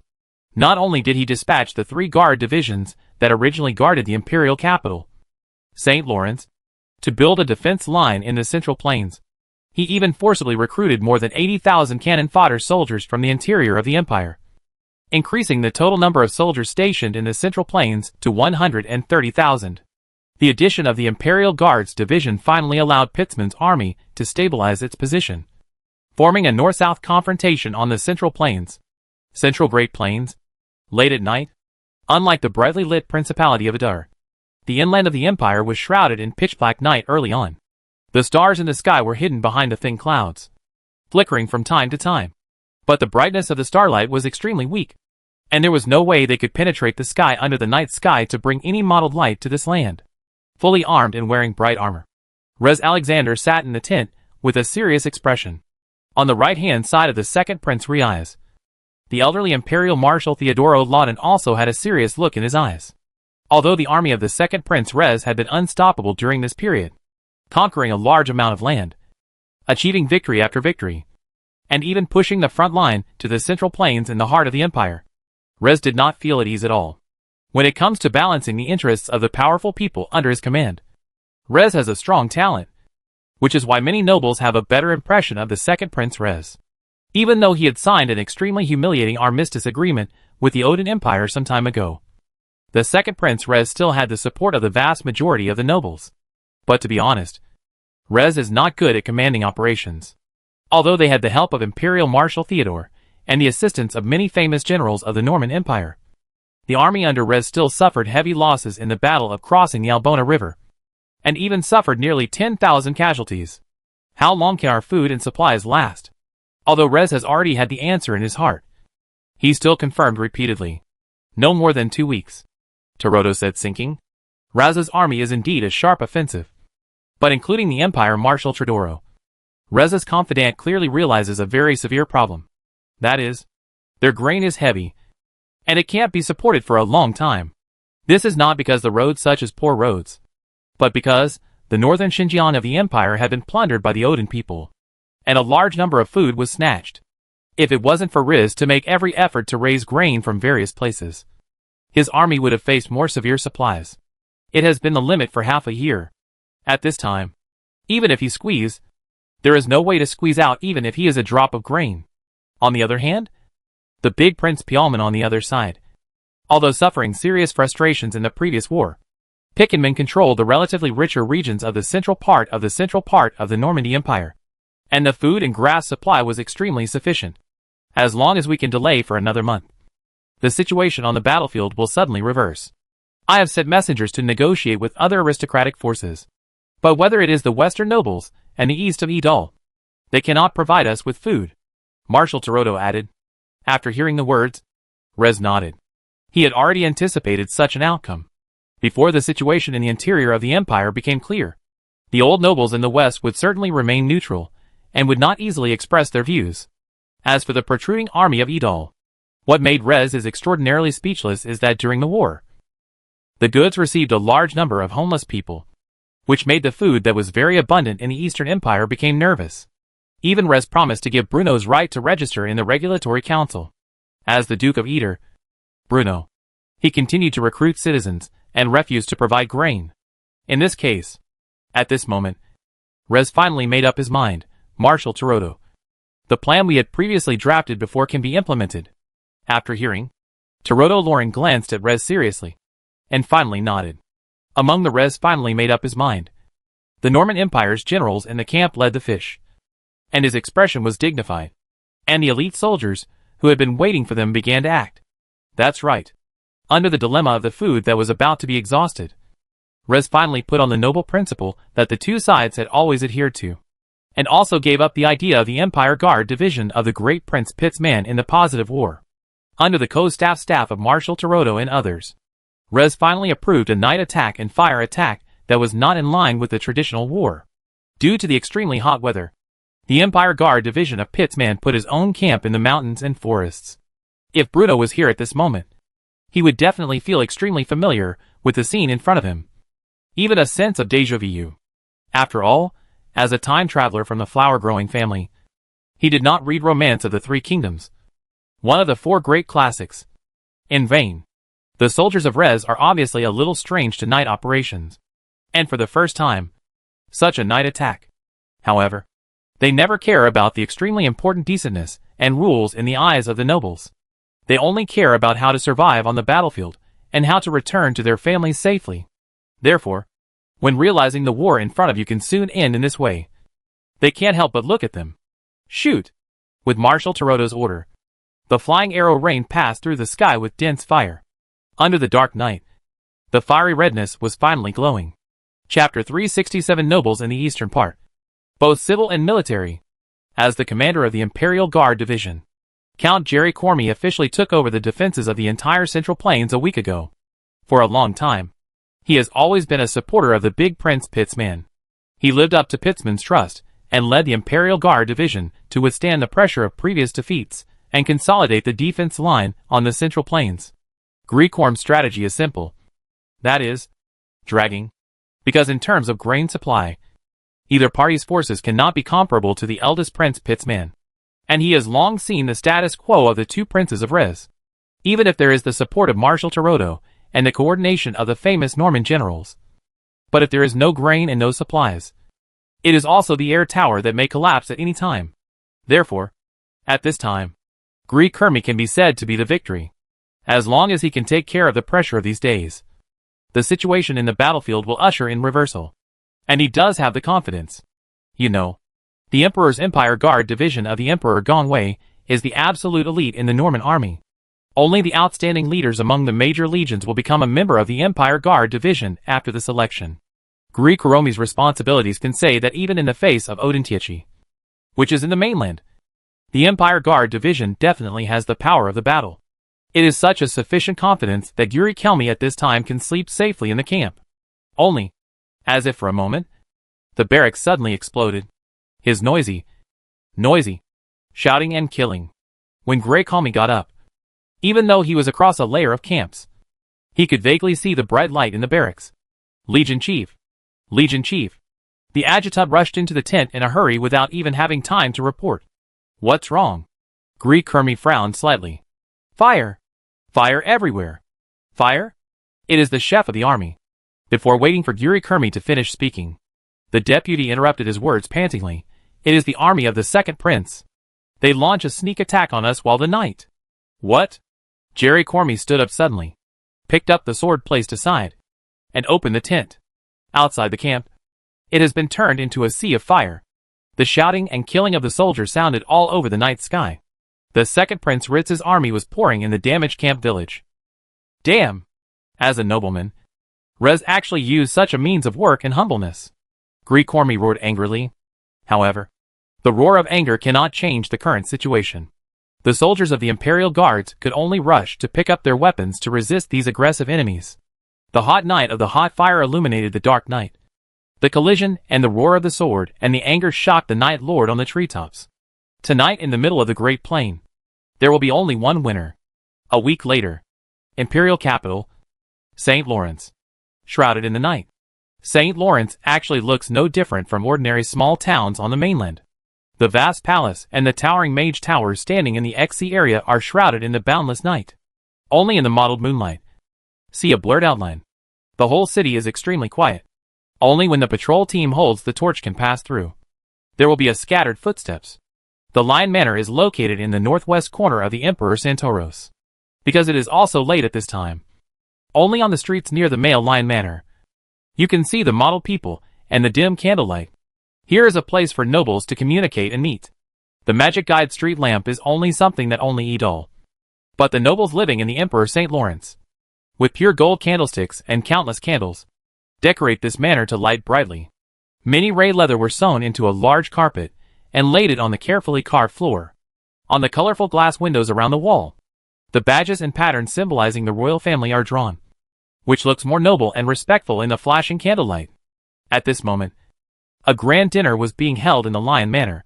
Countless servants were running around in the manor, diligently serving the noble masters, who were laughing heartily, and the noble ladies, who were well behaved. Those aristocrats with large aristocrats held their wine glasses and exchanged each other's extravagant lives.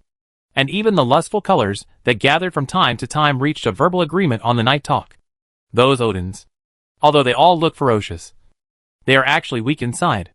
I killed several of them in quick succession, and the rest of them became terrified and didn't dare to move. At the banquet, a middle-aged aristocracy bragged proudly. Earl Sine, tell us, what do those Odin people look like? By the middle-aged nobleman. A group of noble ladies widened with curiosity, and was particularly interested in the story of Count Cornet. For these noble ladies, who have never left the imperial capital of St. Lawrence, the ferocity of the Odin people is just a concept on paper. They had heard about the changes that took place in the northern border, and they had also heard about how the Odin people treated the nobles. But they had only heard about it. And now, Count Cornet, a noble from the eastern part of the empire, has moved to the imperial capital of St. Lawrence, bringing exciting adventure stories to the innocent girls living in the noble manors. In the story of Count Cornet, this handsome middle-aged nobleman once fought bravely with the Odinites himself and hovered between life and death countless times. Although his weather-beaten face already showed the wrinkles left by the years, he still attracted the attention of these noble ladies with his stories. If you ask me, the strongest army in the Odin Empire is the famous Odin cavalry. Count Cornet cleared his throat and narrated with great emotion. Each of those Odin's cavalrymen rode tall and mighty northern war horses, wore short fur coats, and held huge axes. With just one powerful swing, they could tear apart the heads and bodies of ordinary people. Have you ever had a duel with Odin's Iron Riders? A noble lady asked admiringly. Of course, Count Cornet said solemnly. Even if it were me, I could only fight one against three. If there were a few more Odin's cavalry, I'm afraid it would be difficult for me to stand here today. Alas, as he spoke, Count Cornet could not help but sigh in a formal manner. Since Count Cornet is so heroic, why did you leave the eastern part of the empire? At this moment, a not-so-friendly voice came from the side. Although the story of Count Cornet fascinated the noble ladies, for the rest of the noble men, ah, we are all nobles. Don't I know what kind of morals the nobles have? Fighting one against three, and in a stalemate with Odin's cavalry? I bother! You are? Count Cornet frowned slightly, but still asked patiently. I am Marquis Soto. Johann Graf, said the rude young man. Johann, don't be rude. Behind the young man, a graceful female noble came over and gently scolded the young man who refuted Count Cornet. I am Johann's sister, Verona Graf. Respected Count Cornet, please forgive my brother's disrespect. The noblewoman's words were quite sincere, and even made people feel a hint of guilt from the bottom of her heart. Marquis Soto's doubts are indeed reasonable. Count Cornet waved his hand quickly, then changed his tone and said, the reason why I left the eastern part of the empire is because I still have my family and children. Even though I can fight with Odin's soldiers in close combat, I cannot ignore my family. I must make sure that the bloodline of the Cornet family will survive forever. As he spoke, Cornet's face turned miserable, and even a trace of tears appeared in the corner of his eyes. How I wish I could fight those Odin people. But I also have to consider the continuation of my family. Therefore, all the nobles who came to the imperial capital of St. Lawrence with me have donated our wealth to the current Duke of Adar. hoping that he can carry out our long-cherished wish. Reorganize the troops. And hold on to the eastern part of the empire. Upon hearing this, all the noble ladies present were saddened and felt more sympathy for Count Cornet in front of them. Johann wanted to say something to refute Count Cornet's words, but was quickly interrupted by his sister. Your bravery and selflessness are amazing, Count Cornet. Verona Graf was generous with her praise. After politely saying goodbye to Count Cornet, Verona pulled her brother to the other side. Verona, why don't you let me expose this hypocritical guy? In the corner, Johann broke free from his sister's hand with dissatisfaction and whispered, that Count Cornet is a real liar. You have already found out that all those guys who came to the imperial capital of St. Lawrence were scared to death by Odin's army. As for the wealth they lost, it was not a so-called gift, but a toll forcibly withheld by Dukadar. After leaving the crowd, Velona's voice became colder. What's the point of exposing him? Your actions will only expose the fact that our family has been gathering information and cause us to become enemies with those nobles from the eastern part of the empire. It has no value or effect at all. Hearing this, Xiao Han seemed a little wilted. Oh, just sister. What's the point of you always gathering intelligence about the western and eastern parts of the empire? No matter which majesty wins this war, we are still the nobles of this land. Besides, aren't the armies of your two majesties in a stalemate on the Great Plain in the middle of the country? No. This war is definitely not as simple as you expected. And, this evening, the spies sent by the family have sent back news. Having said this, Verona couldn't help but stop and keep silent. What's wrong? Verona, can you speak in full sentences? Asked Johann. The Norman Empire is about to change. In fact, things were indeed changing in the Norman Empire. Although Reza's night raid on the Great Central Plains was not in line with the tradition of the nobility, it achieved extremely remarkable results. The Imperial Guard Division, which had just been sent to the front line by Crown Prince Pitzman, played almost no role and was shattered in this sudden night raid. The army under Reza's command also took this opportunity to launch a massive attack, eliminating the defense line set up by the eldest Prince Pitzman in the Central Plains in one fell swoop, breaking the original stalemate and causing the situation in the interior of the empire to change dramatically in an instant.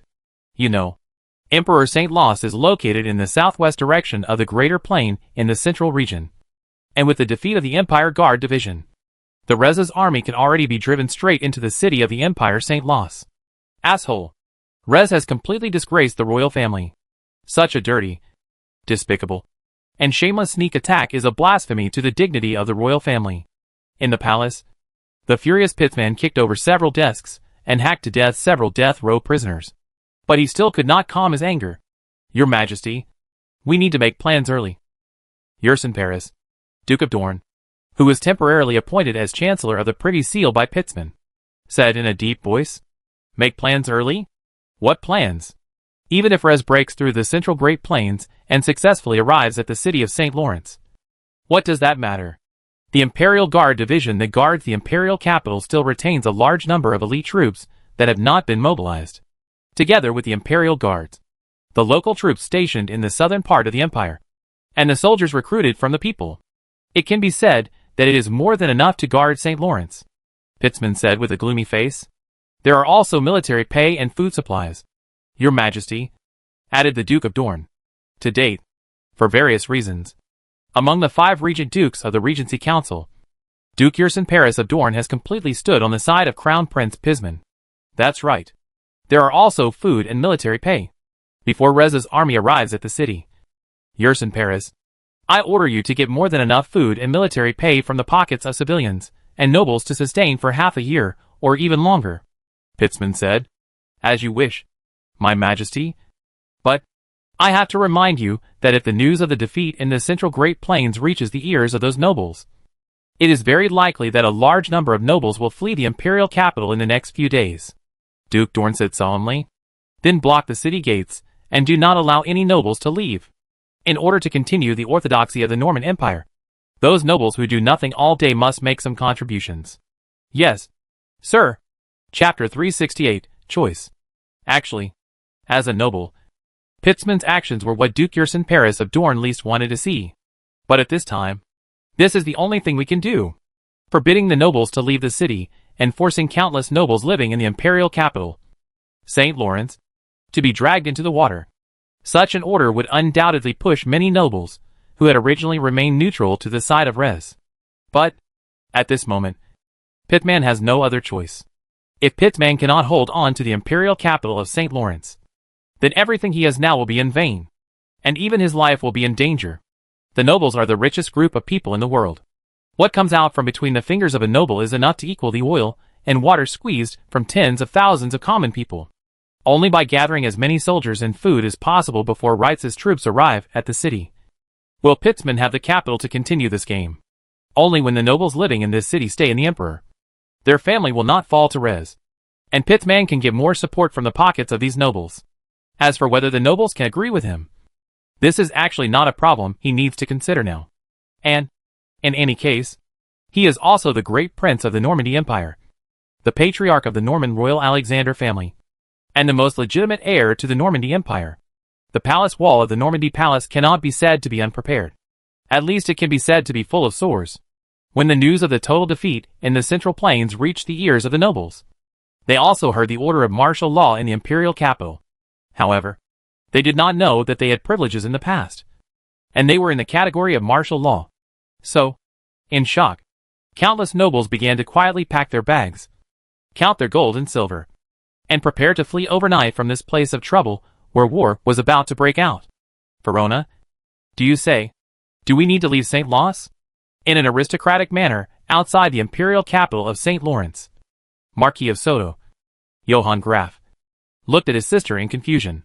After the banquet that day, Verona ordered her people to pack up all the family's property in St. Lawrence, gathered her mercenaries and good fighters, and left the imperial capital St. Lawrence, known as the heart of the empire, with her younger brother, Marquis of Soto, Johann.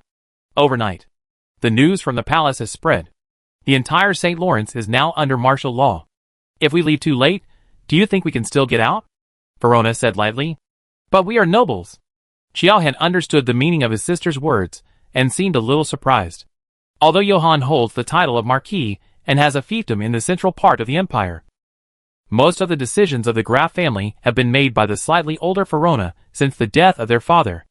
Verona's heart was very clear that in the place where the nobles in the middle of the empire were as dogs, even though Jane was a marquis, but because the qualifications were still shallow, the connections were not wide, but they still needed to meet the source. Therefore, Verona has always attached great importance to information from all over the world. With intelligence advantages, Verona can reflect faster, so that the Graf family can leave the quagmire as soon as possible in various changes. It is for this reason that Verona Graf, as a nobleman, has never despised those businessmen and mercenaries, because she understands that these businessmen and mercenaries who walk south and north often bring her insights in various places.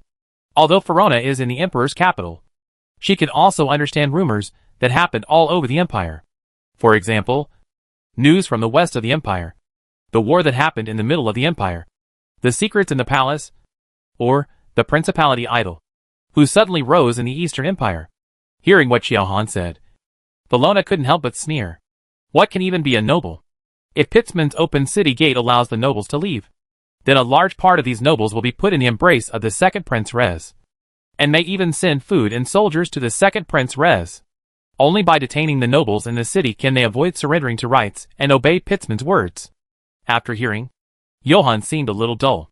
Although he has become Marquis of Soto, because of his nature, Johann has no curved winds like other nobles, and his personality is straight, and sometimes it seems a bit naive.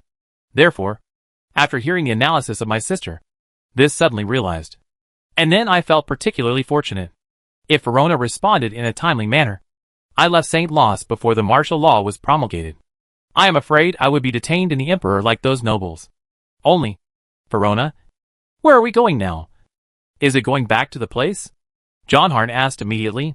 As luck would have it, the Marquis of Soto's fiefdom was located in the Great Plains of the central region, and was exactly on the route that Rez's army had to take, although the second Prince Rez has occupied an absolute advantage. But I always feel that the ending of this war is still unknown. Verona frowned slightly, looking a little hesitant. As the eldest daughter of the Graf family, Verona has always shouldered the glory of the Graf family, and is now the de facto helmsman of the Graf family. Therefore, Every decision of her may affect the future trajectory of the Graf family. Which makes many times. Verona needs to think again and again to make decisions. Is there any variable? But His Majesty Rez has now broken through the defense line of the central Great Plains. He will be able to reach St. Lawrence in about half a month. Johann asked puzzledly. The Western Empire. Verona murmured. What? If it were in the past, the nobles would have taken sides and expressed their opinions at this time. But now, neither the nobles in the western part of the empire nor the rising Dukedar in the eastern part of the empire have made any response to this war. Moreover, the two great nobles in the western part of the empire, Duke Carter and Duke Rune, are even aggressively amassing troops and expanding their armies.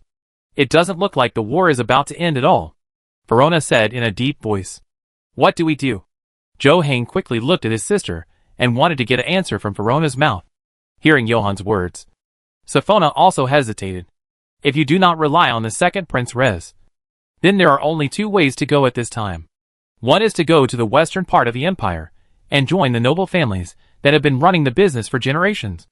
And the other is to go east and try your luck in the newly emerging Principality of Adar.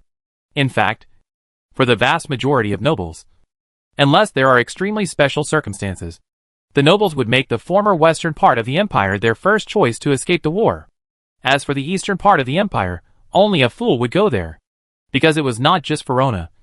Almost all the nobles in the entire empire had heard about the way the Principality of Adar treated the nobles. Except for the Stuart family as the ruler of the empire. The land in the Eastern Empire could not accommodate any nobles with land. Anyone who wants to live in the Principality of Edal. Then the only choice is to abandon his noble privileges and obtain an ordinary Adar citizen's identity under the permission of Duke of Edal. And this is an unacceptable requirement for all noble masters living in the empire. If it wasn't for the current war, the practice of Principality Edal would definitely be condemned, and condemned by all nobles. And the royal family would definitely respond. Verona, shouldn't you want to go to the Eastern Empire, and go to the so-called Duke of Eder? Although Johann was reluctant to many things, he knew his sister. Therefore, when he saw Verona's complexion constantly changing, and never gave a clear answer, Johann guessed the tangled thoughts deep in Verona's heart. Under the gaze of Johann, Verona finally nodded hard. Why? If it were any other noble, they would most likely explode in anger, or even argue loudly. There is no reason for him, the one of the nobles other than the Versitor family, which is prohibited to have real land issued by the Principality of Edal, will make many nobles discourage. But for Johann Graf, Marquis of Soto, who had been living in the imperial capital of St. Lawrence and had only rarely returned to his family fiefdom, this condition did not seem to be unbearable. The Principality of Edal is not as simple and mediocre as what the nobles of the Eastern nobles say. In the eyes of many merchants, Principality Adar's attractiveness to them is not even more than the imperial capital in front of them, St. Lawrence. As she spoke, Verona looked past the window coffin and towards the outline of the giant city that was looming in the distance. The words of a businessman? Although the nobles have always looked down on the merchants traveling back and forth, it is undeniable that seeking profit and avoiding harm is the instinct of merchants. Their sense of smell is often much sharper than that of many corrupt and dull nobles. Verona said seriously. Verona, during this period since my father's death, every judgment you made has benefited the Graf family greatly. So, as the Marquis of Soto and the Patriarch of the Graf family, I trust and support the decisions you make. John couldn't understand Verona's touting of businessmen, but he unconditionally believed that this elder sister who grew up with himself since he was a child. However, Master Soto, Velona's expression suddenly became serious, and even the way she addressed her brother Johann changed. Maybe you have an indifferent attitude towards the family's sealed land, but that is the foundation of the Graf family from generation to generation. If you give up like this, then the future of the family. Before waiting for Verona to finish, Johann interrupted his sister's words at this time. Verona, I am the head of the Graf family, and I trust your judgment. Besides, there is no need for us to make a decision so early. We can go to the land in the east of the empire first. If the Principality of Adar is really a magical place, then we can choose to stay. But if not, we can still go to the kingdom of Basel, or seek refuge with His Majesty Rez. What's more, our family's fiefdom is not in the eastern part of the empire. The Duke may not impose the same requirements on us as he imposes on the eastern nobles. This time, you may have considered too much. Seeing her brother so determined for the first time, Bellona couldn't help but hesitate and said, "Then, give it a try? Butler, pack up and dress. Let the mercenaries fight.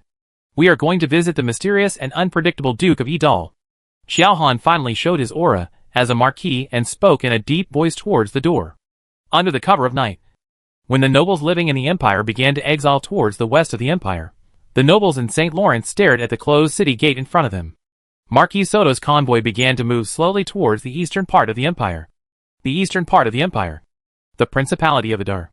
The 4-day Adar Civil Service Examination and Adar Public University have been announced to be over and have entered the final close marking stage. According to Bruno's estimation, about early next month, a complete admission list will be officially announced.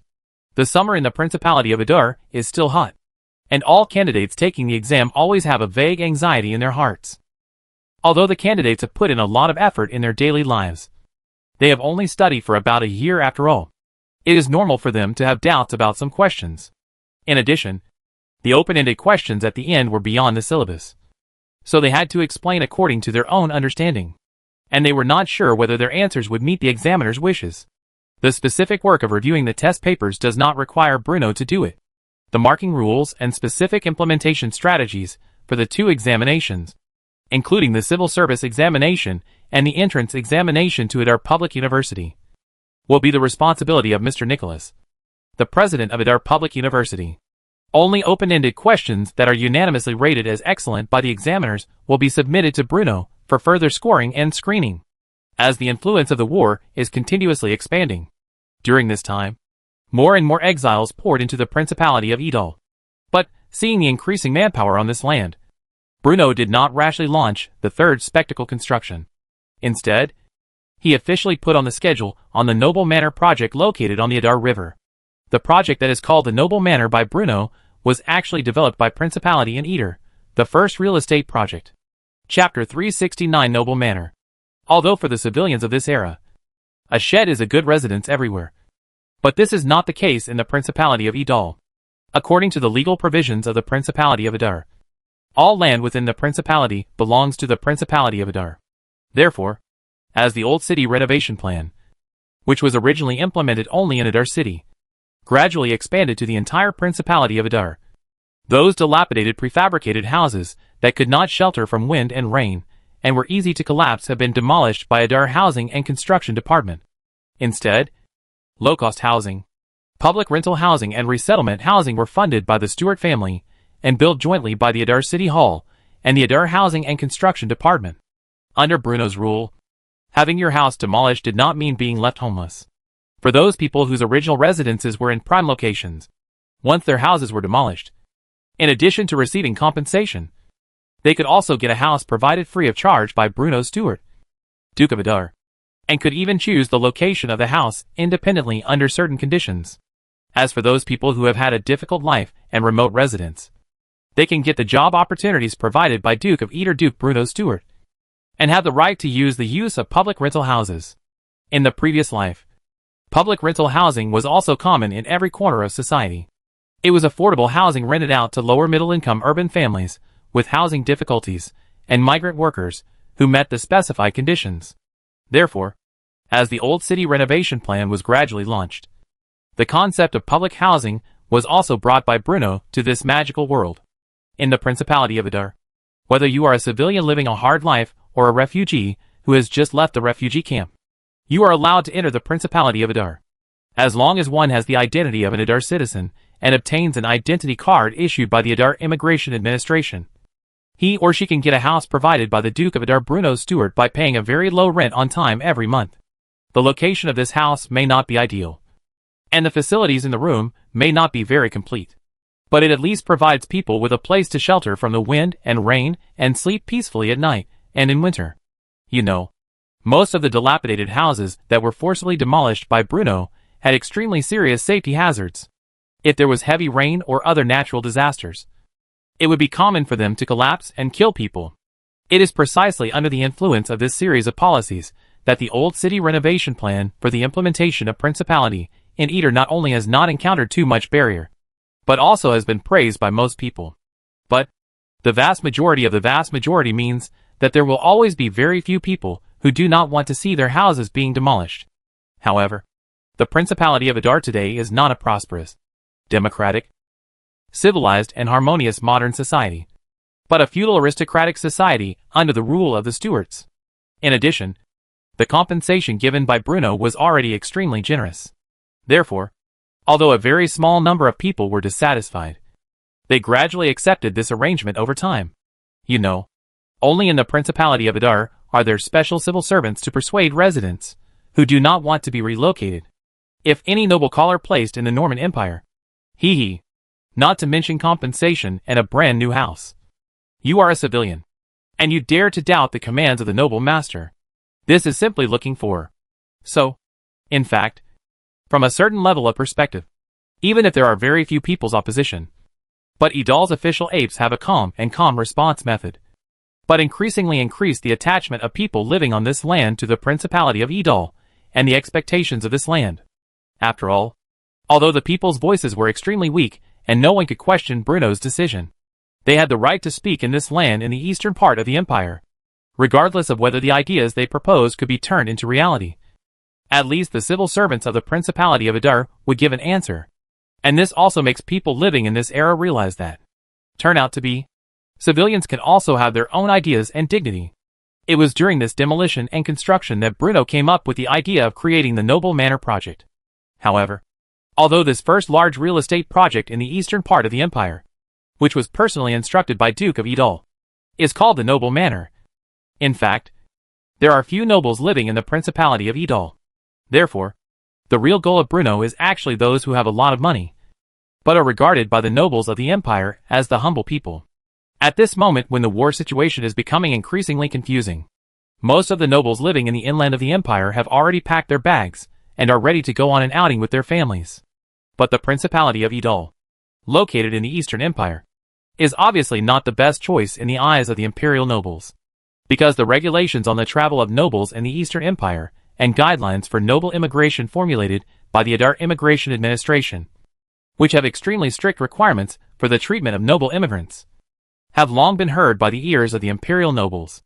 Therefore, when the helpless and penniless civilians regarded the Principality of Adar as a paradise, the stable western part of the empire and the southern part of the empire controlled by traditional nobles became the first choice for most inland nobles to escape, go out for a picnic. However, although the nobles had no good feelings towards the lawless Principality of Adar, the businessmen, who also had a lot of wealth in their pockets, showed considerable interest in the newly born Principality of Adar. Most businessmen have a very keen sense of smell. The aristocratic forces in the Western Empire are deeply ingrained, and the Chamber of Commerce with deep backgrounds is wrong. The southern part of the empire is mainly under the radiation of the church, and it is not friendly to treat businessmen. Therefore, the society is stable, the population is large, and the economic prosperity. And during this time, the Principality of Idal, who shows the prosperous momentum, naturally has become a good place in the eyes of businessmen. The Stuart family represented by Duke Brion Stuart, the only controller on the land. The businessmen who come and go only need to follow the requirements set by the Stuart family and conduct legal business in accordance with the laws of the Principality of Idal, from the Man Fortress in the south to the Valence Plain in the north. In addition to paying taxes to the Principality of Idal, the merchants who travel and go do not need to make a variety of unscrupulous social relations, which will save them a large unnecessary expense. Coupled with the south of Idal and the Kingdom of Basel, the north can also reach the port of Hobbs located in the Odin Empire through the sea road traffic. Many businessmen have seen huge business opportunities hidden in the business roads of the three kingdoms. The complexity of the external situation and the stable business environment of the Principality of Idal have formed a sharp contrast, making more and more merchants start taking root on the land in the Eastern Empire. For more than half a year, the economic growth rate of Principality of Idal was extremely rapid, and business tax revenue also rushed up. With the arrival of a large number of businessmen, Bruno began to focus his attention on these businessmen. The tentacles of the Idal Chamber of Commerce have already extended to all aspects of the social life of Idal's publicity, which is inseparable from the lives of civilians. However, even though Idal's life is better than before, it is still just a large amount of wealth owned by businessmen, although merchants also have to pay commercial taxes to the Principality of Adar. And with the continuous improvement of Adar's tax laws, The commercial taxes collected have increased month by month. But Bruno will obviously not be satisfied with just the income brought by fiscal taxes. The newly established River Real Estate is a company specially set up for the smooth landing of the Noble Manor real estate project. Since the businessmen came to the land of Principality of Idal and obtained the identity of a Dar citizen, these people always need a residence. However, the land of Principality Adar has been covered by Bruno and has not been sold, and the merchants have no way to buy land and build a house. Therefore, although these merchants who moved to the Principality of Idal had the wealth of family, most of them only lived near the Karakara bath.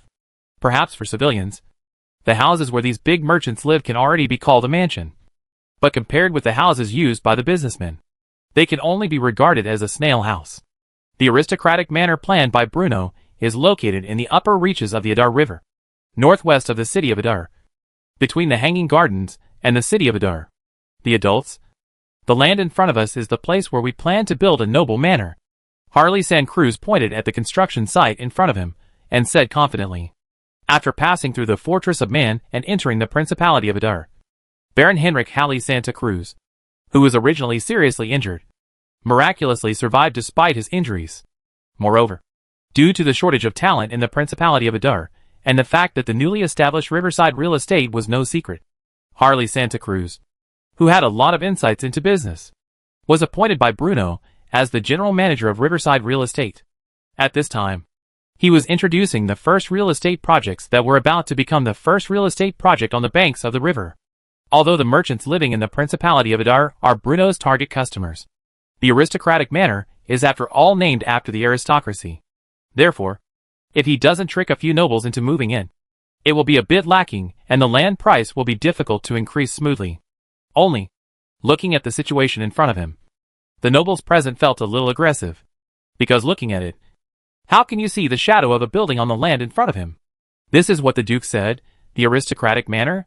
Earl stood there and looked at it stupidly for a long time, and finally couldn't help asking. There are not many nobles who immigrated to the Principality of Adar. Earl Dale, Earl Bailey, and the new Countess Maurice. The three of them are the highest-ranking nobles in the Principality of Adar after Bruno. But as a well-known nobleman, several people also showed an incredible appearance. While he was distracted, Earl Dale took out the invitation letter from his waist bag again and read it again and again. Waterfront residence, wide view, green mountains and clear water.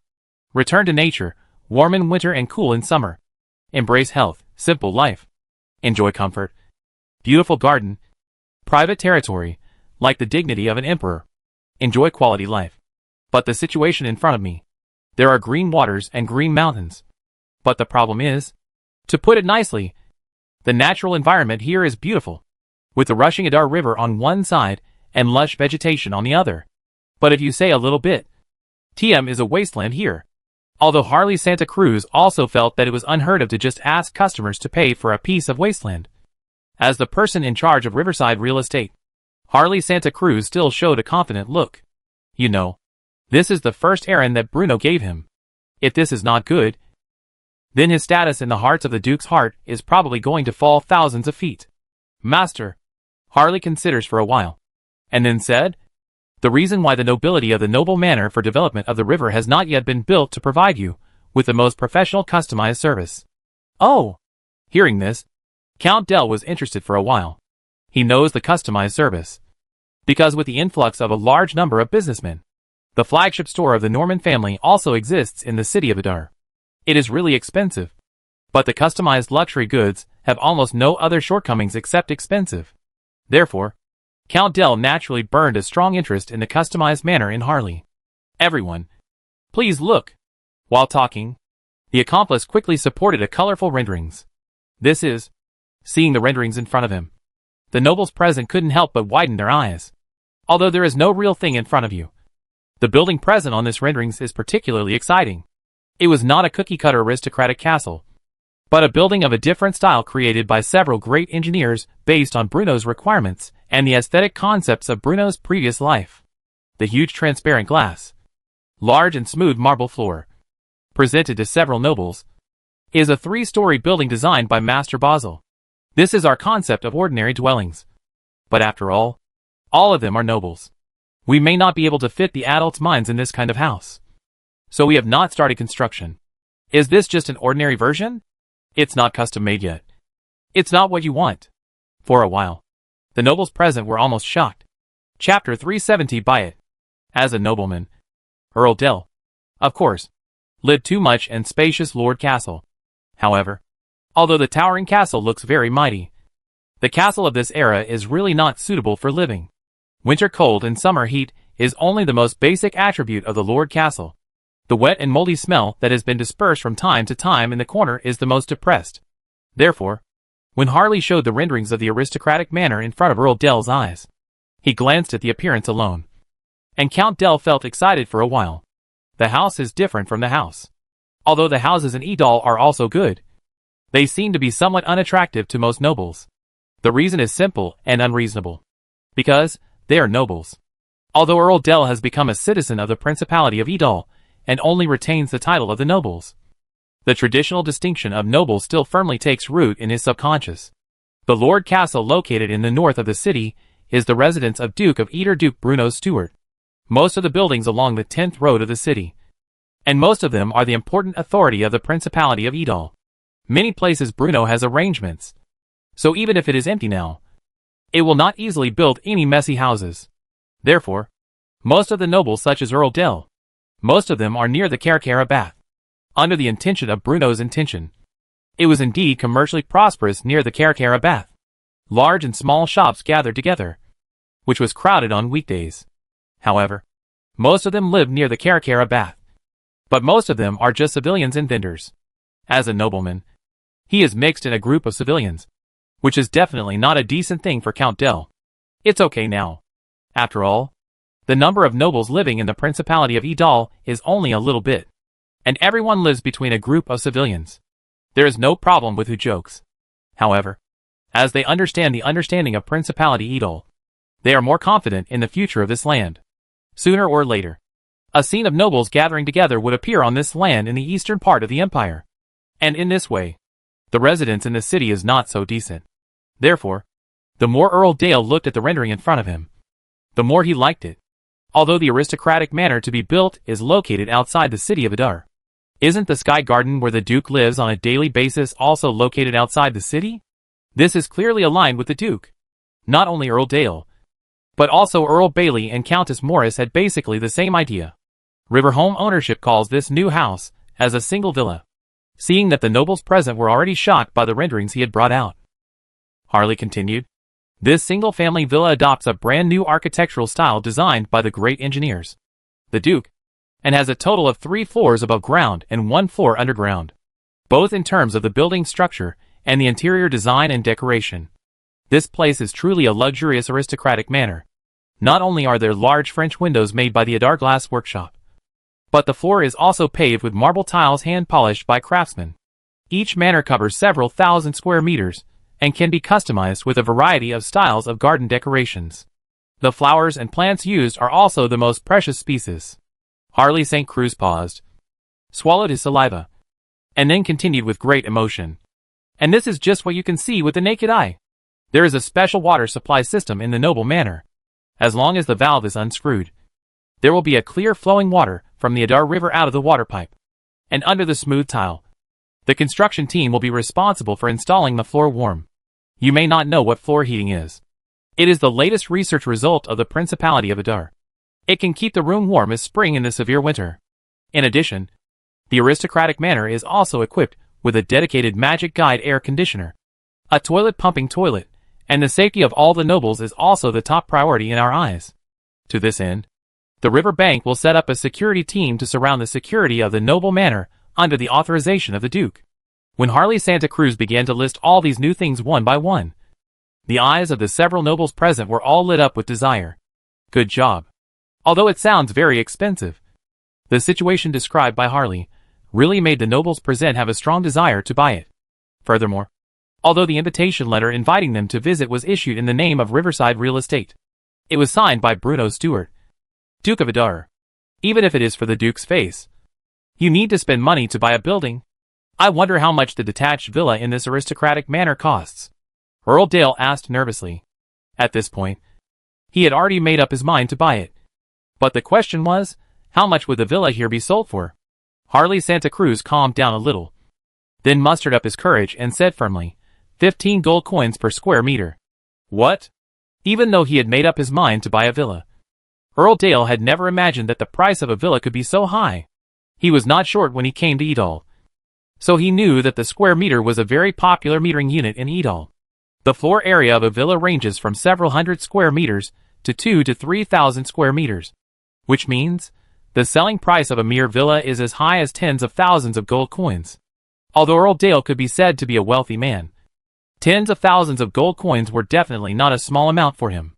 Only, thinking of Harley's previous description of dream-like scene, Count Dell's heart has a faint impulse, as if there is a sound, always calling in his ear, buy it. But, just when Earl Dale was extremely entangled, Harley Santa Cruz changed the subject.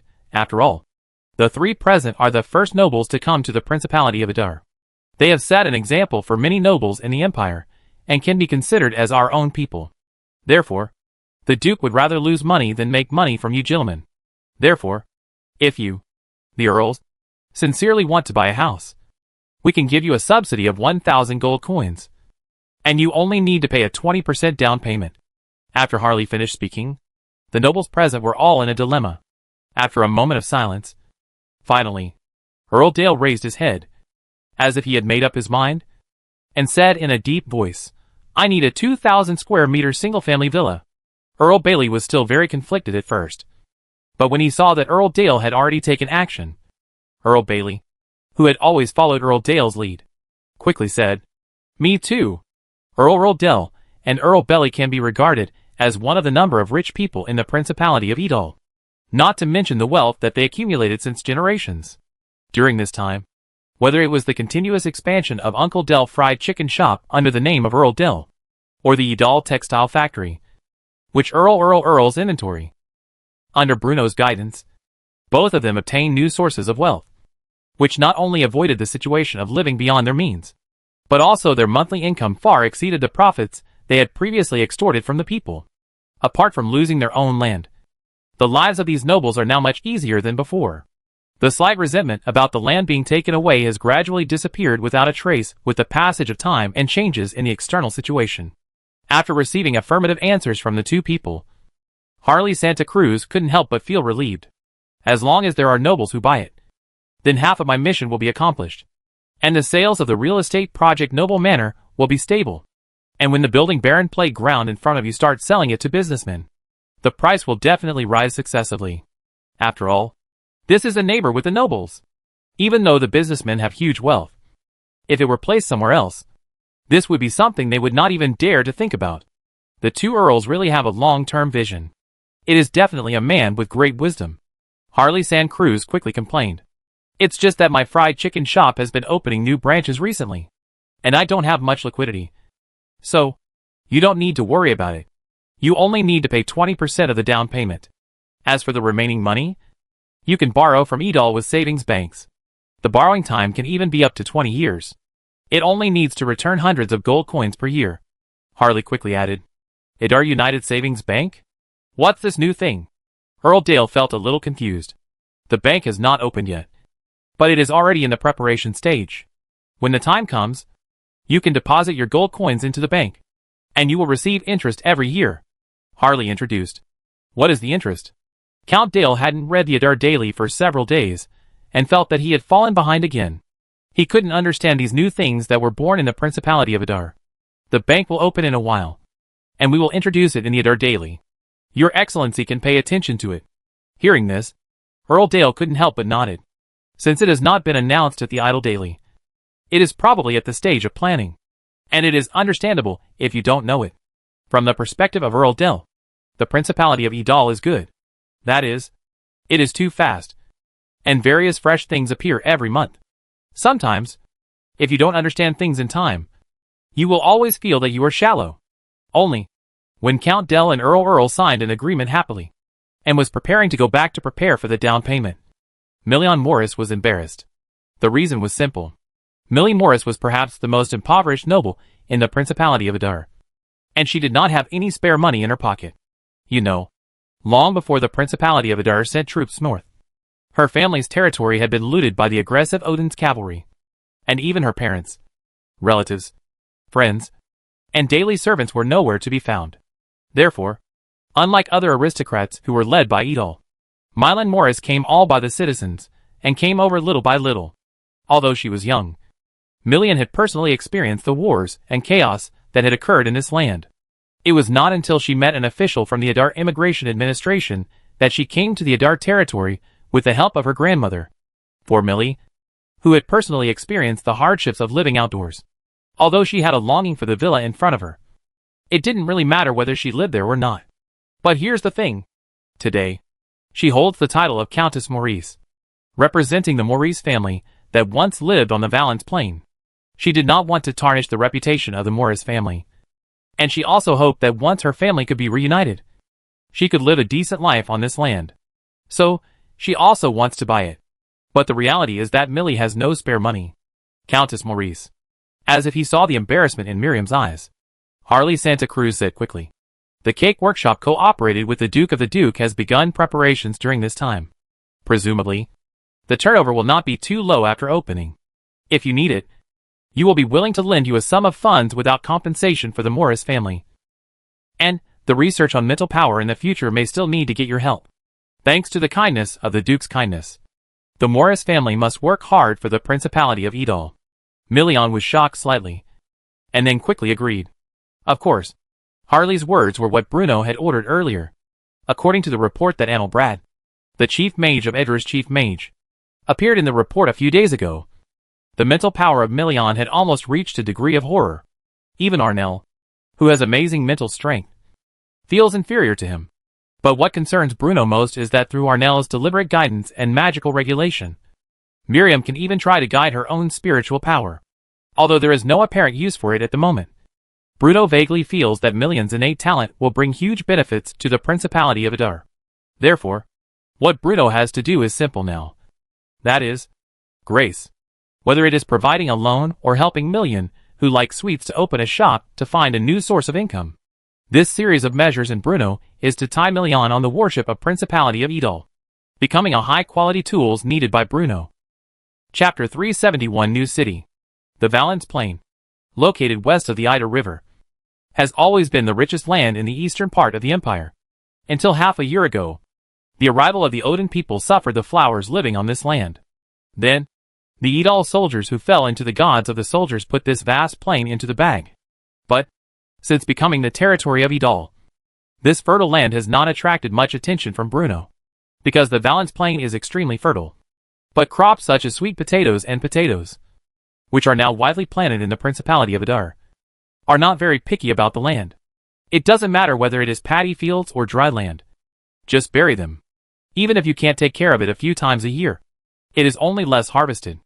The output is still much higher than the crops such as planting wheat.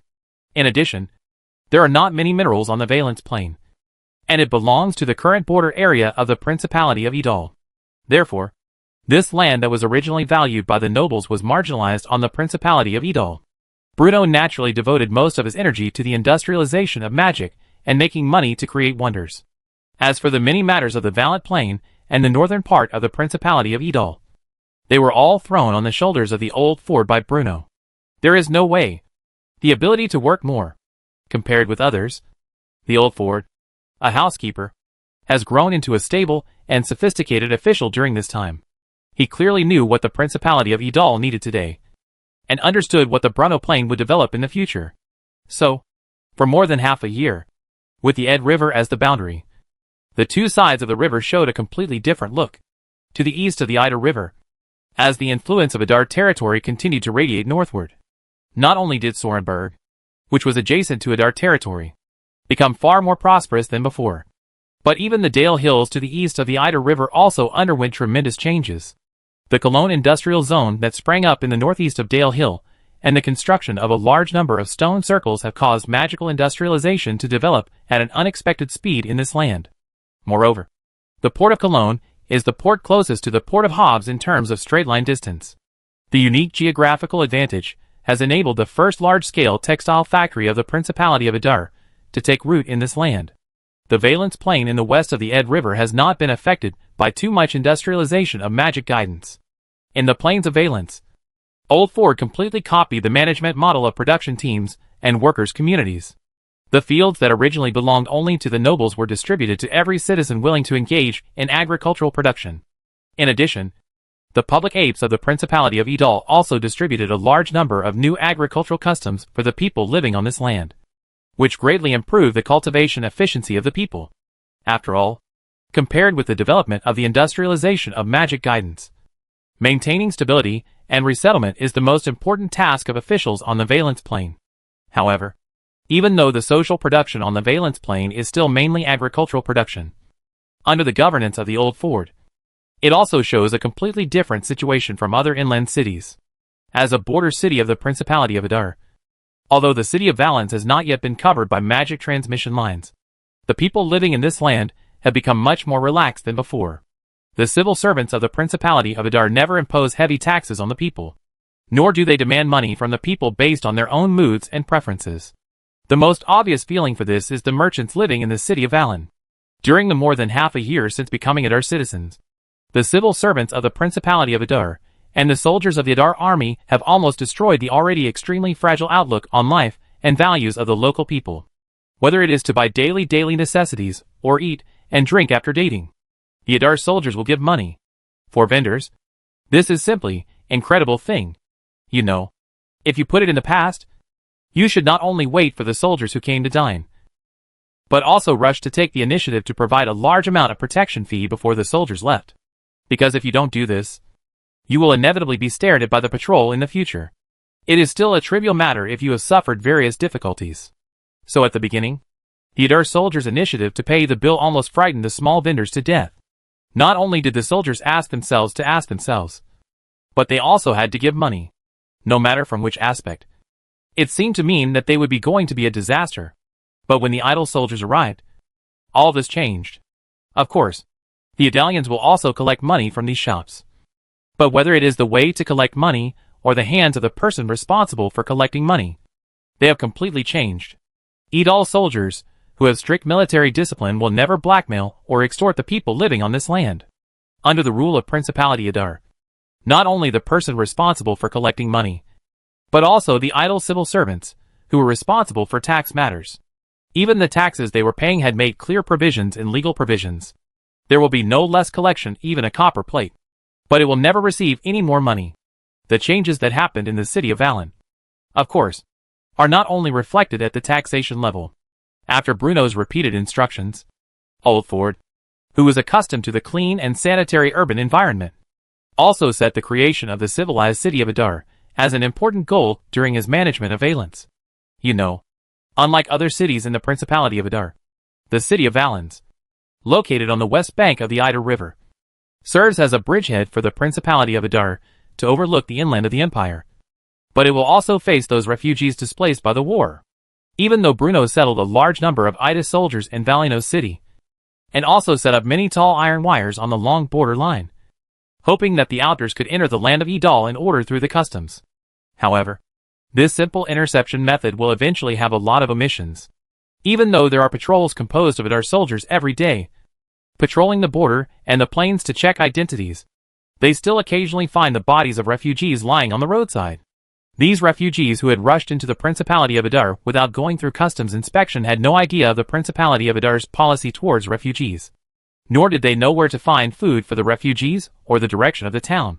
So, even though they came to the land of Principality of Idal, they still lost their lives. It is precisely for this reason that Old Ford pays special attention to the sanitary conditions in the city of Valence. The exposed corpse may breed the plague, and the poor sanitary environment may also lead to the spread of the epidemic. Under the influence of Bruno, this view has long become the upper and lower consensus of the entire Idal. Therefore, Old Ford divides Valencus into countless communities, and a complete grassroots administrative management system will be set up in each community. And this is not over. In order to stimulate the enthusiasm of the grassroots official apes, the Old Ford was the first to introduce the first set of sanitary evaluation systems in Valenton City under the guidance of Bruno. Each community in the city of Valence undergoes a random hygiene assessment every month, with a dedicated person responsible for checking the hygiene conditions of each community, including but not limited to all kinds of garbage. human and livestock excrement, forming a stinking ditch near the depression, on the premise that the basic scores are the same. Every time a similar error or problem is found, points will be deducted from the community. And after statistics and sorting, a monthly evaluation list will be drawn up. The first ranking community will be praised, and when the number of the first few places meets a certain requirements, the well-performed communities may even be a spiritual civilization award licensed by Duke of Eder Bruno at the end of the year. If you win the spiritual civilization award, it is not just a simple honor. All staff members of the winning community can even receive bonus incentives, since communities with higher rankings can be recognized and rewarded. Communities with lower rankings will naturally be criticized. Every time a community ranks last in a sanitation assessment, it gets a good beating from Ford. If a community repeatedly lags behind in the rankings, its name will even be published in the reference news, an internal publication of the civil servants, and will be in the spotlight in front of all the Adar civil servants. It is also under the supervision of the health evaluation system that each community in Valence pays special attention to the sanitation conditions in the city. Some communities even hired a number of old men and women who were too old to work in the fields at the price of a copper coin a day to wander around the community all day and search for garbage on the streets. This can be considered as creating jobs and improving people's lives. As for the phenomenon of internal circulation among communities, Old Ford naturally welcomes it. After all, the harder the civil servants work, the cleaner and tidier the city of Valence will look like, and the smaller the possibility of an epidemic will be. It was also with the assistance of various communities and the orderly governance of Old Ford that the lives of civilians, which had been shattered by the impact of the war, gradually returned to an unprecedentedly orderly state. But at this moment, in the Valence Government Hall temporarily built in the center of Valence City, Old Ford frowned slightly. Indeed, the people living on this land live and work in peace and contentment, have enough food and warm clothing, and both their living environment and living standards are many times better than before. But as the political official who now manages the Valence Plains, Old Ford has long been aware of the dark side hidden beneath this prosperous scene. The Principality of Adar took over this vast territory and countless homeless refugees. But at the same time, it also took over the pests living on this land. The invasion of the Odin people turned all the people living on this land into homeless wanderers. Among them are farmers who have made a living by farming for generations, vendors who hawk their wares along the road, serfs who once served the nobles. But at the same time, there are also ruffians hiding in the streets and alleys, and thieves and bandits who rob and loot. Just like when a sandstorm comes, whether it is a ferocious wolf or a weak sheep, they have to hide in the same shelter, waiting for the disaster to go away. As the Odin people retreated like a tide, the Adar people took over the land, and the insects hiding in the dark corners began to gradually surface. A year ago, Bruno took advantage of the census to catch all the thugs active in the city of Adar. But compared to the former Adar territory, the Valence Plain not only has a larger land area, but also has a larger population. So, Old Ford has been waiting. He was waiting for those gangsters, who could not bear the loneliness to surface. Waiting for the criminal network hidden behind the scenes to be uncovered by the agents of the Adar CIA. And even waiting for the Adar Public Security Bureau to compile a detailed list of suspects. Because according to Old Ford's investigation, the evil forces hidden in the Valence Plain are definitely not as simple as just collecting protection fees. Under the protection of the former nobles who turned a blind eye, there is very likely a huge human trafficking network hidden on the Valence Plain.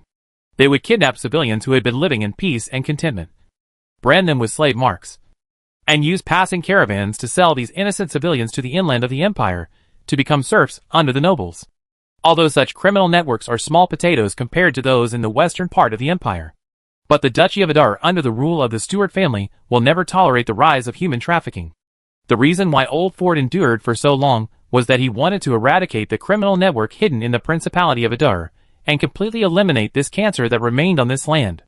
Regarding those hooligans active in the corners of the city, when will the joint investigation between the CIA and the Public Security Bureau produce a list? Flipping through the reports submitted by his men, Old Ford's voice sounded a little depressed. 2 months. In the 2 months since Adar's citizen ID cards were gradually popularized, 27 civilians have disappeared for no reason. 7 civilians have died. If it weren't for the need to get rid of these insects hiding in the corners once and for all, Old Ford would have mobilized Adar's soldiers to kill all those rats. As a time traveler, Bruno absolutely cannot tolerate the crime of human trafficking occurring in his territory. So, in order to support Old Ford's action, Bruno not only dispatched the most capable Adar police officers, but also ordered a joint investigation team composed of the Adar CIA and the Adar Public Security Bureau. Under the leadership of Old Ford, they dug deep into this notorious criminal organization. On normal days, Agent Adar standing by would probably be extremely nervous. But this time, the Adar agent looked directly into Old Ford's eyes and said affirmatively, reporting to Lord Ford, "We have already grasped the clear and conclusive chain of interests and have found out the slave trading group headed by Black Rat Serrata. We are just waiting for your order to uproot these people." Chapter 372, Sweeping the Dark Storm. Summer in the Valence Plain is a rainy season. If it had been in the past, the low-lying city of Valence would have been flooded long ago, with countless buildings and food submerged. But when the Adar people arrived, they not only built hard concrete roads in the city, but also dug and built a lot of drainage facilities, so that when heavy rains came, the accumulated water in the city could be drained out of the city. As the sudden rainstorm gradually subsided, a convoy was slowly driving towards the city gate on the gradually drying road. "Oh, Lippy! This damn weather is finally over." On one side of the carriage, a driver who looked like a commoner couldn't help but complain. "It's pretty good. Those Adar people are really capable. If it were in the past, once we encountered this kind of horrible weather, we wouldn't be able to ship out the goods, let alone right after the rainstorm. Even if we waited for 2 or 3 days." The guy called Lippy looked at the ground around him and said sincerely, "Not those Adar people, but us Adar people." While the driver was correcting Lippy's words, a gloating smile appeared on his face. Lippy nodded, and then shouted to the servants escorting the convoy, "Come on, everyone. We are about to leave the city." There are not many soldiers on duty at the city gate. Most of them are staff from the Adar Immigration Administration, who are responsible for checking the information of people entering and leaving the city. As the latest generation of Adar citizen identity cards were finally distributed to every Adar citizen, the Adar Immigration Administration finally upgraded its weapons and used the latest batch of identity verification machines powered by magic devices. But this news did not reach the ears of the civilians of Adar. They also don't know that with the magic mark on the new identity document, the officials of the Adar Immigration Administration can obtain detailed information about the document holder. ID card. As soon as he saw the Transfer Bureau staff extending his hand towards him, Lippy took out his ID card with ease. In his opinion, although the arrival of the Adar people brought many changes to this land, the so-called identity proof that the Adar people came up with was really a meaningless thing. The reason is simple. Although the existence of the seal makes this kind of certificate difficult to forge, as long as the identity certificate you hold belongs to someone else, no matter how much you check it, you will not find any trace. "Where are you from? Where are you going?" the Adar Transfer Bureau employee asked as usual while inserting the ID card into the card slot. "Brunswick Rada. Lives on Gavier Street, making deliveries to the border." The Gavier Street mentioned by Lippy is the main street where merchants traveling on the Valence Plain live. 8 out of 10 people are merchants, often traveling back and forth in and out of the city of Valence. Only, when the identity card was inserted into the card slot and the information recorded on the magic mark was gradually revealed, the staff of the Transfer Bureau present could not help but look slightly frozen, because the blurry figure that slowly appeared on the screen was completely different from the guy in front of him, who called himself Brunswick Rada. The Adar Citizen Identity Card had long been developed by the Adar Array Research Laboratory, but it was not until a month or 2 ago that it began to be widely used in the Principality of Adar. Why? Because the mages of the Adar Magic Array Research Laboratory finally overcame the difficulties of magic imaging technology during this period of time. Indeed, the Principality of Adar is still lagging behind in many aspects of development, but with the joint efforts of many wizards, the Adar Magic Array Research Laboratory has been able to condense a person's general appearance into a magic mark through the means of magic imaging, because magic does not feel close to ordinary people. Under the mention of Bruno, the master of the idol school uses a special pro-magic material called IL alloy, which means that the magic element is used to achieve straight line mapping, leaving fuzzy portraits on this special magic guide material.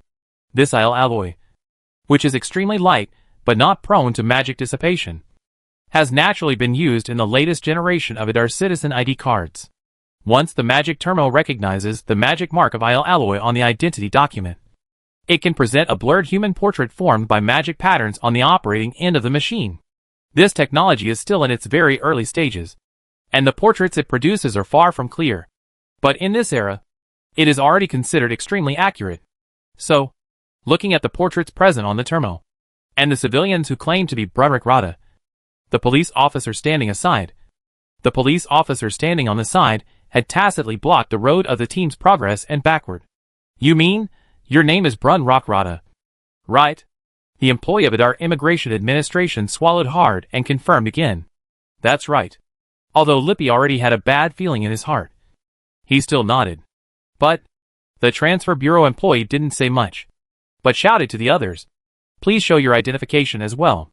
As time goes by, one after another is inserted into the card slot. In Lippy's view, this time the time to go out of city inspection seemed to be too slow. But when he finally couldn't stand the long wait anymore and wanted to say something, I saw the staff of the Transfer Management Bureau suddenly step back and, speaking, "The identity proof of these people is not their own. Take them." Upon hearing this, the police officers of the Adar Public Security Bureau, who had been ready for action, rushed forward and knocked the servants of the convoy to the ground before they could react. Lippy? While the Adar police officers captured the convoy that was about to leave the city, the same scene was happening in other places in Valence. Not only was Brunswick Rada captured by Adar police, but many civilians who seemed harmless on weekdays were also suddenly captured one by Adar police, who broke into their homes. City of Valen.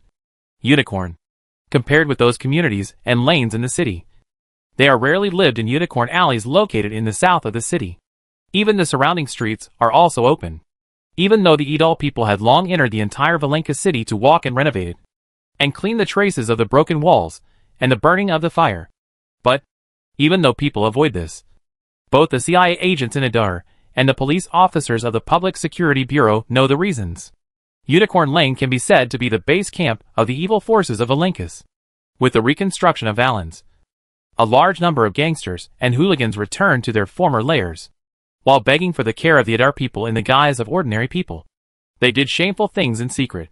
In one of the inconspicuous rooms in the Unicorn Alley, a civilian was fierce and said fiercely, "This time, the hand of the Lily Ribbon can probably get the 11 or 2 civilians. Although this number is far less than before. Those Idal police officers are very tight to the population buying and selling, and we need to slowly accumulate strength." And sitting in front of him is a guy who looks good and kind, and his round figure seems to have more than 200 pounds. We should be careful during this period. Those Adar officials seem to have noticed us. Rather than taking the risk of arresting civilians who have obtained Adar citizenship, we should pay attention to the refugees who sneak into the Valence plain near the border. Only, the civilian seems to be less interested in this proposal. Sarada, this idea is good, since those people do not pass the Adar customs. The guy of the Idle Immigration Authority cannot master the relevant information. But the people who secretly enter the Principality of Idal are only a few, and they will consume a lot of manpower. That's right. This seemingly honest fat man is the mastermind behind the human trafficking network that controls the entire Valence plain. Sarada frowned slightly at the questioning voice. You have to understand that without the support of the nobles, our business will be difficult to develop. Right now, we have not figured out the intentions of Duke Adar, so everyone should calm down. But now the Adar people are keeping a close eye on the shops on the street, and my brothers can't even collect the protection money. Sarada, if this continues, I'm afraid the people under you will starve. Then stay hungry. Sarada changed her usual kind appearance and said in a cold tone, It's just that they drink a few bottles of wine less and play with a few women less. So what? Those guys can't control themselves? As the manipulator of the entire population trafficking network, Sarada knows how much the aristocratic views will have on their career. If it weren't for the existence of slave traders secretly supported by other nobles in the land east of the Valence plain, he would not be willing to stay in the Valence plain and live on the current meager profits. You know, because he lost the protection of the nobles. His current business has shrunk by more than 7 or 8 times compared to the period when the Hastings family ruled. However, unlike other people's optimistic estimates in the future, the reason why the Black Mouse Sarada can operate on the Valence plain for so long is by no means just relying on the girl who sent the aristocracy. During the period when the Principality of Idal was ruled by the Valence plain, the Idle Central Intelligence Agency was investigating Sarada. And Sarada was also observing every move of the Idol people, looking at each policy issued by Principality Idol. If the people under their hands can't hold themselves, they will blindly do a few big votes. And Sarada will even bear for a longer time, and will never start the sales of the population again early. At this moment, there was a noisy abnormal noise from outside the house. One of his thugs suddenly rushed in and said breathlessly, "Sarada, Idar soldiers have rushed in. They are searching every house." What? After hearing the words, Sarada had too late to think about it, while other men were still working hard, and quickly said, "Hurry up the door. We roll out the window." Only, before Sarada could finish her words, just as Sarada's men were preparing to pile the debris in the room in front of the door, Idar police officers armed with magic rifles broke in through the window. As for those handheld weapons, they were hit by dense magic-oriented rays, and then fell heavily to the ground. For the thorough liquidation of this day, the police officers of the Idol Public Security Bureau had long been surrounded by the unicorn alleys, and they had already figured out the positions of each important person. How could it make Sarada easily escape? Not to mention the black rat Sarada. Even if it was a white rat or a fat rat, it would be impossible for it to escape under the layers of blockade by the Idar police. The battle in the room was declared over, and after Black Rat Sarada obtained a pair of beautiful silver bracelets, the arrest in one corner alley was also coming to an end.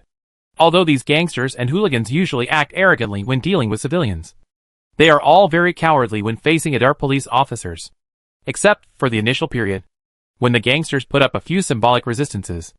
As more and more Idar police officers poured into the already narrow streets, the gangsters squatted down one by one with their heads in their hands. Their speed of surrender was even comparable to that of the French White Banner Masters. "Police officer, we are all good people. I'm just passing by. Their guys are the robbers, who are full of prosperity. Cassia, you bastard. I want to report. Help, help. The police officer of the Idar is beating." Not only was there a chicken flying dog in the Unicorn Alley, on the Garville Street, the police officer of Idol also arrested several businessmen who had associated with Sarada, including Brenrick. After experiencing the initial panic and confusion, the people gradually understood the reasons behind everything. The police officers of these Idar Public Security Bureau were eliminated for the people. As early as last month, the police officers of the Idol Public Security Bureau had visited many people to obtain evidence. However, for these people who had just obtained a stable life, who would be willing to take the risk of being retaliated and prove these gangsters? And now, watching those police officers who have been caught by the Idol Public Security Bureau in Valenkas have been caught by the police of Valen. How can I ease the anger in my heart if I don't step on these thugs at this time? Chapter 373 Catch them all in one swoop. Valenkas City Government Affairs Department. Although Old Ford has never been to the scene in person, it is always exploring everything that happened in the city of Valenkas through news from the Idol Central Intelligence Bureau. Therefore, whether it is a raid inspection at the gate of the city, the news of the encirclement on Garville Street and Unicorn Alleys, it is first introduced into the Old Ford's ears, with the arrest of Black Rat Sarada, the anti-gang storm authorized by Bruno, commanded by Old Ford, and jointly investigated by the Idar CIA and the Idar Public Security Bureau, finally achieved a phased victory, as the people who have been shrouded in the Valiant Plain have been completely cleaned up by Idol's supervision with the Trend of Thunder. The population trafficking network that is rooted in the Valence Plain has finally surfaced. The moment they heard the news, countless people flocked to the door of Valence City Hall, vying to tell the Idar police officers, who were maintaining order on the scene, about their experiences over the years. What's more, he fell directly to the door of the Government Affairs Department and expressed his gratitude to the police officers of the Principality of Idol. After all, the Valiant Plain was ruled by the Principality of Idol, and their understanding of Principality Idar was far less than those who lived in Idol. It is for this reason that when the police officer Idar began to investigate, the civilians chose silence out of their fear of the confusion. And now, when they saw those scums who had oppressed them, they were happy to get silver bracelets, and the people came to the door of the Government Affairs Department for the first time. This is actually not only expressing his gratitude to the police officer of Idar, but also ashamed of his former weakness.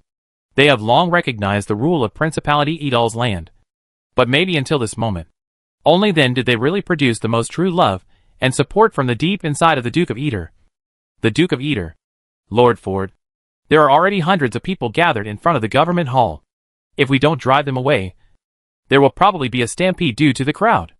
After seeing the scene in front of the government office, the deputy of the Old Ford quickly came to his side and reported to the Old Ford in front of the Government Affairs Department. Pay attention to maintaining order and let the people stay there for a while. While saying, Old Ford began to let the attendants sort out their own costumes. Under the influence of Bruno, Old Ford knows that even if it is not a speech that is not a loud speech, as long as you express your most authentic emotions to the people with peaceful words, you can resonate with the audience. So, this time, he wants to let the pride of Idal's citizens deeply rooted in the hearts of all people living in this plane. After the arrest is completed, the waiting for the confusion is trial and punishment. Only, in this era, the law enforcement procedures were actually far less strict than they were in later generations. In order to ease the resentment of the residents of Valence, Old Ford even planned the necessary parade. The arrests are temporarily detained near Unicorn Lane. Therefore, starting from the Unicorn Alley in the south of the city, in the idle Government Affairs Department in the city, a famous arrested prisoners were put on their feet, and their wrists were tied to a strong rope. Under the alert of the police officer of Idal, they moved slowly and valiant. There were more than 50 criminals arrested this time, one after another, and the parade line was nearly 100 meters long. At this time, the Confuses had no previous arrogance. They all pulled his head, and the hair moved forward slowly, and even the two eyes did not dare to look around. They never thought that the police officer Idle would completely destroy their old nests with such a resolute action, and even dare not imagine how strict punishment would be. The people of Valence had already heard the news. The timid civilians huddled in the cracks of doors on the street, while the brave ones squatted directly on the side of the street, looking up and down at these once domineering thugs, those who once showed fierce. At this time, the docile lamb was like a lazy, due to the heavy handcuffs under their feet. They all took some messy small steps, and even from time to time, they glanced carefully at the Idal police officer next to them, and their faces were full of fear. Is this still those confusion? If the civilians were not able to recognize a few familiar faces among these people, who would have thought that just a few days ago, these well-dressed guys were still a huge mountain pressing down on the hearts of all civilians? Scottish Fisher was mixed in the crowd, curiously looking at these mixed people nearly seem, except for a bit strong. Everyone is a nose and two eyes. The appearance of these mixed people is not much different from themselves. As a member of the most ordinary civilian class, he lived with his parents and relatives on the Valence Plain since he was a child. Same as most civilians in this era, Scooty's childhood did not have too many joy. From the age of 6 or 7 years old, he began to help his family engage in some labor. The hard environment exercised the hard-working character of Scotty and honed his tenacious and unyielding will. However, the life of civilians has always been accompanied by grief and parting. The pretty sister was kidnapped by gangsters and never went anywhere since. The frail younger brother died of illness before he was even a month old. So, he always has a very strong hatred for these streets that shuttle in Valencas. Now, looking at the fear of those who are full of faith, Scooty's hearts have gradually emerged as a kind of revenge. As if the stone that has been pressed in my heart. At this moment, the smoke disappeared. Looking at those heroic Idar police officers, Scotty suddenly felt a strong sense of envy in his mind. He even regrets. I regret why I didn't learn spelling earlier. Read the Idle Daily earlier. Go to the official APE test led by Idle. And take the public recruitment of police. Not only him, but countless young people present also had the same wish in their hearts. Perhaps, can you try some other possibilities yourself? The parade team composed of thugs moved towards the Government Affairs Hall at an extremely slow pace. Over time, more and more people have begun to appear on the streets, and even many people have picked up gravel on the roadside and greeted them at the borders. The distance between the Government Affairs and Unicorn Lane is not far away. In order to allow more civilians to witness the results obtained by the police officer Idar, the Old Ford immediately ordered, "Take 2 more times." The sharp-eyed vendors quickly discovered the business opportunities contained in them. They moved out of the popcorn machine that they only bought, and they were selling loudly on the road where the street team marched. The popcorn sold by these vendors is the basic version of the loud noise that will make bong, and it was tried by the craftsmen of Idal's principality not long ago. After the initial confusion, the loud noises attracted the attention of civilians countless times. For people living on this land, this is a day worth celebrating. In addition, the popcorn that is not completely made from corn kernels is not much expensive. So, many civilians whose lives are becoming increasingly stable are willing to spend a few copper coins to buy something to satisfy their children's cravings. The simple street shows that the public is not finished. Old Ford built a high platform in the square in front of the city hall. Every gangster would be whipped several times in public before being arrested by police officer Adar and taken to the dungeon. To be fair, such a procedure was not in compliance with the legal provisions of the Principality of Adar. But it made the people present cheer. When Old Ford finally walked out of the city hall and came to the square, thousands of ordinary people had already gathered in this originally spacious square. All Adar people present. I am Ford, the current political officer of Valence Plains. Old Ford's deep voice, full of vicissitudes of life, slowly reached the ears of the civilians, and the noise in the square subsided almost instantly. The civilians present all raised their heads and looked at the figure, who was slightly hunched due to old age and his weathered face. Old Ford calmly scanned the crowd in the square with his eyes, and then continued, "The gangsters and bandits who used to commit crimes on this land have been rounded up by the police officers of the Principality of Adar in this roundup operation, and not one of them will escape the punishment of the law." Old Ford paused and continued, "From now on, the one Diagon Alley in the south of Valence City will become the office of the Valence branch of the Adar Public Security Bureau. I hope that all the people who have been oppressed by these evildoers will take the initiative to provide clues and intelligence to the Adar Public Security Bureau. At the same time, as the political officer of Valence Plain, I can assure everyone present that the police officers of the Principality of Adar will never let any fish slip through the net." The words fell. An uproar. What is One Corner Alley? It is the base camp of the Black Rat Serrata. And now, the Valence branch of the Adar Public Security Bureau will be established in the streets originally occupied by gangsters. This has extraordinary symbolic significance for the people of Valence City. But that's not all. As we all know, whether it's commoners or serfs living on this land, they all have a common identity, Adar citizens. But what I want to tell you today is that those people who were kidnapped by slave traders and taken to the interior of the empire are also members of the Principality of Adar. If there are your family members or friends among them, please go to One Corner Alley. The Adar Public Security Bureau and the Adar Central Intelligence Agency will work together and do everything they can to get them out of the suffering in the interior of the empire. Let the citizens of Adar go home." This time, there was no noise, no cheers. The people in the square looked at the old man standing in front of the Government Affairs Hall in disbelief and were speechless for a moment, although they had already seen the thugs being paraded through the streets. At this moment, Old Ford's words made them feel extremely horrified. Is this real? Old Ford's words not only gave the people hope, but also awakened the memories hidden deep in their hearts. Many people present shed tears when they thought that those figures who once remained in their memories might be reunited again. The next day, the Adar Daily used a front-page headline to announce to all the people the first large-scale roundup operation since the founding of the Principality of Adar, and also presented this criminal group that had repeatedly oppressed the civilians of Valence to the eyes of all Adar people. When Ethan, who was waiting for the release of his test results, saw the latest edition of Adar Daily, he couldn't help but feel his heart boiling and his blood boiling. Everyone knows that the Principality of Adar has been improving people's lives. And everyone knows that Bruno Stewart, Duke of Adar, is different from any other nobleman in the world.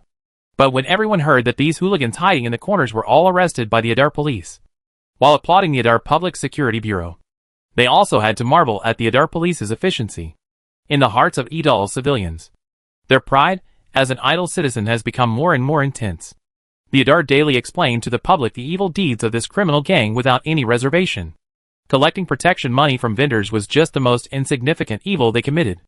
They committed murder and arson, and all kinds of evil, under the protection of the Hastings family, the former rulers of the Valence Plain. They killed countless young girls and committed heinous crimes. Not only that, this large criminal group, headed by Black Rat Serrata and assisted by Lippy, Brunswick and others, has even branded thousands of civilians as slaves and sold them all over the empire over the past few years. As a result, countless civilian families were torn apart, and countless people had to succumb to the tyranny of the Black Rat Serrata. When this news spread in the Principality of Adar, even the civilians, who had never been to the Valence Plain, were shocked and deeply touched. After all, for the common people of this era, Who among them has not suffered the beatings of life? Who among them has not experienced unfair oppression? Therefore, they can suffer from those who live in the Valiant Plain. For a while, the Idal Public Security Bureau was in the limelight, and the Idal police officers were also widely praised from all walks of life. At the same time, Wagner, director of Idar's Public Security Bureau, couldn't help but breathe a sigh of relief. This successful arrest operation helped him secure his position as temporary director and successfully remove the word temporary from his title. But more importantly, Wagner, who came from a civilian family, knew better than anyone how much pain these gangsters and hooligans would bring to civilians. And he also knew how much of a devastating blow human trafficking would cause to civilian families. In the Idal Daily, the hope of the Old Ford civilians, who lost their relatives and friends, made him feel bloody. Yes, those trafficked people are also citizens of the Principality of Idar. Their dignity, don't let anyone trample on it. Chapter 374 results announced. At a blink of an eye in September, the hot weather was a little less hot. During this more than half a month, the roundup on the Valiant Plain has ended, and the main culprit, Black Rat Serrata, has been executed by Old Ford. However, the black scanning operation launched by the police officer Idal was still a talk that the Idal people talked about after tea. The promise made by Old Ford in the city of Valiant shocked countless Idar civilians. No matter where you are, the Principality of Idar will take you home. This concise and straightforward statement, although not in an exciting tone, every word in this sentence is deafening, filling the hearts of all Idar citizens with an indescribable feeling. Of course, Ford Sr.'s promises were never made casually. He has the confidence to make a promise, as the entire human trafficking network was eradicated by the Idar Public Security Bureau. The death of Black Rat Serrata did not mean the end of the investigation of the case, but a beginning.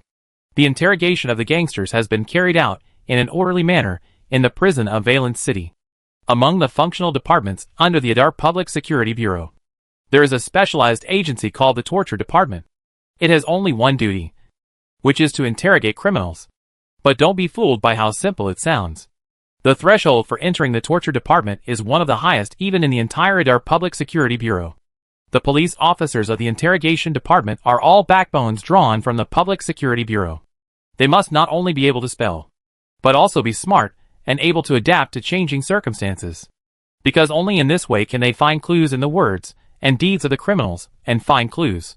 For the police officers in the Interrogation Department, torture and forced confessions are the most low-level and unreliable methods. Although the Idar people are full of martial virtues, under the influence of Bruno, they have always adhered to the fine tradition of convincing people with reason and valuing harmony. Courses such as criminal psychology, interrogation, criminal reform psychology, and prison penology are compulsory courses for police officers in the Interrogation Department. Perhaps for these novices who are just starting to try out practical operations, the interrogation process will not be smooth sailing. But there are more than 50 thugs in the prison for them to practice on. Even if the initial harvest will not be ideal, they still have plenty of time to follow the clues, find out the whereabouts of the trafficked people, and sort out the crimes each prisoner carries. Perhaps this time will be very long. But Bruno can wait. Old Ford can wait. And the Idar civilians, who have lost their families, can also wait. However, these are all things of the past. As the date for the announcement of the exam results approaches, the attention of the common people in Idar has shifted back to these two exams that they value very much. The number of candidates participating in the first official 8 test of Idal was the largest, with a total of 6,724 people, although the number of candidates who participated in the Idal Public University entrance examination was slightly a little bit. It was also the scale of 1,943. Even if the vision of the future, such a number is really unsatisfactory. But it is already a dazzling number for people who were more than a year ago and are still at the per capita prenatal education stage. How many people are there in a total of people in Idal? Less than 1 million. Among these people, there are more than 90% of these people, all of which are ordinary civilians, who do not know how to spell. Although after the completion of 2 Point Academy, several other temporary academies were also built under Bruno's instructions. But, with the knowledge of several temporary colleges and the professor at the Idal Daily, the total number of candidates who take the exam can reach the scale of nearly 10,000 people. This can already be regarded as a huge achievement in Bruno's view. And what makes Bruno is quite excited. Perhaps because the civilians living in this era have long been suffering, when they realized that this was the opportunity to give themselves by the Duke. But anyone who wanted to learn spelling and wanted to become an EDOL official aide basically took out their 200% of the energy. The common people of the Principality of Adar are well aware that their foundation is very poor, and they cannot possibly compare with the children of nobles, who have been taught by tutors since childhood, or those from wealthy families. Therefore, in addition to the time to make up for home use, they almost overnight to learn from their studies, and they wanted to make up for their shortcomings on their cultural level with their own efforts. Take the official aide test as an example. Each subject has nearly 7,000 papers. Although the topic is simple, the qualification rate of these papers can reach more than 75%. And this means that at least 5,000 people who are close to 7,000 people have learned to spell and learned to read in the society. Because this is the prerequisite for them to complete the answer sheet. Even if only 10% of these 5,000 people can meet Bruno's requirements, that would still be a total of 500 people. Before Mr. Nicholas organized people to mark the test papers manually, Bruno once thought that it would be difficult for him to pass this exam and recruit all the civil servants needed at one time. But, as the progress of the scroll has gradually advanced, the test papers that have been rated as excellent are also presented in front of Bruno one by one. Then he finally realized that he didn't have to worry about dissatisfaction. The final hiring criteria of the official ape may even be higher than the scored line that was originally specified. All the basic questions in the first half of the test paper have standard answers, and the scores of this part do not need to be judged by Bruno. But Bruno sees the open type discussion questions very much.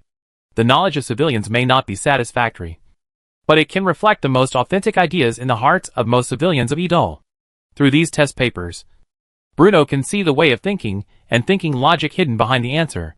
And these seemingly useless things will bring the rule of the Stewart family, bringing the benefits that cannot be ignored. Bruno has a distant knowledge from the previous life, but he knows that different social soils will breed different social systems and have different impacts on the development of society.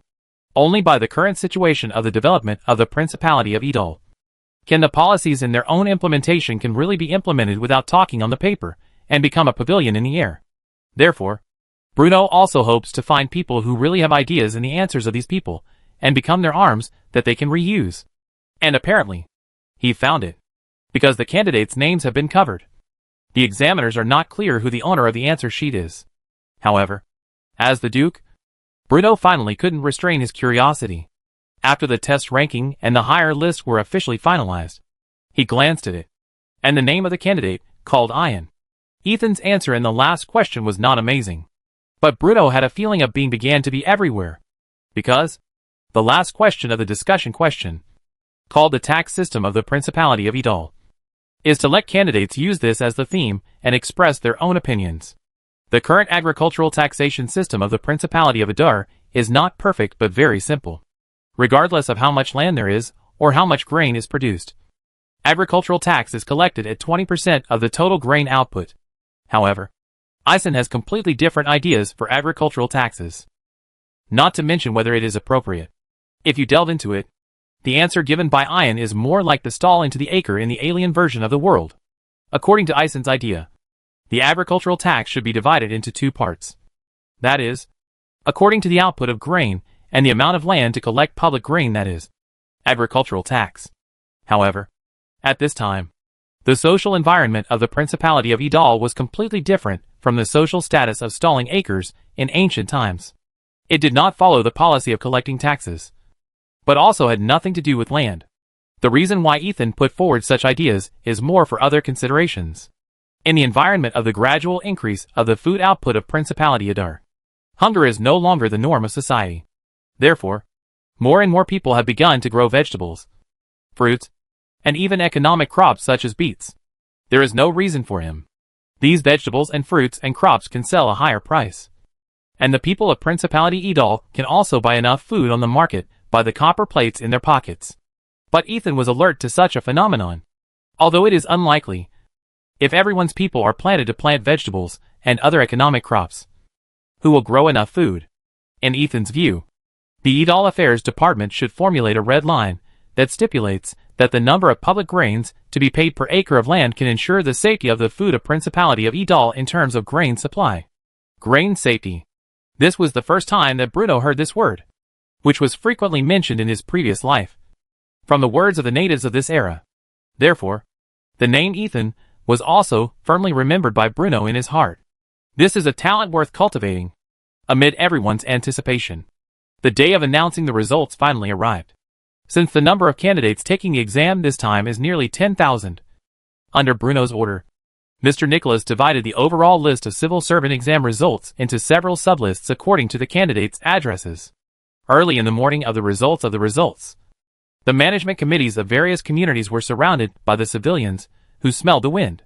Even people who have never taken the exam have curiously came to watch.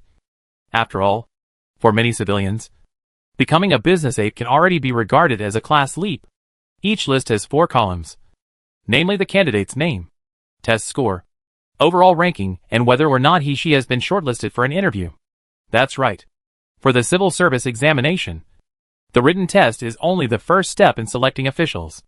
What Bruno wants to solicit is the hard-working family, instead of just a town of the town that knows paperwork. Therefore, after passing the written test, if you want to truly become a business ape of the Principality of Idol, you have to pass the interview by the Idol Affairs Department. I am shortlisted. Human joy is not in line with candidates who have not been shortlisted are all my chests, and regret why they have not worked hard before, while the finalists look around and cheer around their necks. Although for them, this is just the first step to become a business ape. And then, there are interviews waiting for themselves. But according to the statement given by the Idol Government Affairs Department, the proportion of hires in the interview is about 3-2. And this means, among each 3 people, 2 will be squeezed into the official ape team of Principality of Idol, becoming a respected public official of Idol.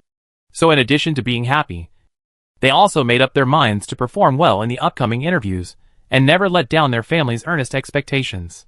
When the finalist list of the official ape test set off a stir in various communities, the list of university entrance examinations was finally announced in the bulletin board of the Idol Public University. Only, different from the first official ape test of the Principality of Idol, the examination subjects and test content of public universities are much complicated. There are 5 colleges of the first enrollment.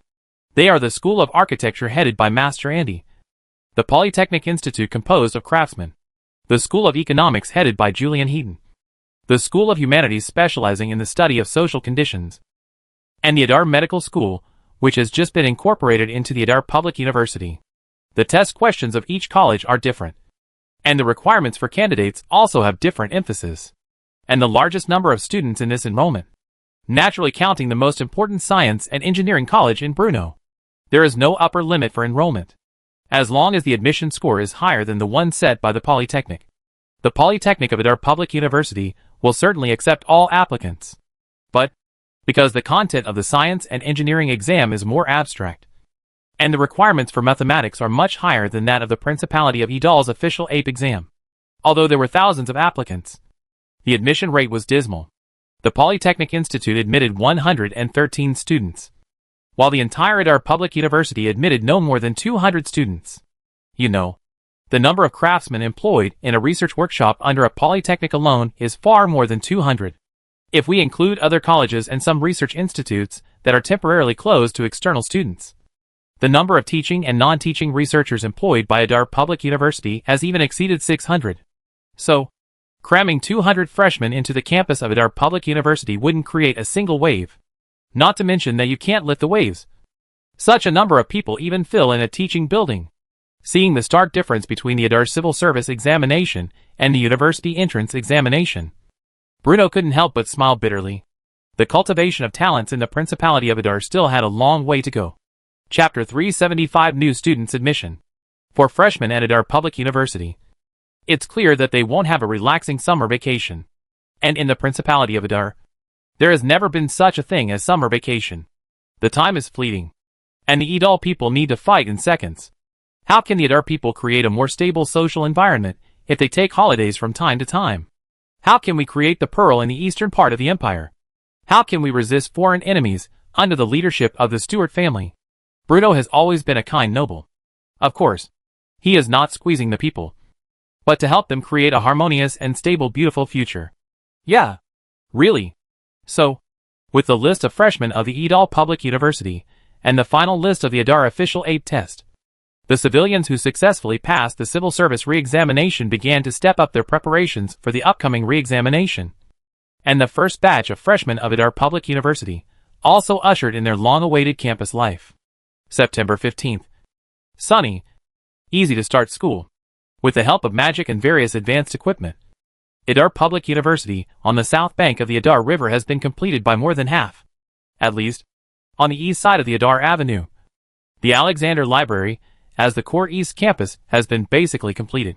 Although the surrounding environment has not been repaired yet. And the interior decoration of some floors has not been completed. But, the first batch of freshmen at Adar Public University has only 186 people in total. Therefore, it is enough for the workers to work overtime to renovate half of the teaching building. As for the canteens, dormitories, libraries and other buildings located in the East Campus, they are also now available for use. The faculty and staff of more than 600 people have lived here for more than half a month. And less than 200 students. Naturally a piece of cake. Besides, in order to build the Adar Public University, Bruno mobilized a large number of refugees from the inland of the empire. Of course, it is impossible for these refugees to stay on the construction site 24 hours a day. They also need shelter, rest, food, drink, and shelter. This resulted in the emergence of a large number of houses and residences around the East Campus, which also accommodated a large population. The gathering of people will bring business opportunities. In the ever-changing world of Adar, almost all the merchants in Adar are aware of one thing. Even the most destitute and miserable refugees from the inland of the empire could earn money through their hard work and gradually become potential customers with a certain purchasing power. Therefore, while Adar Public University was slowly established under the care of several great engineers, the prototype of a town centered on Adar Public University also began to slowly emerge on this land on the south bank of the Adar River. The surrounding streets began to be paved, and shops began to open for business. Perhaps in other noble territories, a town without city walls or fortifications would make people feel uneasy for no reason. But this was the core area of the Principality of Adar, under the protection of Adar soldiers and Adar police officers. Adar citizens have a unique confidence in their hearts. The place where the freshman reports is at the Alexander Library in the East Campus. Compared to the ancient building built during the Ptolemaic dynasty, the Library of Alexandria built in the Principality of Adar, while retaining the original architectural structure basically unchanged, also referred to the suggestions given by great engineers and added many other elements. For example, the fountains around the Alexander Library flow water, engraved with stone statues, the large floor-to-ceiling windows on the exterior wall of the library, a full set of magic lamps equipped in the library, Basel-style sculpture, and the most satisfactory to Bruno carved the splendid stone walls of Duke of Eder Duke Bruno Stuart and the Stuart family, at the main entrance of the big library, at the position that should have been engraved with the Norman Royal Alexander family badge. The unique griffin badge of the Stuart family is shining under the shining of the morning light. Theoretically, this is actually unreasonable. However, the Adar Public University is a university invested by the Stuart family. It is a school established for the booming of Adar. It is a place where Bruno cultivates talents to create a new world in order to create a new world. Moreover, building a public university and allowing civilians to enroll broke the long-standing tradition of the Norman Empire and created a new model for talent training. So, what is the rules? In the Eastern Empire, in the Principality of Adar, the words that Bruno said is the rules that everyone must follow. Adar Public University does not have strict regulations on reporting time, and there are no teaching arrangements for the entire day on the 15th. This is the time for freshmen to be familiar with the environment and adjust the mentality. When Lynon Cohen was carrying a light bag and came to the freshmen in front of the Alexander Library, the time had just come to 8 or 9 o'clock in the morning. The gentle warm September breeze brushed across Lynon Cohen's cheek, calming his extremely excited mood a little. As a refugee, Lynon Cohen has been through a lot. He had sweatedly on the construction of the St. Sophia Cathedral on the construction site of the Sorin camp. However, unlike other civilians, Lynon Cohen was always curious about everything in the world while living a hard life. He had an innate thirst for knowledge about everything he saw. What factors are related to grain production? Why are some places fertile and some places are barren? Can crude and clumsy farm tools be improved and adapted? Perhaps for others, these problems are not useful, and they will not think about it. After all, when you can't fill up your stomach, how can you think about it? However, Lennon Cohen always wanted to trace back to the roots and get his hands dirty. After Lennon Cohen was identified as a coward and followed the exile team to the land of the Principality of Idol, his curiosity was magnified again, and his desire to learn has become more and more intense. Everything in the Principality of Idar felt extremely new to him. Magic-driven magic lamps can light up the dark night. The road paved by a certain kind of mud can avoid mud in a rough rain. The popularity of the industrialization of magic guidance enables people living on this land to come into contact with many things they never know, and also give them expectations for future life. Therefore, when Lennon Cohen worked at the Soren capital camp, he was often lying on the hillside of the refugee camp, while resting on the hillside of the refugee camp when he was resting. It was there that he met Earl Dale. See chapter 286 for details. In the mouth of Del, the evil-eyed Dennis. The first time Lennon Cohen knew that on the magical land, located in the east of the empire, civilians also had the opportunity to learn knowledge. All citizens can learn about the big and small events happening in this land through the Idar daily, and can also learn spelling and reading at the 2-Point Academy. In the Principality of Idar, civilians can also have a channel for changing their destiny, and they can also get a better life through hard work. So, after the Hagia Sophia was officially completed and Bruno Stewart, Duke of Idar, swore in the church to become the guardian of the faith of Protestantism, Lennon Cohen also informed his parents of his intention to leave. He wanted to go to Idar city, take the exam, and change his future life. The father of Lennon Cohen understood that his son's head had countless messy ideas, and he would never be at the status quo. In addition, the Principality of Idal was really different from any other noble collar. Therefore, Lennon Cohen has embarked on the road that he has always dreamed of. He had taken Isabel's math classes at 2-Point Academy, and had learned spelling from a borrowed copy of the Idar Journal. During this half-year, Lennon Cohen relied on the meager money provided by his family, and the help of his classmates to immerse himself in the knowledge taught at 2-Point Academy, and took the entrance examination for Idar Public University. Only, when leaving, Lennon Cohen did not say that he wanted to take the entrance examination for Idar Public University, but claimed that he was coming to take the first civil service examination of the Principality of Idar. Because from the perspective of many bottom-level idle civilians, compared with students who have become public universities, the official AP test of Principality of Idal is the highest cost-effective. And as long as they become public officials of the Government Affairs Department or other official agencies, they can get the salary issued by the Duke of the Duke.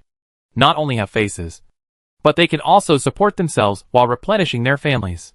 It is for this reason that the number of people applying for the Idal's official AP exam is obviously more than the number of people applying for the Idal Public University entrance examination. But Lennon Cohen didn't care about it. He only knew the Polytechnic College of Idal Public University was a place that could answer all his doubts, and a place where he could explore knowledge. Name?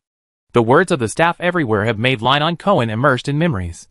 Lennon Cohen, a graduate of 2-Point Academy, from the Salenberg refugee camp.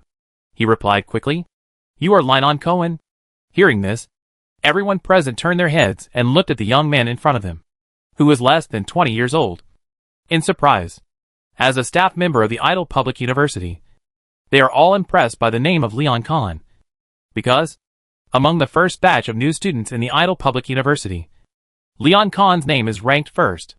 And most importantly, Lennon Cohen was the only one who scored full marks in mathematics in this mathematics test. You know, the math test questions were personally drawn up by Bruno, Duke of Idar. Not only did they involve a large number of complex calculations, they also included a lot of geometry knowledge and its application to practical problems. The difficulty is extremely high. Therefore, in the eyes of the staff, Lennon Cohen seemed to have a line of words printed on his forehead, full marks in mathematics. Lennon Cohen, your residence is in Dormitory 101 of Dormitory Building 1. As for the course schedule, specific teaching plan and precautions, they are all in this document bag. Although he was amazed, the staff quickly stabilized the mind, and the right signs were put behind the name of Lennon Cohen. And by the way, he handed him a dumb file. Thank you. Lennon Cohen quickly took it with both hands and nodded to the staff. The student dormitory is located in the living area on the north side of the East Campus. Even if it was mentally prepared, when Lennon Cohen opened the door of the dormitory, it still showed an incredible expression. The rooms in the dormitory are all standard 4-seated rooms. equipped with magic lamps, transparent glass windows, and a small balcony. Everyone also has a separate writing desk and wardrobe. In this era, this is almost a top configuration that I dare not think. Leonard Cohen did not carry much luggage with him. Just a change of clothes, a few scattered copper coins, and some black bread for the journey. After putting his belongings in place, Leonard Cohen opened the document bag given to him by the staff. There are not many things inside. A campus map, a student manual, a new student admission guide, and a small pile of heavy copper plates. Not only do you not collect money, you will even pay money by yourself. Taking advantage of his free time, Leonard Cohen curiously opened the freshman orientation guide and read it carefully. The first is the introduction of Edal Public University, which is the first comprehensive university of all Edal's citizen enrollment. What surprised Leonard Cohen was that in addition to the colleges that were recruiting students this time, Edal Public University also had many colleges and research institutions that had not yet recruited students. For example, the Edal Mage Academy, headed by Edal Mage consultant Arnell Blood, the Edal Magic Array Research Laboratory, the Edal Magic Industrial Research Institute, and the Edal Humanistic Care Laboratory, which specializes in the development of weapons and equipment. Although he couldn't figure out the inevitable connection between weapons and equipment and humanistic care, these independent scientific research institutions located in the West Campus were obviously not something he could access at the moment. All the freshmen of the Edal Public University are within the scope of the East Campus. And Leon Cohen also saw a lot of information in the new guide. For example, the living subsidy policy. Dining in the cafeteria of the Edal Public University not only does not need to spend money, but also provides a living subsidy to all students in school. Seeing this, Leon Cohen looked at the pile of heavy copper plates involuntarily. Apparently, there are more than a dozen copper plates. However, not only these are given to school students, the Edal Public University will also provide a part of the job studying positions. While not affecting daily learning life, it will subsidize students' daily lives. Students can even get different styles of uniforms provided by the school according to their college. In addition, all tuition, accommodation, book fees and other expenses that students need to pay will be borne by Bruno Stewart, Duke of Edar. In conclusion, when Leon Cohen looked down on this large subsidy policy of Lin, he almost had a kind of idea of being sorry for the principality without a hard work. Sorry for the Edal. And sorry for the Duke of Edar, Duke Bruno Stewart. The words of the title page of the new guideline made Leon Cohen feel that the blood was enthusiastic about the rise of Edal Principality. Before this, Leonard Cohen didn't actually have a very clear goal. He tried to improve the agricultural tools in order to make his family suffer less and save effort. He explored the principle of the operation of things to satisfy his curiosity deep in his heart. But now, when he saw the word study for the rise of the Principality of Edar written in an elegant style, Leonard Cohen seemed to have a backbone in his heart and a goal to guide him forward. Leonard Cohen arrived relatively early, so there was plenty of time left for him. However, after he looked at the guidelines for the new schooling carefully, he found that the time was approaching at noon, and his belly rang on time. Why not go to the restaurant to see? Thinking of the free cafeteria mentioned in the freshman guide, the heart of Leon Cohen was hot. You little brat. You're eating me into poverty. Although this proverb sounds very straightforward, it is a real and true situation. Teenagers are the golden period of growth and development. In addition, young people of this age have already started working in the fields to supplement their family income, so their appetite is definitely not small. The free meals provided by the Edar Public University can undoubtedly save a lot of money for the new students who enrolled, even if they only provide the most common black bread and a faint vegetable soup. Leon Cohen is already content. The beds that have been paved on each dormitory are already paved, and the dark blue school uniforms of the Polytechnic Academy are hung in the wardrobe. Whether it is the clothing of the clothes or the workmanship of the needle, it will be particularly attentive. Leonard Cohen couldn't suppress his excitement and couldn't wait to put on his new school uniform. Wow! It's true. After changing into the school uniform, he immediately felt refreshed and exceptionally energetic. After putting away the key and locking the door, Leonard Cohen took the meal card that was originally stuffed in the file bag, and then walked on the newly paved path on campus with the campus map of Edar Public University. Although the construction of the western campus of the Edar Public University has not yet been completed, and a part of the peripheral facilities on the east campus also need to be built, from the perspective of Leon Cohen, It is already shocking. He has never seen such a large campus building complex. Idar Public University covers a very large area. If Lennon Cohen's estimate is correct, if you want to walk around the school, it will probably take more than an hour to finish. Along the way, Lennon Cohen saw many workers planting flowers and plants on the lawn, and erecting one statue after another as decoration on the side of the road. In his opinion, I am afraid that even the royal palace garden of the Norman Empire is far from being so meticulous. The distance from the dormitory is not far away. At a distance of 100 meters, you can see the first restaurant on the wall of the restaurant's wall. Is it possible that there is more than one restaurant? With doubts in his heart, Lennon Cohen couldn't help but quicken his pace, because he saw a lot of people coming in and out of the restaurant. If he went too late, he might not be able to get his meal. As soon as you enter the door, there is a spacious hall, and the 4-person tables are neatly arranged. The number of tables and chairs, and the area of the restaurant seem to be enough to accommodate the scale of nearly 1,000 people, although some people are queuing. The window for the meal is far from being busy. Lennon Cohen quickly took out the meal card from his pocket, and clenched it tightly. While the gap in the queue, he looked at those meals far away. Good job. It doesn't matter if you don't look at it. This look really surprised Lennon Cohen. I can't help but have a thought in my heart. Is I come to the wrong place? Is this a university restaurant?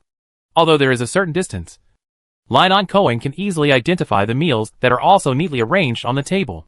Under the influence of Bruno, in addition to the most traditional frying, cooking, steaming, roasting and other cooking methods of the Norman Empire, cooking has gradually appeared on the land of Principality Idle, and was well received as the first school of the Principality of Idar. The Principality of Idar Public University. The pattern of meals will never be less. The first restaurant basically adopts the format of a buffet, whether it is vegetarian or meat dishes, whether it is bread or other staple foods.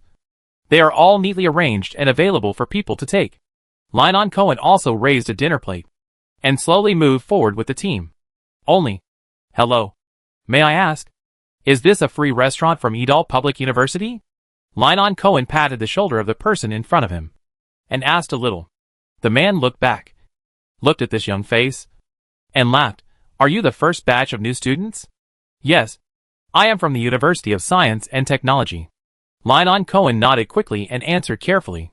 This is the #1 restaurant of the East Campus. With a meal card in your hand, you can dine here for free, except for some meat foods. The food here can be used at will. The man introduced in detail. But the most important thing is, although these meals are free, it is strictly forbidden to waste. Hearing this, Lennon Cohen felt relieved, and the look in his eyes when he looked at the food became a little different. As a civilian, a waste of food will definitely be condemned by your conscience.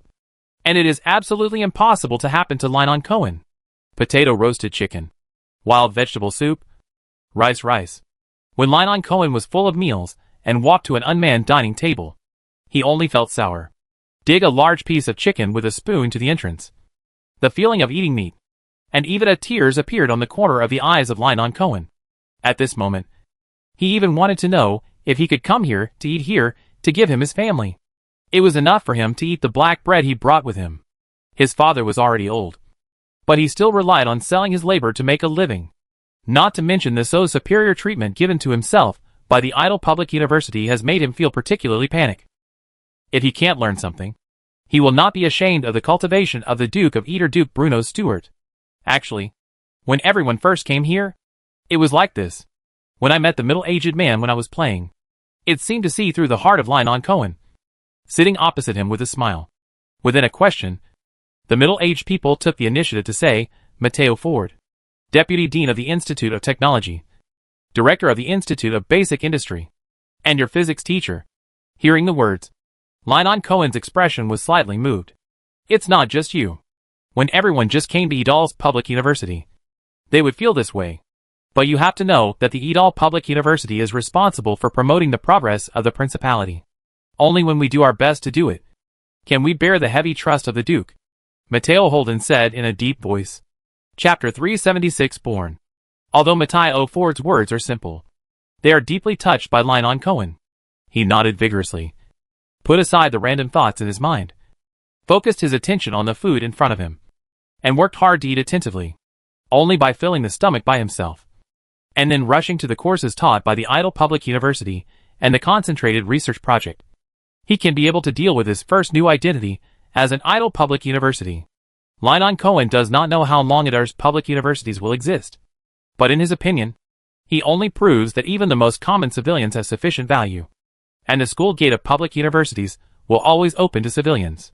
Seeing the expression of Lynon Cohen, Matteo Horton also understood that his words played a sufficient role, and also made the new life in front of him have confidence and felt the responsibility of his shoulders. But, for Matteo Dend, this is just a small episode at lunch. He didn't even know Lynon Cohen's name. He only knew that he was in the first batch of freshmen admitted to the Institute of Technology, and that he might have to teach him. And Matteo Hahn has not had a detailed idea of inquiry, because at this time, he was busy completing the scientific research task of the Duke's explanation, even if it was squeezed out of the busy schedule even after half a month. That's right. The new students officially started the class, and were arranged after half a month. So what is used for half a month? There is only one answer, and that is military training. In this land in the eastern part of the empire, Bruno continued the military training model used when the university started in the previous life.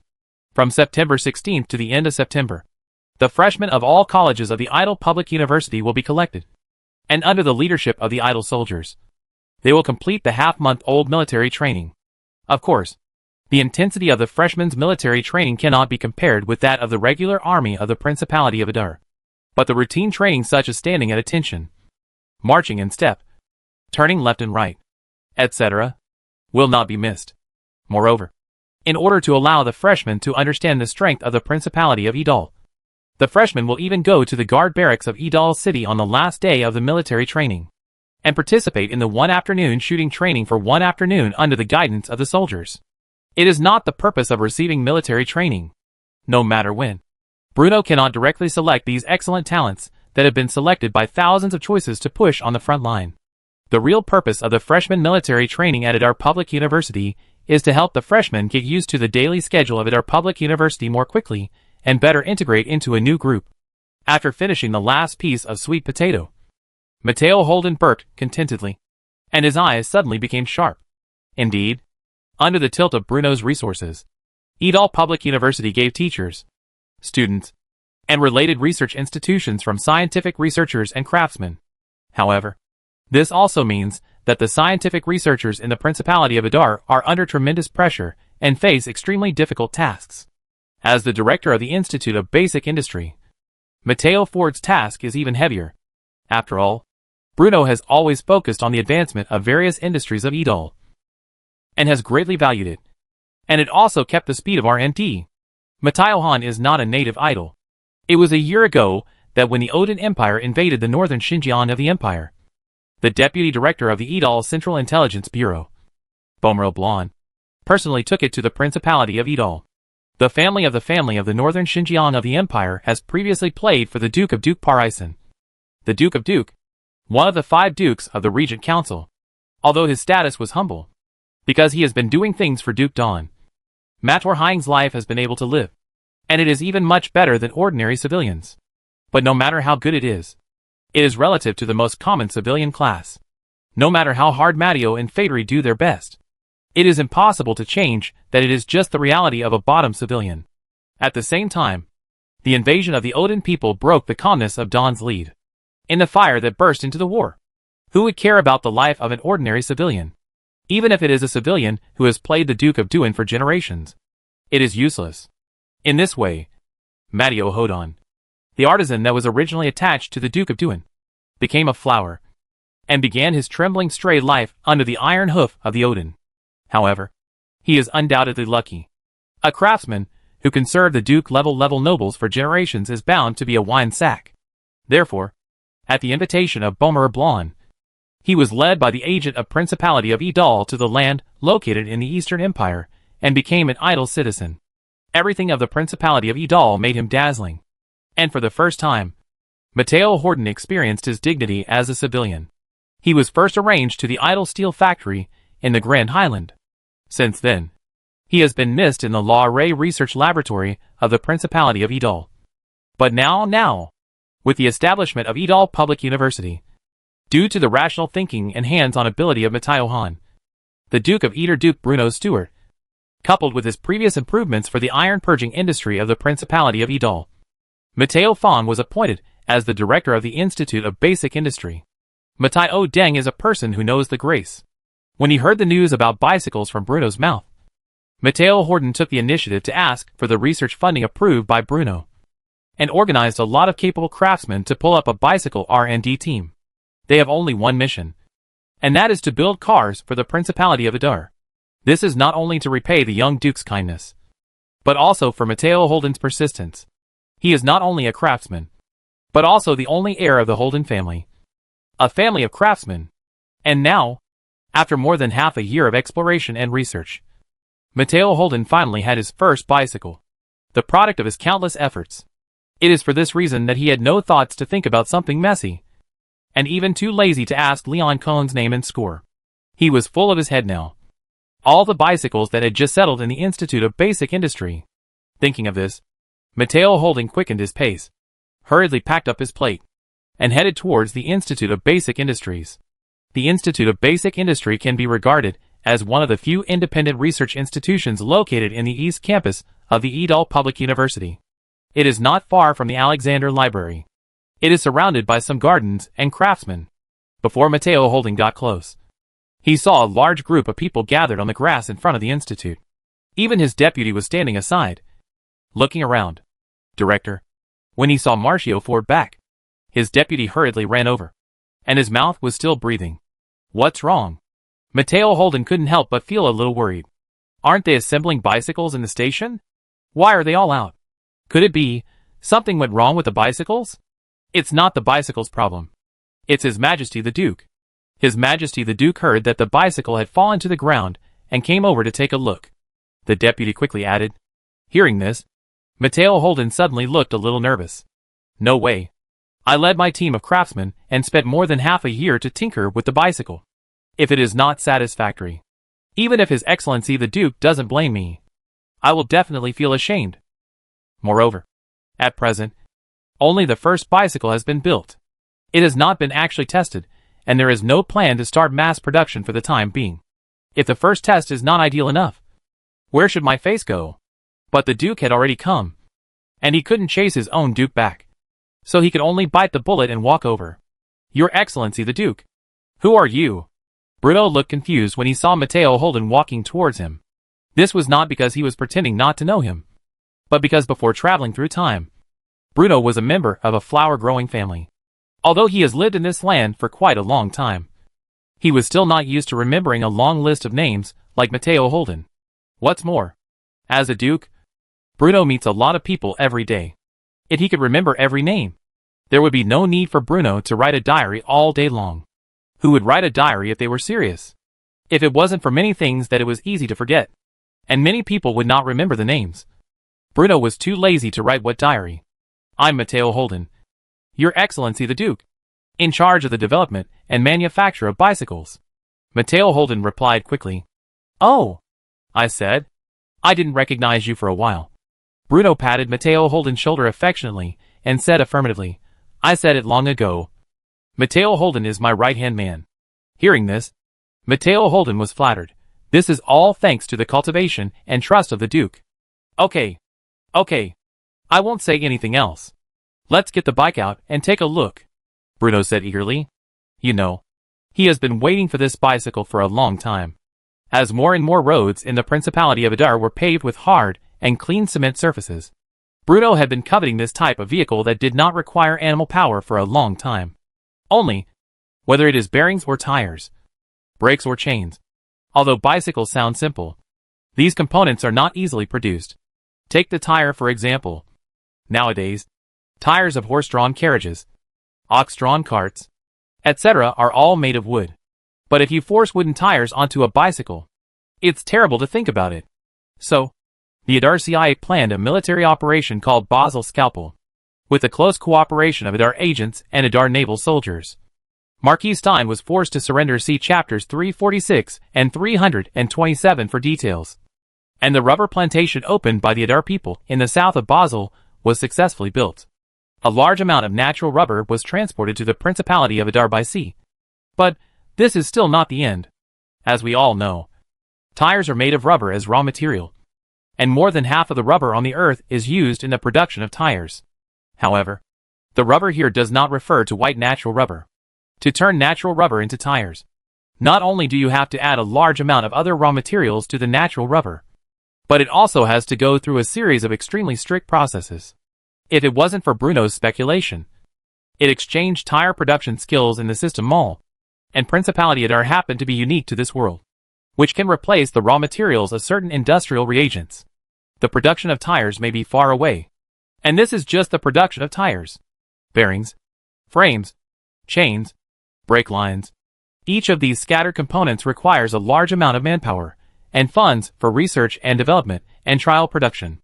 Although Matteo Holden felt that his research progress was extremely slow, and he felt under great pressure. In fact, in Bruno's view, such a speed could already be called astonishing. Hearing the instructions of the Duke, the artisans present naturally did not dare to neglect, and quickly took the Principality of Idol, or the first bicycle in the world, to the open space in front of the Institute of Basic Industry. Good job. Bruno was excited when he saw the bicycle placed neatly in front of him. Familiar? It's really too familiar. Perhaps the workmanship in some places is quite rough, and some structures of the frame are slightly weird. But the bicycle carried by the craftsman in front of him, and the 8 big bars of the previous life were carved from a mold. The 2 large wheels that look large are one front and back, and the frame seems to be a horizontal steel bar. Bruno turned around the bicycle in front of him, and then said a word that surprised everyone at the venue. "It looks good. I'll try it." Hearing that, Matteo Fong's face changed. Monitor also seemed a little nervous, and quickly persuaded, "Your Excellency the Duke, this thing called a bicycle has not been debugged yet, and has not been fully tested. It would be a bit risky for you to go up there directly." Yeah.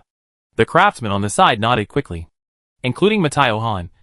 Although they are confident in their bicycles, the first person who wants to test the first ride is the Duke of Eder, Duke Bruno Stewart, the ruler of this land. If there is no problem, but if there is a little problem, even if the Duke does not investigate, they will feel uneasy and even ashamed. "Your Excellency the Duke, why don't you let the craftsmen try it out first? And after they confirm that the bicycle is successful, you can have it waited for Matteo F&G. Finished? Bruno glared at him. "Who of you can keep your balance? And who of you has ridden this bike?" Hearing this, the craftsmen present looked at each other. Isn't this because he hasn't tried it before he dare not let the Duke adventure?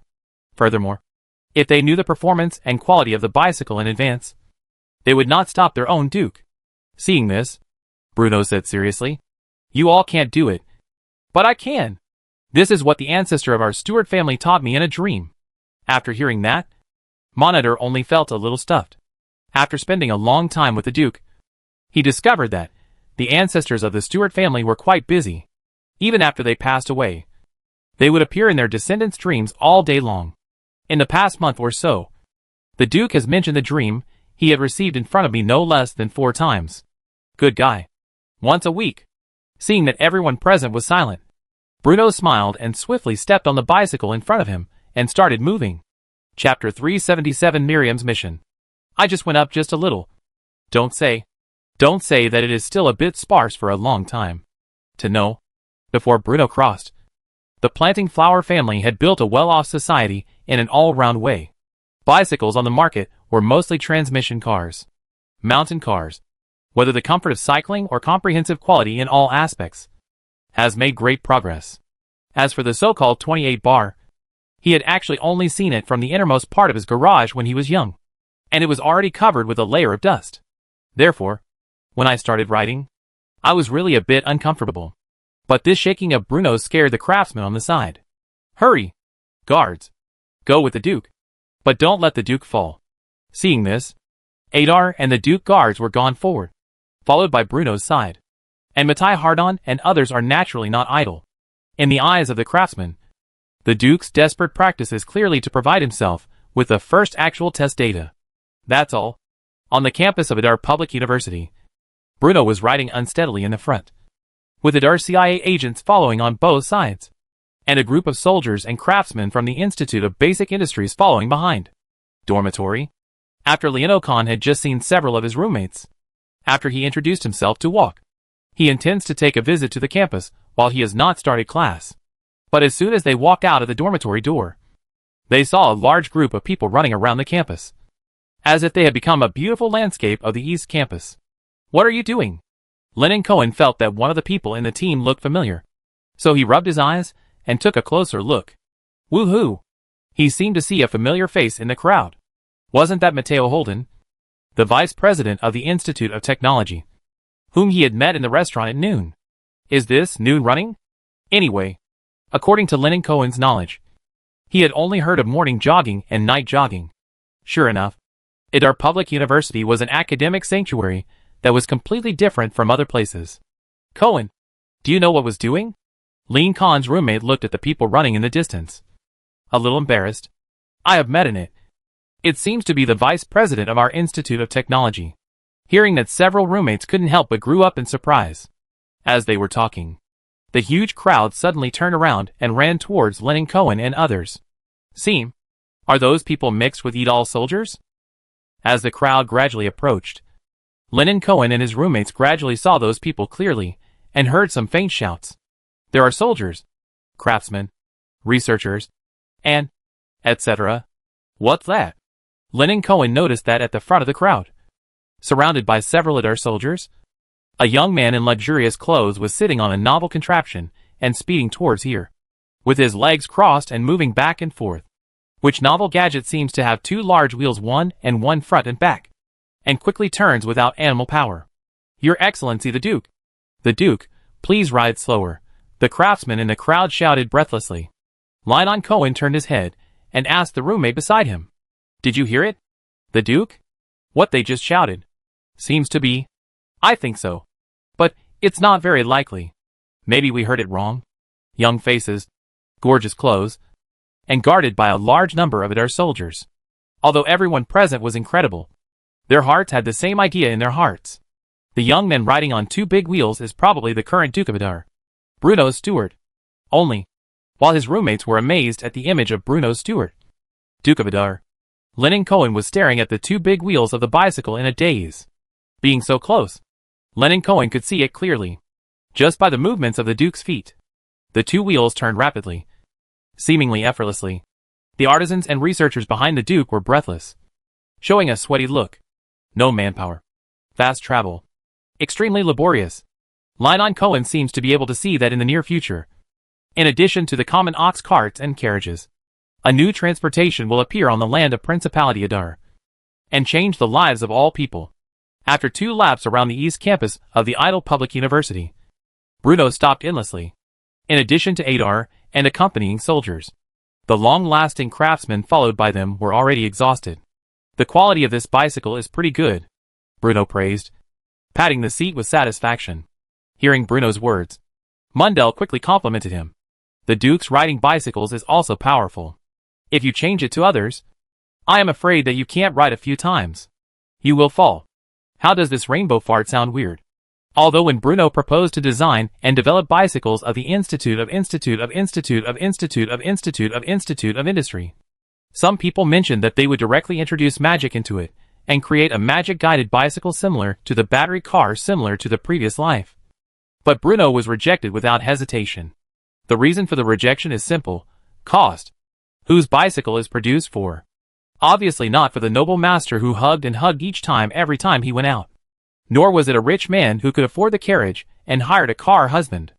The potential customers, who are most likely to be a bicycle, are the current working class of Idal Principality.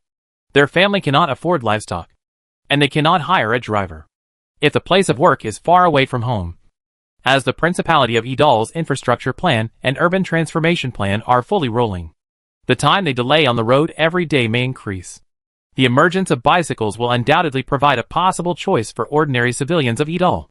So, at this stage, Bruno's requirements for bicycles are not high, as long as it is sturdy and durable, and the production cost can be lowered as low as possible, and it can even be affordable for civilians, which is enough.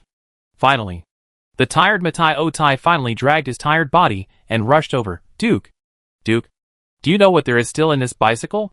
Although the run just now was very tiring, Matteo Holden's heart was already filled with joy, without considering costs, the shortcomings, This is indeed there. Bruno nodded. Please show that I must take the craftsman to overcome difficulties, and try my best to improve. Hearing the words, Matteo Ford immediately positively. Tire first. Brianneton paused, squatted down, and squeezed the front wheels of the bicycle. And then continued, if I didn't guess it was wrong. The tires of these 2 rounds should be solid? They are indeed solid. Matteo Holden nodded quickly and said, You mean, they shouldn't be solid? Of course. This solid tire made with hard rubber can be used. But there is a lot of missing in terms of shock absorption or other aspects. So, have you ever thought about the production of an inflatable tire? In the last life, from solid tires to inflatable tires, it took 40 years to realize this problem. But in today's Principality of Idar, with Bruno's forward-looking vision, he can directly give guidance to the craftsmen, allowing them to realize the existing problems and make improvements. This is true for tires, bearings, and other components. The inflatable tires. Marcio Honden seemed to be aware of something, and couldn't help talking to himself.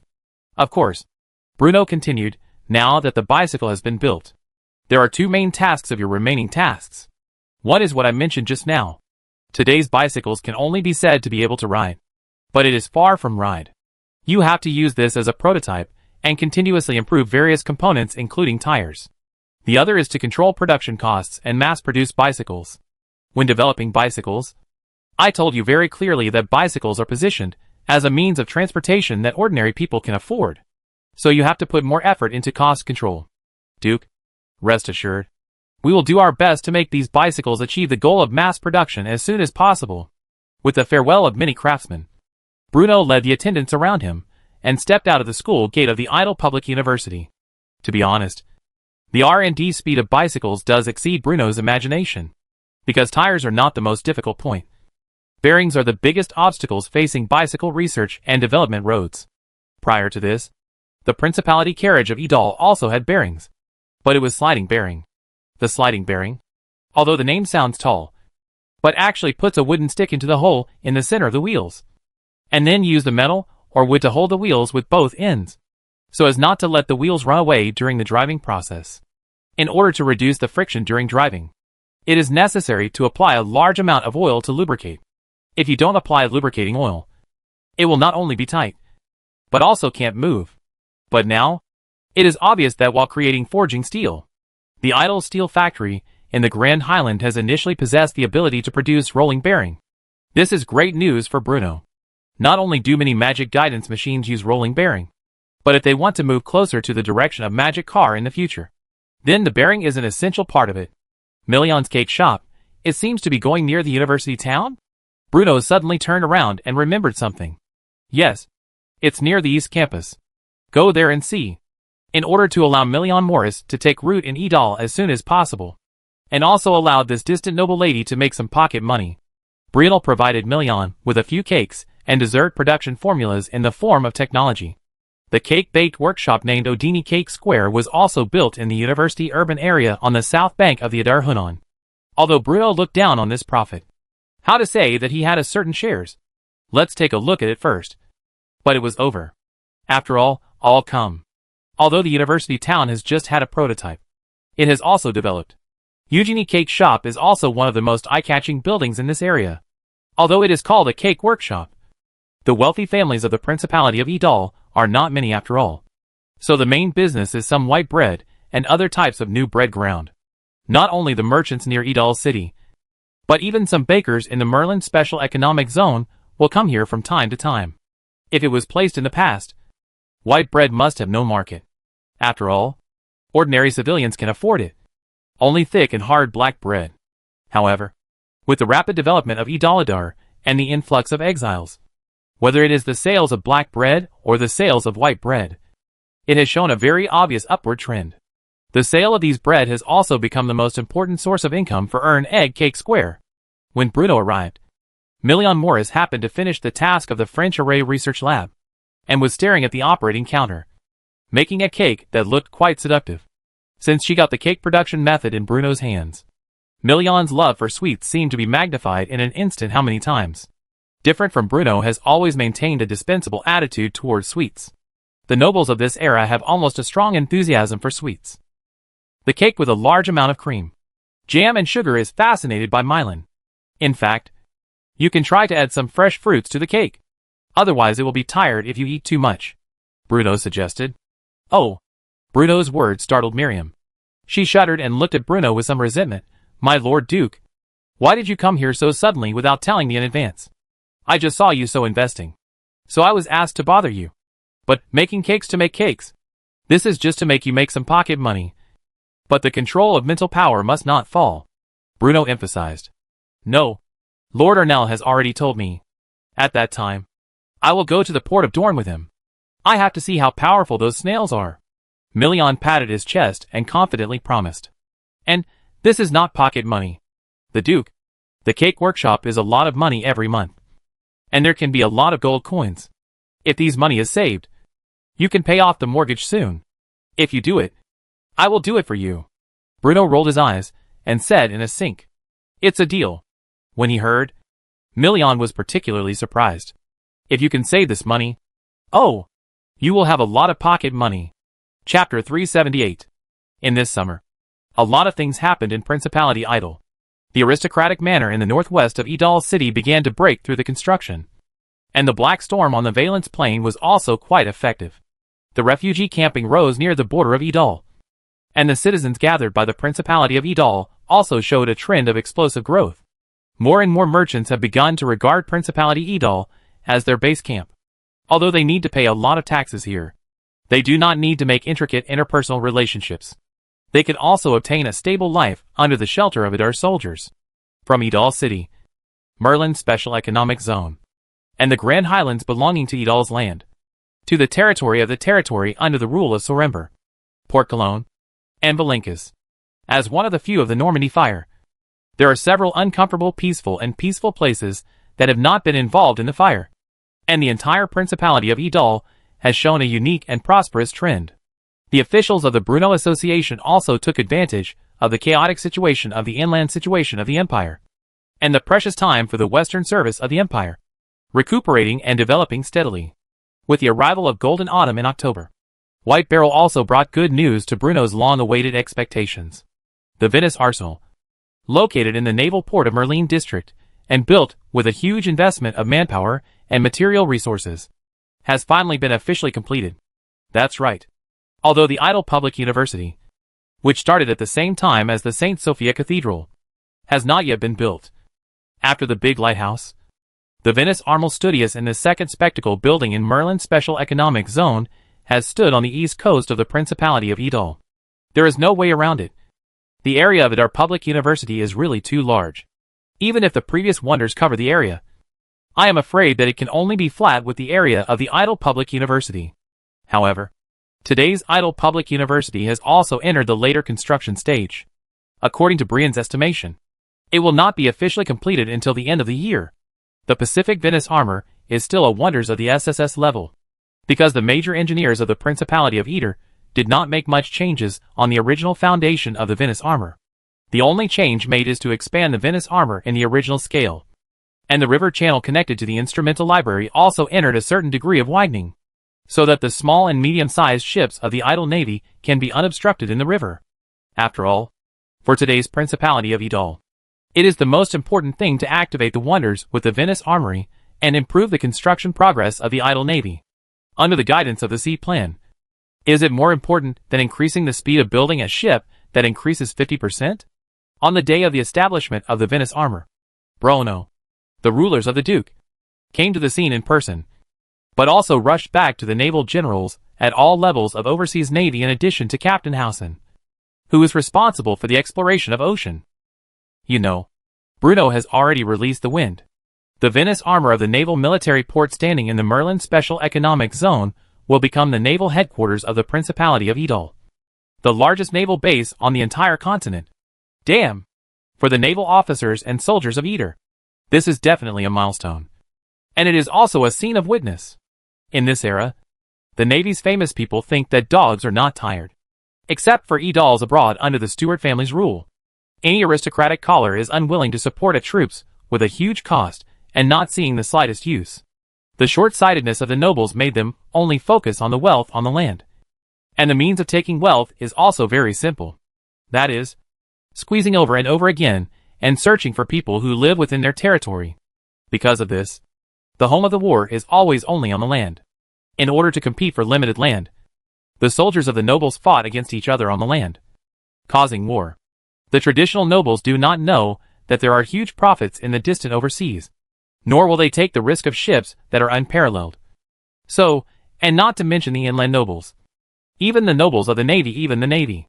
For example, the Kingdom of Basel, a huge kingdom with millions of people and a very long coastline, has no decent naval fleet. Even the largest fleet of the Kingdom of Basel, it is just a few inland river vessels, and can only sail at the offshore carefully. This also leads to the Coral Island pirates that only have hundreds of people in the area, which can cause the coast of the Kingdom of Basel to suffer again and again, and even trap Barcelona Navy in the military port without dare to act. The aristocracy's attitude towards the ocean can be seen. But Bruno was different. With the foresight from his previous life, he knew clearly how huge the wealth was hidden in the vast ocean.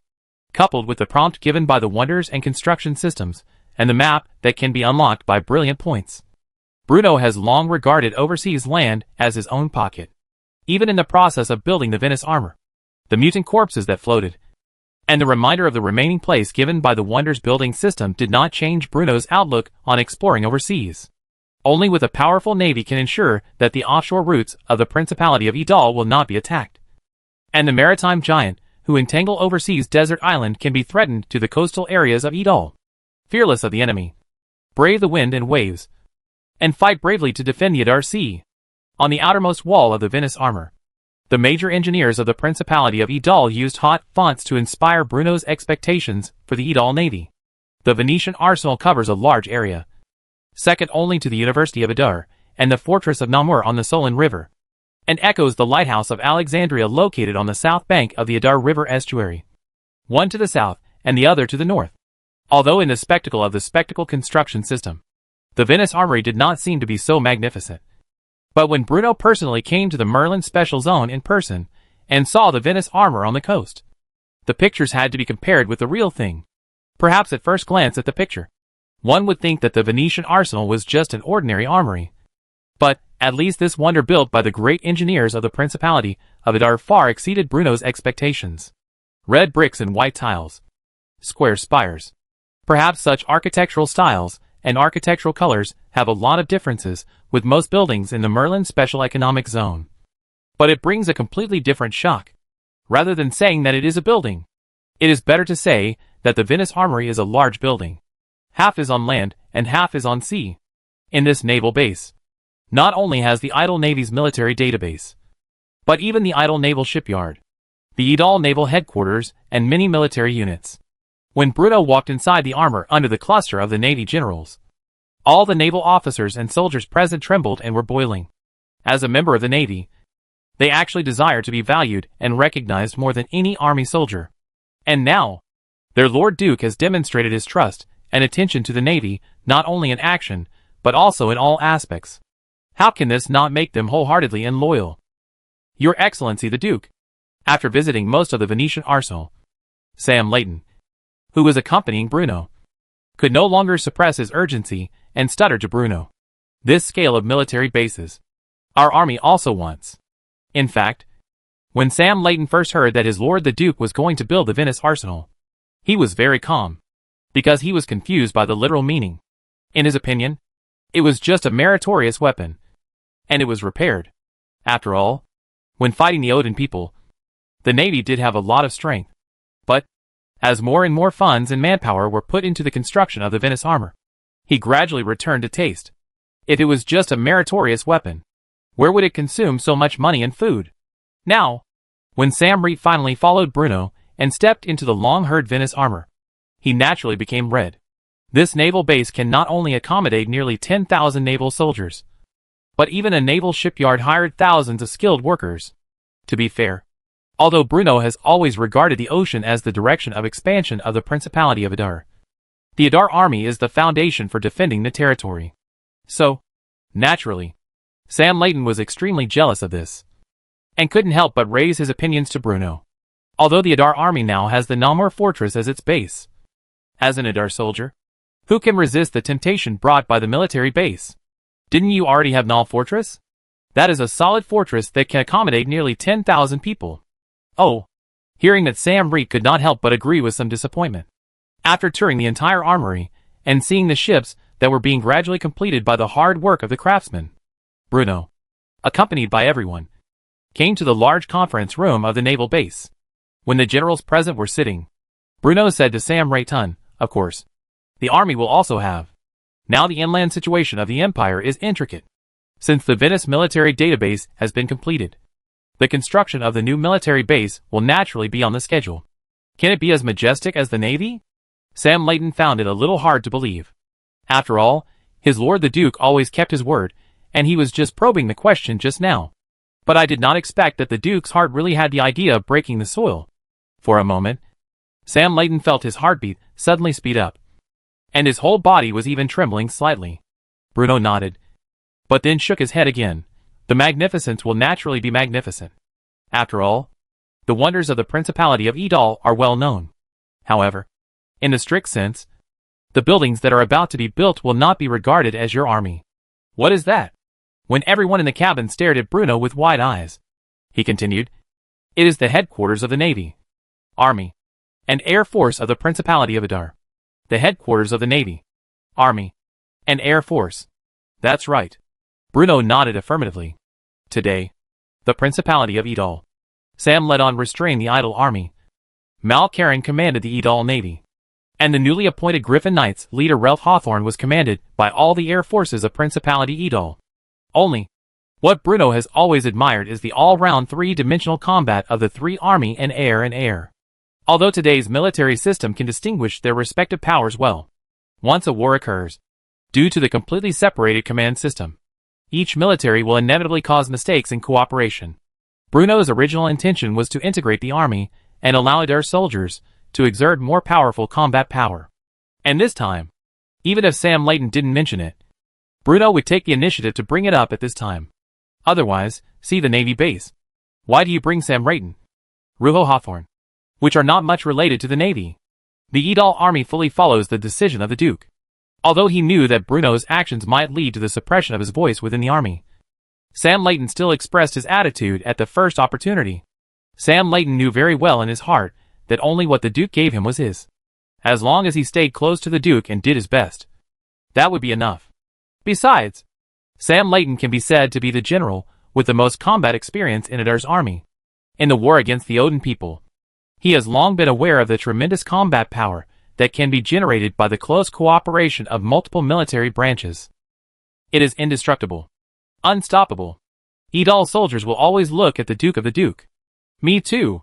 Seeing that Bruno had made up his mind, the generals present expressed their opinions one after another. Since this is the case, since the day the Ministry of Defense of the Edal Principality was formed.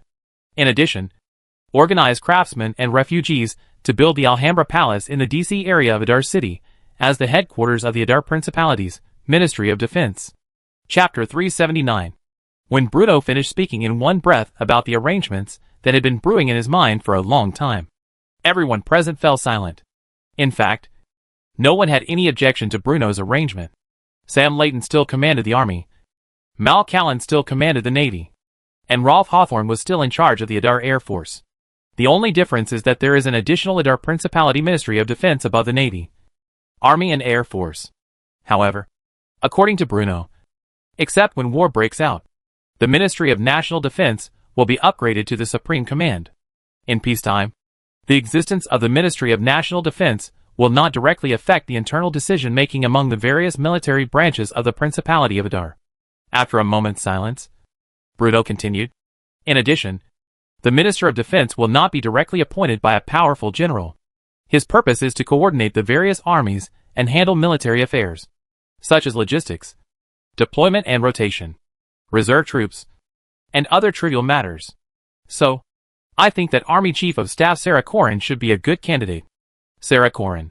Everyone present was familiar with this name, and they all looked at the young general sitting on Bruno's left. Sarah Corrin was previously the garrison commander of Fort Mann and had close ties with the Stuart family. After the outbreak of the Imperial Civil War, she led the Imperial Army under her command and defected to the Principality of Adar as soon as possible. In addition, Sarah Corrin's performance in the war with the Odin people was also remarkable. In the war at that time, she also played the role of liaison between the Navy, Army, and Air Force. Therefore, everyone present expressed their agreement with Bruno's decision. Sarah Corrin should be a good candidate. When Bruno suddenly called her name, Sarah Corrin couldn't help but tremble in her heart and was extremely surprised. It turned out to be me. Bruno had never told anyone about the idea of forming a Ministry of Defense for the Principality of Adar. And naturally he had never mentioned the candidate for the Minister of Defense to anyone. But when this position suddenly fell on her head, Sarah Corrin felt unbelievable. Although his military experience is not short, compared with Sam Layton and others, his service in the Adar army is not long. Because she could not get along with the inland nobles, and did not know how to flatter them. Sarah Corrin, despite her passion, was always suppressed and excluded, and served as the local garrison commander of Main Fortress for a long time. How long has it been since he defected to the Principality of Adar, and swore allegiance to the Stuart family? Probably, just over a year. The Duke first appointed himself as the Chief of Staff of the Adar army. Although he had no actual military power, he was already a powerful position. And in Sarah Corrin's opinion, her position in the army should have reached the top. But what I didn't expect was, this is the Ministry of Defense of the Principality of Adar. Although it still has no actual military power, it is a command department that is superior to the three major military branches in Adar. Bruno's trust in her made Sarah Corrin feel as if a warm current was flowing through her heart. And even the burden on her shoulders seemed heavy. Your Excellency the Duke. Sarah Corrin couldn't help but look at Bruno beside her, and was speechless for a moment. You don't have to refuse. No one has any objection to this. And I believe you can do it well, Bruno affirmed. Yes. Hearing this, Sarah Corrin said nothing more. He is not good at speaking, and is not a talkative person. Moreover, rather than expressing his gratitude to the Duke in words, he would rather put it into action. Since the Duke has pushed her to this position, Sarah Corrin will definitely not let down the trust Bruno has given her. Your Excellency the Duke. What palace did you just mention? The Alhambra Palace is located in the city of Adar, and will become the office location of the Ministry of Defense of the Principality of Adar, Bruno said in a deep voice. In the Principality of Adar, the construction of wonders is a must. This is not only for the wonder bonus that can be brought by building wonders, but also to accommodate the people who are constantly pouring into the Principality of Adar. The development of business takes time, and the creation of jobs cannot be achieved overnight. With the influx of more and more refugees, only more large-scale construction projects can enable the people who come to the Principality of Adar to realize their value in the shortest possible time and avoid blindly inefficient relief and appeasement. Therefore, with the completion of the Venetian arsenal, the construction of the new wonder must naturally begin as soon as possible. The Alhambra Palace, one of the first wonders unlocked by Bruno along with the fortress of Namur, became the next wonder to be built in the Principality of Adar. In the history of the earth, the Alhambra Palace was the royal palace of the Emirate of Granada established by the Moors in the Middle Ages in Spain. It is also the essence of all the ancient monuments left by the Moors in Spain. It has always been known as the City of Palaces and Wonder of the World. As the former official residence of the Emirs of Egypt, the Alhambra Palace not only retains a lot of Moorish architectural styles, but also incorporates traditional Andalusian architectural aesthetics, and has a strong Egyptian artistic style. Perhaps at first glance, such a building is very different from the architectural style of most buildings in Adar. But Bruno believed that with the highly creative transformation and localized creation of the great engineers of the Principality of Adar, the Alhambra Palace would definitely become one of the few magnificent wonders in the entire city of Adar. Besides, Bruno already had a relatively complete plan for the construction of the wonders in the city of Adar. The Jingsha Road that runs through the city of Adar concentrates most of the core institutions and important departments of the Principality of Adar, and is also one of the places with the highest security level in the city of Adar. According to Bruno's plan, the palace where the Stuart family will live in the future must be located at the intersection of Jingsha Road and Adar Avenue, the most central location in the entire Adar city. The soon-to-be-born Ministry of National Defense of the Principality of Adar Alhambra Palace and the future Government Hall of the Principality of Adar will be located on the east and west sides of the palace respectively, forming a left and right guarding posture. In fact, logically speaking, the first palace to be built should be the Stuart family's palace. However, Bruno now lives in a hanging garden, And the palace he builds for himself must be a SSS level wonder on the same level as Adar Public University. Even for the current Principality of Adar, this is definitely a considerable expense. Moreover, when choosing wonders, Bruno will definitely make a comprehensive consideration of the wonder bonuses that each wonder building can bring. So, the Alhambra Palace, which can bring technological advancement to the Principality of Adar, naturally became Bruno's first choice. In short, the construction of the Alhambra Palace is different from any previous wonder. Therefore, whether it is the selection of construction workers or the process of building the wonder, the Adar military must participate in the entire process and pay close attention. There must not be any mistakes, Bruno said in a deep voice. Clear. Chapter 380 Opening. Under Bruno's rule, the Principality of Adar possesses unique executive power on this continent. As the order to form the Ministry of Defense of the Principality of Adar and build the Alhambra Palace was issued, all departments and institutions involved in the relevant matters in the entire Principality of Adar took action at the first opportunity. First, the Adar military. After being appointed as Adar's Minister of Defense, Sarah Cullen immediately selected a small number of key personnel from the Adar CIA and Adar's Navy, Army, and Air Force to form the prototype of the Adar Principality's Ministry of Defense. The payment of soldier salaries, the organization of various units, the deployment of weapons and equipment, the evaluation of military ranks, the formation of reserve forces and the recruitment of soldiers, and even the operation of the Adar Arsenal and the management of the Adar Humanistic Care Laboratory. All of the above, all matters related to the construction of national defense construction of EDAL are all responsible for the Ministry of National Defense. Today, the Principality of Adar is indeed internally stable and developing steadily. However, the situation outside the Principality is changing rapidly, and every moment may change. So, this also requires the idle army to continue to expand soldiers and improve their combat power. The existence of the Ministry of Defense allows generals such as Sam Layton to save themselves from daily trivialities and devote all their energy to training troops and practicing tactics, while Sarah Cullen was busy forming the EDAL Ministry of Defense. The construction of the Alhambra Palace began to start in an orderly manner.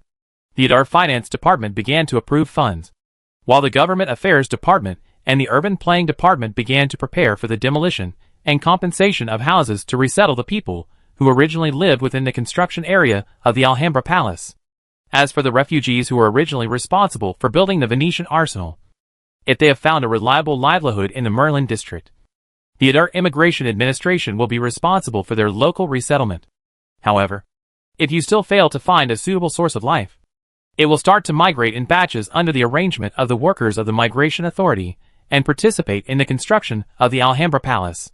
Not only that, due to the close relationship between the Alhambra and the Adar military, unlike the construction of previous wonders, the Adar military and Adar CIA agents also participated in the construction process of the Alhambra. Of course, in addition to supervising the progress of construction, they will also put forward their own needs to the chief engineers of the Principality of Adar and point out the parts that need to be corrected in the original drawings. For example, the Alhambra needs to allow the Griffin riders to land.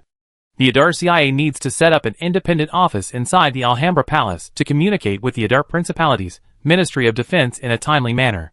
Even the internal structure could be changed. Unnecessary luxurious decorations inside the palace could be removed, and part of the space could be reserved as a safe house or as office space for other departments that have not yet been established. In short, with the groundbreaking of the Alhambra Palace, the city of Adar was obviously more lively than in previous days. The eastern end of Jingsha Road has become a huge construction site, and because the Alhambra Palace almost lies across Jingsha Road, this east-west road had to change direction near the Alhambra Palace. The influx of a large population made the streets of Adar bustling, and more city walls were demolished due to the expansion of the city. If you look down from the sky, you will see that there is a large gap on the city wall of Adar in almost every direction. But Bruno was not worried, and neither were the Adar people living on this land. There are no robbers or bandits here, nor are there any rebels or wars. Adar soldiers had already kept the enemy thousands of miles away, and no enemy army could break through the heavy blockade and reach the most core territory of the Principality of Adar. The defeat of the Odins greatly strengthened the confidence of the Adar people. In addition, the people's lives were getting better and better under Stuart's rule. The people were also loyal to the Principality of Adar and full of respect for the Adar soldiers. So, when Justin Lucio finally passed the Stranglethorn Vale customs, and saw the city of Adar in the distance, although there was no protection from the towering city walls, his heart, which had been hanging in the air, finally calmed down at this moment. The territory of Adar, located in the eastern part of the Norman Empire, can be said to be a must-pass place for merchants traveling between the Kingdom of Basel and the Norman Empire. Justin Lucio was a merchant traveling between the Norman Empire and the Kingdom of Basel. As a merchant, his job is nothing more than selling the goods of the Kingdom of Basel to the Norman Empire, and then brought the Norman Empire's specialty to the Kingdom of Basel. In short, it is to make money by reselling goods, since it often takes a long time to travel between the two countries, and the long distance greatly increases the possibility of encountering accidents. The risks involved are also extremely high. Therefore, most of the merchants engaged in such trade are civilian vendors without noble shelter. Most of them came from ordinary civilian families and became businessmen by chance when they seized opportunities. However, because of its shallow foundation and no background, these ordinary merchants have no way to compete with the white gloves under the shelter, and they cannot get involved in any low-risk and high-profit industry. Therefore, they could only make money by reselling and accumulate their own wealth at the risk of being robbed by bandits. And Justin Lucio can be regarded as the top civilian businessman of this era. Not only did he own several car fleets, but he also employed a large number of coachmen and guards. By accumulating little by little, he managed to accumulate a considerable fortune over the years. However, because he did not have any background, even if he accumulated a lot of money, he could only be buried deep underground. He was always shocked and dared not to sound, because Justin Lucio knew very well in his heart that with just one word from the noble lord, the money he had worked hard for most of his life would be gone forever. Therefore, after Justin Lucio witnessed the tremendous changes that had taken place in the Principality of Adar in the past 2 years, he felt restless deep down. From the routine town far from the border, to this magnificent giant city today, the strength that the Principality of Adar now possesses is enough to compete with many powerful forces on this continent. If Justin Lucio had not seen it with his own eyes, he would never have believed that in just 2 years, the Adar territory could have undergone such earth-shaking changes. But for Justin Lucio, that's not the most important thing. The Principality of Adar is the only noble territory in the entire continent that has clear regulations on commercial taxation. At Bruno's request, the Principality of Adar formulated a clear tax policy, standardized the taxes that merchants needed to pay to the Principality, and clarified the rights and obligations that merchants had. As long as you do not violate the laws and regulations of Principality Idle, and do not escape the taxes that should be paid, even the most common civilian businessman can live a stable living on the land of Principality Adar. In Justin Lucio's opinion, or for all civilian businessmen, nothing is more attractive than a stable social life and clear rules and regulations. So, this time when he came to the Principality of Adar, Justin Lucio was not going to leave. The chaotic situation in the interior of the empire dealt a heavy blow to merchants and travelers traveling between the two countries. As the army of the second Prince Riaz gradually advanced, even the southern part of the empire, where the front line had been relatively stable, had become a mess. You know, the hungry and cold refugees and the defeated soldiers fleeing from the battlefield don't care about the guards in the civilian caravans. They can do anything as long as they can survive. It is precisely for this reason that the business environment in the interior of the empire has deteriorated sharply. If Justin Lucio does not want to risk his life, he must stop his caravan. Everyone, please stop for now. I'll pay you the wages for the past few months. Looking at Idal City, which was far away, Justin Lucio stopped traveling for his caravan. Hearing this, the guards and coachmen all came over. In fact, they did not make any money on this trip, and it could even be said to be a losing business. Most of the goods in the caravan were looted by the influx of deserters and refugees when they reached the center of the empire. Even though the caravan guards fought hard and many of them were injured, it was of no avail. If it were someone else, they might refuse to pay wages on the grounds that they were losing money. But Justin Lucio, who came from a commoner family, knew very well how difficult life was for these people, so he would not deliberately withhold their wages. In fact, it is precisely for this reason that Justin Lucio has been able to grow bigger and bigger with his good reputation, and become one of the few civilian traders who own several fleets of cars. And the most important thing is that Justin Lucio has now become a citizen of Adar. In the Principality of Adar, maliciously withholding workers' wages will result in a high fine. Besides, for Justin Lucio, such a loss is something he can fully afford. Except for the fleet in front of us. The rest of the fleet had already been sold by Justin Lucio. And the relevant personnel had also been properly resettled.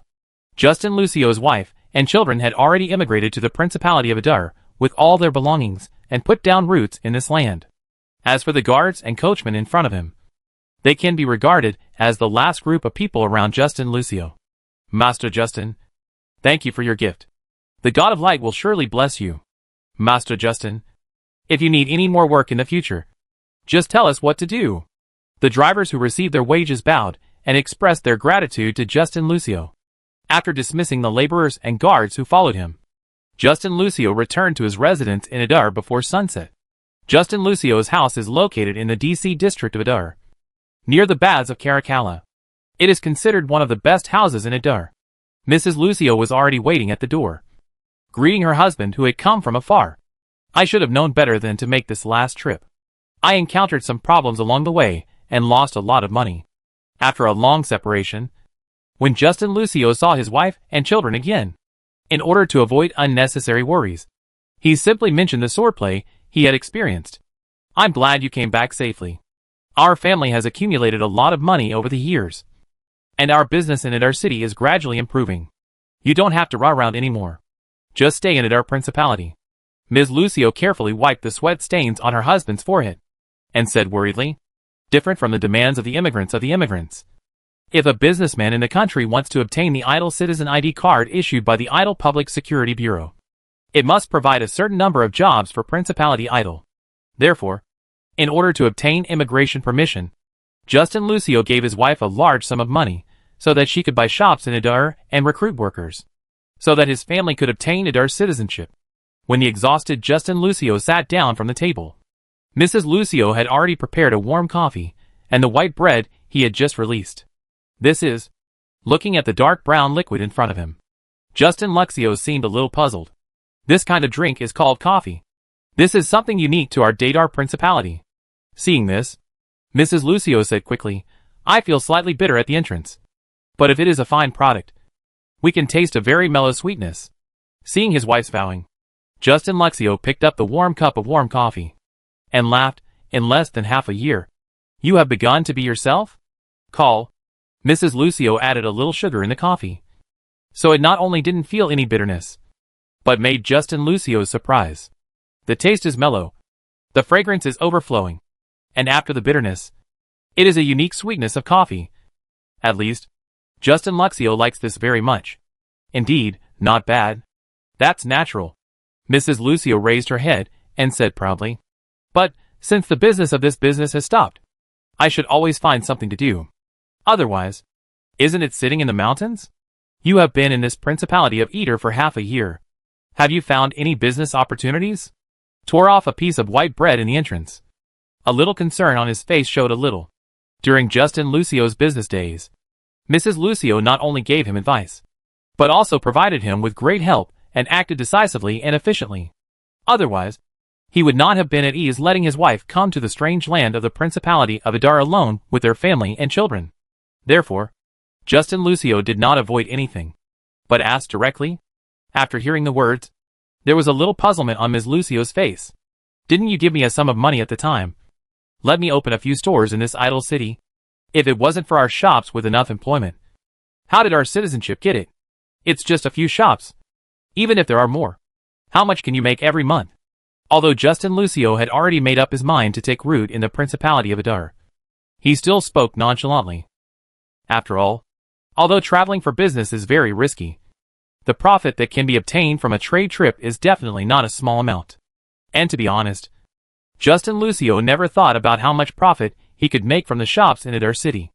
As long as he could break even, it would be enough. Because his original purpose was actually very simple, which was to employ more people and provide enough jobs so that his family would be qualified to immigrate to the Principality of Adar. Hearing this, Mrs. Lucio raised her head proudly and said seriously, It's true. I've earned more than 30 gold coins in just this month. Well, not yet. Wait. How much did you say? Justin Lucio's voice suddenly changed. I can earn more than 30 gold coins a month. So if you calculate it this way, after a year, there are nearly 400 gold coins. Such a profit is already comparable to the profits obtained by the business team. With similar profits, one is traveling in a foreign country at great risk, while the other is staying safely in the Principality of Adar. It is obvious which business is better. Seeing the surprise on her husband's face, Mrs. Lucio reaffirmed. Yes, you can earn more than 30 gold coins a month. How could there be so much? Do you know how much money an Adar civilian can earn in a month now? Mrs. Lucio did not answer, but asked back. Dozens of copper plates? Justin Lucio said a number he thought was very high. 80 or 90 copper coins. The monthly salary of many ordinary people can even exceed 100 copper coins. Mrs. Lucio said seriously. How can this be? At this moment, Justin Lucio was shocked.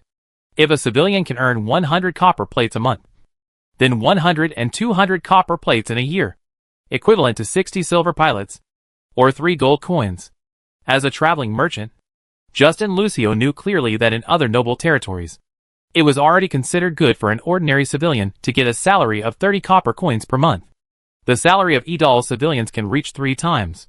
Even more. At first, I felt an impossible thing. But this is indeed the current situation of Principality of Idal. Ms. Luxio paused, and then continued.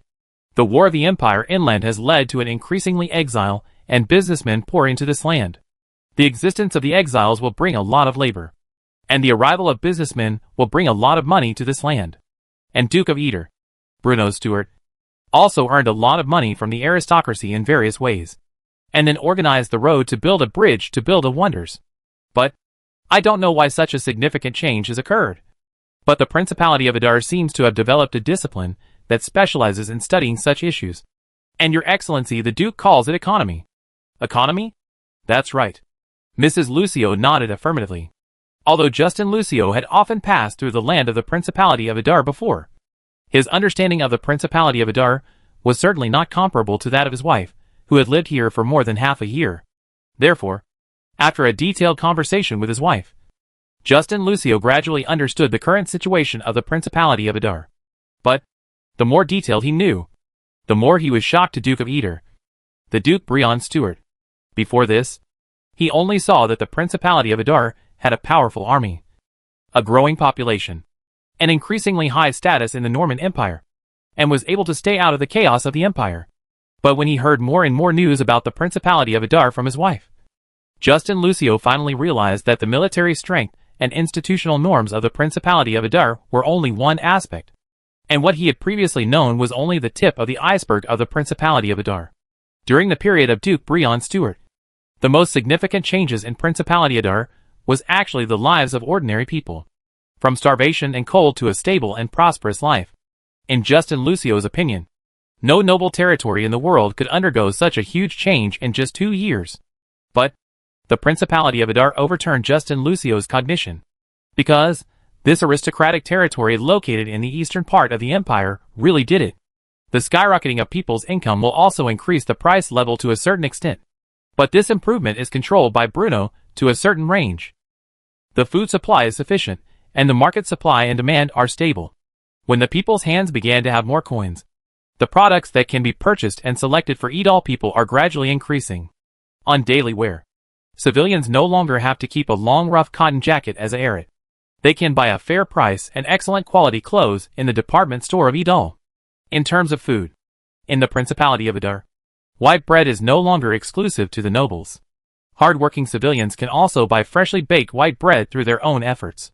In terms of living environment, the streets full of sewage and stains have long disappeared, replaced by clean and tidy streets, and the goal of each community to create a civilized community in Adar City.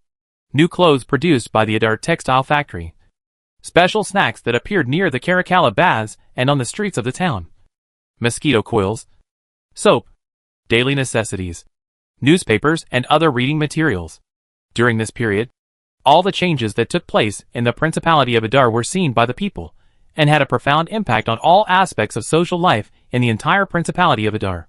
So, relying on those few shops, I can actually earn more than 30 gold coins a month.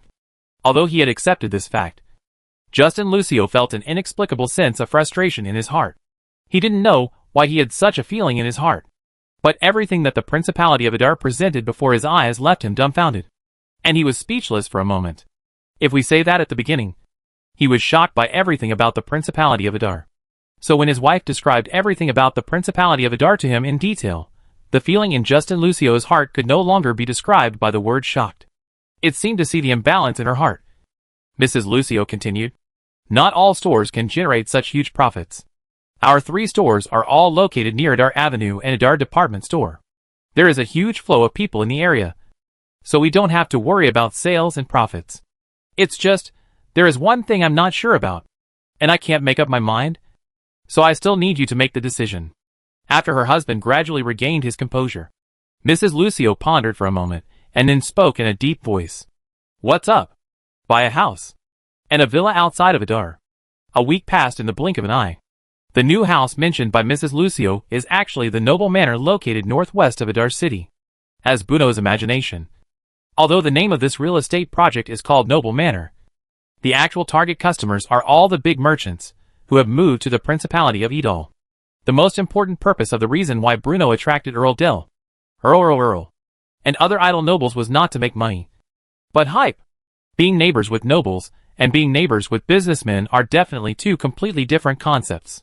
So, since it is possible to sell the property to nobles at a price of 15 gold coins per square meter in the wilderness, then when it is officially put on the public market, Riverside Real Estate will definitely be able to sell it at a high price of more than 20 gold coins per square meter. In other words, if Harley Santa Cruz, the person in charge of Riverside Real Estate, is not a fool, then as long as he follows Bruno's strategy step by step, the sale of this noble manor will definitely be extremely popular. In fact, many businessmen have been eager to move. Even one of them, which came to the Principality of Edal, is one of them. It has been a week since Justin Lucio came to the Principality of Adar. During this week, he not only personally visited the store that had been run by his wife, Mrs. Lucio, but also, like most Adar people, got into the habit of reading the latest issue of the Adar Daily. During this period, the name Noble Manor has always been a frequent guest in newspapers. In fact, advertising slogans like waterfront residence, peaceful and comfortable life, beautiful garden, private territory, and so on are not very attractive to Justin Lucio. But there was one sentence that left a deep impression on Justin Lucio. Living as neighbors with nobles helped him imagine his future life. Human beings are very complex creatures. Before Justin Lucio came to the Principality of Adar, he was always worried that his wealth would be coveted by greedy nobles. And he was always afraid of the power of the nobles. But it cannot be denied that while everyone is afraid of the nobles, they all want to have some connection with them, as if they want to prove their own extraordinariness. And the stable social environment of the Principality of Edar and the noble manor created by the river home property just provided them with such an opportunity. Although in the Principality of Adar, the aristocratic families other than the Stuart family have long lost their former power and status, and are unable to interfere in the decision-making and operation of the principality. However, the nobility still holds an extraordinary status in people's hearts. The nobles care about their decentness, and these businessmen who see hope in the Principality of Edal also want to pick up their dignity and gain a status similar to their wealth and ability. For the vast majority of businessmen, the simplest and most brutal way to gain status and respectability is to establish a relationship with the nobles. So, becoming neighbors with noble lords naturally became a common idea in the minds of many businessmen, including Justin Lucio. That is why, when the news that the villas in the noble manor would be officially put on sale today came out, all the big businessmen in the entire Principality of Adar heard the news and rushed here. Naturally, many of them came here with the intention of joining in the fun and broadening their horizons. But there were also quite a few businessmen who sincerely wanted to pay for the villas. What's more, the title of living next to the aristocrats is more to hype up the price and increase attractiveness.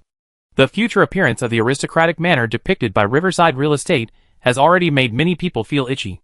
If it was not built well, how could noble lords like Earl Dale and Earl Bailey buy property in such a remote place?